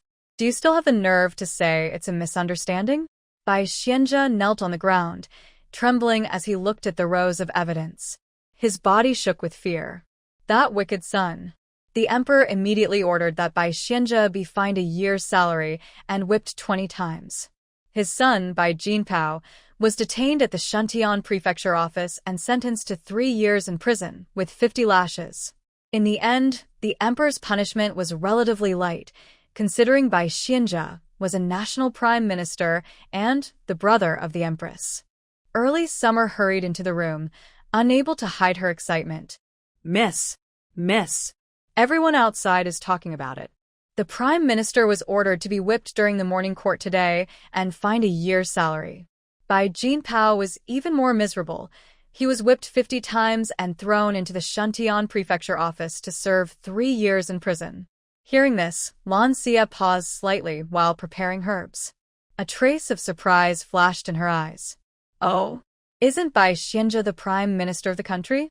He's very powerful. Why was he punished today? Early Summer giggled and leaned closer to Lan Xie, lowering her voice. I heard from outside that the morning court was very lively today. The court officials severely accused the prime minister, and the emperor was furious. That's why he punished him. Seeing Lan Xie's curious expression, Early Summer's interest grew even more. Miss, what are you up to? You seem so mysterious. Lan Xie sợ mai mysteriously. It's a secret for now. Early Summer pouted and walked to the side. She saw Chun Chun quietly focused on sewing a pouch. As her needle moved back and forth, a beautiful pattern gradually took shape. Seeing this, I couldn't help but walk over, pick up a needle and thread, and sew a handkerchief. 3 days passed quickly. This morning, a busy and unusual atmosphere filled Blue Creek U's private room. Early in the day, Chu Xia and Chu Chun were busy preparing carefully for the young lady who was about to go out. Chu Xia held a dress made from soft, shiny Yunling brocade, which looked like clouds gently drifting. She smiled brightly and asked, Miss, this dress made from Yunling brocade is so beautiful. Do you want to wear the white one with pink or the sky blue one with pink? Blue Creek You glanced at the two dresses. Today is my grandmother's birthday. Let's wear the sky blue one. Hearing this, Chu Xia carefully put down the white dress and gently picked up the sky blue one, carefully helping Blue Creek You put it on. The dress fit her perfectly. The mix of sky blue and pink looked like blooming flowers at dawn, fresh and elegant. Chu Chun watched closely and couldn't help but praise. Wow, miss, you look so beautiful. Chu Xia nodded in agreement, her eyes shining like stars. Our miss is like a fairy descending from heaven. Blue Creek You slightly smiled, glancing at them with a teasing look. Exaggerated, but I like it. Chu Chun and Chu Xia exchanged smiles. Suddenly, Blue Creek You had an idea. 2 shiny gold ingots appeared out of nowhere in her hand, sparkling with tempting light. Here for you, especially Chu Chun, who sews so well and made such a beautiful dress. Their eyes lit up. They almost simultaneously reached out to take the gold ingots and thanked her in unison. Thank you, Mississippi, Chu Xia curiously asked. Miss, do you carry gold ingots with you? I didn't see them when you changed clothes just now. Blue Creek You gently tapped Chu Xia's forehead, smiling mischievously. Your miss is like magic. Do you want some? Give it back to me. Chu Xia quickly put the gold ingots into her pocket, worried they might be taken away. This is a gift for Miss. I can't take it back. Chu Chun asked with concern. Miss, what herbs have you been working on these days? You've been so secretive. Chu Xia nodded in agreement. Yes, yes. Miss, have you prepared the gift for the old madam? Blue Creek You slowly walked to the table, gently opening a delicate box. Inside was a round, plump pill emitting a faint medicinal aroma. Her eyes softened. My grandmother is old now, and besides, she has everything she needs. Of course, I prepared something special for her. Chu Chun and Chu Xia leaned in curiously, looking at the pill with puzzled expressions. Chu Xia pointed at the pill. Miss, are you really giving this pill to the old lady? It doesn't look special. Can it really make her live longer? Lan Xie gently tapped Chu Xia's forehead. What do you know? This is a longevity pill I specially made for my grandmother. Of course it works. You can't buy this even if you have money. Recently, she carefully gathered herbs and made this pill to give to the kind old lady who treats her well. Chu Xia looked upset and covered her head. Miss, just say it. Why do you have to hit me? Lan Xie raised an eyebrow. What's wrong? Do you have an opinion? Chu Xia hurriedly waved her hands. No, I don't dare. Chu Chun giggled and walked over, taking a sky blue pouch to tie around Lan Xie's waist. Lan Xie looked down. Spring is so clever. The pouch she made suits me very well. Chu Chun smiled. Miss, you always tease me. It's getting late. Let's go. Lan Xie nodded. Yes, she replied softly. Lan Xie slowly reached the main gate. The cloud blue silk was shiny and soft, light as smoke, as if the most beautiful clouds in the sky had been woven into it, making it hard to look away. Lan Lingru stood nearby, her eyes fixed on that stunning figure. Her jealousy burned like wildfire, uncontrollable. She had dreamed many times of wearing such beautiful clothes, but had never succeeded. Now, seeing Lan Xia so elegant, and knowing her mother was bedridden, her feelings were complicated. She almost crushed her handkerchief in her hand. Lan Jiaoyun also looked surprised, gazing at Lan Xia. Her face looked even more beautiful and pure under the cloud-blue silk, like a fairy descending from the heavens. Her jealousy flared instantly. She snorted coldly, her words tinged with bitterness. Big sister really makes us wait. Lan Xia only raised an eyebrow slightly, her tone full of disdain. Did I make you wait? It's good enough that I let you come along. This is my grandmother's house. You need to understand, you are just a concubine's daughter. The old lady's face darkened slightly upon hearing this. She cleared her throat gently and said, Yeah, Yun'er is your sister. As a family, we should speak kindly to each other. Lan Jiaoyun smiled proudly and thought to herself, no matter she is the legitimate daughter, the grandmother favors me. Lan Xiu simply pouted and didn't bother to give Lan Jiaoyun any extra look. Lan Shanyi spoke slowly, his voice gentle like jade. Ye looks very beautiful today. After speaking, he turned to the old lady. Grandmother, Jiao Yun is a daughter born outside. It's still early, and Ye loves to look nice. She can take her time dressing up. It's no problem to delay a little. A daughter born outside shouldn't have the courage to criticize the legitimate daughter. If she acted so improperly outside, people would say our family doesn't distinguish between legitimate and illegitimate children, which would be shameful. The old lady looked complicated. She pursed her lips and thought to herself, his words are quite reasonable. She glanced at Lan Jiaoyun. Seeing this, Lady Hong quickly stepped in to smooth things over. Yun'er, hurry and apologize to the eldest sister. Although Lan Jiaoyun was reluctant, she forced out a few words. Big sister, I'm sorry. Her voice was so soft it was barely audible, but everyone present heard her clearly. At this moment, Lan Lingru's gaze never left Lan Xiu. She softly asked, Big sister, did you use the rouge I sent you? Lan Xiu raised an eyebrow again, teasingly. Second sister, look at my naturally beautiful face. Do I still need rouge to make me look better? Lan Lingru lowered her head to hide her resentment. No. Big sister, isn't the rouge from the treasure pavilion your favorite? A hint of doubt crossed Lan Xiu's face. She thought to herself, she didn't notice anything wrong with the rouge, but why does she care so much? There must be a problem. Never mind, she already had Chun throw it away, so she wouldn't think about it anymore. Lan Shinyi looked displeased and shot a glance at Lan Lingru. Yaya is so fresh and lovely without rouge. Let's go now. After father finishes court, he will go straight to the Protector Duke's residence.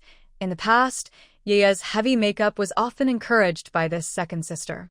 Luckily, Yaya no longer listens to Lan Lingru. Now, her simple and charming appearance makes her even more adorable. Lan Lingru noticed Lan Shinya's unhappy look and felt very unwilling.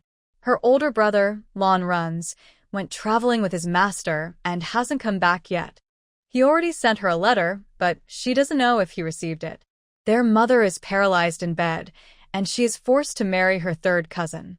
Brother, please come back soon. At the gate of the mansion, 3 carriages were prepared. The group got into the carriages, and Lan Shinai rode ahead on his horse.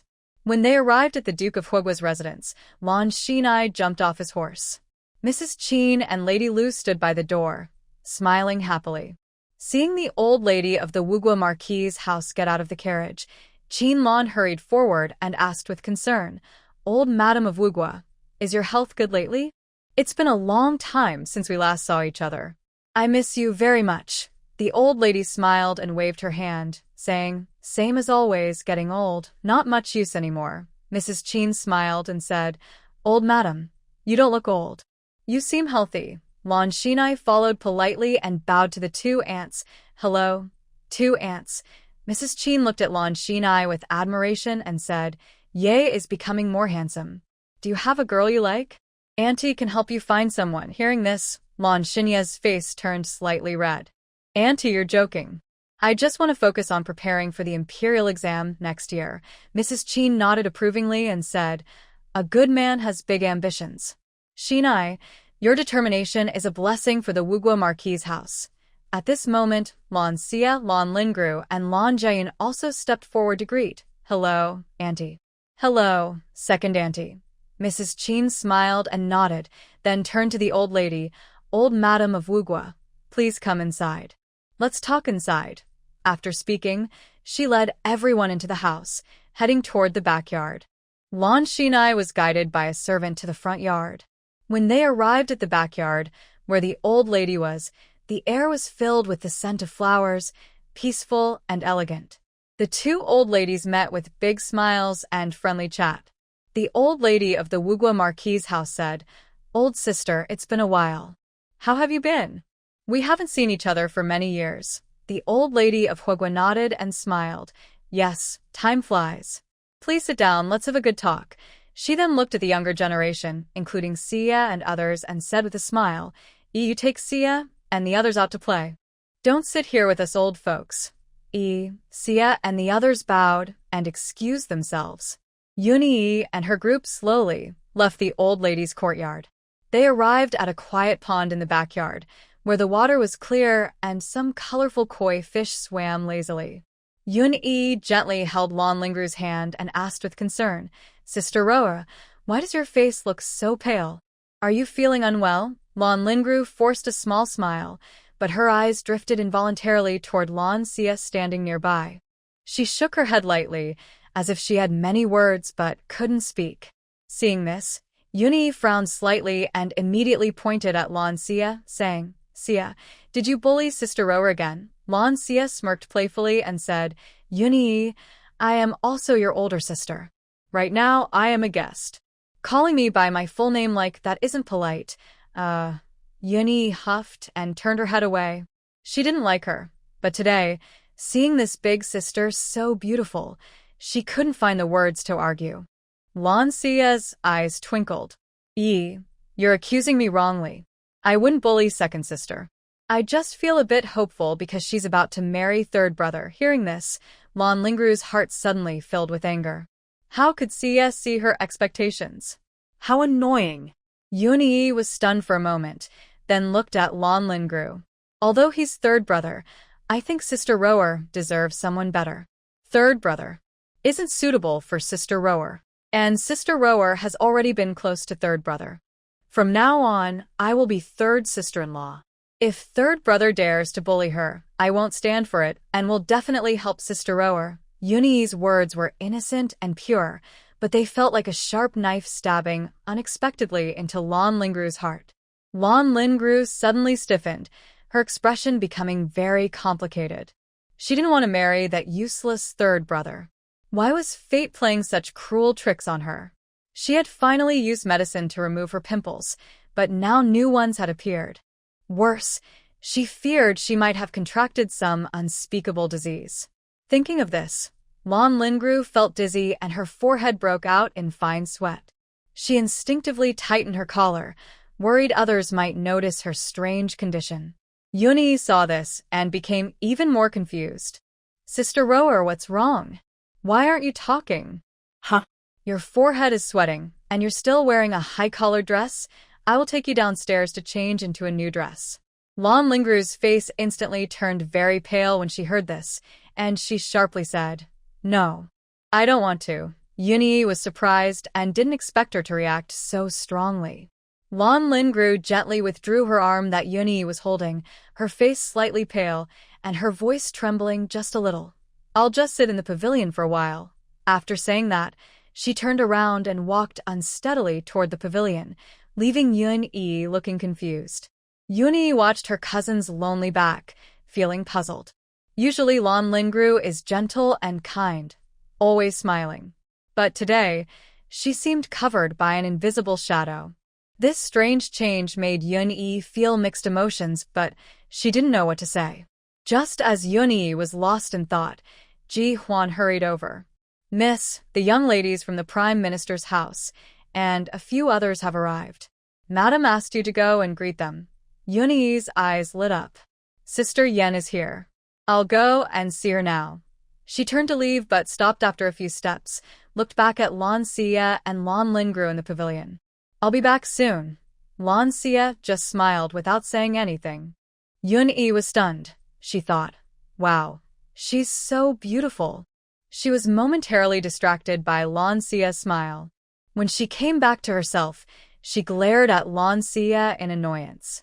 Why smile so brightly for no reason? It's so annoying. Sister Yen doesn't like Lan Xia. How could she be so captivated just now? Yun Yi turned and left angrily. Lan Xia looked a bit confused by Yun Yi's glare. She pouted and watched the maid's back. That maid was the same one she heard last time near the fake mountain. Lan Xia slowly squatted down, picked up a small stone, and flicked her wrist. The stone shot out like an arrow toward Ji Huan's calf. Ji Huan was caught off guard. She felt a sharp pain in her right leg and immediately lost her balance, falling hard to the ground with a scream. Ji Huan lay on the ground looking pained. Yun Yi paused, turned back, and looked at Ji Huan on the ground. Her tone was a bit annoyed. Get up. It's embarrassing. Ji Huan quickly struggled to her feet. Yun Yi glared at Ji Huan and walked away quickly. Ji Huan lowered her head, afraid to speak, and hurried to follow. Lan Xia slowly approached the pavilion. Lan Jiaoyun also entered, and Xia sat directly opposite Lan Lingru. Second sister, you're not feeling well. You can't hide it. You should see a doctor soon. Hearing this, Lan Lingru's heart tightened. She clenched her handkerchief, which became wrinkled. I'm very healthy. There's no need for big sister to worry. Next to them, Lan Jiaoyun looked on with some doubt. She watched the two with curiosity. Xia raised an eyebrow and said seriously, some illnesses, if not treated early, will only get worse. Later, your whole body might rot and smell bad. If you want to be cured, it's too late. Lan Lingru suddenly trembled, her eyes flashing with fear and panic. Seeing her nervousness, Jiao Yun's suspicion grew. Second sister, what's wrong? Did big sister really guess right, and you have some strange illness? Lan Lingru glared at Jiao Yun. Shut up. Jiao Yun turned away with a displeased look, full of disdain. She thought to herself, now that the lady is bedridden and Lan Lingru is about to marry Yunhua, who is known as a spoiled rich kid in the capital, what does Lan Lingru still have to boast about? Xia gently played with a teacup, lifted it, and took a sip. Her posture was relaxed and free-spirited. Soon, Yun Yi entered with several young ladies dressed in fine clothes. They looked at each other's dresses and jewelry, talking boastfully and comparing themselves. Suddenly, someone exclaimed, Miss Lan, are you wearing Yunling brocade? This immediately drew everyone's attention. Another person quickly echoed, yes, it's Yunling brocade. Rare to see such material. Bai Lian Yan's face darkened instantly. She looked jealous at the Yunling brocade on Xia and said angrily, it must be that you, Lan Xia, used some underhanded method to get the Yunling brocade from the regent. Shameless. Xia smiled faintly and glanced at Bai Lian Yan lazily. She said, this was a gift from the Empress Dowager herself. Bai Lianhua, what? Jealous? White Lotus. Yan was angered by Lan Xiu's calm attitude. She widened her eyes and asked in disbelief, why did the Empress Dowager reward you with Yunling brocade? Lan Xiu smiled softly, but did not answer directly. Instead, she glanced at White Lotus Yan with a look full of disdain and mockery. She said, White Lotus, stop giving that look. It's really disgusting. White Lotus Yan was so angry that she trembled all over. Just as she was about to lose her temper, Yun Yi stepped forward protectively, pointing at Lan Xiu. Lan Xiu, why are you talking to Sister Yan like that? Lan Xiu glanced at the young girl who didn't seem to understand the relationship, a hint of contempt in her eyes. I am your blood-related older cousin. Tell me, why are you trying to act superior? Yun Yi snorted. Sister Yan has been very kind to me. She even saved me. Ha, those who don't know better might think White Lotus is your real sister. Well, I'm leaving. After speaking, Lan Xiu turned to walk away, tired of arguing with them. The people entered the pavilion, but the strong scent of cosmetics made her uncomfortable. She thought to herself that today was her grandmother's birthday, and she didn't want to cause trouble. As Lan Shi left, the chatter in the pavilion resumed after a while. White Lotus Yan's gaze was as cold as ice, stabbing at Lan Shi's distant figure. Her eyes flashed with resentment like a poisonous snake in the dark, quickly disappearing. She slowly turned around, a barely noticeable cold smile on her delicate face. She softly whispered a few words into Yunyi's ear. Nearby, Lan Lingro held a fan, partially hiding her face. She didn't miss the resentful look in White Lotus Yan's eyes. She looked at White Lotus Yan and Yunyi with a secret smile in her heart. Lan Shiyu, she thought, you really are annoying. She enjoyed watching the upcoming drama unfold without needing to intervene herself. Yunyi's expression changed slightly when she heard this, and a look of difficulty appeared in her eyes. Today was her grandmother's birthday, a day of celebration and peace. Any trouble would surely upset her grandmother. She looked up at White Lotus Yan, who had red eyes and looked like she might cry. Her distressed appearance made people feel pity. Sister Yan, today is our grandmother's birthday. If something really happens, Yunyi's words were cut off by White Lotus Yan. Are you unwilling to help me? Bai Lianyan's voice carried a hint of sadness. Forget it, if you're not willing, then forget it. Yunyi felt mixed emotions inside but couldn't bear to refuse when she saw Bai Lianyan's distressed look about to cry. She quickly waved her hand and hurriedly said, No, Sister Yan, don't misunderstand. I will help you. Hearing this, Bai Lianyan's face lit up with joy. She took Yunyi's arm affectionately and said warmly, I knew I could count on you, Yi. Yunyi felt complicated inside but called Ji Huan over and whispered a few words. Ji Huan's expression turned serious. She then hurriedly left. Lan Shi strolled along the small path by the pond, away from the noisy young ladies. She felt the air around her become fresher. A gentle breeze blew, carrying a faint floral scent. Her mood also became more relaxed. Suddenly, a maid hurried over with a tray of tea. She was so rushed that she twisted her ankle. The tea she carried spilled suddenly onto Lan Shiyu. Quick as a flash, Lan Shiyu sidestepped and avoided the tea. However, the splashing water still stained her skirt with some tea spots. Miss! Chu Xia and Chu Chun exclaimed together, rushing forward to check on her. Chu Xia saw that the lady was unharmed and felt a little relieved.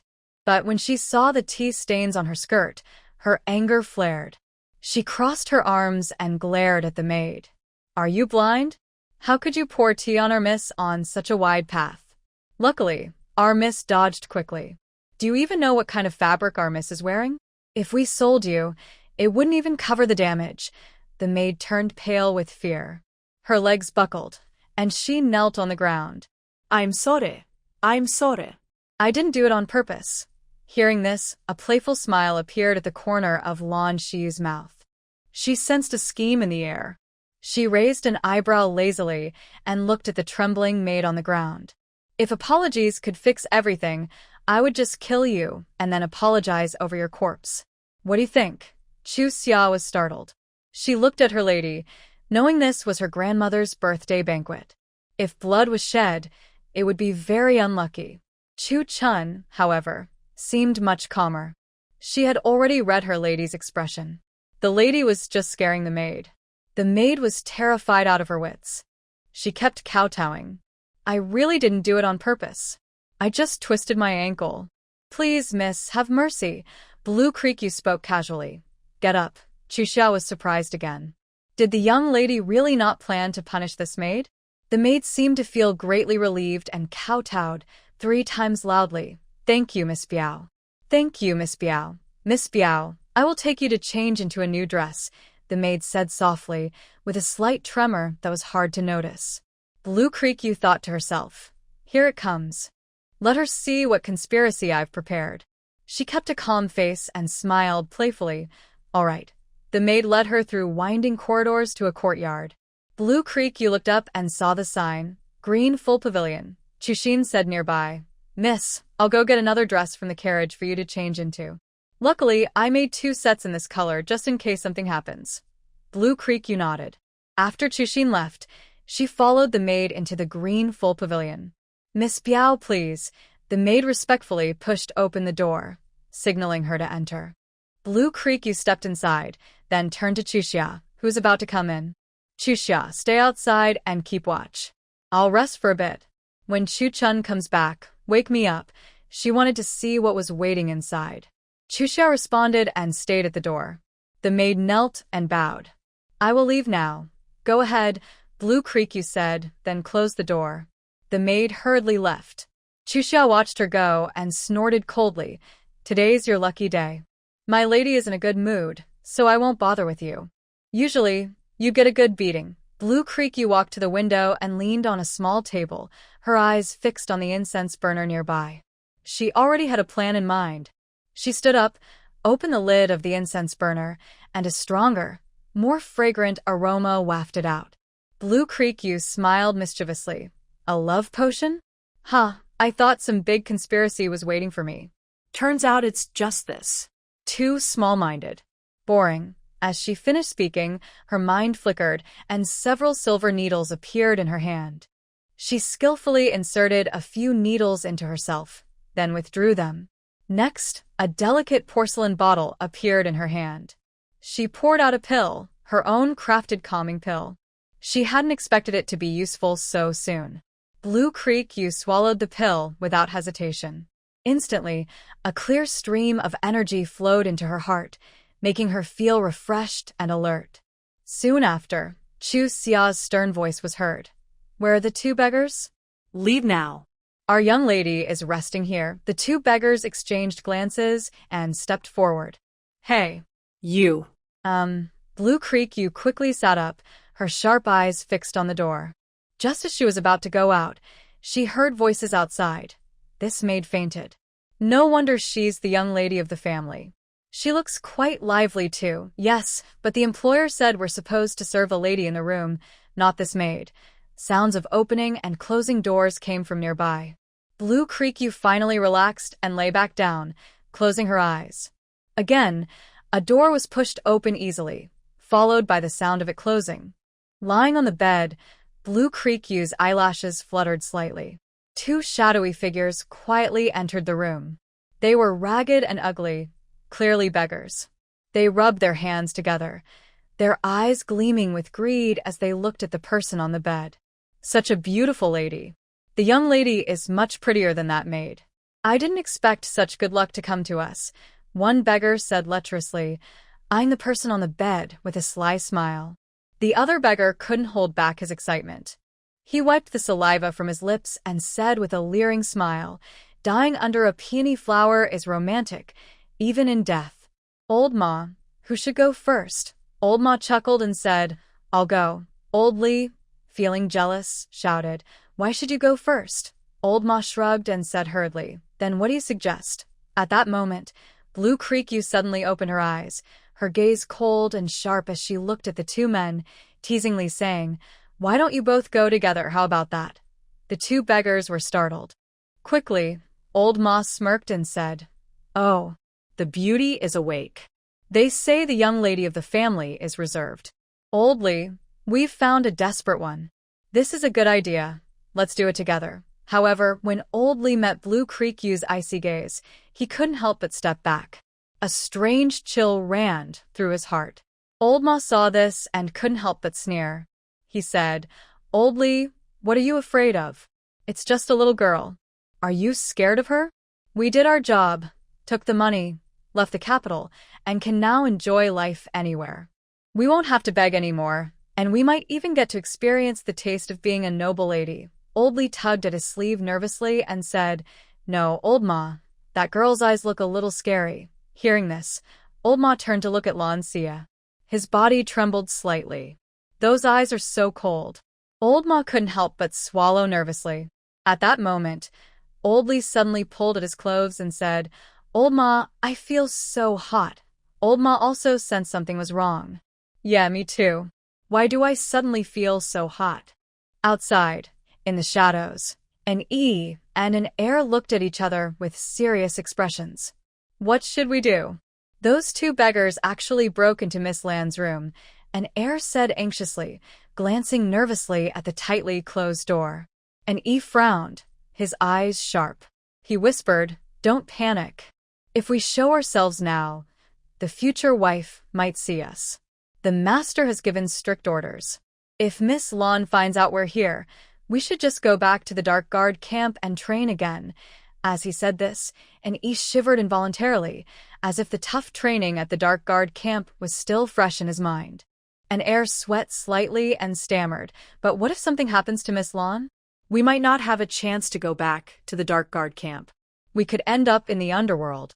Besides, Miss Lon saved my life once.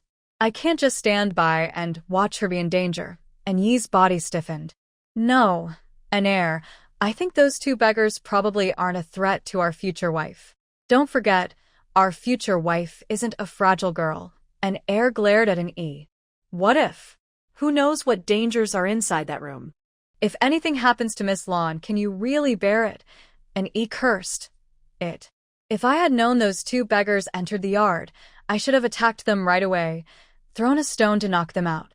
Then we wouldn't be in this mess. An heir clenched his teeth, a look of determination in his eyes. "What are we waiting for? Let's go see what's happening. If something happens to Miss Lon, we'll have to face the consequences in the underworld." Just as the two were about to leave, the door creaked open, and Lan Xiu's figure appeared. An E quickly pulled an heir aside and whispered, "See, I told you the future princess wouldn't be in danger. But I forgot, our future princess is truly capable." An heir also relaxed and hid his form again. Lan Xiu looked toward the next room, walked over, pushed the door open, and went inside. She saw Chu Xia lying on the ground. Lan Xiu hurried forward, knelt down, and checked carefully before finally relaxing. She gently pressed on Chu Xia's pulse, and Chu Xia slowly woke up, looking around confused. "Miss? Where am I?" Oh, right. I saw two beggars. I was about to scold them, but they covered my mouth with a handkerchief, and then I don't remember anything. Chu Xia looked around, puzzled. Where am I? And what about those two beggars? They ran away after I scolded them. Let's go find Chu Chun, she said casually, as if the scene in the room was just a small, insignificant event. Chu Xia followed closely, feeling confused. She looked back at the closed door and scratched her head. Why would there be beggars at the Duke of Gua's residence? Lan Xiu kept walking, her eyes catching sight of a maid peeking nearby. When the maid saw Lan Xiu come out, her face turned pale, and she turned to leave. Lan Xiu moved swiftly, already holding a fine embroidery needle. With a gentle flick, the needle struck, and the maid's eyes went dark as she collapsed softly to the ground. Chu Xia stared in shock, but Lan Xiu only gave a cold glance at the maid on the ground. You're lucky. Today is my grandmother's birthday. I don't want to kill anyone or ruin the celebration, she said calmly. Lan Xiu turned around, her gaze falling again on the lush courtyard of Green Pavilion. She had extinguished the incense in a room, and she had also given the two beggars an antidote to the love potion. After she carried out the maid, she planned to take away the two beggars as well. System. Host, why didn't you kill those two beggars? Lan Xiu smiled faintly. This isn't the place for killing. System. Host, that's not like you. Lan Xiu's eyes grew deeper. That old man has been kind to me. She's very gentle. Today is her birthday, and I don't want to cause trouble or make a scene here. System. Host, do you know who's trying to harm you? Blue Creek Yu sneered softly, squatting down to wake the maid on the ground. The maid opened her eyes, full of fear. Mississippi, Mississippi. Blue Creek Yu looked at her lazily, a playful smile on her lips. Tell me, who is behind you? The maid looked panicked, clutching her clothes tightly, her eyes flickering. She hesitated and spoke softly, like a mosquito. Miss. I don't know what you're talking about. Blue Creek Yu's lips curled into a cold smile, her eyes showing no warmth. You deliberately dirted my dress and brought me to this remote green full pavilion. And you're sneaking around here, peeking. Who is giving you orders behind the scenes? Tears welled up in the maid's eyes, but she forced herself not to cry. I really don't know what Miss is talking about. Blue Creek Yu's gaze sharpened. She didn't know when she had a thin silver needle in her hand. She pressed the needle against the maid's neck, her voice cold and sinister. "Tell me, can this silver needle pierce your neck?" Xiao Chui's face instantly turned even paler, trembling slightly. She stammered, crying, "Please don't hurt me. I'll tell you." Blue Creek Yu raised an eyebrow slightly. She wasn't easily scared. She withdrew the needle and said calmly, "Speak. Who ordered you to do this?" The maid took a deep breath. It was Sister Ji Huan, who is close to Mississippi. She told me to do this. She asked me to deliberately dirty Mrs. Dress and then bring her to Green Full Pavilion to change. As for the two beggars, I really don't know. Sister Ji Huan just told me to stay here and watch. After speaking, the maid let out a breath, as if she had lifted a heavy burden. Blue Creek Yu's eyes narrowed dangerously. Yunyi. She dared to do such a thing today, on her grandmother's birthday. Does she not know that the guest hall outside is full of people? If something went wrong, it would ruin the reputation of the Duke of Protectorate's house. Blue Creek Yu's face grew darker. She waved her hand, and the maid felt a sharp pain in her neck. Her vision blurred, and she fainted again. Blue Creek Yu carried the unconscious maid in her arms. Xiao Chun, standing nearby, was stunned. Her lady was so strong. "Miss, what are you going to do with this maid?" "Hand her over to the people of the Duke of Protectorate's house." Early Summer nervously looked around and whispered, "Go find Early Spring and wait for me at the carriage." "Miss, what about you?" Early Summer asked anxiously. "Just do as I say," Lan Shi replied. Before she finished speaking, she carried her maid and hurried away, leaving Early Summer standing there, confused but obedient, quickly searching for Early Spring. In the shadows, Dark One's sharp eyes like a hawk's gaze. "Dark Two, deal with those two beggars in the house. I'll follow our future princess." Dark Two nodded and instantly turned into a shadow, silently slipping into Green Full Pavilion and into the room. A faint fragrance filled the air. His alert bells rang loudly. He held his breath and moved carefully. Inside, the two beggars were sleeping deeply. Without hesitation, Dark Two lifted them and quietly slipped out, avoiding the busy guards of the Duke's estate. In an empty alley, Dark Two stopped and casually threw the two beggars aside. He drew his sword, and with a flash of light, two thin blood streaks appeared on their throats. Their life flames instantly went out. After finishing, Dark Two blew his dark whistle. Soon, another dark guard appeared. Dark Two coldly ordered, "Throw these two bodies into the mass grave." Then he turned and disappeared into the alley. Meanwhile, Lan Shiyu had just carried her maid into the carriage. Early Spring and Early Summer were already waiting inside. Seeing their young lady carrying a maid in, they looked curious. As soon as Lan Shiyu set the maid down in the carriage, she suddenly felt a sharp pain. Her vision darkened, and she collapsed onto the maid. Lan Shiyu barely opened her eyes and asked in her mind, "System, what's going on? My head feels like it's going to explode." Early Summer and Early Spring were shocked. "Miss, what's wrong?" They hurried to help her. Lan Shiyu tried to sit up, but immediately fell back down. Don't move. "Me." Early Summer and Early Spring looked at her with concern and said in unison, "Miss, what's wrong? Don't talk, System. Warning. The host has lost 1,000 points of virtue. Current virtue is minus 600. The host has no points left. All life points are deducted. The host has 10 minutes of life remaining." Blue Creek Yu was extremely shocked and asked in disbelief. The system answered coldly. The two beggars fainted after the host gave them acupuncture. They are now dead, and the host's virtue points are deducted. Blue Creek Yu was startled. The two beggars are dead? She planned to bring out this maidservant, then take the two beggars with her when she returned, and have Little Lantern carry her out of the city. After her grandmother's birthday banquet, she would deal with these three people. Inside, Blue Creek Yu roared. How did the two beggars suddenly die? Who did this? Her second shadow trembled suddenly. Why was it so cold all of a sudden? Blue Creek Yu said, "No, System, you didn't say this before." You said killing with medical skills would deduct virtue points. I just gave those two beggars an antidote and used a silver needle to seal their sleep points. Even if they died, it wasn't me. Why are my virtue points being deducted? I should have just broken their necks and carried them out.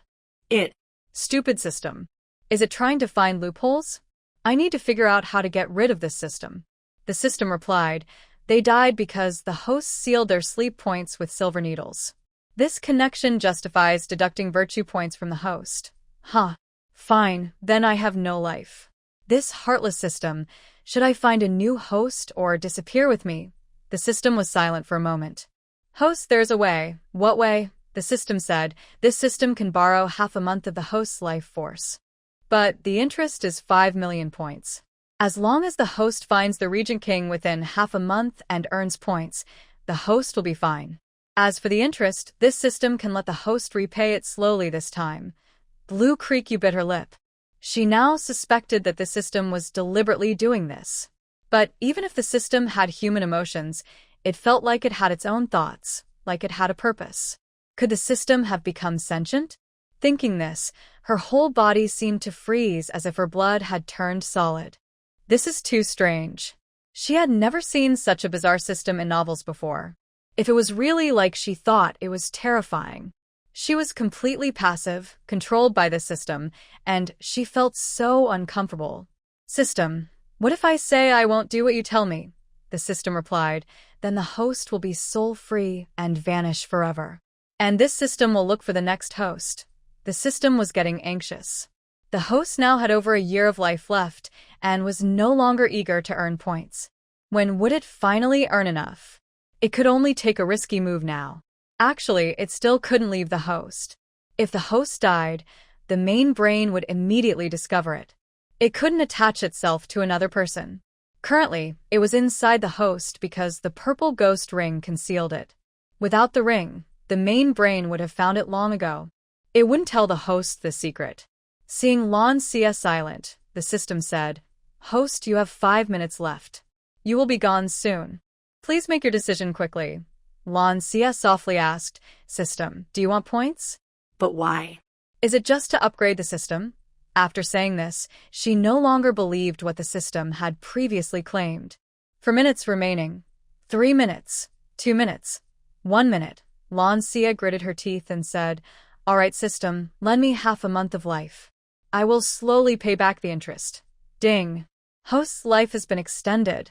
You now have half a month of life left. Please find the Regent King quickly, earn points, extend your life, and pay back the interest. Lan Xia finally felt no more pain in her head.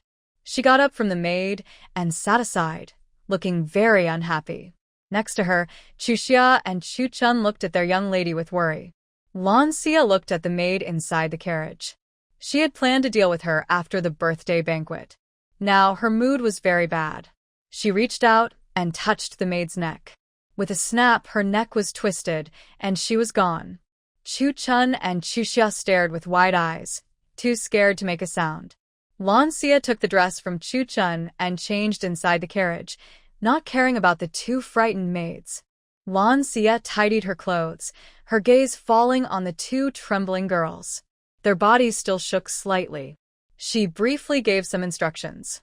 Chu Chun finally recovered and, suppressing her fear, responded with a nod. She then pulled Chuxia and, stumbling slightly, walked out of the carriage. Blue Xiu got out of the carriage and quietly told the little lantern, clean up the things in the carriage and send them to the mass grave. After saying that, she turned around and climbed over the outer wall of the Duke of Guardian's mansion, meeting with Spring and Summer, and they headed together to the old lady's courtyard. The old lady sat calmly in the main hall, chatting with a few other elderly ladies. When she saw Blue Xiu come in, she smiled warmly and said kindly, Yeah, why don't you go play with those young ladies? We're all old folks here. You might find it boring staying with us. Seeing the loving look in the old lady's eyes, the gloom in Blue Xiu's heart eased a lot. She slightly bowed and greeted grandmother and all the other old ladies hello. Hearing this, the old lady smiled even more happily and beckoned her over. Come, yes, sit here. Blue Xiu went over and sat down. The old lady from the Duke of Wu's family looked a bit displeased. She noticed that Blue Shiyu didn't greet her, but was very friendly with her grandmother. How would others see her? Several other noble ladies sitting nearby looked at Blue Shiyu with bright eyes. One of them couldn't help but praise, "Old sister, is this your talented and beautiful granddaughter? She looks so lively." Another old lady looked a bit confused. She had met Blue Lingru before, and the girl in front of her was very different from her impression of Blue Shiyu. "Old sister, isn't this your famous granddaughter? Who is she?" The old lady from the Duke of Guardian gently stroked Blue Shiyu's hand, full of pride and affection in her eyes. She slowly spoke, introducing her to the other ladies. "You might have heard her name before, but you probably haven't seen her face." Hearing this, the other old ladies looked puzzled, except for the old lady from the Duke of Wu's family, who calmly sipped her tea. Blue Shiyu was not as obedient at home as she is now. The old lady from the Duke of Guardian continued smiling and said, "She is my eldest granddaughter, Blue Shiyu. She used to be mischievous, liked to wear heavy makeup, hiding her natural beauty. But now, she has finally grown up and learned to show her true self." Hearing this, the ladies were all surprised and looked at her with new respect. Blue Shiyu sat quietly beside the old lady from the Duke of Guardian, her eyes lowered, looking very obedient. When a few elderly ladies learned that the lively girl was a famous flirt in the capital, their warm smiles instantly cooled. They come from noble families and care most about their reputation. Although these old ladies felt regretful, they had to consider their family's honor. The old lady of the Guardian Duke's family saw this and felt worried inside. She believed Yaya was not as bad as others said. Yaya had made some silly mistakes before, but she was young and inexperienced. Now, Yaya had become well-behaved. She opened her mouth to defend Yaya, but saw Lan Shiyu gently hold her hand and shake her head. Seeing this, the old lady had no choice but to stay silent. She thought, "They just don't like it. My Yaya is part of the Guardian Duke's family, so she will marry well." Lan Shiyu didn't care about the old-fashioned views of these ancient people. Let her marry, be a wife, and have children, staying at home all day. That would be more cruel than anything. She was still young, still in high school in modern times. So, she didn't care about the old lady's attitude toward her. She was not in the mood to pay attention to their opinions now. Meanwhile, on the other side, Bai Lian Yen saw that it was about time. She softly called out, "Yi." Yun Yi tightly clenched her handkerchief, feeling a strange mix of regret and fear. Although she didn't like her cousin Lan Shiyu, today's actions seemed a bit too much, especially at her grandmother's birthday banquet. If things got too loud, not only would her grandmother be angry, but her father might also get upset and scold her. Thinking of this, Yun Yi felt even more regretful. Yi. Yun Yi interrupted Bai Lian Yan's words. "Yanjia, maybe we should forget it. Lan Shiyu is my cousin, and today is Grandma's birthday. Many people are here." Bai Lian saw this and held Yun Yi's hand. "So much time has passed. Even if you regret now, it's too late." After saying this, she turned to the other young ladies and smiled gently. "The scenery of the Guardian Duke's estate is beautiful. Why don't you let Yi take us around?" Hearing this, all the girls nodded in agreement. Bai Lian gently took Yun Yi's arm, smiling like a flower. Yi, let's go. Take your sisters to see the beautiful sights of the estate." Thinking about what might happen next, Yun Yi felt more and more regret. She was reluctant but looked at the group of young ladies dressed in fine clothes. As the host, she could only force a smile that was worse than crying. Okay. The group strolled through the blooming flowers, some chatting happily, others whispering softly. Suddenly, Ji Roa appeared before them. After bowing, she pointed to the lush green pavilion nearby. "Miss, I saw Miss Lan enter the green pavilion just now." Then 2 men went in after her. "Miss Lan hasn't come out yet." Originally, it was the maid who said this, but when she saw the young lady approaching with people, she disappeared. No one knew where she went. To avoid ruining her lady's plan, she had to come out and speak. Yun Yi kept signaling Ji Rua to be quiet, but Ji Rua only looked down and didn't notice her signals. Yun Yi thought to herself, Oh no, Lan Xia, please don't cause any trouble. Hearing this, the young ladies exclaimed in surprise. Why are there men in the backyard? Could it be that Lan Xia is sneaking around with someone? 2 men? That's too much. Oh my. This is the Duke of Guard's estate, and it's the old madam's birthday. Lan Xia is so bold. Bah, how shameless. They spoke with disdain and contempt. Yunyi couldn't listen anymore. She shouted loudly. Shut up. Her voice was like thunder, instantly silencing everyone around. Lan Lingru gently wiped away an imaginary tear, a faint smile in her eyes. Big sister wouldn't do that. It must be a misunderstanding. She definitely wouldn't do such a thing. Inside, Lan Lingru secretly hated herself. After today, Lan Xia would be completely ruined. I won't have a good time and she won't either. Bailian Yen looked toward the green pavilion, frowning slightly. We're not married yet. If something really is happening inside, maybe we should ask the old madam and the others to check. It might just be a misunderstanding. Before Yunyi could speak, Bailian Yen pointed at Ji Huan and Ji Ruo. Go quickly and tell the old madam and the madam. Seeing that her young lady didn't object, Ji Huan and Ji Ruo hurriedly left. When Yunyi realized her personal maids had already gone, she staggered and almost fell. Bai Lianyan gently supported Yunyi, a faint hint of sharpness flashing in her eyes. What's wrong? Be careful, don't fall, she said softly, like a gentle spring breeze, but with an underlying coldness that was hidden. Yunyi's face was pale. She shook her head. Sister Yen, I'm fine. It's just that I am a little scared. Bai Lianyan felt disdain in her heart. Yunyi was truly a naive fool. Now, regretting it is too late.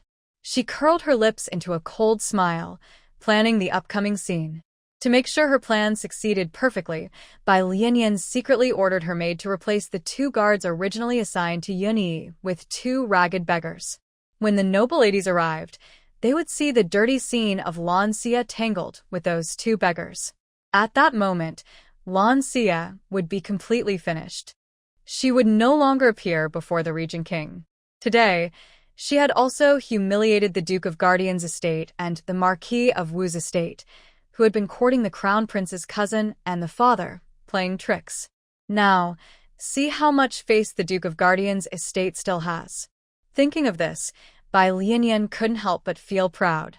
If her father knew, he would surely praise her for a job well done. The old madam was drinking tea and chatting happily with a group of elderly ladies, the atmosphere warm and joyful. Lan Xia sat quietly beside them, her face cold and calm, like a peaceful lotus in a pond, untouched by dust. Jin Huan lowered her head and hurried in, bowing quickly. Her expression was hurried, as if she had a secret. Lan Xia's lips curled into a cold smile. She thought silently, they're here. The old madam's sharp gaze swept over Jin Huan. She asked calmly, what's so urgent? Jin Huan still kept her head down, unaware of Lan Xia's presence beside the old madam. Her voice trembled as she said, Old madam, it's not good. Miss Lan has been in Lu Manxian and hasn't come out. Someone saw 2 men enter Lu Manxian. Miss Yun and the others don't know what to do. They came to report the old madam suddenly slapped the tea table, causing tea to splash everywhere. Stop talking. How dare you, maid, to speak nonsense here. Yaya is clearly beside me. How dare you slander her? Hearing this, Jin Huan looked up sharply, her eyes meeting the cold gaze of Lan Xia beside the old madam. She was startled, her face full of confusion. How could Miss Lan be here? The old lady looked stern and sharp-eyed, staring directly at Ji Huan. Come here, take this talkative maid away, lock her in the woodroom, and wait until I find out the truth before deciding her fate. As soon as she finished speaking, 2 maids stepped forward and dragged the frightened Ji Huan away. At that moment, a nanny hurried in and whispered a few words into the old lady's ear. The old lady's face grew darker after hearing this. She stood up and said to the other old ladies, My dear sisters, I am very sorry. An urgent matter has come up in the house, and I must handle it immediately. Since it is almost time for the meal, I will have a maid lead you to the front hall to sit. Please understand. Then, the old lady took Lan Xia's hand and hurriedly left. The other old ladies looked at each other, all experienced women who knew when someone was causing trouble. Since the trouble was happening during the birthday celebration of the Duke Protector, they decided not to get involved and followed the maids to the front hall. Grandmother, take your time walking. The stone path is a bit slippery. The old lady kindly patted Lan Xia's hand, her face full of concern and affection. Yeah, you were just in my courtyard. How come the maids said you were in Lumen Pavilion? They walked and talked, but Lan Xia didn't tell everything. She only said she changed clothes, sensed something was wrong, and took the maid away early from Lumen Pavilion. Still, the old lady's eyes flashed with anger. Someone was clearly trying to frame Yaya. Grandmother, don't be angry. I'm fine. How could the old lady not be angry? Luckily, Yaya was smart and left early when she sensed trouble. If she hadn't, the consequences could have been terrible. They crossed winding corridors and soon arrived in front of Lumen Pavilion. At this moment, Qinlan was slowly walking in with several ladies. When she saw Lan Xia walking with the old lady, a flicker of surprise crossed her face. She then turned to Jirua behind her and said with a hint of blame, Jirua, didn't you say Yaya was in Lumen Pavilion? Jirua knelt on the ground, her face pale, stammering, Qinlan said calmly, it seems you misunderstood, maid. Yes. Yes, I was mistaken. Nearby, Yunyi's eyes flashed with relief and ease when she saw Lan Xia. Lan Xia noticed this subtle change in Yunyi's expression and found her a bit strange. Yunyi looked a little uncomfortable, turned her head away, and no longer looked at her. Seeing that Balian Yen was safe and sound, Lan Xia's eyes flashed with a hint of unwillingness and resentment. She secretly thought, how could that shameless woman have such good luck? Shouldn't she have been humiliated by two beggars in green full pavilion? Why is she here now? It made her so angry. Although Lan Lingru didn't know Balian Yan's plan, she could tell from her expression that her plan had failed. She really was useless. The sharp gaze of the old madam swept over Yunyi. Feeling the pressure, Yunyi's heart tightened. She instinctively lowered her head, looking a bit panicked. Seeing this, Qinlan already had some suspicion in her mind. She knew her mother well. She could see through Yunyi's every move. Qinlan gave a quick signal to the maid beside her. The maid understood and quickly stepped forward, pushed open the door of green full pavilion, checked inside, and then reported, Old madam, the pavilion is empty. Qinlan smiled and said, It seems this was just a misunderstanding. The maid must have been mistaken. It's getting late. Let's go to the front yard so we won't delay the banquet. After her words, everyone nodded in agreement. The atmosphere felt a little awkward due to this false alarm. The birthday feast was about to begin. Servants and maids moved around smoothly, serving dishes and drinks. At this moment, men and women sat separately in the front yard, divided by a screen in the middle. The laughter of officials and the whispers of ladies intertwined, creating a delicate symphony about power, status, and feelings. During the banquet, many young ladies shyly looked toward the screen behind the right side screen. At the main seat, the crown prince and several princes sat.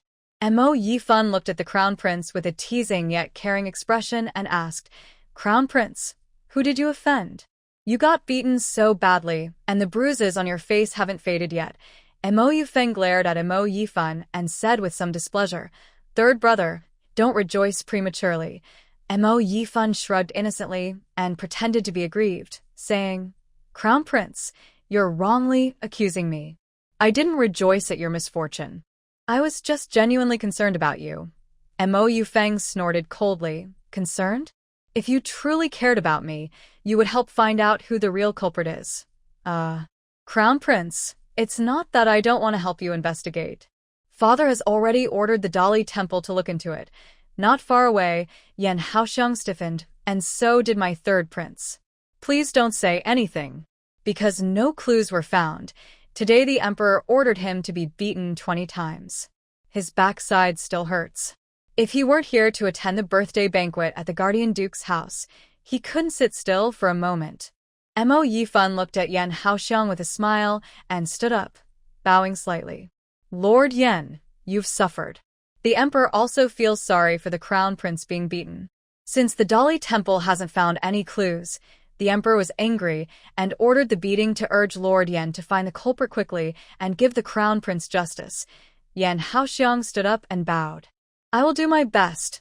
Mo Yufeng glared at Yan Haoxiang. Doing your best? What kind of words are those? The Dali temple has been investigating for so long and found nothing. The attacker is so bold. Who else could it be besides the young uncle? But there's no evidence. Even the emperor doesn't speak up, and he dares not question the young uncle. It's really maddening. Thinking of this, Mo Yufeng's expression grew darker. He wondered why he, who had never offended the young uncle, was targeted so viciously. Could it be because of Lan Xia? As he thought about this, a ripple of emotion stirred in his heart. Lan Xia, who deliberately approached and confessed to the young uncle to get his attention. When he recently told her he would accept her and let her become a concubine in the Eastern Palace, could it be that the young uncle thought she was playing him? He was unwilling to lose to him, so he was furious and beat him up? The more Mo Yufeng thought about it, the more he believed it might be true. He couldn't help but feel some resentment toward Lan Xia. He muttered to himself, this Lan Xia, just to attract my attention, shouldn't have gone provoking the young uncle. Now I've been beaten for nothing. If Lan Xia knew what Mo Yufeng was thinking, she would say, Brother, are you out of your mind? You really think you can defend me? Even if all the men in the world died, she wouldn't look at a dog like you, the prince. At that moment, the steward of the Regent King's residence arrived, followed by guards carrying many boxes. The old servant has been ordered by the Regent King to bring a congratulatory gift for the old lady of the Guardian Duke's house. As soon as he spoke, the banquet suddenly became noisy. The Regent King, even while away fighting bandits in the Demon Valley, still remembered to send a gift. This thoughtfulness was truly surprising. The guests present looked at each other in surprise, whispering among themselves. Some were amazed, while others wondered about the deeper meaning behind the gesture. The old duke smiled and slowly stood up.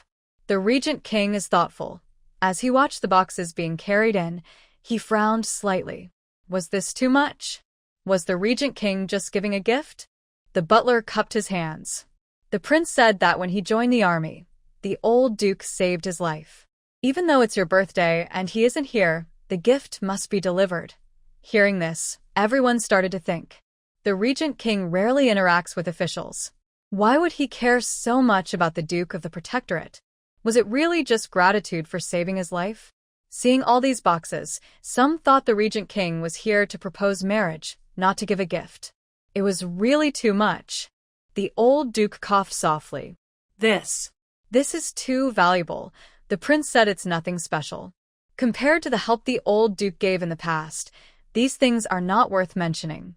The gift has been delivered. I will take my leave. With that, the butler bowed and turned around. The guards lowered the heavy boxes, and everyone left quickly, like a gust of wind. The visitors from the Regent King's residence arrived and left in a hurry. The guests looked at each other, each with their own thoughts. Some wondered about the Regent King's true intentions, while others secretly marveled at how many boxes there were, filled with unknown treasures. The old duke signaled to the servants to carry the boxes away, his face calm. Since the emperor fears the Regent King so much, his visit probably meant that the Duke of the Protectorate's future wouldn't be peaceful either. Mo Yufeng's eyes narrowed slightly. The little prince's gift might not be just a kind gesture. Perhaps he's trying to win over the Duke of the Protectorate. Lan Lianro and Lan Xia were both his, and a cold glint flashed in Mo Yufeng's eyes. The Duke of the Protectorate and the Marquis of Wu could only be allies to him. If they couldn't serve his plans, he would destroy them rather than let the little prince succeed. The little prince's control of military power already worried the emperor. If he managed to win over the Duke of the Protectorate, who also held military authority, the crown prince's position might be in danger. Thinking of this, Mo Yufeng raised his wine cup and stood to toast the old duke. This prince toasts the old duke. He drank it all in one gulp, showing his boldness. The old duke quickly stood to return the toast. They looked at each other and smiled, each with their own thoughts. Then, Mo Yufeng carried his wine cup, passed through the screen, and approached the women's seating area.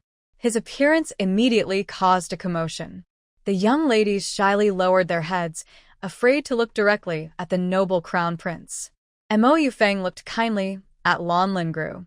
She was clutching her dress tightly under the table, seeming just as shy as the other young ladies. When he turned to look at Lan Xia, his eyes suddenly brightened, as if something deeply attracted him. Mo Yufeng was momentarily stunned, secretly thinking, "Wow, Xia seems to be getting more beautiful." The old lady coughed softly, and Mo Yufeng quickly snapped out of his daze. The old lady smiled and said, "Your Highness, please go back to the screen. There are only women here, which is not very convenient." Mo Yufeng nodded. "I apologize for my rudeness." With that, he turned to leave. Mo Yifan watched the prince return. "Your Highness, your injury isn't fully healed.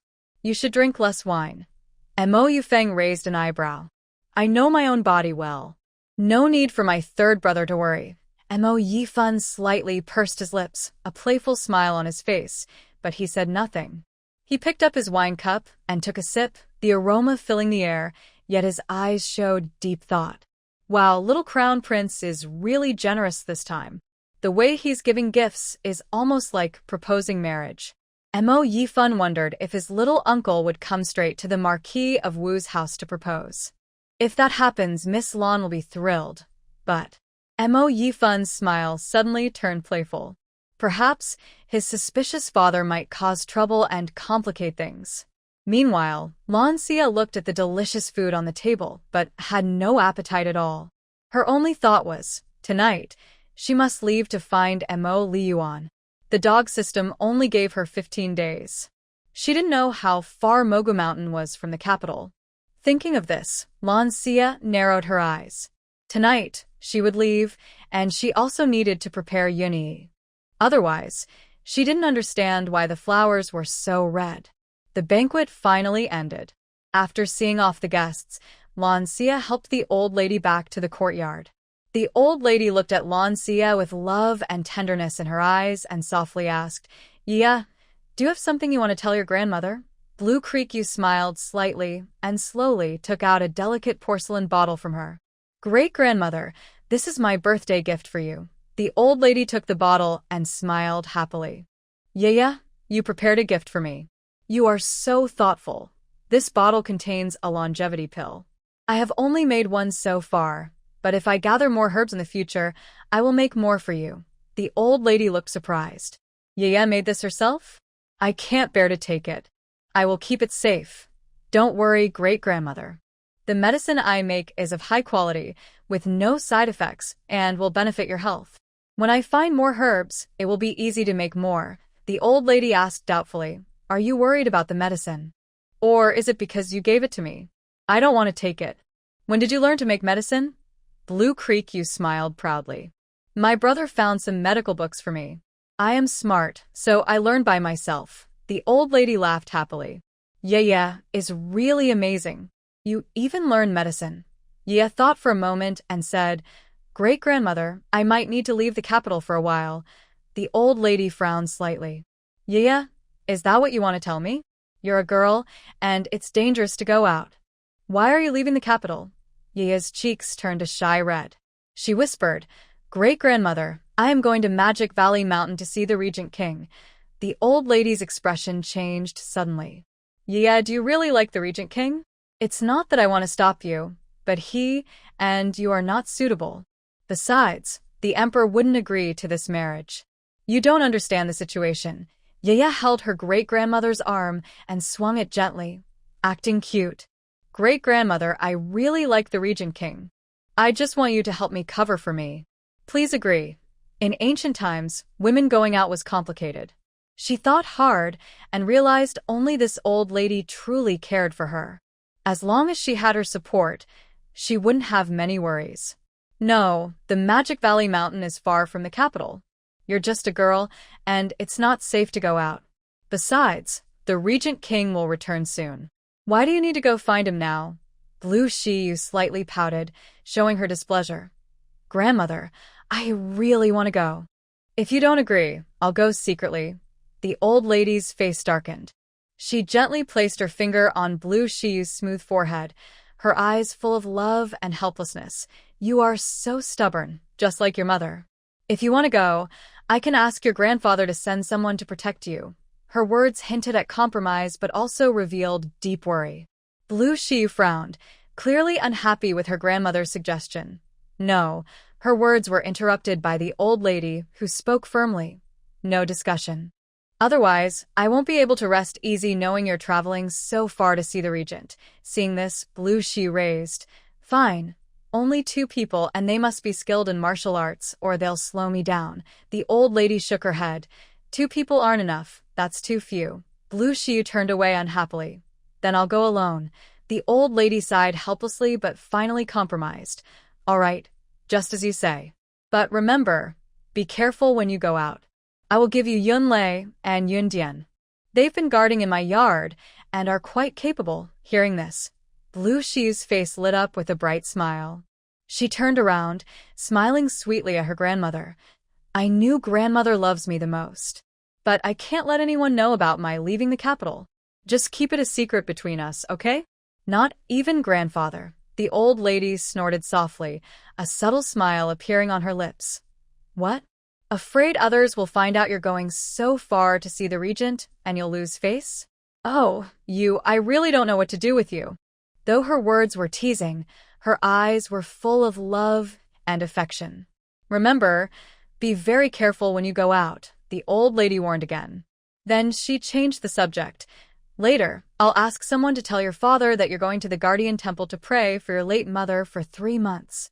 That way, your trip out of the capital will have a good excuse. Blue Shiyu's eyes lit up instantly. Thank you, grandmother. I will leave tonight. What? So urgent. Blue Shiyu nodded. I want to leave early and come back early so you won't worry about me, right? The old lady said seriously. If you're going, it will be tomorrow morning. After speaking, the old lady called out, Yunlei, Yundian. Soon after, Yunlei and Yundian entered, kneeling on one knee and speaking in unison. Old Madam, Miss Biao. Lan Xia observed Yunlei and Yundian, noticing their strong presence, unlike ordinary guards. The old lady looked at them and said, From now on, you 2 will recognize Yaya as your master and listen to her commands. Protect her well. Old lady Yi gently waved her sleeve, and Yunlei and Yundian quietly stepped outside. Yaya, you can stay in my courtyard tonight, the old lady said kindly, with a look of love and concern. Let your maid go back first and carefully pack your clothes. Hearing this, Lan Xia nodded softly, slightly tilting her head and opening her lips to say a gentle, The old lady smiled softly, seeming very pleased with her obedient look, then called out loudly, Come here. As soon as she finished speaking, 2 maids entered. Go and tidy up the West Wing well. Miss Biao will stay there tonight, the old lady instructed. The 2 maids bowed and responded cheerfully, Yes, then turned and left. After the maids left, the old lady worriedly gave a few more instructions. Lan Xia listened and responded one by one. Night fell, and the guard's mansion was brightly lit, with only the Marquis of Wu's people having a dinner there. Men and women sat at separate tables. Suddenly, the old lady spoke. Last night, I was haunted by nightmares. I saw Shan Shan in my dream. Her face was pale, and her eyes were full of longing. She was reluctant to be reborn. Today, I told Yaya about this, and she also wants to do her part. Tomorrow, she will go to the Guardian Temple to pray for Shan Shan for 3 months, hoping she can rest peacefully. She wiped her eyes gently, tears shimmering. The old duke frowned slightly and softly comforted her. It's been so many years. You should let go, wife. Dreams are just illusions. The old lady shook her head gently, her voice choked with emotion. Yes, time flies so fast. But Shan Shan is still wandering in that vague, unreal world. She must be worried about Yaya, who was born with great effort. Tomorrow, Yaya will go to pray for her mother's soul, so she can be free. Yunyi listened nearby, feeling a chill run down her spine. She couldn't help but shiver and pouted. Grandmother, you talk about these things at night. It's quite scary. It sounds so real. The old duke sighed and looked at Lan Xia. It's okay. Shanshan risked her life to give birth to Yeya.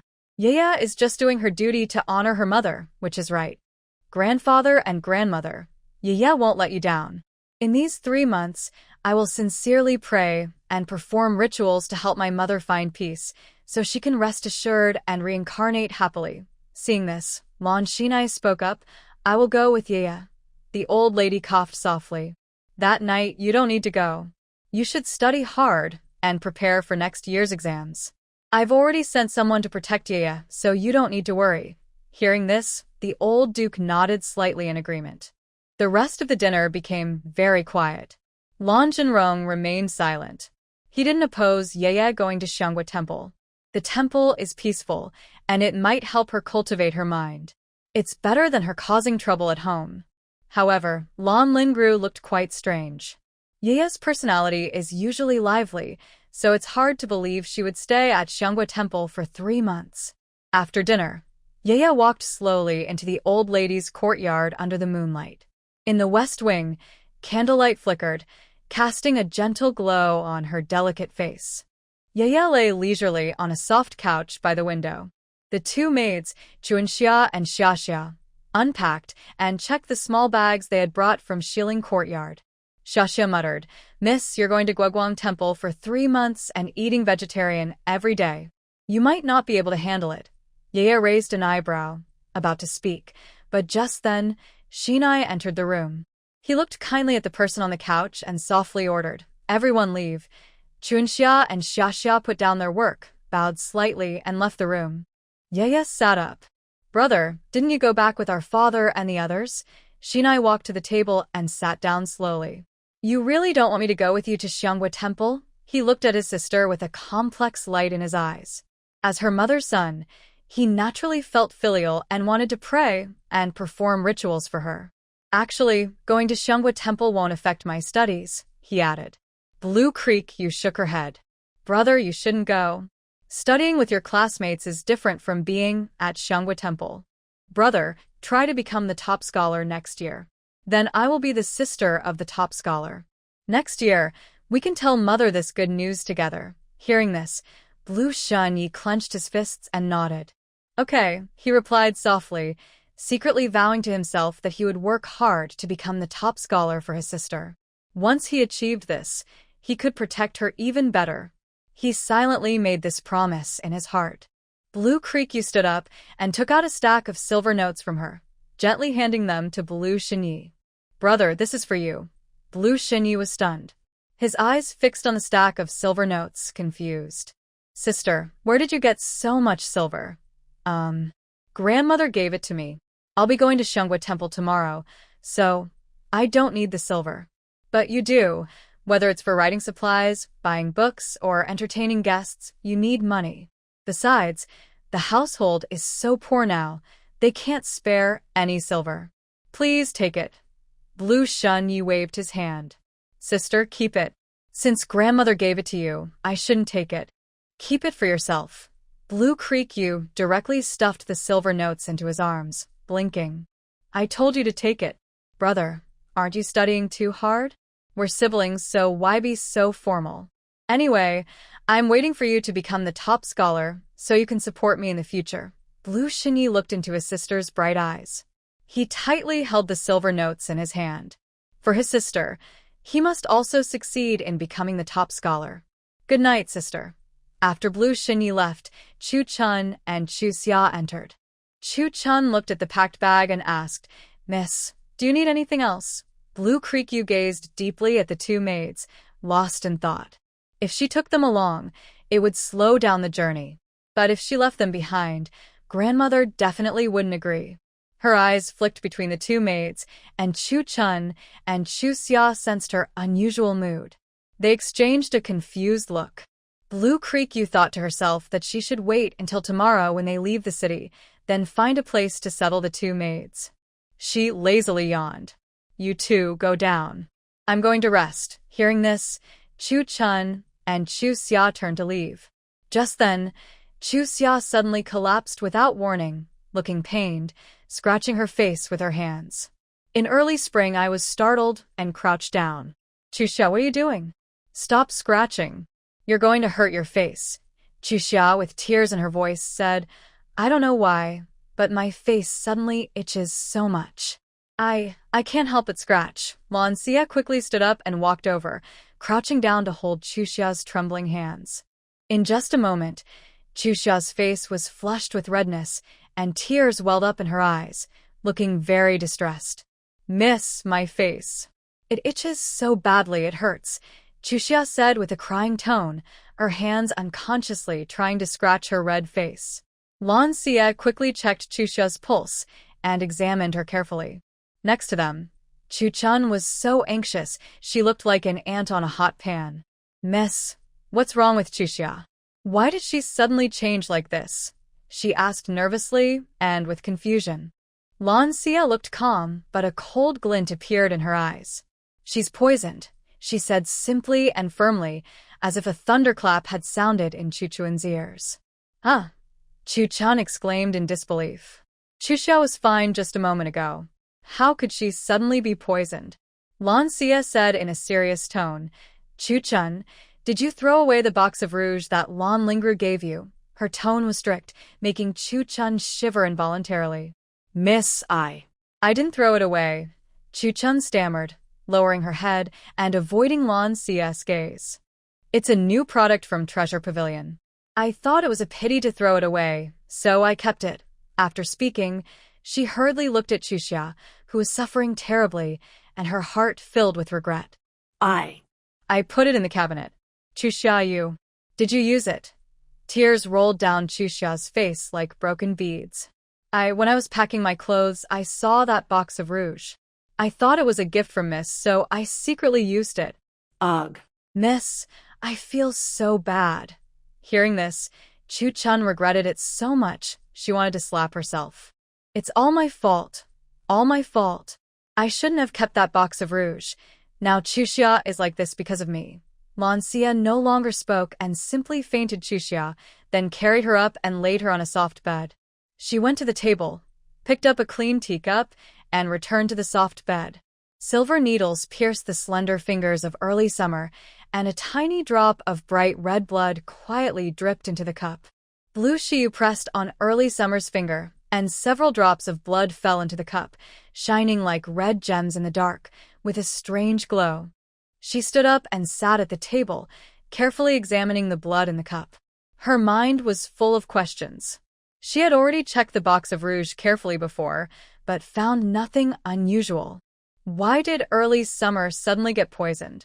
Chun-chun stood nearby, watching as the young lady fainted early summer and choked with emotion, said, Miss, I will call the doctor. Blue Shiyu didn't turn around. She focused on the blood in the cup and said, It's late at night. Where can I find a doctor? I'm here. Why are you in such a hurry? Chun-chun, there's no use rushing now. Be quiet and don't disturb me.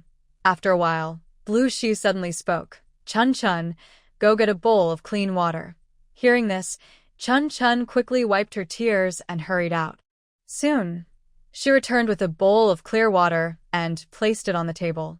Blue Shiyu took a clean cloth, dampened a corner gently, and wiped early summer's face. Then she put the cloth into the bowl, and instantly, the water turned blood red, like a blooming lotus flower, beautiful but deadly. Blue Shiyu's eyes narrowed dangerously, and she already had an answer in her heart. This looked very much like the red turtle poison recorded in the old man's notebook. No wonder she didn't find anything wrong when checking the rouge before. The red turtle poison is made from very rare ingredients, especially the turtle stench grass, which is extinct in modern times. She had only seen related records in the old man's notebook. This poison is colorless and tasteless, very hard to detect. Since it is mixed into the rouge, it's even harder to notice. The poisoned person would only show symptoms after 2 hours, first itching skin, then fever all over, and finally, the skin would slowly rot and decay, leading to death. Its appearance is as gruesome as corpse powder. Thinking of this, Blue Shiyu's expression grew more serious. To cure this red turtle poison, the main ingredient, ling xie grass, is very hard to find. Blue Xie sat beside the soft couch. Without an antidote, she could only rely on ancient acupuncture techniques to temporarily suppress the toxin. She tore open Early Summer's clothes, revealing a green undergarment. One by one, the silver needles fell like rain, landing on Early Summer's face and body. Blue Creeku's technique was skillful and precise. Each time she inserted a needle, it seemed like she was silently fighting against the poison. Gradually, beads of sweat appeared on her forehead, but she paid no attention, focusing entirely on guiding the poison toward Chuxia's left hand. Over and over, the silver needles moved across Chuxia's body, pushing the poison step by step toward her left arm. Chu Chun stood nearby, watching everything. She covered her mouth tightly, tears welling up in her eyes, eventually falling silently. It wasn't until dawn that Blue Creeku finally let out a sigh of relief. The poison had been successfully pushed to Chuxia's left arm and sealed with an ancient acupuncture method. Blue Creeku tiredly massaged her forehead, then carefully collected and cleaned each silver needle. "Miss Chuxia." Chu Chun choked, her voice full of worry. Blue Creek, you shook her head. "Right now, we've only temporarily sealed the poison in her body. To fully cure her, we need to find that fragrant grass. If we can't find it within a month, we might have to cut off her arm to save her." Hearing this, Chuchuan's tears fell like broken beads, and she cried even harder. "It's all my fault. "Why did I keep that box of rouge?" "It's all my fault." Blue Creeku gently patted Chuchuan's shoulder to comfort her. "Don't worry too much. We've come to this point, and we can only do our best. After dawn, we'll set out for the Demon Valley Mountain to see if we can find that fragrant grass." She sighed inwardly. She didn't want to bring along these two burdens, especially since her own life was still threatened. But now, she had no other choice. If she didn't take them, by the time she returned from Demon Valley Mountain, Chuxia might have already succumbed to the poison. What kind of trouble have I gotten into? My own life is at risk." "Forget it. Chuxia is a kind girl, devoted to her. I can't just watch her die painfully. I'll take them with me to Demon Valley Mountain. At worst, we'll travel overnight. This red toad poison is extremely fierce. Even if she seals it with silver needles, she must treat it every 3 days. Otherwise, even a small amount of poison leaking out would grow like a snowball, spreading all over her body. Then, sealing it with needles would be impossible. Fortunately, Chuxia discovered the poison in time. It hadn't spread yet. If she had waited an hour longer tonight, it might have been too late. "Miss, it's almost dawn. Do you want to rest for a while?" Blue Xia nodded. She was very tired and said she would go deal with Yunyi tonight. Now she had no energy left to handle anyone. She decided to rest for a while. After dawn, they would need to hurry and leave. "Lan Lingru and Yunyi, wait for me to come back. I will deal with you then." After an hour, Blue Xia slowly opened her eyes and sat up. She had slept for an hour, but was very sleep-deprived. She rubbed her aching head. Chuchuan's eyes were red and swollen, with dark circles under them. She hadn't slept all night either. She carried a delicate breakfast in her hand and tiptoed inside. Seeing that Blue Xia was already awake, she went to the table and set down the breakfast. "Miss, you're awake. The old lady's maid came by earlier. The old lady wanted to eat with you, but saw you were still sleeping, so she didn't wake you. The maid said the old lady only ordered the kitchen to prepare a lot of dry food last night, and it's already packed in the carriage." Chu Chun then went over, took out a heavy stack of silver notes from her, and handed them over with both hands. "This is the old lady giving you 10,000 taels of silver. She said that when you go out, it's good to have some extra money. Better safe than sorry." Blue Xia took the silver notes, feeling a little warm inside. In her past life, as an orphan with no family, only that strange old man kept reminding her before her missions. The old lady's caring kindness was just like that old man's, making her like her more. She gently tucked the silver into her sleeve, but secretly stored it in her space. She went to the shelf, picked up a towel from a copper basin, and carefully washed herself. The cool water droplets slid down her cheeks, taking away some of her tiredness. She felt much more awake. She sat back at the table and looked at Chuxia, who was hanging her head silently. Compared to her usual lively and talkative self, Chuxia was very quiet now. Blue Xia waved her over. "Come and eat with us. After eating, we need to leave." Chuxia looked up when she heard this. The redness on her face had faded, leaving only the scratches she had accidentally made. She choked up and asked, "Miss, Chu-chun told me, am I going to die?" Blue Xia picked up a bun and took a bite. "No, you won't die." Chuxia's eyes lit up. She ran overexcitedly. "Miss, are you serious?" Blue Creek nodded while eating and said unclearly, "Really, the worst that could happen is losing your arm. I have plenty of ways to keep you alive." Chuxia heard this and sat down heavily, looking more upset than if she were crying. "Miss, cutting off my arm is worse than letting me die." Chu-chun also heard this and her eyes turned red again. "It's all my fault.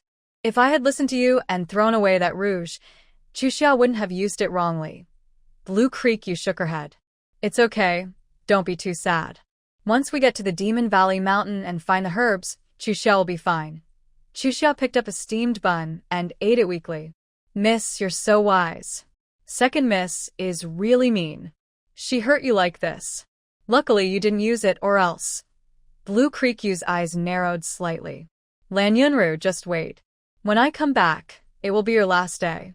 She traveled through time and became kind-hearted, but some people kept challenging her patience and seeking their own trouble. After breakfast, Blue Creek went into the old lady's room. The old lady sat by the window, holding a string of prayer beads. When she saw Blue Creek come in, her eyes filled with tenderness and love. She put down the beads and waved her hand. "Yeah, come here, to Grandma." Blue Creek went to her side and sat obediently. The old lady looked her over carefully. Her face, full of wrinkles, was full of concern. Chu-chun said that Chuxia was sick last night. "You worked all night and only closed your eyes for a little while before dawn. You child, why don't you sleep more? Is Chuxia all right?" Blue Creek smiled slightly. "Chuxia is fine, Grandma. I came to say goodbye." The old lady frowned slightly, full of reluctance. "Yeah, why are you in such a hurry? You haven't rested last night. Wait until you rest enough before leaving. Or, it's fine to leave tomorrow morning." Blue Creek shook her head and smiled. "Grandma, don't worry. I can rest on the carriage." The old lady was helpless and patted her forehead. "You're just like your mother when she was young. Once you decide something, not even 10 oxen can pull you back." Blue Creek affectionately leaned on her shoulder. "I am my mother's daughter. Of course I look like her. Thank you for the silver notes, Grandma. I accept them. And the dry food you prepared for me. You're very thoughtful." The old lady, upon hearing this, showed a hint of relief in her eyes. "Yeah, be careful outside. Come back early. Grandma's house will always be your home." Blue Xia responded with a soft and stood up to say goodbye. Suddenly, she remembered something and asked, "Grandma, have you taken the longevity pill I gave you?" The old lady smiled and nodded. "I took it last night. I must say, after taking it, I feel much lighter. This morning, I woke up without feeling dizzy or bloated." "Yeah, you're so capable. The medicine you made works better than those from outside doctors." "Grandma, I will gather more herbs and make more medicine for you in the future." The old lady held Blue Xia's hand with a look of reluctance. "Yeah, you're so talented and filial. Grandma is so proud of you. When I see my old friends, I will boast about you. You're so smart and talented, almost like a little doctor. Not at all like what people say outside." "Grandma, I have to go now," Blue Xia said as she stood up again, ready to leave. The old lady also stood up, holding her hand with a sad look. "Grandma will see you off." Before Blue Xia could speak, the old lady took her hand and slowly led her toward the door. Qin Lan and Lu Fongmin, 2 aunts, were already standing by the door. Their figures gradually appeared as they followed the old lady and Blue Xia. Qin Lan hurried forward with concern. Yeah, the Buddhist monks live a simple life. It's hard for you, dear. Blue Sia lowered her head gently, her voice soft as a mosquito. Auntie, my second aunt, I am just doing my duty by reciting prayers for my mother's soul. I hope her spirit in heaven can rest peacefully. Inside, Blue Sia thought to herself, sorry, mother. I used you as an excuse. But when I return, I will find a high monk to chant prayers for you and your daughter. I won't go back on my word. Yunyi, standing nearby, glanced at Blue Sia, then quickly looked away. Yesterday's events made her feel guilty. She was also curious. Why wasn't Blue Sia at Green Full Pavilion yesterday? Later, she looked for that maid but couldn't find her. Last night, her mother sternly questioned her about what happened. She had already told the truth, but she didn't mention Sister Yen. She only said she disliked Blue Sia and wanted to teach her a lesson. Mother scolded her harshly, and she realized her mistake. She shouldn't have done such a thing at her grandmother's birthday celebration. If it caused a big fuss, both the Duke of Wu's residence and the Protectorate General's residence would be embarrassed. Qin Lan tugged at her sleeve. Do you want to say a few words to your older cousin? Yunyi moved her lips awkwardly and said, I have nothing to say to her. Qin Lan glared at Yunyi, then turned to Lan Shi with an apologetic look. Lan Shi looked at Yunyi with cold eyes. When Yunyi met her gaze, her heart skipped a beat. She frowned and took a step back. Why did Lan Shi's look make her feel scared? Lan Shi withdrew her gaze and smiled softly. It's getting late. Grandmother, eldest aunt, second aunt. I will go now. The old lady's eyes turned slightly red. She nodded gently.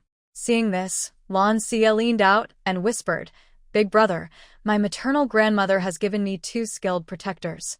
Don't worry about me. If you send me off, I won't feel safe until you're back. Maybe they can you instead.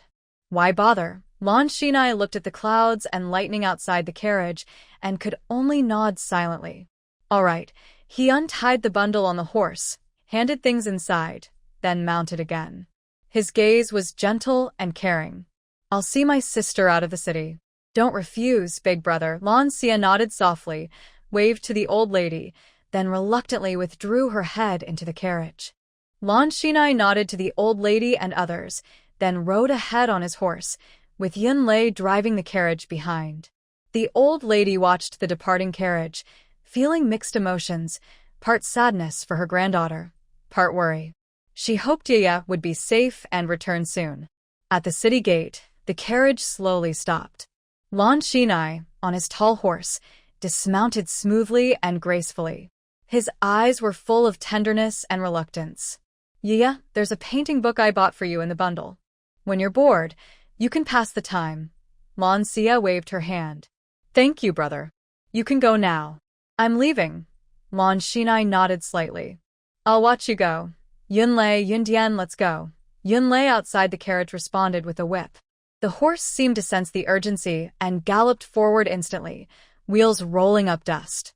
Lan Xinai stood there, watching the carriage go farther and farther until it disappeared from sight. He took a long time to turn around, leading his horse back slowly, looking a bit lonely. Meanwhile, in a corner of the street, Bai Lianyan was quietly watching everything, her eyes shining with curiosity and confusion. She softly asked, Where is Lan Xia going? Next to her, Lan Lingru smirked coldly. To Hugua Temple, to recite scriptures and pray for her dead mother. Her words revealed deep hatred for Lan Xia. Bai Lianyan looked at her, puzzled. Aren't you and she close? Why do you seem to hate Lan Xia so much? Lan Lingru's face darkened instantly. Her eyes were sharp as knives, and her voice cold. I wish she would die. Bai Lianyan, let's work together. White Lotus Yen heard this, raised her eyebrows, and looked at Lan Lingru with a half-smile. You called me out just to talk about cooperation? What kind of cooperation? Lan Lingru took a deep breath, as if trying to release all her anger. It's about working together to deal with Lan Xia. I know you also dislike Lan Xia. Isn't that right? White Lotus Yen looked at Lan Lingru with suspicion, her eyes full of caution. You're sisters. How do I know you're telling the truth? Maybe you're just trying to set me up? Seeing this, Lan Lingru's face grew darker. She whispered, "Yesterday, I sent a box of the latest rouge from Lan Xia's treasure pavilion. It was poisoned with red turtle toxin. Lan Xia used to love their rouge, but I don't know if she's been wary of me. Maybe that's why it didn't work. Otherwise, I wouldn't be asking you to help me deal with her." Hearing this, White Lotus Yan's face showed a look of shock and disbelief. What has Lan Xia done? Why do you, once close sisters, now wish her dead? Lan Lingru's brows furrowed, showing impatience. Just tell me directly. Will you agree or not? White Lotus Yan nodded slightly. All right, let's talk about how to cooperate. Lan Lingru leaned in and whispered, her voice as soft as a mosquito's buzz, but sharp as a knife. White Lotus Yan's expression changed slightly after hearing this, then she nodded again. Fine. I'll send the silver note to you right away. But you'd better not lie to me or else. Her tone carried a clear threat. Lan Lingru smirked coldly, thinking to herself, if the treasury hadn't been robbed and she wasn't short of money, she wouldn't have come to her. If you're worried, you can send a maid from your side to follow, she said calmly, as if she had already expected White Lotus Yan to have concerns. White Lotus Yan glanced at the maid standing with her head lowered and gave her a subtle look. The maid immediately understood and quickly moved to Lan Lingru's side. Wait, I'll have someone send the silver note to you when I go back, White Lotus Yan said. Then she turned and hurried away with another maid. Meanwhile, Lan Lingru stayed where she was, watching White Lotus Yan's figure disappear into the distance. Then she also turned to leave. In the carriage, Lan Xia was lying comfortably, resting her head on her hands, with her legs bent. Miss, I heard that bandits are rampant in Mogu Mountain. Are we really going there? Early Summer kept glancing out the window. Lan Xiu gently glared at her, a hint of teasing in her clear, water-like eyes. Are you silly? The Guardian Temple is farther than the Xianghua Temple. If we really want to go to a temple to pray and seek peace, why not go to Xianghua Temple? Of course, we're going to Mogu Mountain. Hearing this, Early Summer paused slightly, seeming to be choked by her words. She lowered her head and whispered, Oh, the Regent King also went to Mogu Mountain to deal with bandits. Miss, you're not just going there to find herbs for the servant girl, are you? Are you going to find the Regent King? Lan Shi raised an eyebrow and smiled. Oh, our Xia is so clever. Yes, I miss the Regent King. Going to Mogu Mountain to find him, and by the way, I'll look for herbs for you. Her eyes narrowed slightly. The poison you have, the pharmacy doesn't have the Yuan-Tu grass. We can only try our luck at Mogu Mountain. She had inquired at Bai Chao Tang Pharmacy before. Many rare herbs were not available. Early Spring quietly listened. Last night, the lady said she wanted to see if she could find Yuan-Tu grass at Mogu Mountain. The old madam even had the kitchen prepare a lot of dried food, clearly knowing her true purpose.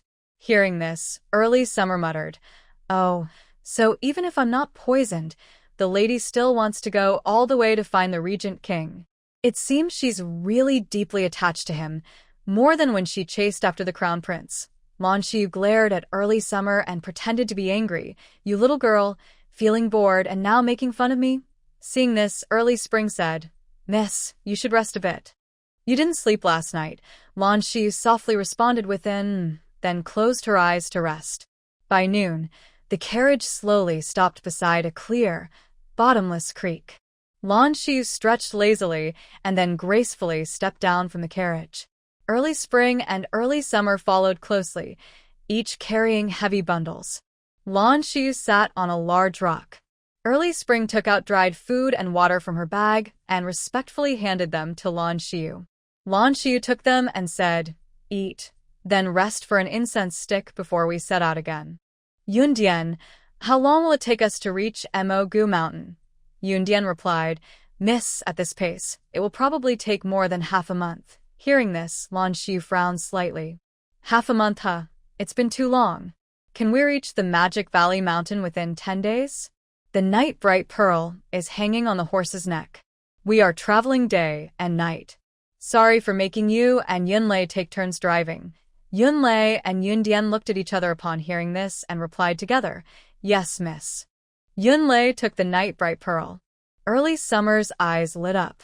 Miss, this is the night bright pearl given to you by the Empress Dowager. It's very precious. You actually use it for lighting? That's so luxurious, Manhwa said impatiently. Who do you think I am? If it weren't for finding herbs for you, would we be rushing like this? Without these two girls, I would already be riding a horse, probably faster than the carriage. Also, this carriage is bumpy. We've only been sitting for a morning, and I already feel uncomfortable. My back and waist hurt. If I were in modern times, driving would be so much faster. Early Summer stuck out her tongue but said nothing, lowering her head to nibble on some dry food. System. Does the shop have a car exchange? System. Do you want a plane, host? Manhwa's eyes brightened. Really? Planes too? I haven't seen them in the shop. System. You can only dream about planes. Manhwa. This dog System has really become a spirit, playing tricks on her. When she figures out how to deal with it, she will make it regret it. And watched from afar, curious. Where is the future princess going? Looks like she's heading far away. Strange. An heir is also here. Why hasn't she caught up? After a while, and saw the carriage leave with Manhwa and her group. He muttered, why hasn't an heir caught up yet? Just then, an heir's figure appeared from a distance, rushing over like a gust of wind. He leapt down and landed beside an looking a bit out of breath. An glanced at him with some displeasure. Why are you panting? So useless? How did the investigation go? Where is the future princess headed? An heir leaned against a big tree and waved his hand. Let me rest for a while. Rest? The future princess and them are already far ahead. An heir panted and said, I've been running and using light skills all the way. I push myself hard. I'm exhausted. And he looked at him as if he were a fool and said impatiently, then why didn't you prepare a horse? Dark Second's body stiffened. Yes, why didn't he prepare a horse and just float along lightly? When tired, he simply ran on. This journey had exhausted him completely. Our future princess is going to Hua Temple to pray and send her mother's spirit to peace. Dark Second changed the subject. Dark First was surprised and asked, Hua Temple? Not the nearby Prime Minister's temple in the capital, but the farther one. In the capital, everyone knows that the wife of Marquis once went to Hua Temple to pray for a child. After she returned, she became pregnant. The old lady had a nightmare, dreaming that Marquis Wu's wife refused to reincarnate. She was worried about Miss Lan, so to reassure her, Miss Lan went to pray and send her mother's spirit to peace.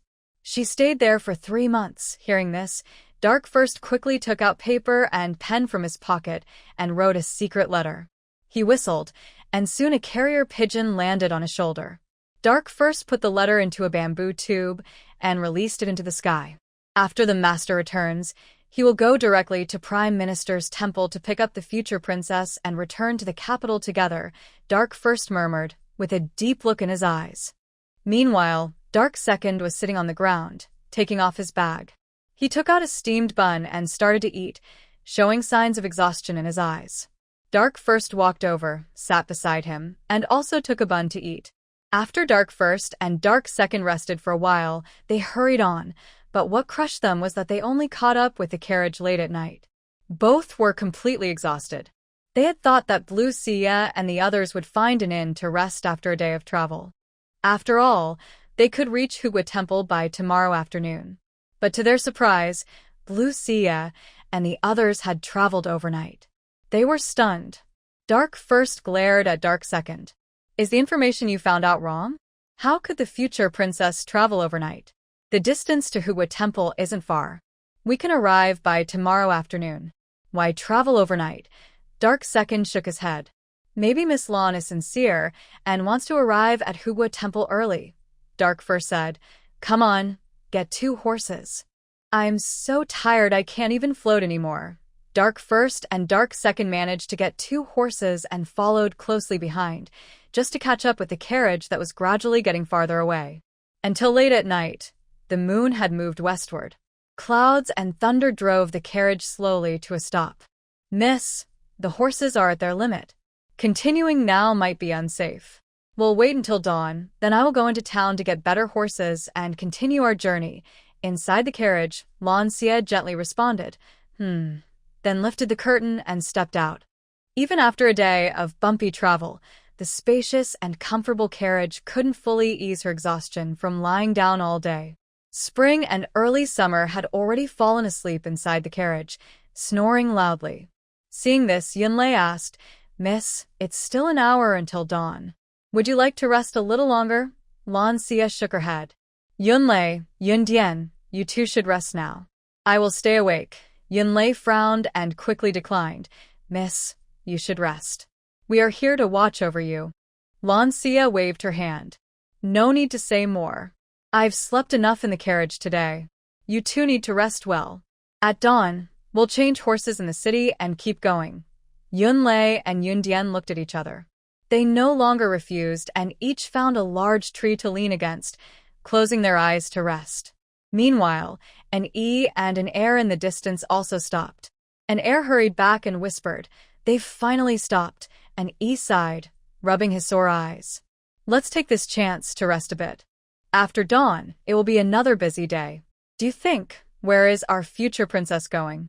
"We've already passed Gua Temple," and E paused, then a flash of insight appeared in his eyes. Ah. "An heir, do you think Miss Lan might be going to find the master?" An heir was stunned, then suddenly understood. "An E, you might be right. Maybe Miss Lan's trip is to find the master. Think about it. I found out she originally planned to go to Gua Temple to pray for her mother and stay for 3 months. But now that she's past the temple, she hasn't stopped. That can only mean she's not going to the temple, but actually going to find the master." And Yi's eyes lit up. He quickly moved through the forest trail, scanning the surroundings. He picked up some scattered dry wood and carried it back, then lit a blazing fire. An heir looked at him with suspicion. "What are you doing? Writing a letter to the master?" With that, an E used the firelight to start writing. "Good message." With a clear whistle, a well-trained carrier pigeon spread its wings and flew high, breaking the silence of the night. It carried a secret message and disappeared into the dark sky. AI looked at the pigeon flying away and smiled confidently. "AI heir, if the master sees this message, he will be happy." Heir heard this and frowned slightly. "AI, this is just our guess. If Miss Lan is not looking for the master, then this letter." His words were unfinished, but his worry was clear. AI stiffened and said stubbornly, "How could that be? Miss Lan, as a noble lady, has never traveled far. If she left home, it must be to find the master." After speaking, he quickly jumped onto a big tree and lay on the trunk to rest. Air shook his head, put out the fire. As the flames died, his figure blended into the night. He leapt lightly, climbed another tree, leaned against the trunk, and closed his eyes to rest. Meanwhile, Lan Xie stretched her muscles and sat outside the carriage. Suddenly, her eyes narrowed as she looked into the darkness. At the same time, Yundian and Yunlei also approached the carriage cautiously. They stood with their swords shining in the moonlight, alert and watching the dark surroundings. The air was tense, like a storm about to break. Soon, 10 figures dressed in black appeared like ghosts from the shadows. Their presence was calm but dangerous, their eyes cold as frost. They were clearly skilled assassins. Lan Xie's eyes narrowed slightly, secretly sneering. She recognized this killing aura. These were trained killers, who could hate her so much that they hired assassins to kill her. Could it be Lan Lingru, Yunyi, or Bai Lianyan? Their names flashed through her mind. Besides them, she couldn't think of anyone else capable of such a bold move. Just as her thoughts raced, the black-clad figures moved swiftly. With a wave, they launched a fierce attack on her and the carriage, like shadows in the night. Yunlei and Yundian immediately stepped forward. Their swords flashed as they fought fiercely with the attackers. Seeing this, Lan Xie sneered coldly. She quickly drew a dagger, thinking, "Don't think I'm easy to bully just because I don't fight back now." She suddenly jumped out of the carriage, moving like a ghost with unpredictable and strange movements.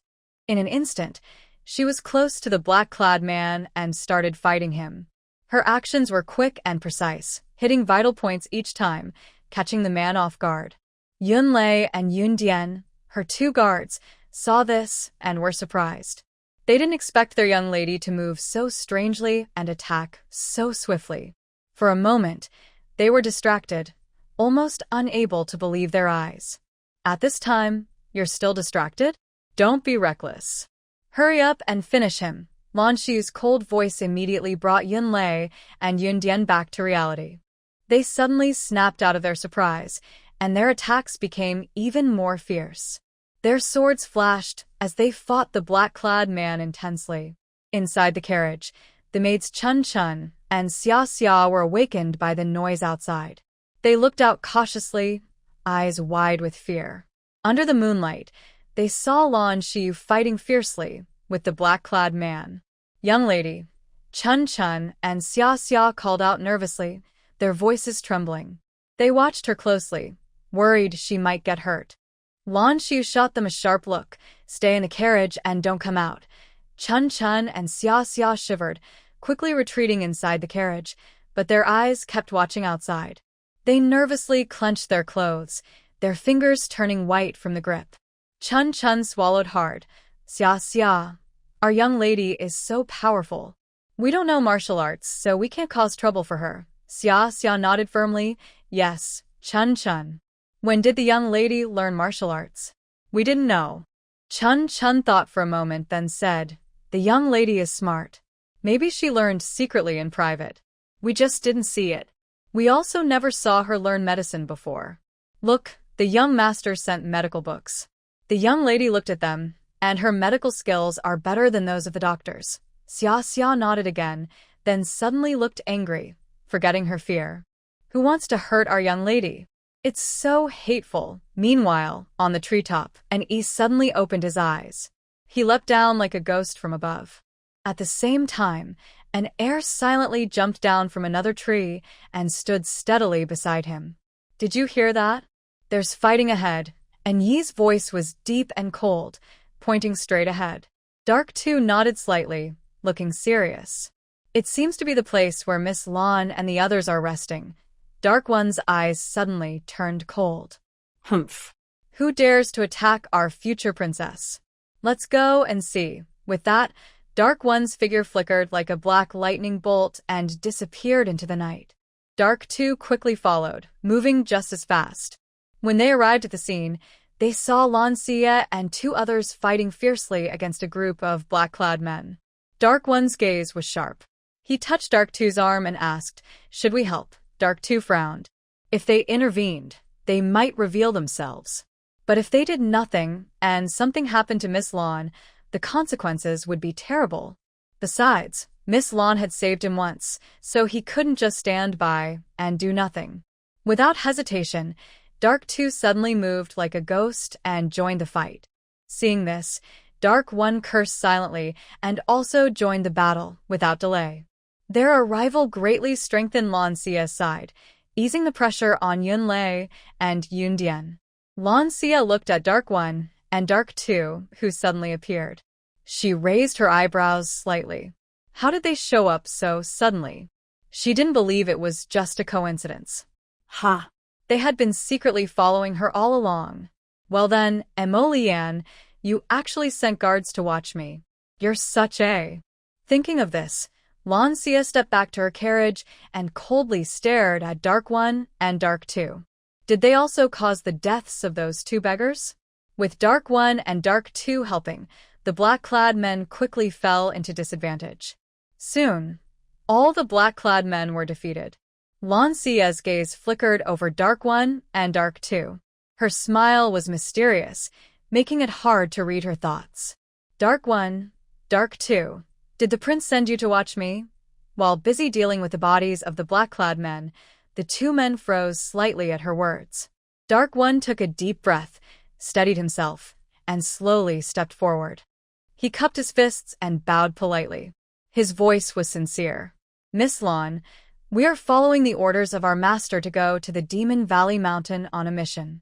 We didn't expect to hear fighting sounds while resting in the woods earlier, so we came to check. Seeing it was Miss Lon, we were also surprised, so we immediately helped. Upon hearing this, and E continued silently working on the bodies without stopping.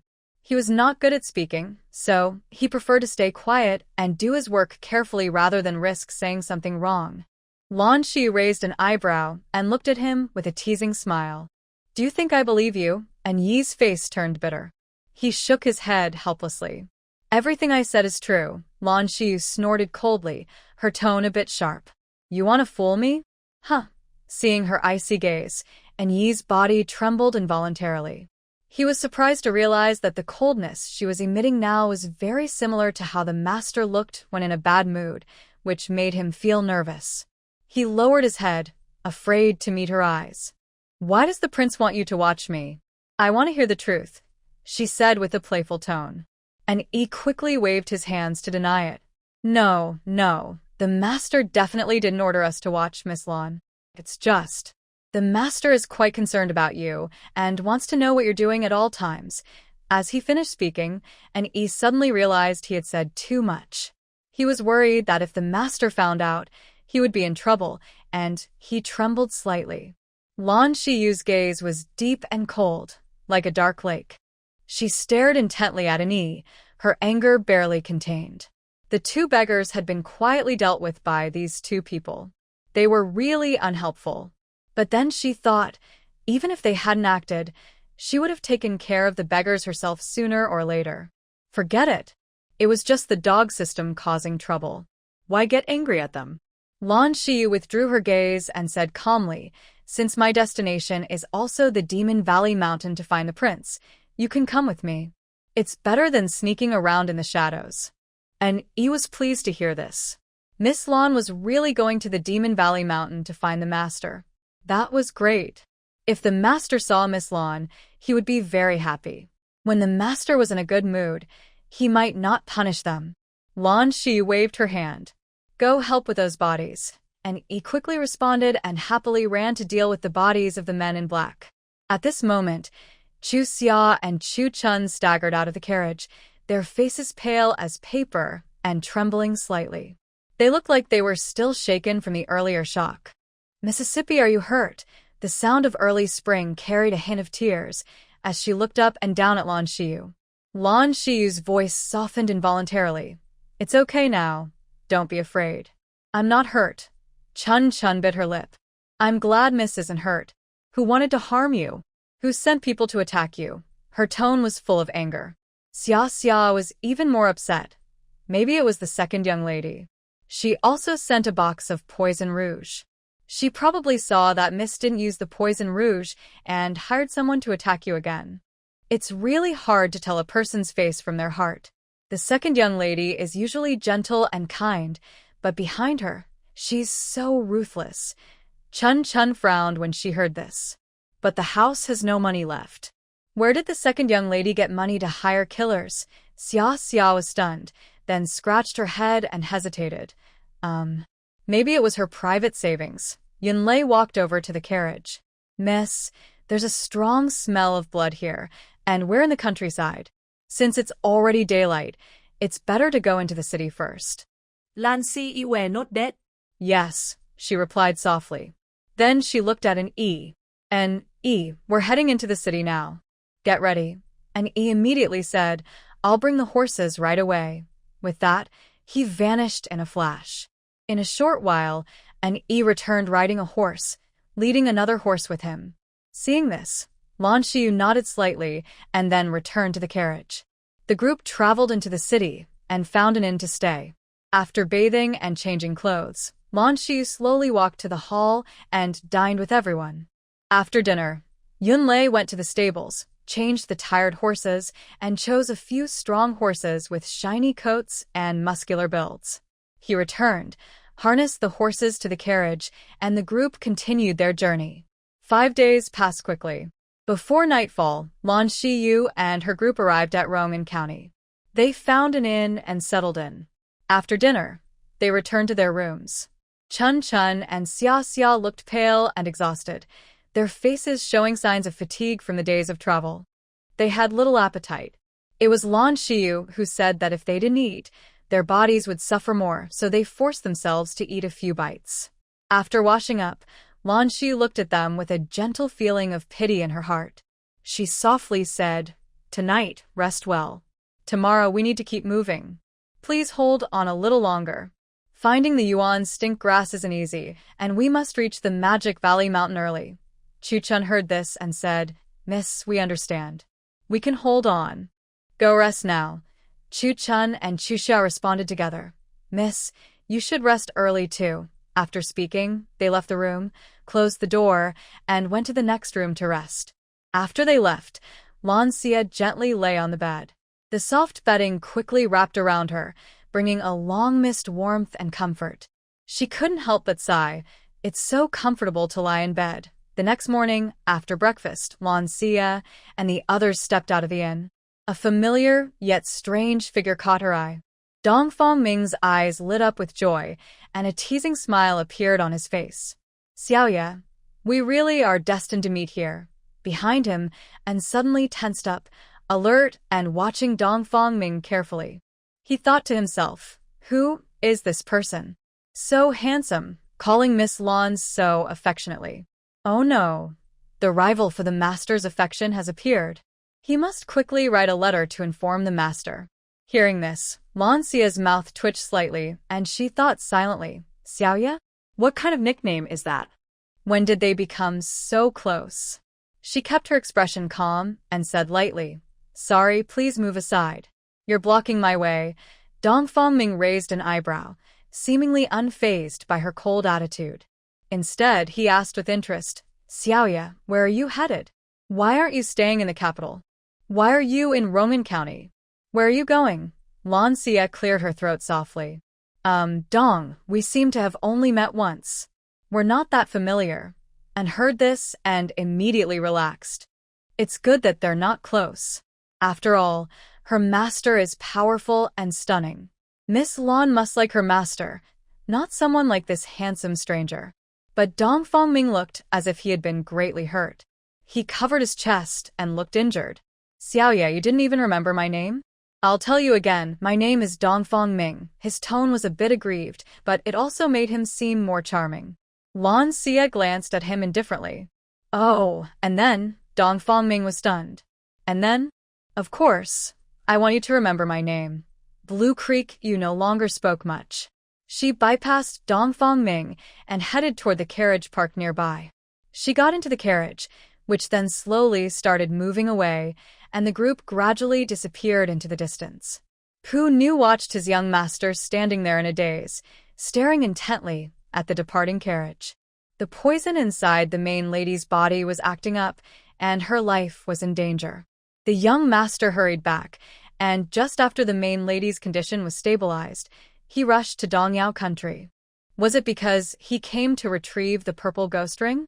Why is the young master acting so differently toward this woman this time?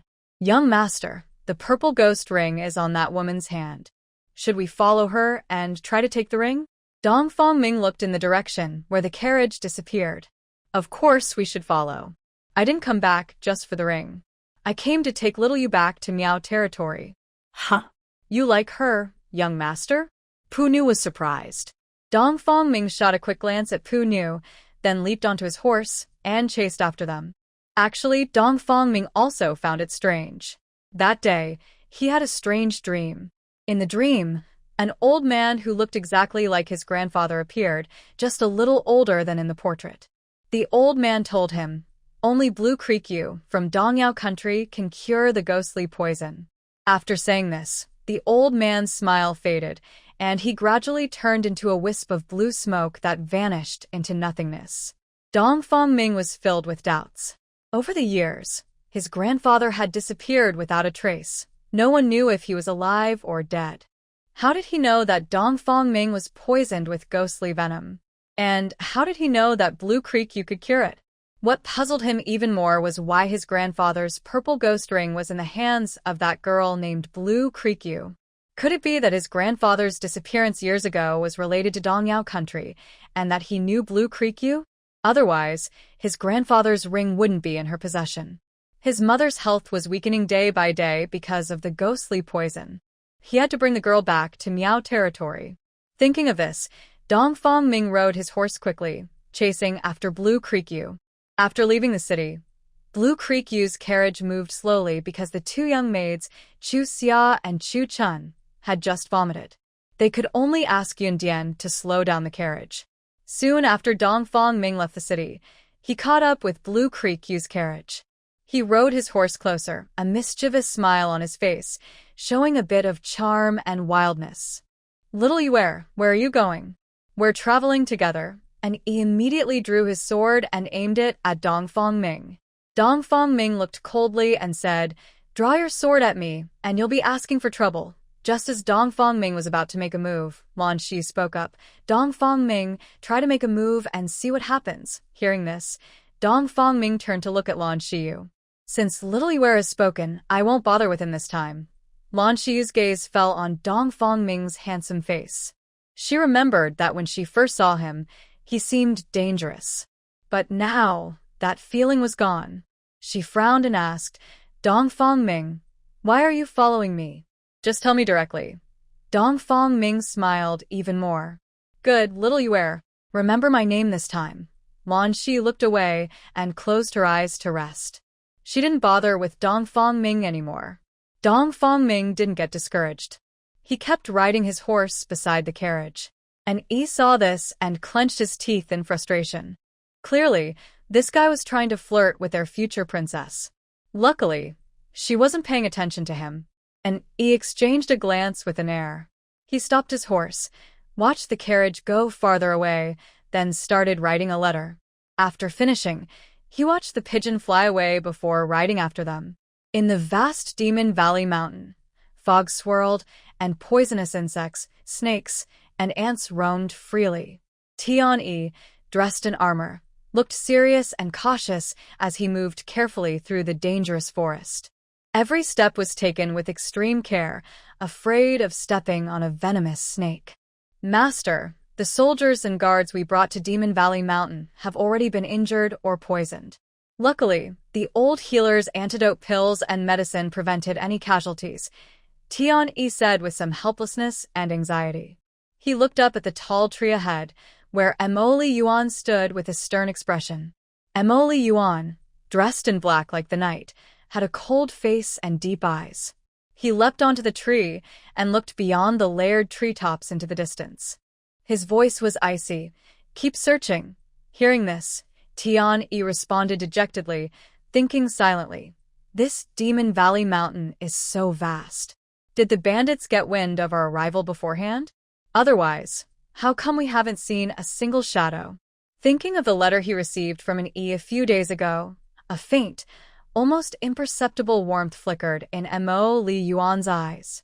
The woman is on her way to Mo Gu Mountain. Is she coming to see him, or to earn points? Whatever her reason, Mo Li Yan couldn't help but feel a little hopeful.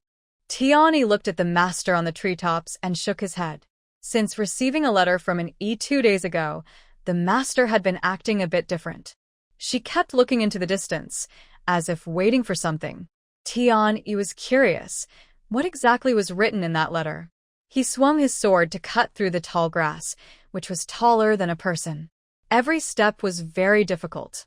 In these days, they had been bitten by mosquitoes, snakes, and ants in Mo-gu Mountain, suffering greatly.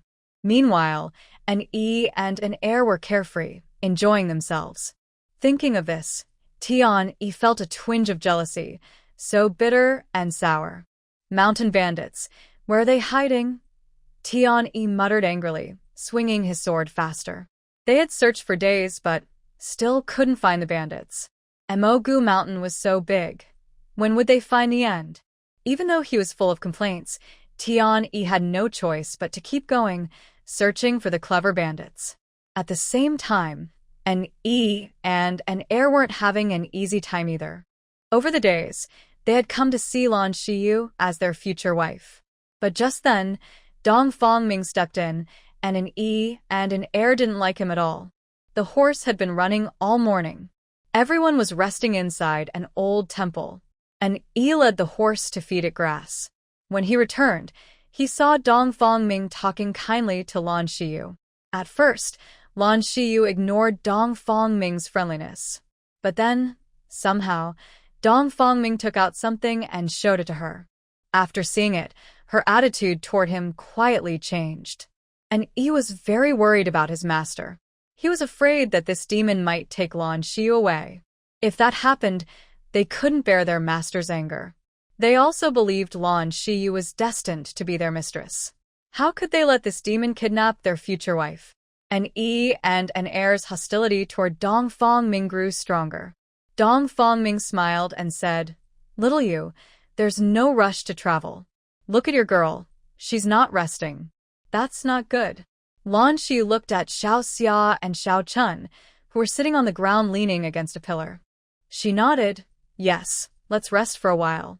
Dong Fongming pointed at an Yi and an heir. "You two go hunting. How can Xiao Yu eat only dry rations?" An Yi and an heir clenched their fists. Fine, they would go hunting. Not because he ordered them to, but for their future princess. When they returned, they cleaned the game and roasted the meat nearby. Once it was ready, Dong Fongming took 2 roasted rabbits. "Xiao Yu, come and eat." Lan Xia accepted them. "Thank you." And Yi's anger grew. That guy. He and an heir had hunted and roasted the meat, yet Dong Fongming gave it to Miss Lan. What did she have to do with him? And she even thanked him. So frustrating. Dong Fongming took a bite. Ugh, terrible. "Xiao Yu, maybe you should just eat the dry food instead." Ah. Lan Xia thought it wasn't that bad, just a bit bland. Dong Fongming glanced at an Yi and teased, "TSK? TSK. You're not a very good guard, are you? You can't even roast meat properly. It's awful." And Yi's face darkened, his anger boiling over. He couldn't hold back anymore and drew his sword at Dong Fongming. "Hey. Don't fight." Before Lan Xia could finish, an heir joined in without hesitation, fighting alongside an Yi. Dong Fongming's loyal follower, Punu, also rushed in.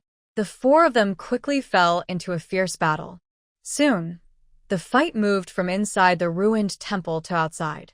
Lan Xia rubbed her forehead. That troublemaker must have done it on purpose to provoke an Yi.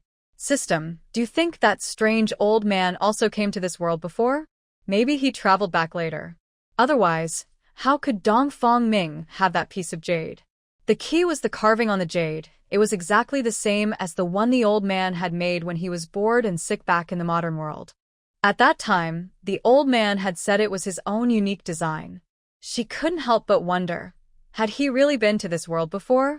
And what was his connection to Dong Fongming? System. Host, there have been travelers who went from the modern world to the past and then returned. Lan Sai Thrawen. Before? What about now? Can I go back too? If she really could return, she would definitely take revenge on those who had wronged her. System well. As long as your points and merit are both high enough to exchange for ultimate energy, you can return to the modern world in this body. Suddenly, Blue Creek, you thought of Mo Lian. She shook her head and muttered to herself, "Blue Creek, you get a grip. Modern times have plenty of young handsome guys. In ancient times, there wasn't much entertainment. Modern life is better." After calming herself, she immediately said, "System, open the shop. System." Ding. Shop opened successfully. Blue Creek, you quickly looked around. Huh? System, are you joking? Where is the ultimate energy? Suddenly, the screen changed. Blue Creek, you was stunned. Her points, 90 billion. Merits, 9 billion. Miss? Aren't you going to stop them? Yunlei asked, confused, looking at Blue Creek, you lost in thought.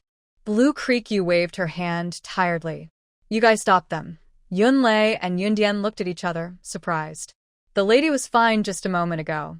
Why did she suddenly seem drained of energy? Seeing the fierce fighting outside, Yunlei decided to go out and separate them. However, by then, everyone was so angry they couldn't tell friend from foe. They attacked anyone nearby. The original 2-on-2 fight turned into a chaotic brawl. Chun staggered over and said, "Miss, look at them. Why are they all fighting?" Blue Creek, you rubbed her forehead. Ignore them. Men tend to eat too much and need to digest. Chun was surprised. Huh? Are you serious, miss? They haven't eaten much. Do they really need to digest?